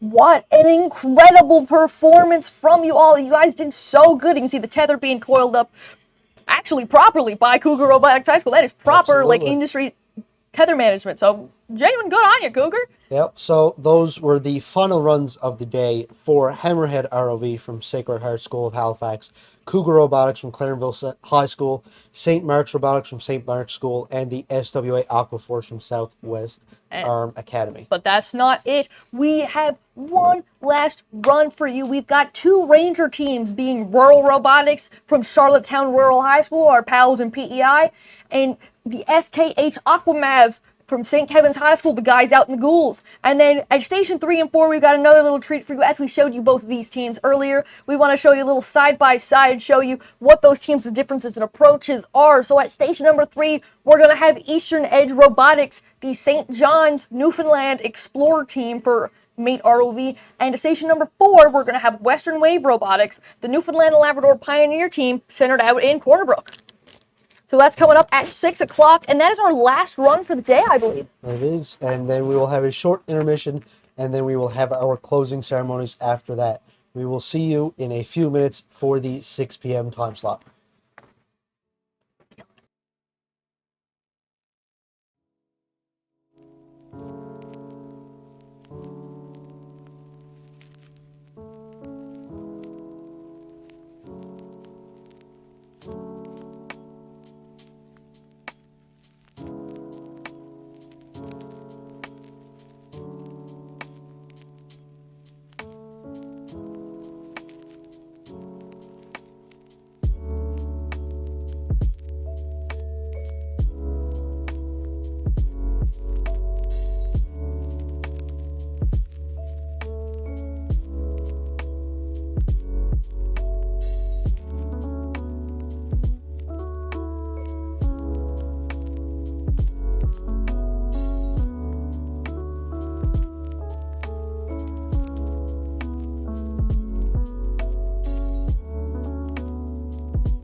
We're here with Hammerhead Robotics from Sacred Heart Halifax. Would you like to introduce yourself and what you did for the team? Yeah, my name's Liam. I'm the team's CEO and deck manager. My name's Davin. I was the pilot and part of the Claw sub-team, which unfortunately is not on. My name's Owen, and I am the technical director as well as the co-pilot. My name's Jaden. I'm head of electrical. My name's Liam. I'm head of the profiler. My name's Addison. I'm in the electrical department. So, this was the only run you guys did today, right? No, we did get... Oh, you had... Or rather, we did get in on the water on the other two, but it wasn't any good for This points. is your best run. How did it go? It was really fantastic. I mean, we were over the moon about it. It was really great, yeah. So you guys, I've sort of seen a little bit, you guys have had a lot of issues with the bot, specifically with it being underwater. How did you, like, fix that, and, like, is it fixed? For the most part, she's functional. I mean, I'll pass it over to Jaden here, can talk about all the electrical nightmares we experienced. Yeah, our thrusters are a bit too strong for the power supply that we're given, so they're drawing too much current, which causes them to go off and online, especially like when we're in water. So we've tried to do some things to fix that, like replace our Ethernet cable and stuff. But what we find works the best for us is to lightly move forward, move back. Don't completely put any of the thrusters in max or it'll turn off. And yeah, other than that, it's been going pretty well. What about you have a bunch of plastic bags in there, and most end caps are glued on. I know it's only a little thing for you guys, Our control box, onboard control box, it's leaking through where all the wires are inserted. Our epoxy didn't hold up well, but none of our electronics got fried. We put them in a plastic bag, tied them in there, and then we stuffed cotton in before putting the plastic bag on, and we took off our O-ring and completely cleaned it and re-greased it, which helped a lot. We have been putting it in the water and it is leaking, but nothing is getting in the bag. It's not damaging our electronics. It's just getting wet in there. But 15 minutes is not enough time to do much damage. Mm-hmm. That's great. Do you guys have like a favorite feature of your bot or your profiler or the whole system? Anything stand out? Well, my favorite thing was the claw. Yeah. We had quite a good design. It was 2 pincer claws. We had foam in the middle so that could conform to irregular objects. I wish we could show it here now. It was one of my best creations I've ever made, I have to admit. These 2 screws are unsatisfactory, I would say. But yeah, it probably was the best invention on this. Why did you have to axe it? So unfortunately, this servo, we believe, the connection is bad somewhere. It's either bad electrical, which I'm not sure that's the case, or water got in somewhere in the line. So, yeah, that would have done it. Anyone else have a favorite feature? I noticed there's like a chain around your profiler, which is an upgrade, if I understand correctly, from last year. We named it Alice this year. Okay. Alice in Chains. Alice in Chains. That's better than Alice in Rocks and Duct Tape for last year. So, I spent so much time trying to get this thing to sink. This thing has to weigh 6 kilograms just to sink. It is half the size as it was last year. So how did it go in the end? Well, our batteries kind of died. Oh. And we didn't have enough time to charge them. So it was kind of just did the same thing as last year. But it should have worked. Rest in peace. Okay. Thank you guys for coming on, and hopefully see you back next year, or maybe you'll have graduated, which is also awesome. Everybody here is graduating except from me and Owen. So 2 people maybe returning, hopefully. Okay, thanks. And yeah. Thank you.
And welcome back, everyone. This is the final runs of the day for the Ranger competition. We have two Ranger teams here, Rural Robotics from Charlottetown Rural High School and SKH Aquamaz from St. Kevin's High School. Rural Robotics with their ROV Ravator with team counts of 13. This is their second year at this competition, so welcome back, folks, to the regional. It's always a pleasure to have you all. And then we have as well in the next spot, we've got the SKH Aquamavs from St. Kevin's Junior High with the ROV name Marv. I wonder if it's supposed to be a Marvin. Maybe it's for short for, it definitely stands for something. There's definitely an acronym there. Well, this is their first year at the competition, so we'd like to extend a very special welcome to them as well, along with all of the first-time teams here at the competition today. And joining these two Ranger teams for the last runs of the day, we have our two university level teams. We have Eastern Edge Robotics with their Blue Star with a team size of 34, and they have been competing since 2002 in the Explorer class. And in the final station, we have Western Wave Robotics, the NL Pioneer team based out in Corner Brook, I believe. Yeah, it is. With their ROV HDPE Pete. Or it's HDPE Harold, because I think you mixed up PVC Pete and yes. HDPE Harold. But the actual proper name is Riptide, and they achieved an impressive feat last year of being first in the presentation category in their first year of competing in the Mate ROV competition as a Pioneer team. And they also came fourth overall, I've learned. That is a very cool thing to happen your first year of competition. Absolutely. And the question is we're trying to figure out who's going to win between Eastern Edge and Western Wave, a little friendly competition amongst the university students. Is it going to be West Coast, Best Coast, or East Coast is the Beast Coast? That is the question we're going to answer today. Now, with our favoritism, I do believe we are hoping it is Eastern Edge. Oh yeah, East Coast is the Beast Coast. Sorry, Western Wave. But our focus mostly will be on the last two Ranger teams to compete Absolutely. for their final runs today. We don't mean to steal the spotlight from these students. We just mean to show them the future of what Mate Robotics looks like in this province should they choose to continue, and they absolutely should, to continue Mate ROV into a post-secondary education here in Newfoundland and Labrador. So our final two Ranger teams, big smiles for everybody with a minute left of their setup time. Now, It's always, oh, sorry, you go first. as the day has gone on, these teams have gotten quicker with their setup times, so they are now ready a minute early, which they might not have been earlier on. Absolutely, and it's always nice to see, even the last run, yes, nerves are still high, you're still anxious, you're still like, oh my god, there's a lot going on, the adrenaline, but it's nice to see that teams are kind of, you know, they got smiles on their faces, they are having fun with it, because that's what this is about as well. This is not supposed to be the most stressful event you have ever encountered in your life. This is supposed to be chill, it's supposed to be fun, it's supposed to be a learning experience and an all-around great time. Absolutely. So we have the teams with their bots in the water, absolutely ready to go with 15 seconds left on the clock before they're allowed to compete for the final time today. And those 10 seconds are going to tick by super quick, as just will those 15 minutes. But they're going to do their absolute best, and that is what we want to see. So as the time goes on and 15 minutes has started, there are the last runs today. And their bot for Rural Robotics is down with the bubble column already attached. I've been impressed with the amount of teams that we have seen attempt this task today, as I do believe it is one of the more unpredictable and daunting ones. Well, absolutely. With that, threading that hula hoop in a area that's around the same size as the hula hoop, it is definitely a challenging one. I think that's why we see a lot of teams doing it very first, so they, if there is a problem with it, they can quickly move on. Absolutely. Just get that out of the way, kind of get the rip off the Band-Aid right away, which honestly isn't a half bad strategy. So we have a look now at the SKH Aquamavs. It looks like they are going straight for the eDNA sensor, getting it ready to grab there now. And it looks like they have done this. And Eastern Edge may better be careful there, otherwise they will bang into them. But it looks like that has been averted. Taking a bit of a wider turn, releasing the whale-safe fishing buoy, but we're a little caught in the buoy. But I've got no doubt in my mind that our pilot Colin will take good care of all the missions that he is going to attempt in his flight plan right now. So now you can see St. Kevin's High School have reached the surface with the old eDNA sensor as they make their way back to the pool's edge to replace the old one with the new one. It is already ramped up even 2 minutes in here. Rural Robotics and St. Kevin's both got some pretty intense looking claws, and we've been talking about this up at the live stream section behind the scenes. Teams have got some really cool looking manipulators and active tools this year. It's honestly really cool to see students not only be comfortable enough to attempt active tooling, but also be so successful in it. Absolutely. From years past, a lot of static tools have been moved from Scout and Ranger, but this year it is fantastic to see so many of these teams trying to have active tooling and working out successfully for all of them.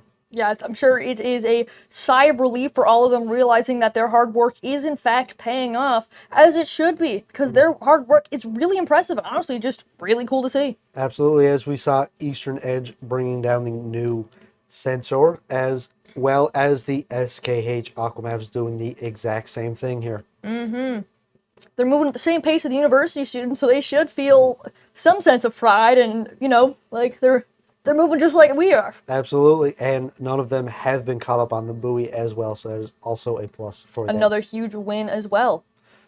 As we see Eastern Edge trying to navigate the tanglement, as well as they could also be looking at the iceberg task while they're doing this. Simply, merely a descent downwards and around will fix their problem. I'm hoping that they will realize that in due time, but I'm not sure if they will. As we look at the SKH Aquamavs from St. Kevin's High School, they have placed the new sensor there now, which is a great thing. As we see, Rural Robotics have placed the bubble curtain correctly on their pedestal there now, as we see them descending and putting on the new eDNA sensor. Teams are working very diligently, and we are going to, we seeing teams attempt the crab task as well, which is a really cool task to see. And SKH Aquamavs having a look at the crabs at the moment. Might be a little unclear with their cameras, but they are working so hard to get a good enough view for the camera so they can present their finding to the judges. And I believe they are able to with their cameras there now. Looks like they have done it and now moving on to another task, looking like they will be picking up a piece of coral to get that 5 points as their claw opens up to reach right around that piece of coral and grab onto it with a very strong clamping force. They're making it look easy, making it look like nobody's business. As you can see, some of the other ROVs in the background there, and I believe they're looking at the rural Rovaders on their right at the moment. Western Wave reaching into the pool, grabbing the old eDNA sensor and likely installing the new one is their next move, and I think that's the plan. Yep. Grabbing a hold of the ROV, making sure it's not flying away, and they're descending right away. Yep, it is great to see that all the practice from all of these teams have absolutely paid off with 10 minutes left in the runs as the St. Kevin's High School take off that piece of coral and go straight back down into it. They're diving right back in, just like Eastern Edge Robotics, placing that new eDNA sensor, wondering what their next move is, but Rural Robotics is picking up a piece of coral, likely looking at the new coral, or the coral reef as well. I'm not sure if they got anything else in tow. It might just be a bit confusing of the camera angle, because this team's got a lot going on their bot.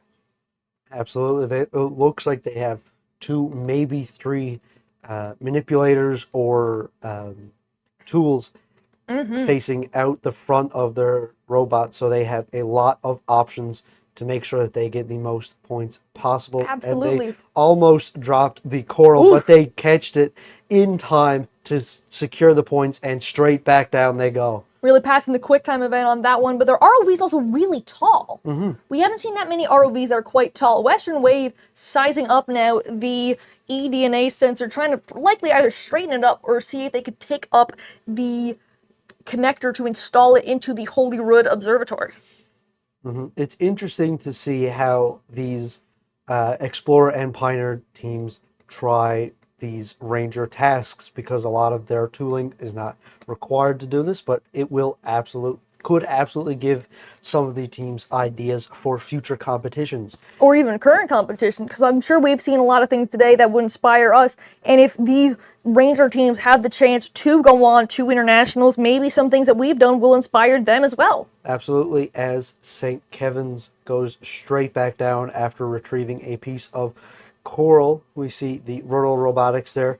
Looks like they are trying to fly the transactor line there now, which looks like they were successful for. Eastern Edge diving straight back into the deep, wondering what their next move is, and they are moving right along. But like you said, there's not much difference between the university tasks and the high school tasks. And it's interesting to see that, the work that we all do is all very similar. And I think having the tasks very similar will help the transition for a lot of these kids coming from high school into university teams. Having the experience is absolutely fantastic for them, whether that be in the classrooms using the CAD softwares that they're using, or the problem-solving skills that they're learning here that will help them in class, but as well as the future competitions they will be with, to make sure that they give the best results that they can. Honestly, I couldn't agree more with what you just said. That was honestly very beautiful. And, these teams are certainly shaping up to have an absolutely stellar run here.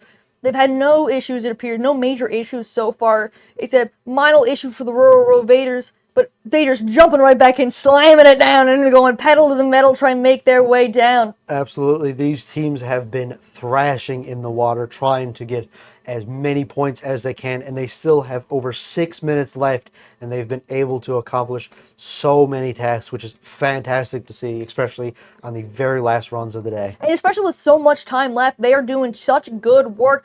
St. Kevin's High School Aquamabs picking up the coral and making their way all the way back up to the surface. And that claw that they have at the front of their ROV seems to offer them a great grip on all of these tasks, so they have little to worry about as they bring it up to the surface. They're making light work of all the challenges presented before them. Just gotta make sure not to get caught up on the iceberg here. They might have to just move a little bit around, and they're bumping up against it a little bit. If they just descend a little bit, there you go, St. Kevin's, like you are reading my mind. Yeah, they are listening to us here in the booth, even though they are on the opposite side of the pool. They realize that they are getting caught on the iceberg, and they went straight down. So now it's the pilot psychic communication. Absolutely. I'm like, guys, you need to do this. Yeah, it's like the spidey senses of the pilot. Exactly, that's what I've been saying. As we see Eastern Edge here now have a coral in tow coming straight back up to retrieve that. And we see Western Wave lining up for the buoy task once again, trying to get that buoy to float to the surface to get the full 10 points as they can. 5 minutes is approaching with the amount of time left on the clock. Hopefully we can see some teams score some more points with this last little moment of time. And the Western Wave have released the buoy, which is great to see, as we see this team here take a piece of coral out and attach the bubble curtain here for the Aquamavs of St. Kevin's High School. St. Kevin's getting ready to dive right back in and place the bubble curtain around. And I believe in the Ranger competition, they've had little weights around the side of the bubble curtain, which from testing for Explorer, we don't have the weights on the side of the bubble curtain. And that is honestly a bit of a nightmare. Hence why I've been so surprised that teams are going for the bubble curtain and they're making it look so easy. Well, I was talking to Anthony, one of our guests, yesterday about why that could have been the case. And he found out that in these pipes, there is a metal wire that was not stated. So rather than Oh, trying, really? yeah, so rather Okay. than trying to fit that metal wire in, they just put washers in it to weigh it down instead. Oh, well, you learn something new every day. Absolutely, that was my reaction when he told me that this morning. Yeah, no, that would have been good to know, like, a month ago when we started practicing. Yeah, However, that's not going to stop us now. East Edge Robotics successfully moving the lobster pot under control. Hopefully we can see SKH and Rural Robotics and the Ravader do that as well. Western Wave has brought something up to the surface. Not 100% sure what that is. However, no worries. They're making it easy. Same with St. Kevin. Just got to back up a little bit and then place that bubble curtain on the designated location. Absolutely. So as they make their way around the pool, St. Kevin's is, trying to find the bubble curtain placement area, and if they just turn a few more degrees, there it is. It should be on their camera site there now, as it is from, you can see from the pilot's POV. They're going directly to it to place that bubble curtain with ease, I'm sure. Now, as they come down, you can have a look at the audience there, as you can see, absolutely cheering on these last two teams for the final runs of the day. And we'd like to thank the parents and mentors who have been here all day supporting all of these kids. All this Absolutely. would not have been possible without your support. So it's fantastic to see as many parents here, which is fantastic to hear. We've been hearing them periodically throughout the day down in the viewing area. Yeah, you can hear when something good happens because you can hear the cheering through the concrete floors. But your support does mean the world. And even watching in the flume tank, whether you're a team member or someone here to support a team member, it is truly a beautiful experience watching these runs happen in the flume tank. It's such just an incredible view. It's a peaceful yet exciting atmosphere. And you can see all of these teams moving around like no one's business. You can see the sheer difference in the respective stations than when we started. So many tasks have happened, so many points have been scored, tallied up on the board. Absolutely. There has been so much movement in the past 15 or so minutes as the time winds down for the final time today. We are almost finished as Eastern Edge here is surfacing as one of the members grabs onto the ROV and brings up a piece of the coral and goes straight back down. Wasting no time at all. It looks like both our ranger teams are currently at the surface, possibly getting ready for the final approaches that they have of these tasks. And it's exciting because we are approaching the last minute of the Newfoundland and Labrador Regional Ranger Competition time. And it's so crazy to see that, like, we've almost gotten through three runs each for 20 teams. That is so many teams. And it is nice to have a even 20 number of teams for the 20th anniversary of the Ranger competition. Oh, It it's is so exciting. So nice as the Aquamavs take up that cover from the port and go straight back down with 45 seconds left. Let's see if they can do anything else to get that extra few points. I'm on the edge of my seat here as I would rightfully assume that you all are at home watching along. This has been an incredible performance from all teams that we have seen today and all the teams that we saw yesterday. It's such a privilege to be able to help grow this event as two people who competed in this event many years ago. We get to be on the other side of it now. We get to be the ones in the blue shirts and get to be the ones helping out. And there's 10 seconds left. Everyone in the last few seconds holding their breath, nervous to see what the result will be. But that is time. And that, everyone watching along, ladies and gentlemen, that is you can hear the applause from downstairs. That is the final round of the Ranger Regional Competition here in Newfoundland and Labrador for the Mate ROV 2026 Regional Competition, the special 20th anniversary of Mate happening in Newfoundland edition. What a great past few days. It has been a blast commentating for you all. We would like to say thank you for one final time to the Rural Robotics from Charlottetown Rural High School in PEI, as well as SKH Aquamavs from the St. Kevin's High School. It has been a pleasure for you all. Thank you for competing. It has been a blast. And thank you to everyone watching along. Thank you for letting us guide you through all of this. Thank you for coming on this journey with us. It's been incredible, it's been exciting, and we can't wait. We're going to have about an hour break, and then we're going to get into the awards starting at 7:30. In the meantime, there's going to be a dinner for the students and the mentors down in the Marine Institute cafeteria. So if you're here and you want to get something to eat before the awards start, head on down and get something to eat. And, you know, it's been an absolute blast and an absolute honor. And once again, thank you to our 2026 regional sponsors, all the names that you see on screen. It's absolutely incredible, and this event would not be as noteworthy and memorable as it would be without your sponsorship. Absolutely. For one final time, I'm Ben. And I'm Caitlin, and thank you so much for wonderful Ranger Regionals, and we'll see you again later today, and then after that, we'll see you in 2027. Absolutely. Can't wait. I can't wait either.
We're here with Radar Robotics from Charlottetown, PEI. Would you like to introduce yourself and what you did on the team?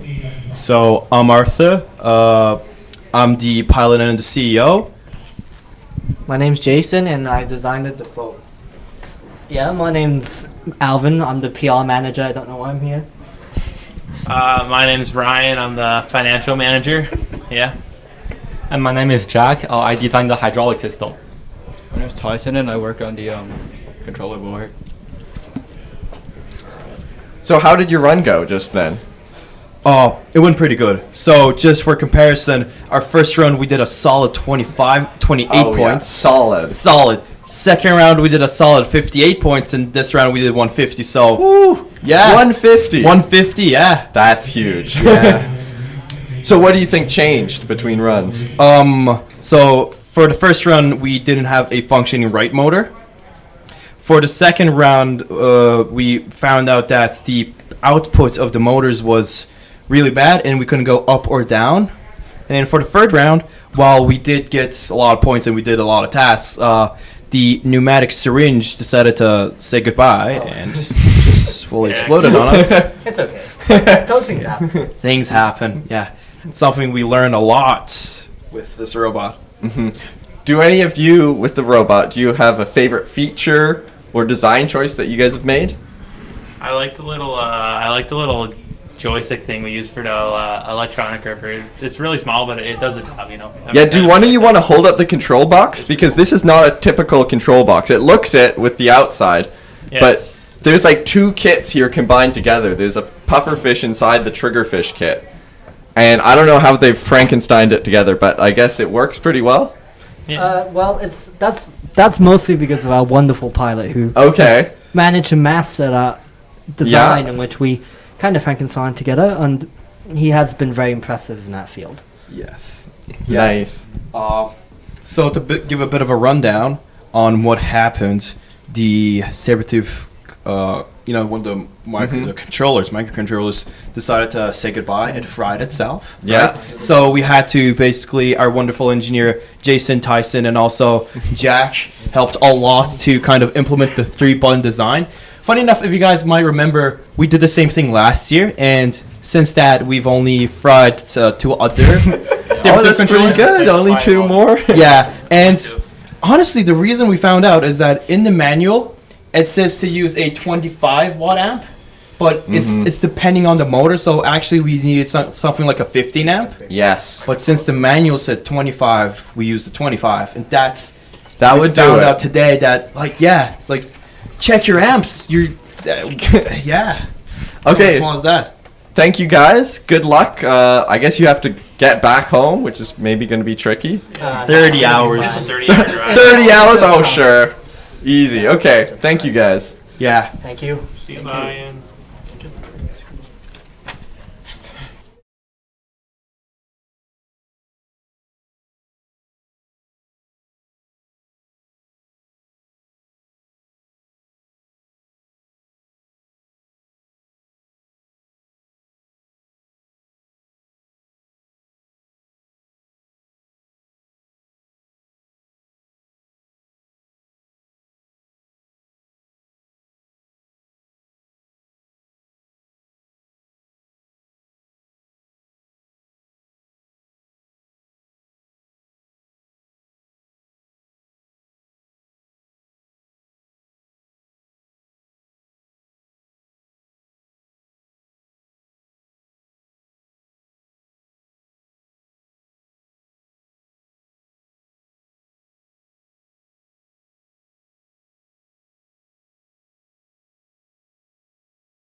And we're back with our last interview of the day. We have the Aquamavs from St. Kevin's.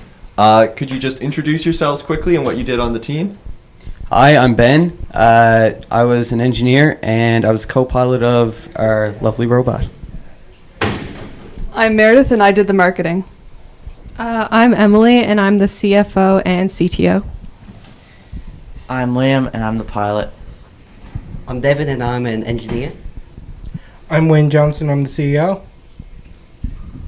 Nice. So you guys are a first-year team, right? Yeah. Yes, we just came back, so. And how did your runs go? First competition? How did it go? 2 of our rounds we got not over 50, but our last one we just got 115, so it was quite. Whoa, triple digits. That's pretty awesome. What do you think changed between your first 2 and your last round? A lot, really. Our claw, we got that back and working. One of our cameras and some of the circuit board wasn't working earlier this morning. We got that going again, so that was the biggest improvement by far. Nice. Do you guys have like a favorite feature of the robot or the system in general? I think definitely my favorite part is the claw. We spent a lot of time on that, and I think it worked. Nice. Yeah. Well, it clearly worked. You went from 50 to 150 with it. How does it work? Do you want to run sure. through that? So it's controlled by a potentiometer and an Arduino. That's in the case over there. Mm-hmm. And one piece is like just stationary on the waterproof servo there, and one is controlled by the servo. So the potentiometer over there changes the resistance, and it opens and closes the claw. Cool. Nice. Okay. I think I'm going to call it there because we have to clean up everything. But thank you guys for coming. Hope to see you back next year, and good luck. Thank you. Thank you. Thank you. Thank you.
So I did the Bachelor of Maritime Studies. It introduced the business element of the maritime world. When you join the nautical science program, you sort of think that your life now is on a vessel or on a ship.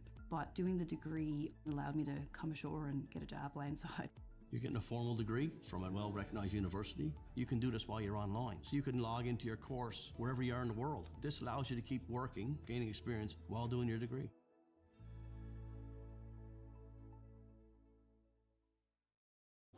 The diploma programs at the Marine Institute are typically 3 to 4 years long. Almost all of them include work term components, which is a big aspect for the Marine Institute. It's all very practical. You actually get to do what you were learning in the classroom.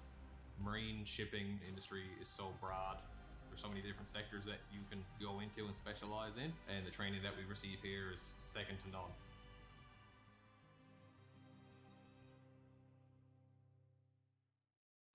I think it's like nothing else. There's a sense of adventure to it.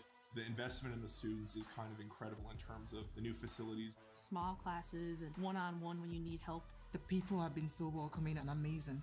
You can't replace the hands-on factor in this. Once I went to the commercial industry, I felt totally ready to just jump right in.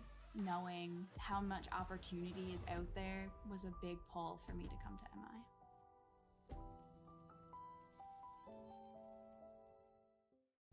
I would say come to the Marine Institute because you're right on the water. What a great place to come to a marine school. The facilities are amazing.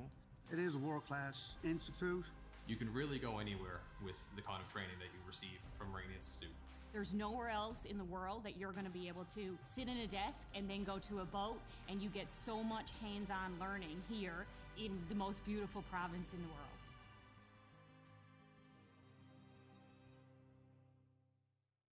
Hey, I'm Terry Humber. I work at the Marine Institute. I teach the ROV program here. I come in with 30 years industry experience, 23 with Oceaneering Canada as an ROV manager / supervisor / technician. The ROV program is a 2-year technical program offered by the Marine Institute that gives people the awareness to work in the offshore industry, working on a remote operated vehicle. East Coast Newfoundland is very busy at the moment. Worldwide, the ROV industry is booming. In the ROV program, we work with simulators to teach the people how to fly the ROV, which is very important. Then we have a workshop environment where the people are used to work on an ROV so they can actually fix it and maintain it to fly it. We do missions, how to use a manipulator to fix a subsea wellhead, or use a torque tool, or use a cutter, or a subsea dredger. The mission is real life work. It's work that has been done in the past, and it's training these individuals how to do the work in the future. The underwater vehicle program is a 3rd year, picked up after the 2nd year of ROV. But the difference between an ROV and an AUV, an ROV is tethered, an AUV is not. It flies by itself. You do mapping, you do seabed scans. It's just a step up from the ROV program. And you come back for your 4th year, or you can do it online and get your Bachelor of Technology. It's a wonderful program. It is a world-class institute. When the kids leave here, they leave with 100 hours flying time on a stick. They know how to fix an ROV. They know how to work in that environment. That's what the Marine Institute is all about, the real life experience.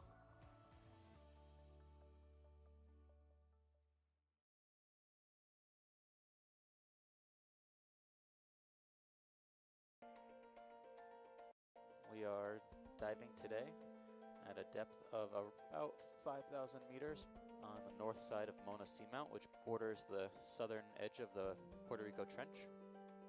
We're not sure what to expect during this dive.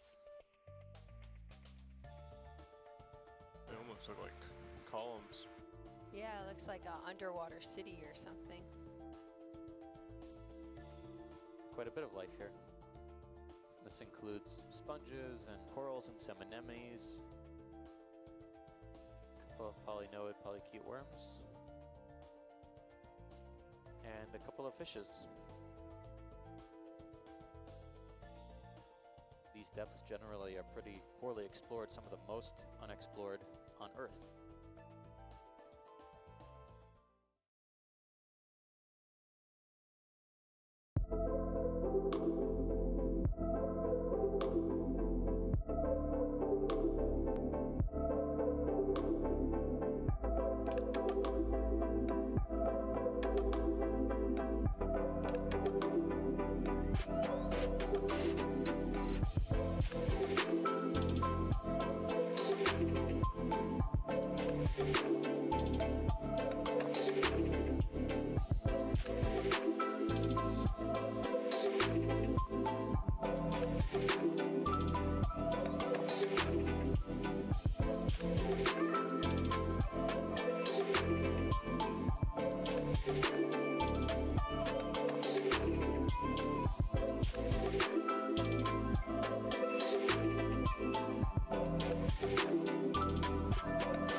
So I did the Bachelor of Maritime Studies. It introduced the business element of the maritime world. When you join the nautical science program, you sort of think that your life now is on a vessel or on a ship.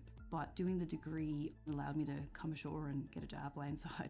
You're getting a formal degree from a well-recognized university. You can do this while you're online. So you can log into your course wherever you are in the world. This allows you to keep working, gaining experience while doing your degree.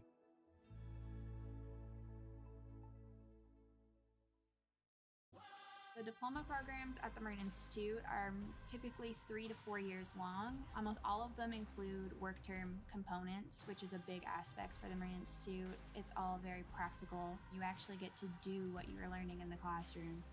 Marine shipping industry is so broad. There's so many different sectors that you can go into and specialize in, and the training that we receive here is second to none.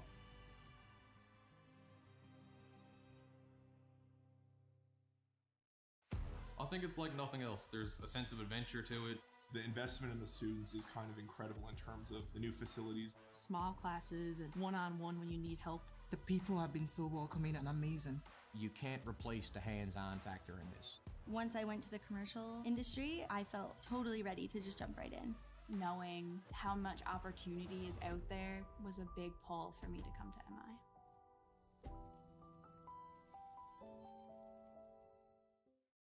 I would say come to the Marine Institute because you're right on the water. What a great place to come to a marine school. The facilities are amazing. It is a world-class institute. You can really go anywhere with the kind of training that you receive from Marine Institute. There's nowhere else in the world that you're going to be able to sit in a desk and then go to a boat, and you get so much hands-on learning here in the most beautiful province in the world.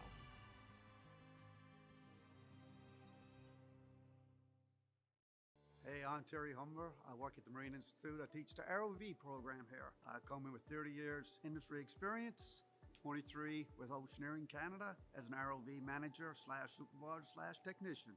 The ROV program is a 2-year technical program offered by the Marine Institute that gives people the awareness to work in the offshore industry, working on a remote operated vehicle.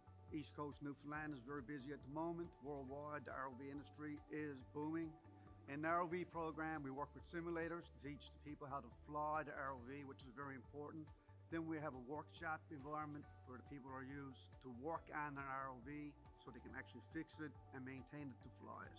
We do missions, how to use a manipulator to fix a subsea wellhead, or use a torque tool, or use a cutter, or a subsea dredger. The mission is real life work. It's work that has been done in the past, and it's training these individuals how to do the work in the future. The underwater vehicle program is the 3rd year, picked up after the 2nd year of ROV. But the difference between an ROV and an AUV is tethered. An AUV is not. It flies by itself. You do mapping, you do seabed scans. It's just a step up from the ROV program. And you come back for your 4th year, or you can do it online and get your Bachelor of Technology. It's a wonderful program. It is a world-class institute. When the kids leave here, they leave with 100 hours flying time on the stick. They know how to fix an ROV. They know how to work in that environment. That's what the Marine Institute is all about, the real life experience.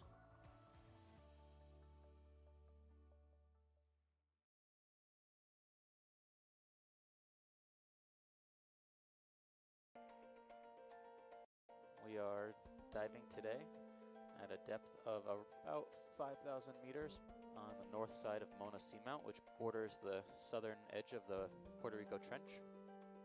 We're not sure what to expect during this dive. They almost look like columns. Yeah, it looks like an underwater city or something. Quite a bit of life here. This includes sponges and corals and some anemones, of polynoid polychaete worms, and a couple of fishes. These depths generally are pretty poorly explored, some of the most unexplored on Earth.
So I did the Bachelor in Maritime Studies. It introduced the business element of the maritime world. When you join the nautical science program, you sort of think that your life now is on a vessel or on a ship. But doing the degree allowed me to come ashore and get a job landside. You're getting a formal degree from a well-recognized university. You can do this while you're online. So you can log into your course wherever you are in the world. This allows you to keep working, gaining experience while doing your degree.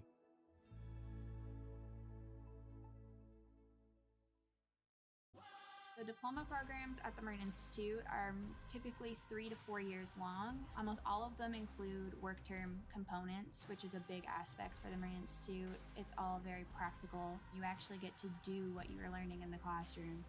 Marine shipping industry is so broad. There's so many different sectors that you can go into and specialize in, and the training that we receive here is second to none.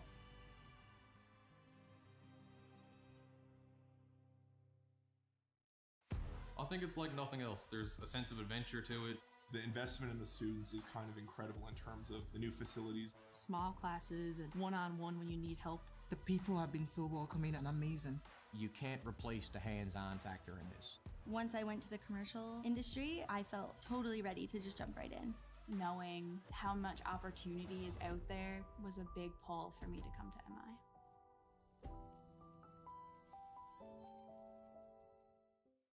I would say come to the Marine Institute because you're right on the water. What a great place to come to a marine school. The facilities are amazing. It is a world-class institute. You can really go anywhere with the kind of training that you receive from Marine Institute. There's nowhere else in the world that you're going to be able to sit in a desk and then go to a boat, and you get so much hands-on learning here in the most beautiful province in the world.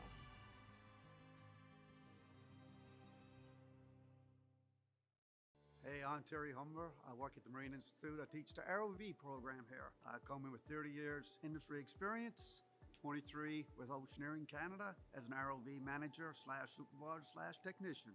The ROV program is a 2-year technical program offered by the Marine Institute that gives people the awareness to work in the offshore industry, working on a remote operated vehicle. East Coast Newfoundland is very busy at the moment. Worldwide, the ROV industry is booming. In the ROV program, we work with simulators to teach the people how to fly the ROV, which is very important. Then we have a workshop environment where the people are used to work on an ROV so they can actually fix it and maintain it to fly it. We do missions, how to use a manipulator to fix a subsea wellhead, or use a torque tool, or use a cutter, or a subsea dredger. The mission is real life work. It's work that has been done in the past and is training these individuals how to do the work in the future. The underwater vehicle program is the 3rd year, picked up after the 2nd year of ROV. But the difference between an ROV and an AUV, an ROV is tethered. An AUV is not. It flies by itself. You do mapping, you do seabed scans. It's just a step up from the ROV program. And you come back for your 4th year, or you can do it online and get your Bachelor of Technology. It's a wonderful program. It is a world-class institute. When the kids leave here, they leave with 100 hours flying time on a stick. They know how to fix an ROV. They know how to work in that environment. That's what the Marine Institute is all about, the real life experience.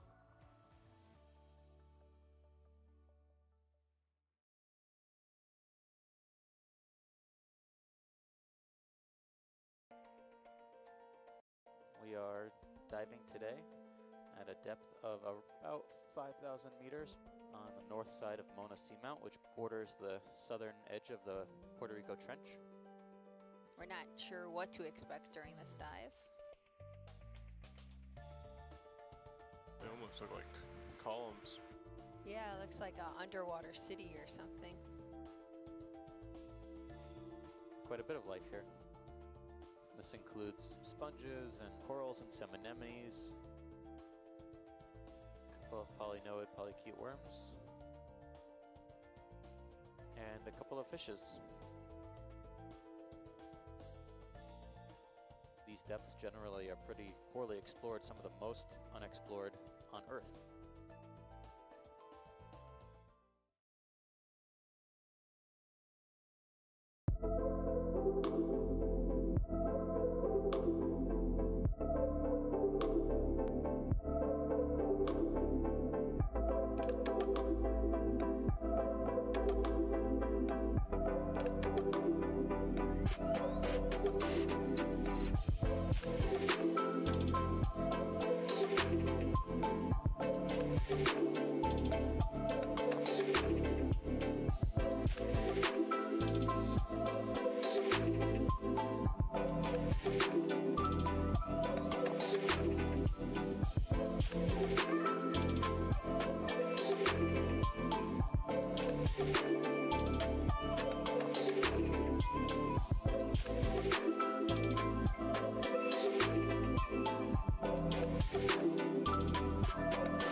So I did the Bachelor in Maritime Studies. It introduced the business element of the maritime world. When you join the nautical science program, you sort of think that your life now is on a vessel or on a ship. But doing the degree allowed me to come ashore and get a job landside. You're getting a formal degree from a well-recognized university. You can do this while you're online. So you can log into your course wherever you are in the world. This allows you to keep working, gaining experience while doing your degree.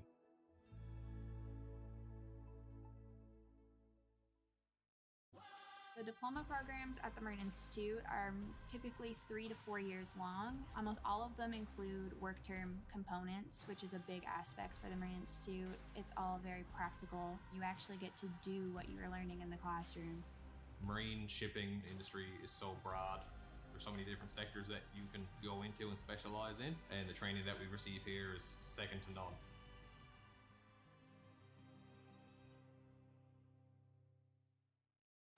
I think it's like nothing else. There's a sense of adventure to it. The investment in the students is kind of incredible in terms of the new facilities. Small classes and one-on-one when you need help. The people have been so welcoming and amazing. You can't replace the hands-on factor in this. Once I went to the commercial industry, I felt totally ready to just jump right in. Knowing how much opportunity is out there was a big pull for me to come to MI.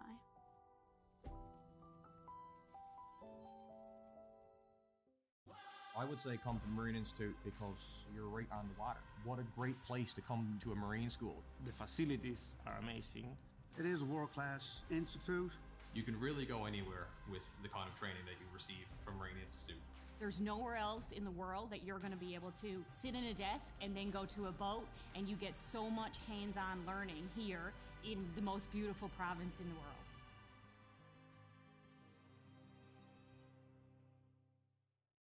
Hey, I'm Terry Humber. I work at the Marine Institute. I teach the ROV program here. I come in with 30 years industry experience, 23 with Oceaneering Canada as an ROV manager / supervisor / technician.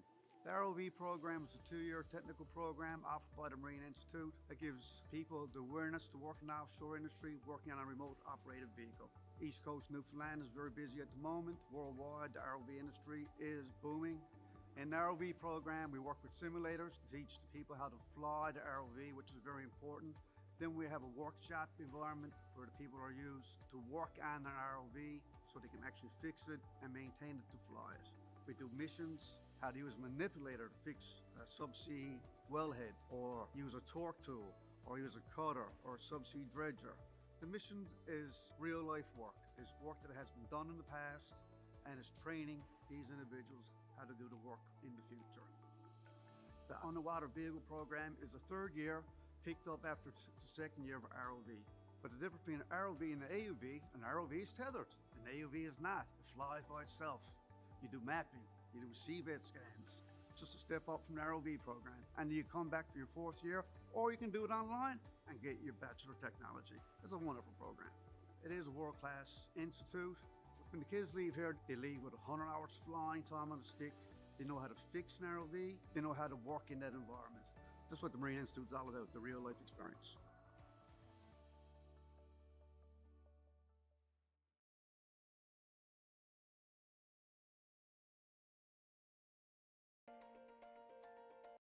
We are diving today at a depth of about 5,000 meters on the north side of Mona Seamount, which borders the southern edge of the Puerto Rico Trench.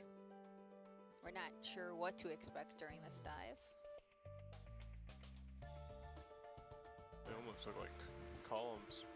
Yeah, it looks like an underwater city or something. Quite a bit of life here. This includes sponges and corals and some anemones, a couple of polynoid polychaete worms, and a couple of fishes. These depths generally are pretty poorly explored, some of the most unexplored on Earth.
So I did the Bachelor of Maritime Studies. It introduced the business element of the maritime world. When you join the nautical science program, you sort of think that your life now is on a vessel or on a ship. But doing the degree allowed me to come ashore and get a job landside.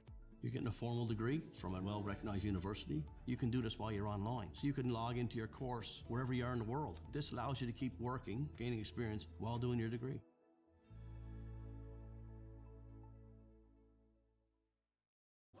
The diploma programs at the Marine Institute are typically 3 to 4 years long. Almost all of them include work term components, which is a big aspect for the Marine Institute. It's all very practical. You actually get to do what you were learning in the classroom.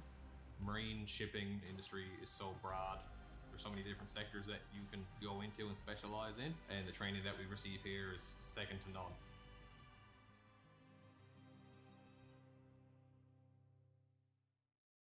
I think it's like nothing else. There's a sense of adventure to it.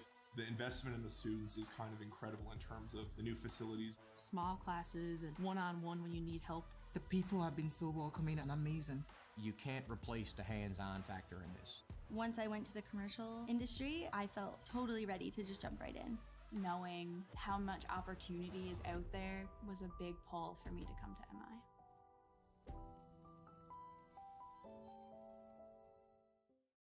I would say come to the Marine Institute because you're right on the water. What a great place to come to a Marine school. The facilities are amazing. It is a world-class institute. You can really go anywhere with the kind of training that you receive from Marine Institute. There's nowhere else in the world that you're going to be able to sit in a desk and then go to a boat, and you get so much hands-on learning here in the most beautiful province in the world.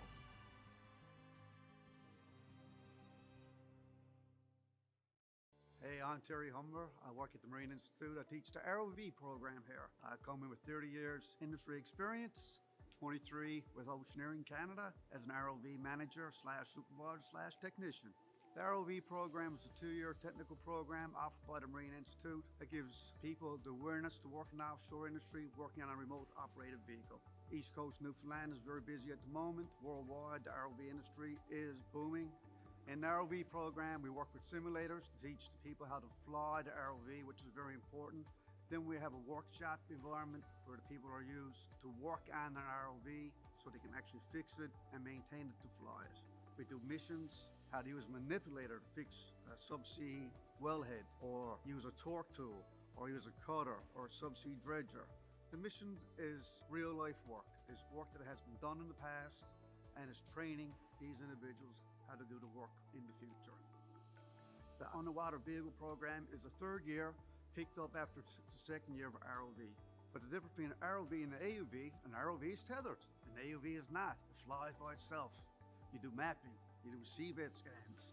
It's just a step up from the ROV program. And you come back for your 4th year, or you can do it online and get your Bachelor of Technology. It's a wonderful program. It is a world-class institute. When the kids leave here, they leave with 100 hours flying time on a stick. They know how to fix an ROV. They know how to work in that environment. That's what the Marine Institute is all about, the real life experience.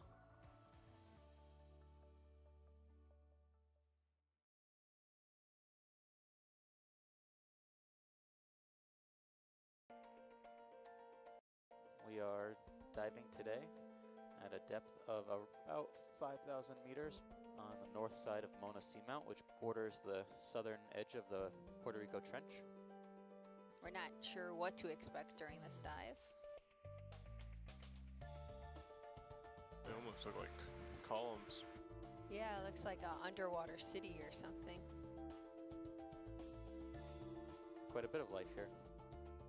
This includes sponges and corals and some anemones, a couple of polynoid polychaete worms, and a couple of fishes. These depths generally are pretty poorly explored, some of the most unexplored on Earth.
So I did the Bachelor in Maritime Studies. It introduced the business element of the maritime world. When you join the nautical science program, you sort of think that your life now is on a vessel or on a ship. But doing the degree allowed me to come ashore and get a job landside. You're getting a formal degree from a well-recognized university. You can do this while you're online. So you can log into your course wherever you are in the world. This allows you to keep working, gaining experience while doing your degree.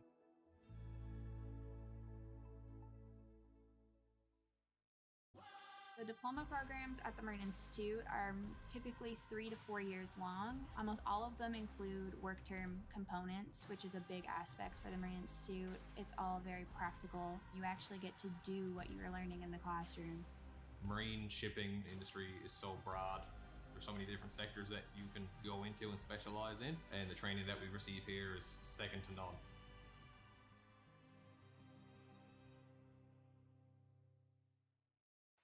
I think it's like nothing else. There's a sense of adventure to it.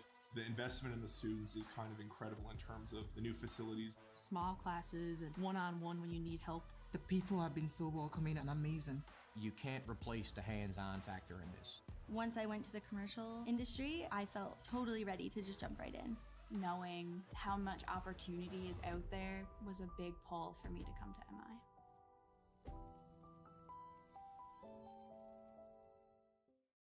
I would say come to the Marine Institute because you're right on the water. What a great place to come to a marine school. The facilities are amazing.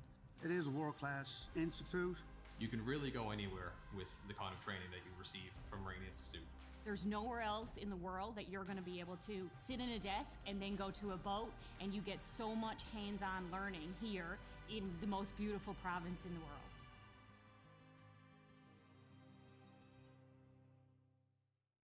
Hey, I'm Terry Humber. I work at the Marine Institute. I teach the ROV program here. I come in with 30 years industry experience, 23 with Oceaneering Canada as an ROV manager / supervisor / technician. The ROV program is a 2-year technical program offered by the Marine Institute that gives people the awareness to work in the offshore industry, working on a remote operated vehicle. East Coast Newfoundland is very busy at the moment. Worldwide, the ROV industry is booming. In the ROV program, we work with simulators to teach the people how to fly the ROV, which is very important. Then we have a workshop environment where the people are used to work on an ROV so they can actually fix it and maintain it to fly it. We do missions, how to use a manipulator to fix a subsea wellhead, or use a torque tool, or use a cutter, or a subsea dredger. The mission is real life work. It's work that has been done in the past, and it's training these individuals how to do the work in the future. The underwater vehicle program is the 3rd year, picked up after the 2nd year of ROV. But the difference between an ROV and an AUV is tethered. An AUV is not. It flies by itself. You do mapping, you do seabed scans. It's just a step up from the ROV program. And you come back for your 4th year, or you can do it online and get your Bachelor of Technology. It's a wonderful program. It is a world-class institute. When the kids leave here, they leave with 100 hours flying time on a stick. They know how to fix an ROV. They know how to work in that environment. That's what the Marine Institute is all about, the real life experience.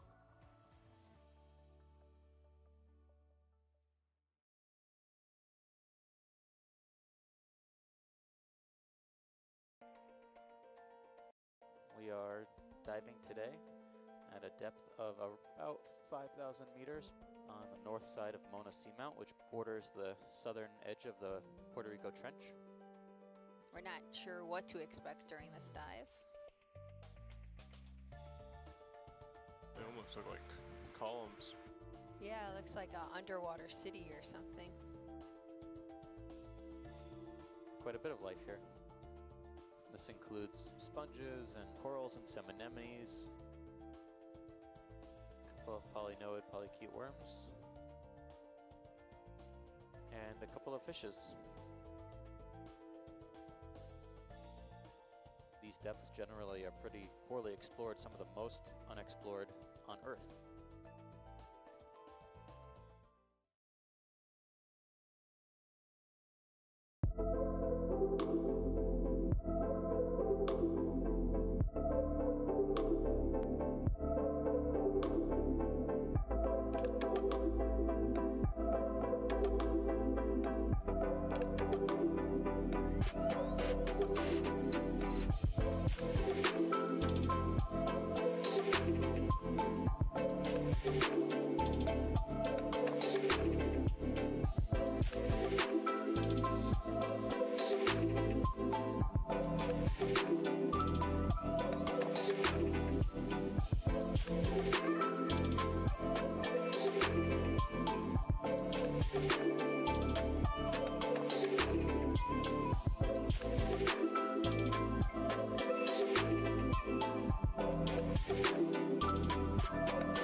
So I did the Bachelor of Maritime Studies. It introduced the business element of the maritime world. When you join the nautical science program, you sort of think that your life now is on a vessel or on a ship. But doing the degree allowed me to come ashore and get a job landside. You're getting a formal degree from a well-recognized university. You can do this while you're online. So you can log into your course wherever you are in the world. This allows you to keep working, gaining experience while doing your degree.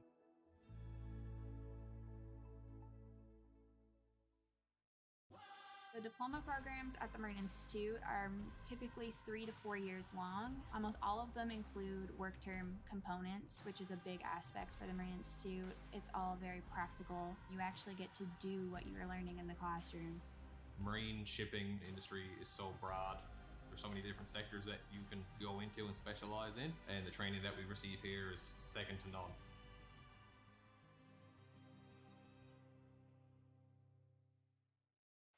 I think it's like nothing else. There's a sense of adventure to it. The investment in the students is kind of incredible in terms of the new facilities. Small classes and one-on-one when you need help. The people have been so welcoming and amazing. You can't replace the hands-on factor in this. Once I went to the commercial industry, I felt totally ready to just jump right in. Knowing how much opportunity is out there was a big pull for me to come to MI.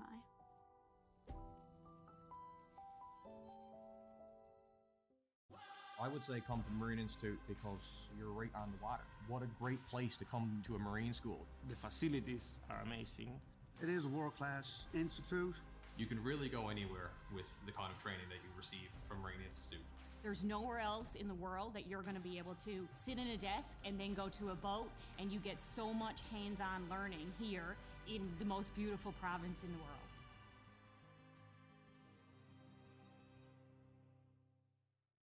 Hey, I'm Terry Humber. I work at the Marine Institute. I teach the ROV program here. I come in with 30 years industry experience, 23 with Oceaneering Canada as an ROV manager / supervisor / technician. The ROV program is a 2-year technical program offered by the Marine Institute that gives people the awareness to work in the offshore industry, working on a remote operated vehicle. East Coast Newfoundland is very busy at the moment. Worldwide, the ROV industry is booming. In the ROV program, we work with simulators to teach the people how to fly the ROV, which is very important. Then we have a workshop environment where the people are used to work on an ROV so they can actually fix it and maintain it to fly it. We do missions, how to use a manipulator to fix a subsea wellhead, or use a torque tool, or use a cutter, or a subsea dredger. The mission is real life work. It's work that has been done in the past, and it's training these individuals how to do the work in the future. The Underwater Vehicle Program is a 3rd year, picked up after the 2nd year of ROV. But the difference between an ROV and an ROV is tethered. An AUV is not. It flies by itself. You do mapping, you do seabed scans. It's just a step up from the ROV program. And you come back for your 4th year, or you can do it online and get your Bachelor of Technology. It's a wonderful program. It is a world-class institute. When the kids leave here, they leave with 100 hours flying time on a stick. They know how to fix an ROV. They know how to work in that environment. That's what the Marine Institute is all about, the real-life experience.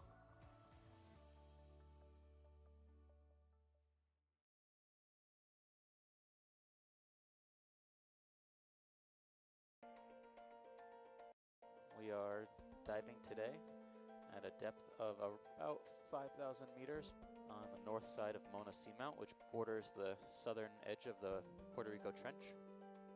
We're not sure what to expect during this dive. They almost look like columns. Yeah, it looks like an underwater city or something.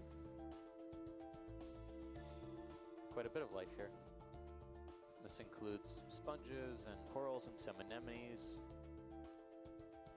a couple of polynoid polychaete worms, and a couple of fishes. These depths generally are pretty poorly explored, some of the most unexplored on Earth.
So I did the Bachelor in Maritime Studies. It introduced the business element of the maritime world. When you join the nautical science program, you sort of think that your life now is on a vessel or on a ship. But doing the degree allowed me to come ashore and get a job landside.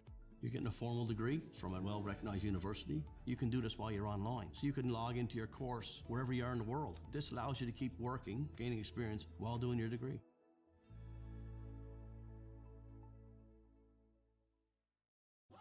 The diploma programs at the Marine Institute are typically 3 to 4 years long. Almost all of them include work term components, which is a big aspect for the Marine Institute. It's all very practical. You actually get to do what you're learning in the classroom.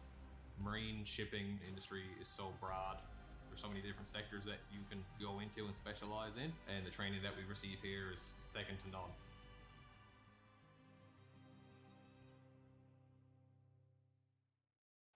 I think it's like nothing else. There's a sense of adventure to it.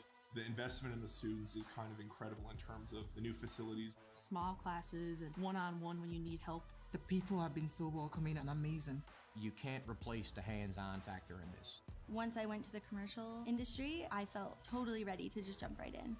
Knowing how much opportunity is out there was a big pull for me to come to MI.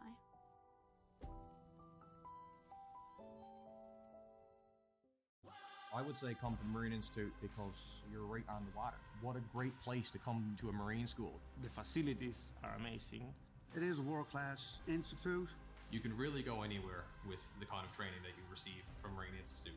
There's nowhere else in the world that you're going to be able to sit in a desk and then go to a boat, and you get so much hands-on learning here in the most beautiful province in the world.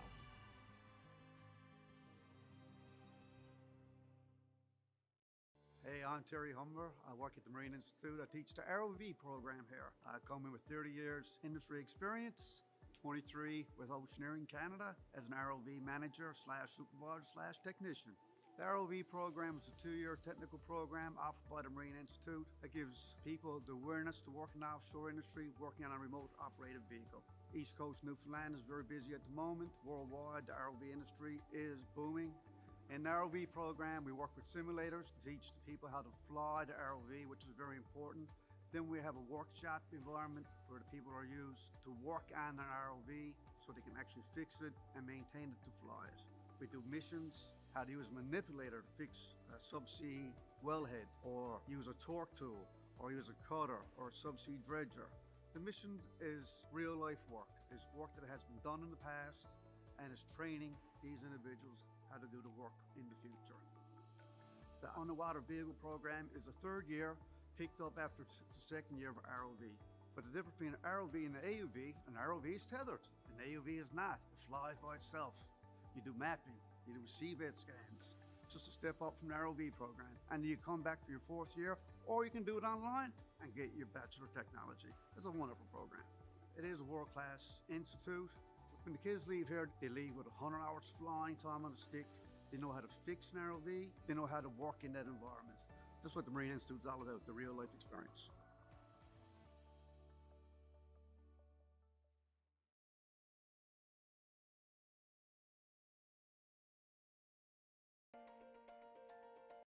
We are diving today at a depth of about 5,000 meters on the north side of Mona Seamount, which borders the southern edge of the Puerto Rico Trench. We're not sure what to expect during this dive. They almost look like columns. Yeah, it looks like an underwater city or something. Quite a bit of life here. This includes sponges and corals and some anemones, a couple of polynoid polychaete worms, and a couple of fishes. These depths generally are pretty poorly explored, some of the most unexplored on Earth.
So I did the Bachelor in Maritime Studies. It introduced the business element of the maritime world. When you join the nautical science program, you sort of think that your life now is on a vessel or on a ship. But doing the degree allowed me to come ashore and get a job landside. You're getting a formal degree from a well-recognized university. You can do this while you're online. So you can log into your course wherever you are in the world. This allows you to keep working, gaining experience while doing your degree.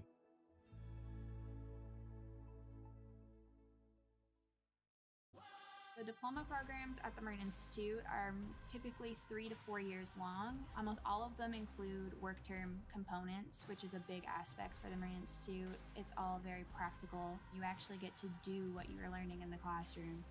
Marine shipping industry is so broad. There's so many different sectors that you can go into and specialize in, and the training that we receive here is second to none.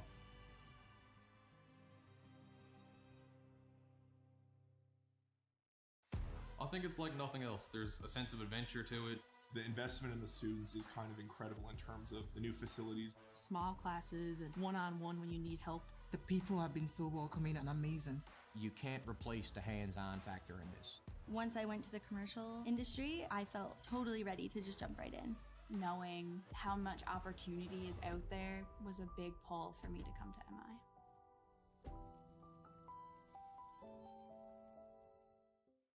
I would say come to the Marine Institute because you're right on the water. What a great place to come to a marine school. The facilities are amazing. It is a world-class institute. You can really go anywhere with the kind of training that you receive from Marine Institute. There's nowhere else in the world that you're going to be able to sit in a desk and then go to a boat, and you get so much hands-on learning here in the most beautiful province in the world.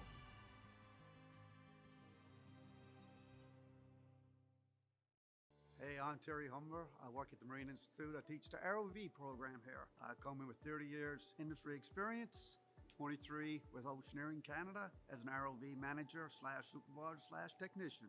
The ROV program is a 2-year technical program offered by the Marine Institute that gives people the awareness to work in the offshore industry, working on a remote operated vehicle.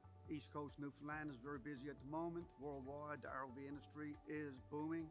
In the ROV program, we work with simulators to teach the people how to fly the ROV, which is very important.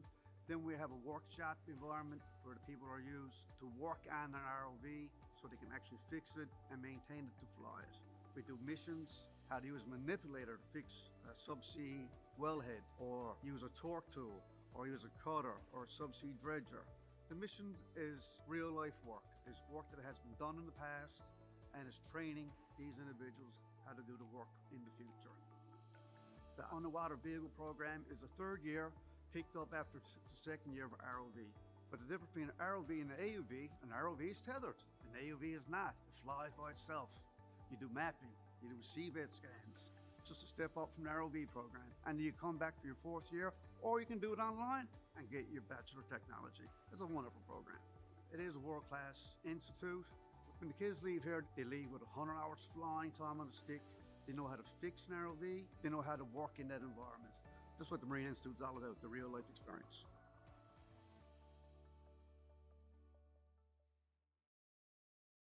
We're going to get started with our awards, but just before we do that, obviously we're going to thank our sponsors who we have on the screen there. I'm going to have to look back and see who they are. I can't remember all of them off by heart. But our regular sponsors, Equinor, got Hibernia again this year, Synovus. We just had one of the Synovus reps was here this afternoon watching. So you guys, when you're looking for jobs in another high school, let's say 3 to 5 years, they'll be looking for made ROV robotics on your resume, because they've kind of got a good experience now of what you guys have been doing over the last couple of months, and the troubleshooting, the design stuff you've been doing, the excellent piloting, tooling design, all that cool stuff. That's the stuff that really sticks out on resumes when you're going looking for a job. We got Kraken Robotics, ENDRUDARK, DOT Subsea, so anyone interested in becoming an ROV pilot, come to the Marine Institute first and do your diploma, and then you can go work for DOT Subsea. Pan Maritime, Cook Aquaculture. We got some reps from Subsea over here. Always been supporting this competition, I think, since the beginning. So it's great to have them out as well. Seymour, GRI, anyone get down to simulators over the last 2 days? Flying the ROVs? A few people? Excellent. So you got to see what GRI does. And they have Scott, is he back there somewhere? Maybe still downstairs. Maybe he got tired and had to go home. But Scott Follett, he's been volunteering all week. You would have seen him around. He works at GRI Simulations. Subsea 7, Angler Solutions, Deep Trekker, Blue Mechatronics, Fortis, Instrumar, and Incosi. And I kind of mentioned that thing as we get to the qualifiers. We'll talk about we're going to do a prize give out through Incosi. Somehow, we don't know yet. It's going to be based on your tech document that you're going to have to prepare and submit. I don't know when the deadline, anyone know when the deadline for tech document is? 21st of May, Caitlin's saying, so don't quote her on it, but it's generally not much time. You guys know, Shark Tech would know, generally, what do you got, 3 weeks from usually when you qualify to, 10 days, so we'll do something based on that. And then we got the provincial government, always great sponsor, federal government through COA, and Marine Technology Society, and of course the Marine Institute and Memorial University. So a big thanks to all those that put money into this competition.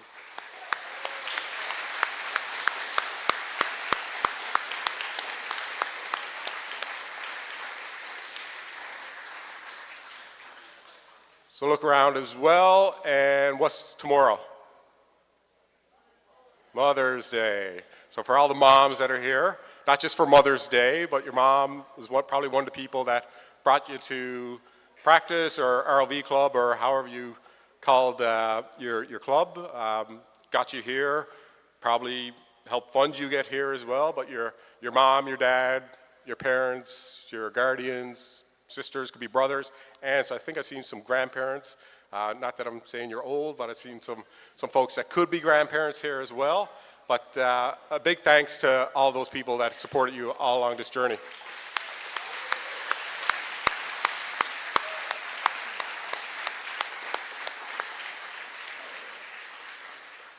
And I'll talk about the blue shirt people again. This, like I said, a lot of Eastern Edge alumni, a lot of faculty and staff from the Marine Institute that helped out for the last 3 or 4 days, and some of those folks for the past, I'll say, 3 or 4 months for sure, from setting up live streams to building props and all that stuff. But I think we have more volunteers every year, and we kind of say, do we have too many volunteers? But the more the better. It just makes everything go smoother, and everyone's job's a little bit easier every day. So a big thanks to all the volunteers that make this successful.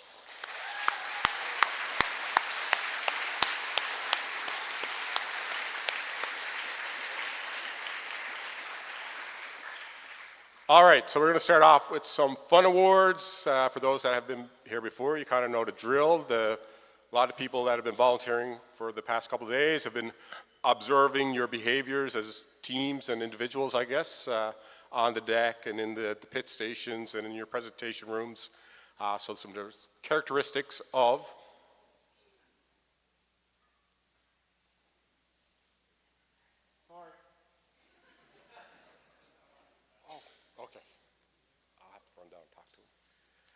yeah, so there's going to be some fun awards, and we got some current Eastern Edge members and some past Eastern Edge members over here that's going to come up. And like I said, based upon observation over the last couple of days, we're going to award each team a very distinct marine, fish, mammal type character. So Bethany, Ash, and Ali would come up. And we'll get through those.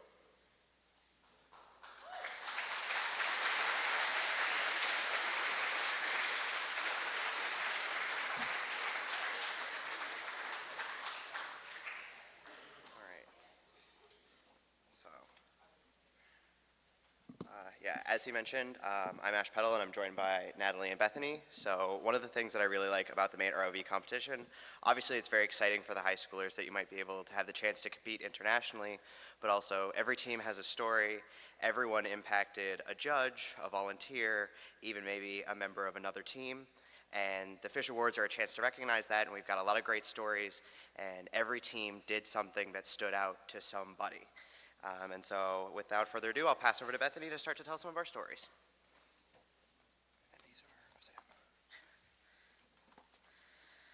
Alrighty, so first off, we have the Sawfish Award. Sawfish Award is for the adaptation of an existing object.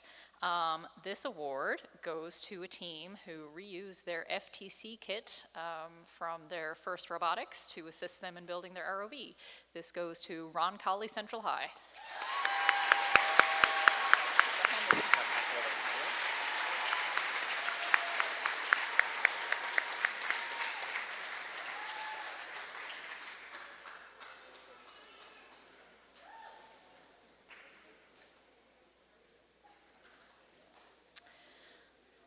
So,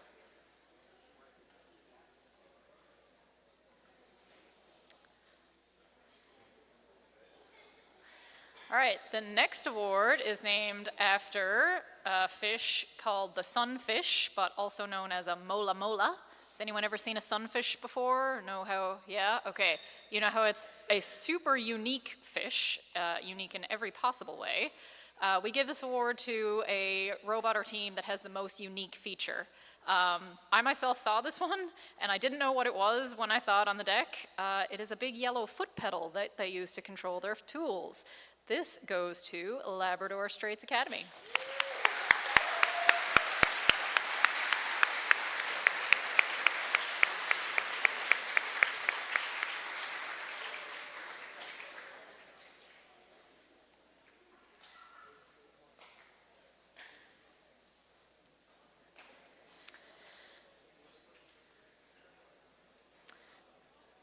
The next fish award is named after a fish called a coelacanth. Coelacanth was thought to be extinct, should have gone extinct 66 million years ago, and everybody thought that until some fishermen off of South Africa pulled one up in 1938. So it wasn't extinct after all. Similarly, we have a school here that hasn't been seen since before the pandemic, in the before times. This goes to a team that last competed, as far as we can tell, in 2018. This is St. Kevin's High School out of the Goulds.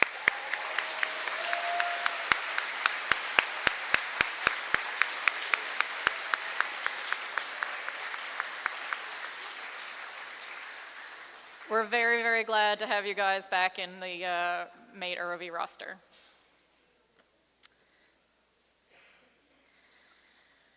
All right, the next award is the Humpback Award. And this award is for team spirit. And when I showed up here a little bit late today, I got a couple of stories straight off the bat. One of them came from the safety folks who said, this team showed up last night with, they went to their safety inspection with not a robot, a box of parts. They had their tether on one side of the table and their thrusters on another, and their frame was not connected, and they got in the water today and they competed. And that's real team spirit. And so for that, we would like to award the Humpback Award for Team Spirit to O'Donnell High School.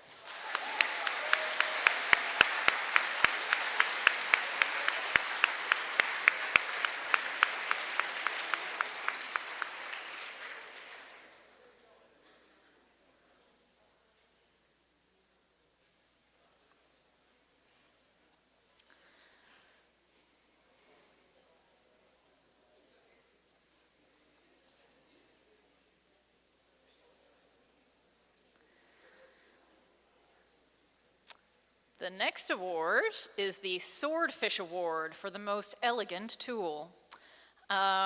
This team has several tools that I thought were pretty cool. They have two claws. One is hydraulically controlled, One is controlled by a servo, 3D printed parts with gears and stuff, very fancy. But as the former tether manager of Eastern Edge Robotics team for 5 years, tether management tools really mean a lot to me. And the fact that they had 2 PVC spokes on the top that they could coil their tether around to make sure that their robot could be transported safely and not have their tether dragging all over the place, I was very impressed. So for that, the Most Elegant Tool Award goes to Charlottetown Rural High School.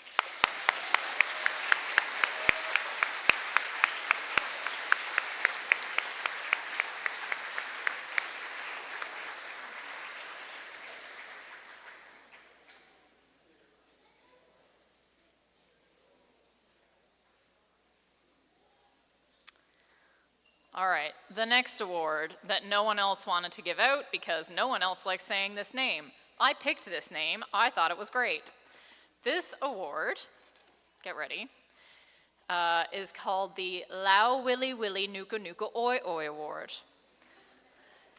It is a Hawaiian fish, it's named after a Hawaiian fish that means essentially a long-snouted fish that looks like a willy willy leaf. Lau Willy Willy Nuka Nuka Oi Oi. We give out this award to the team with the best name, and that could be the best team name, it could be the best ROV name. There were a lot of really great team names this year. I immediately thought Screaming Goats, that's a fantastic name. Bergie Bit, that's a fantastic name. We ultimately decided to go with the Pretty Pink Princess. Mount Pearl Senior High.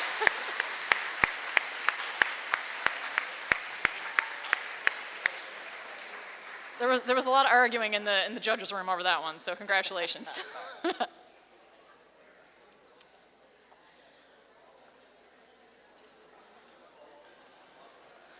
Y'all should try saying that name while you're getting your picture taken. All right. So this award is called the Orca Award. Now, orcas are called sea wolves because of the teamwork that they display when they're hunting or fishing, whatever, depending on where they are. The first story that I got told, again, when I showed up a little bit late today, I had 3 people come up to me and say, you need to hear this. There's a team here that's really struggled all day. Apparently, they burnt through several pieces. And we have one team that helped them out. And that team, the team that needed the pieces, mentioned how much this team helped them out several times. They mentioned it in their presentation. They found volunteers and said, you need to recognize this team because they helped us out. The award for the best teamwork, not even for helping out their own team, but for helping out someone else when they needed it, which is really what MATE is all about, goes to Trafalgar Castle School.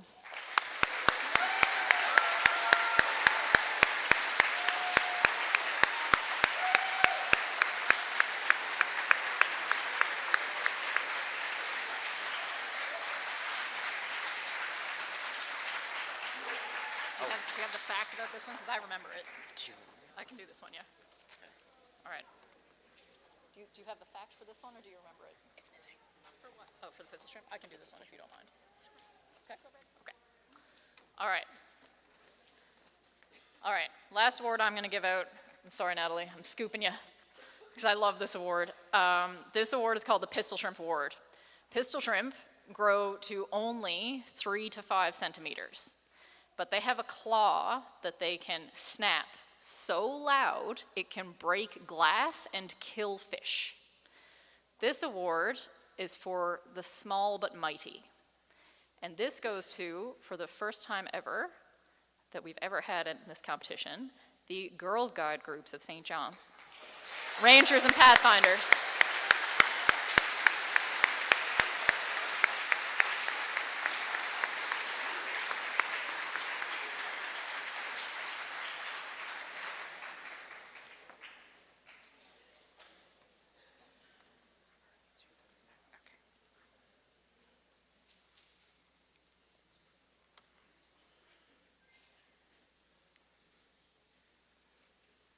Okay, so our next award is going to be the Salmon Award, which goes to the most resilient team. So this team, on I believe their second run, they didn't have a control box. And so we're giving this award to Gander Collegiate.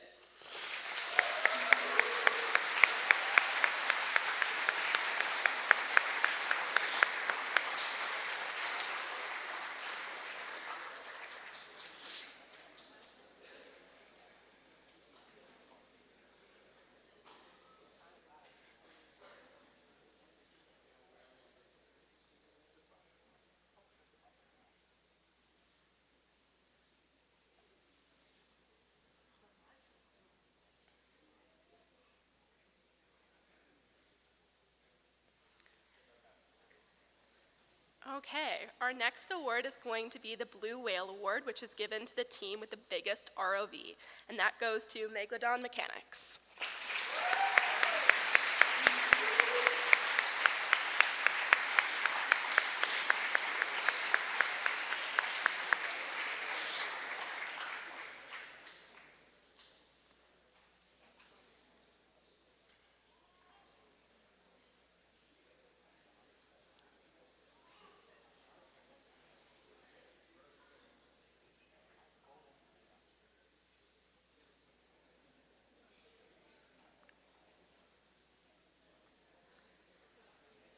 Okay, our next award is the Zooplankton Award, which is given to the team with the tiniest ROV.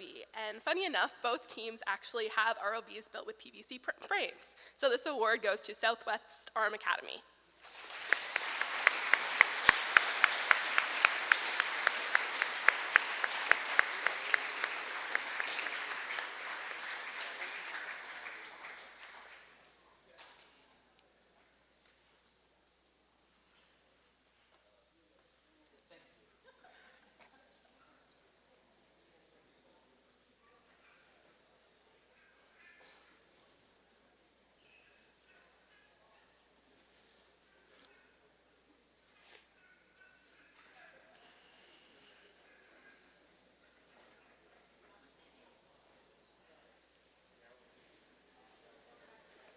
The next award is the Sailfish Award, which is given to the team with the fastest ROV. And this award goes to Holy Heart of Mary High School.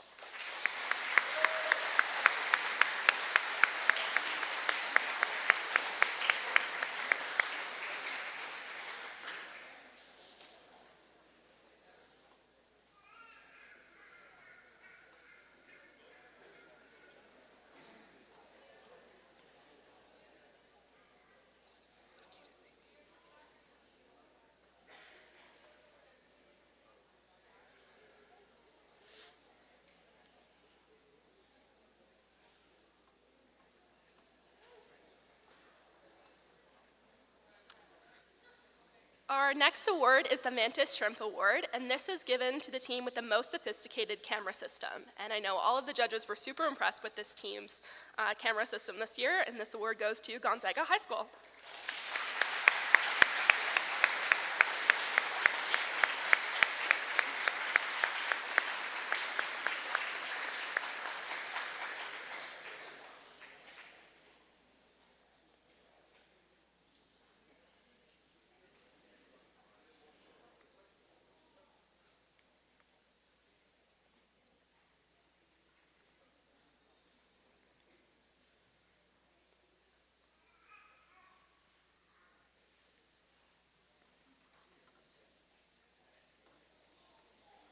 The next award is the Sea Lion Award, and this is given to the team with the best on-deck communication.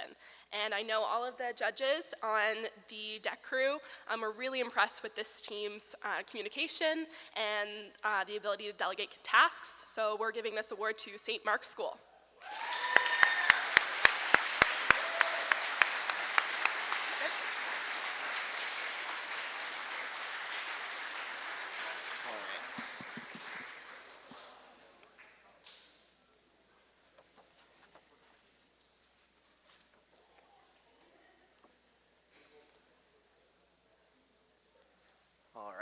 This one has a bit of a story, so I'll start talking. Most of our volunteers arrived at 8 a.m. today, and I was just going around trying to get some information for the teams for the Fish Awards. And I am almost certain that by 8:30 a.m., I held in my hands a printed, with pictures, color-coded copy of another team's flight plan. So for the award for the best decision-making, we're going to give that to Clarenville High School.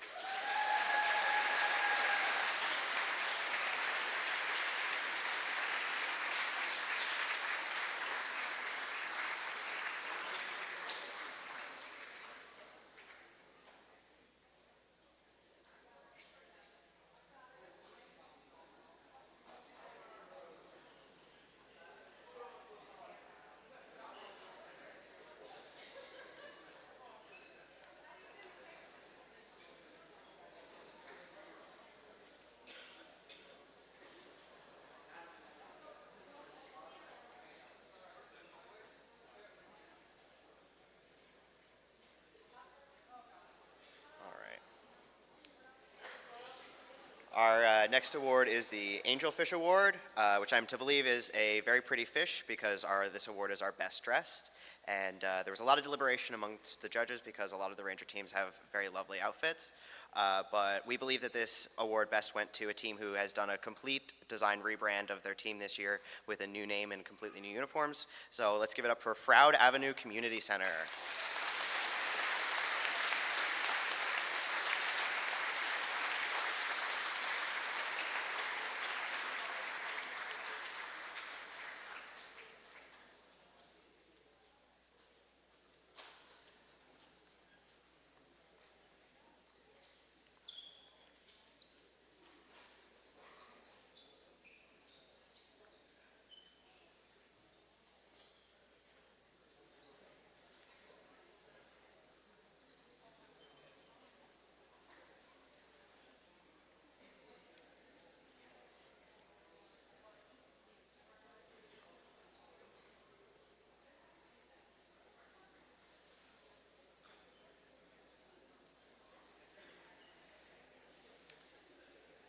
Our next award is the Colossal Squid Award, which is given to something that appears at the Mate ROV competition that has never been seen before, if this is something about a team or something about a bot. I've spoken to several volunteers. They were all equally shocked by this, and I've seen people with as many as 9 years of competition experience not even know that this was something a team could do. They used PVC board instead of piping to build their ROV. So let's give it up for Hammerhead ROV, representing Sacred Heart Senior High, I believe.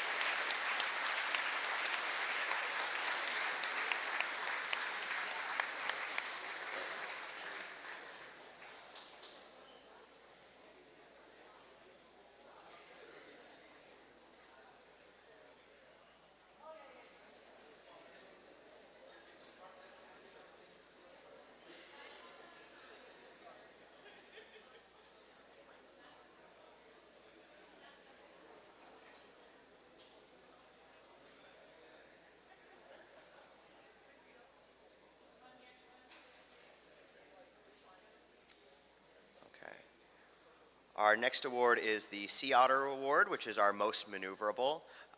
During our second round of runs, there was an incident I was on deck spectating where the tether of an ROV caught around one of their props and they were unable to lay flat on the pool or lay the prop down.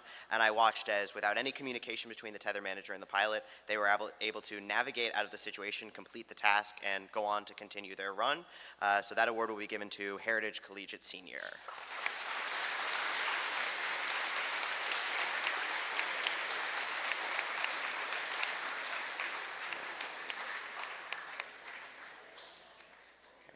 They're not present to accept, so we'll move right along. Our next award is the Wolfish Award, which is most ferocious, and I believe that this should go to a team that, despite experiencing hardships throughout the competition, continue to give a great attitude and continue to have confidence in themselves. And though they were struggling with their product runs, and I do not believe that they made it into the water, I approached this team at one point and I began to ask them questions about their ROV, and one of their members responded, "When it works, it is incredible. It's just not working right now."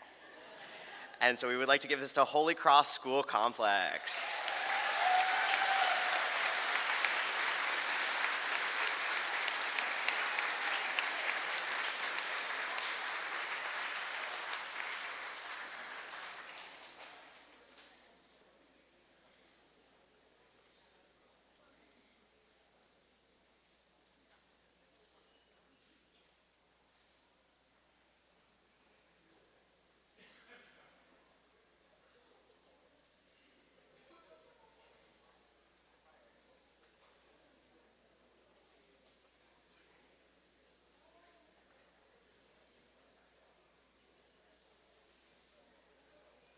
And the final of the Fish Awards is the Lobster Award. Many of our teams have a universal manipulator or a claw, but this one, Indistinct, is given to a pincer tool that really stands out to us. This award was nominated during the safety checks last night. That is how much this pincer tool stands out to us. I take great pride in saying this. Let's give it up for St. Lawrence Academy.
you can start. Michaela's up first. So, all right. We can put this down out of the way. Yeah, put that one out of the way.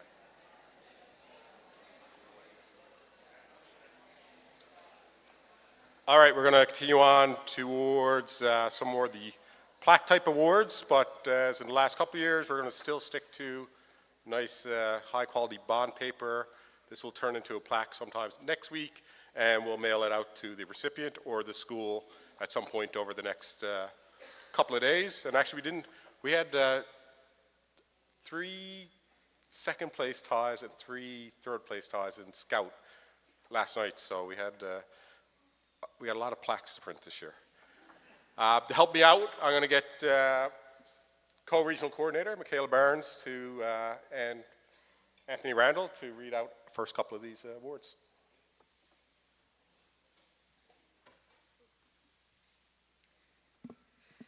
All right, it wouldn't be an award ceremony if I wasn't running down the hallway. I think I ran down the hallway 3 times before coming back with the final scores. Yeah, that's the job, I guess. So the first award we're going to read out is the Rising Tide. This goes to a team who shows a lot of promise, usually a newer team, somebody who really impressed us with their promise, and we expect to keep coming back year over year and continuing to improve. And this award is going to the 19th Pathfinder and Rangers of Girl Guides.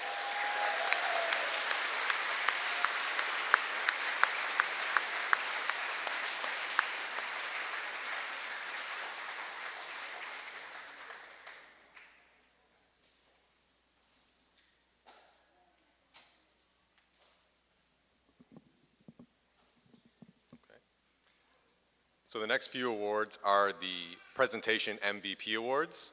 We had 4 different presentation rooms, and in each of those rooms, the judges nominated somebody who really stood out to them for the way they carried themselves in the presentations. So like I said, there's going to be 4 of these. You can each come up, and we'll get your photos on the side, but hold your applause maybe till the very end, just so we're not spending too much time here. So the first is Vidya Chejela from Holy Heart of Mary. Go ahead, go ahead. The second is Rachel Walsh from Clarenville High School.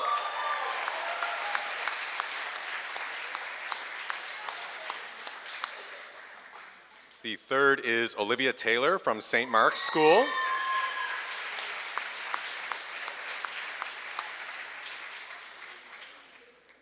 And the fourth and final is Tara Gill from Trafalgar Castle.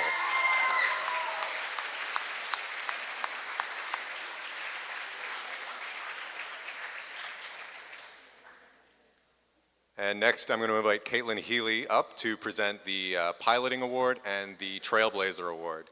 Caitlin is an Eastern Edge member, an international Best Pilot winner from 2025, as well as a previous Trailblazer Award winner.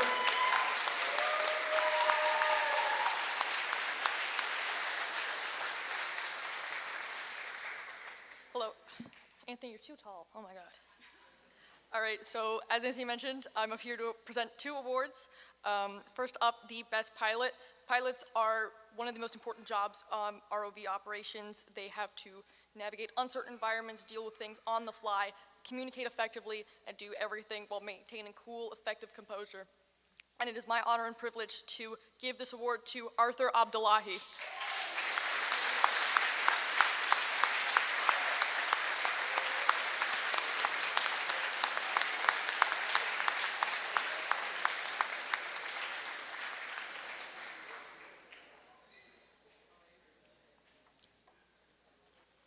And next up, I'm presenting the Trailblazer Award, which recognizes women and gender diverse peoples in leadership positions. This award is given to someone who demonstrates these qualities and demonstrates an overall sense of excellence and carries their team to new heights and just overall carves a path and, blazes a trail as the name implies. So it is my honor and privilege to present this to Sophia Zhang.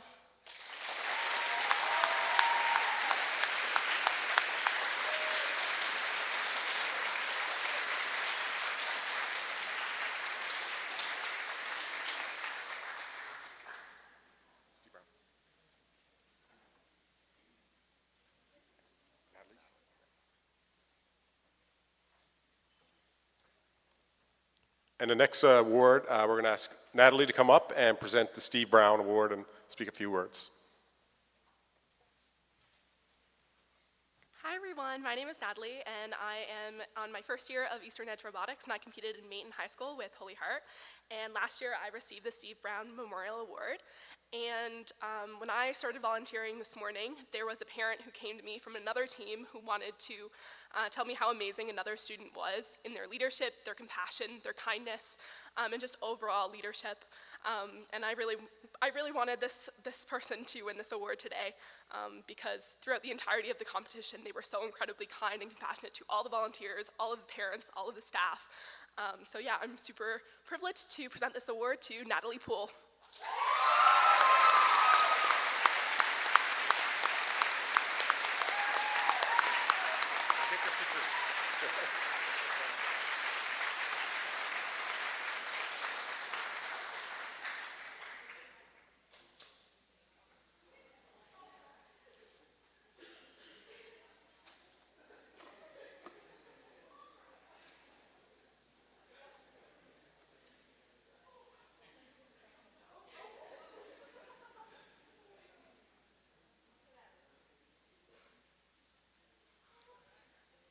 All right, so now we're going to get into the points awards for essentially the three categories that you compete in between marketing display, product demonstration, engineering presentation, and overall.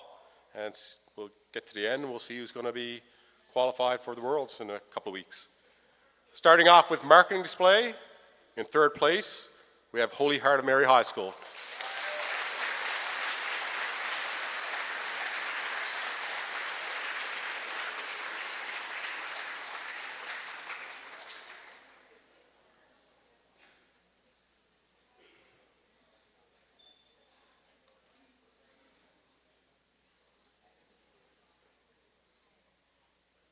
Coming in second for marketing display, Labrador Straits Academy.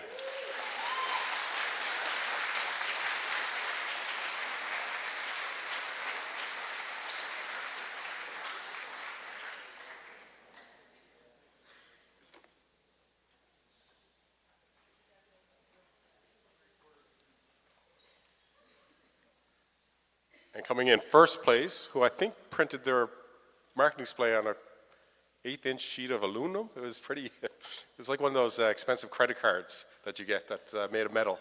It was Clarenville High School.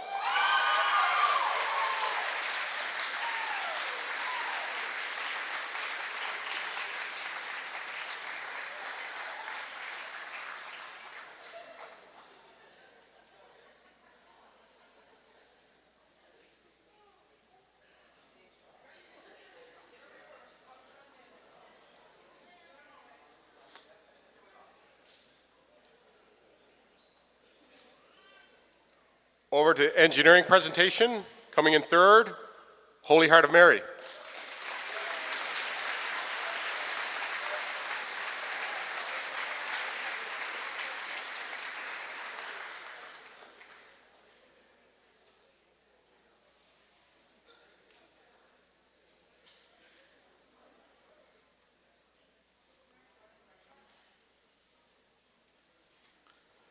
Second place for engineering presentation, Mount Pearl Senior High.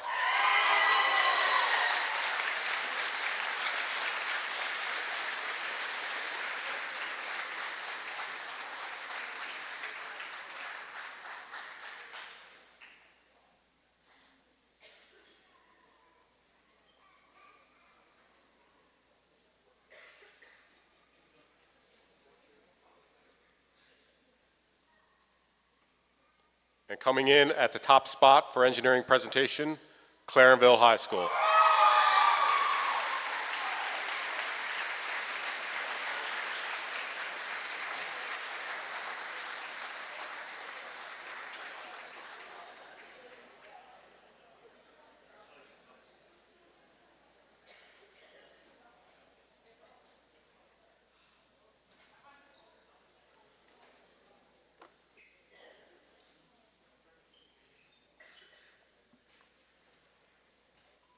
All right, so the battle in the tank all day today Coming in at third place, and these are pretty impressive scores for first, second, and third, but the third place scored 225 points, Holy Heart of Mary High School.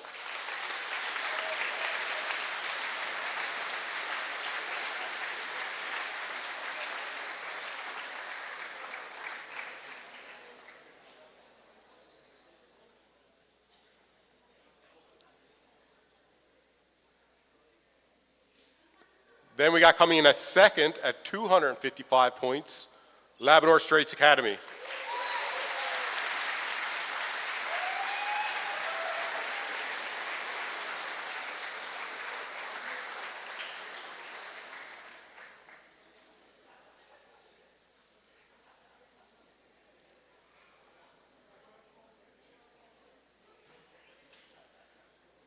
And the first place team with a whopping, this is pretty impressive, 330 points, Clarenville High School.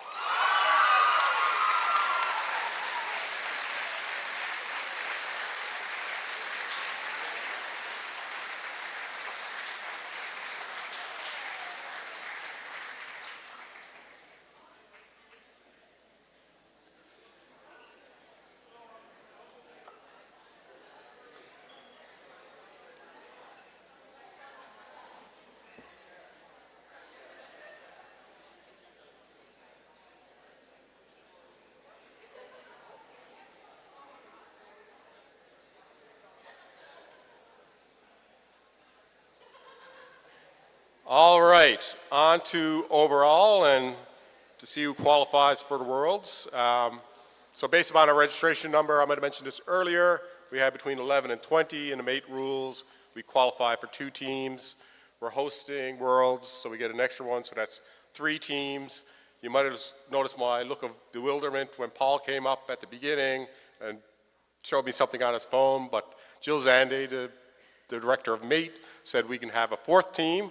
So we definitely have 4 qualifying teams.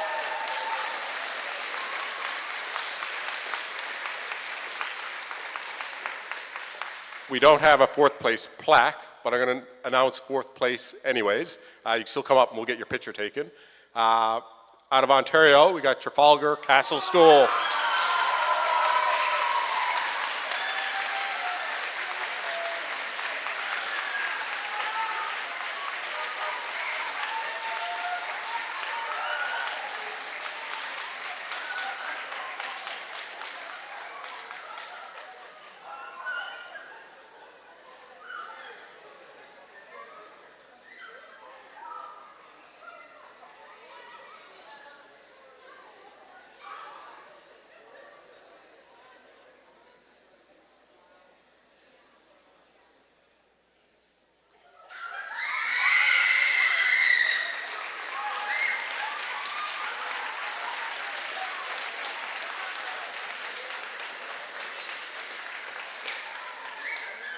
Next, in 3rd place, we have Holy Heart of Mary High School.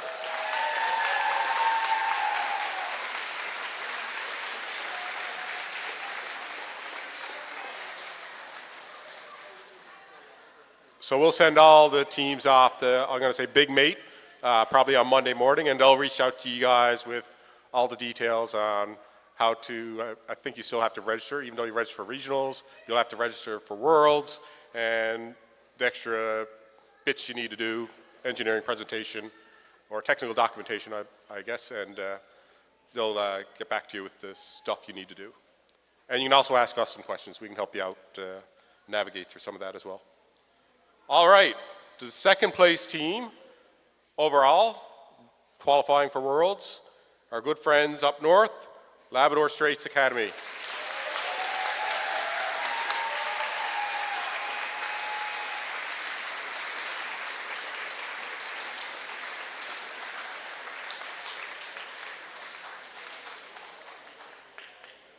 And one thing I'm going to ask is, after we announce the next winner, we're all going to go out in the lobby and get our big picture taken. So everyone out there, we'll get someone up on the mezzanine and get a picture of the whole group.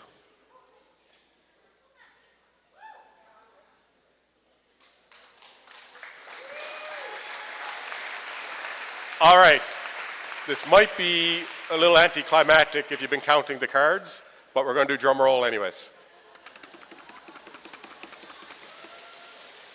So the first place overall finish for the 2026 Newfoundland and Labrador Regional Mate ROV Championships is Clarenville High School.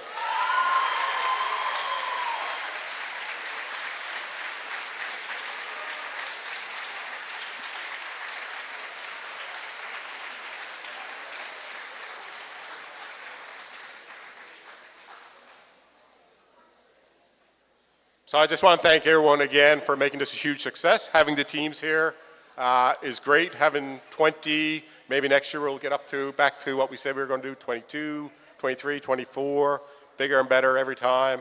We'll get more teams qualified, but really appreciate all the work everyone's put in to get to this point. If you're driving home tonight, safe drive home. If you're going home tomorrow, enjoy at least another day in St. John's. When you get a chance, you can go out and we'll get our picture taken in the lobby. Thanks. Oh, and don't forget to say Happy Mother's Day.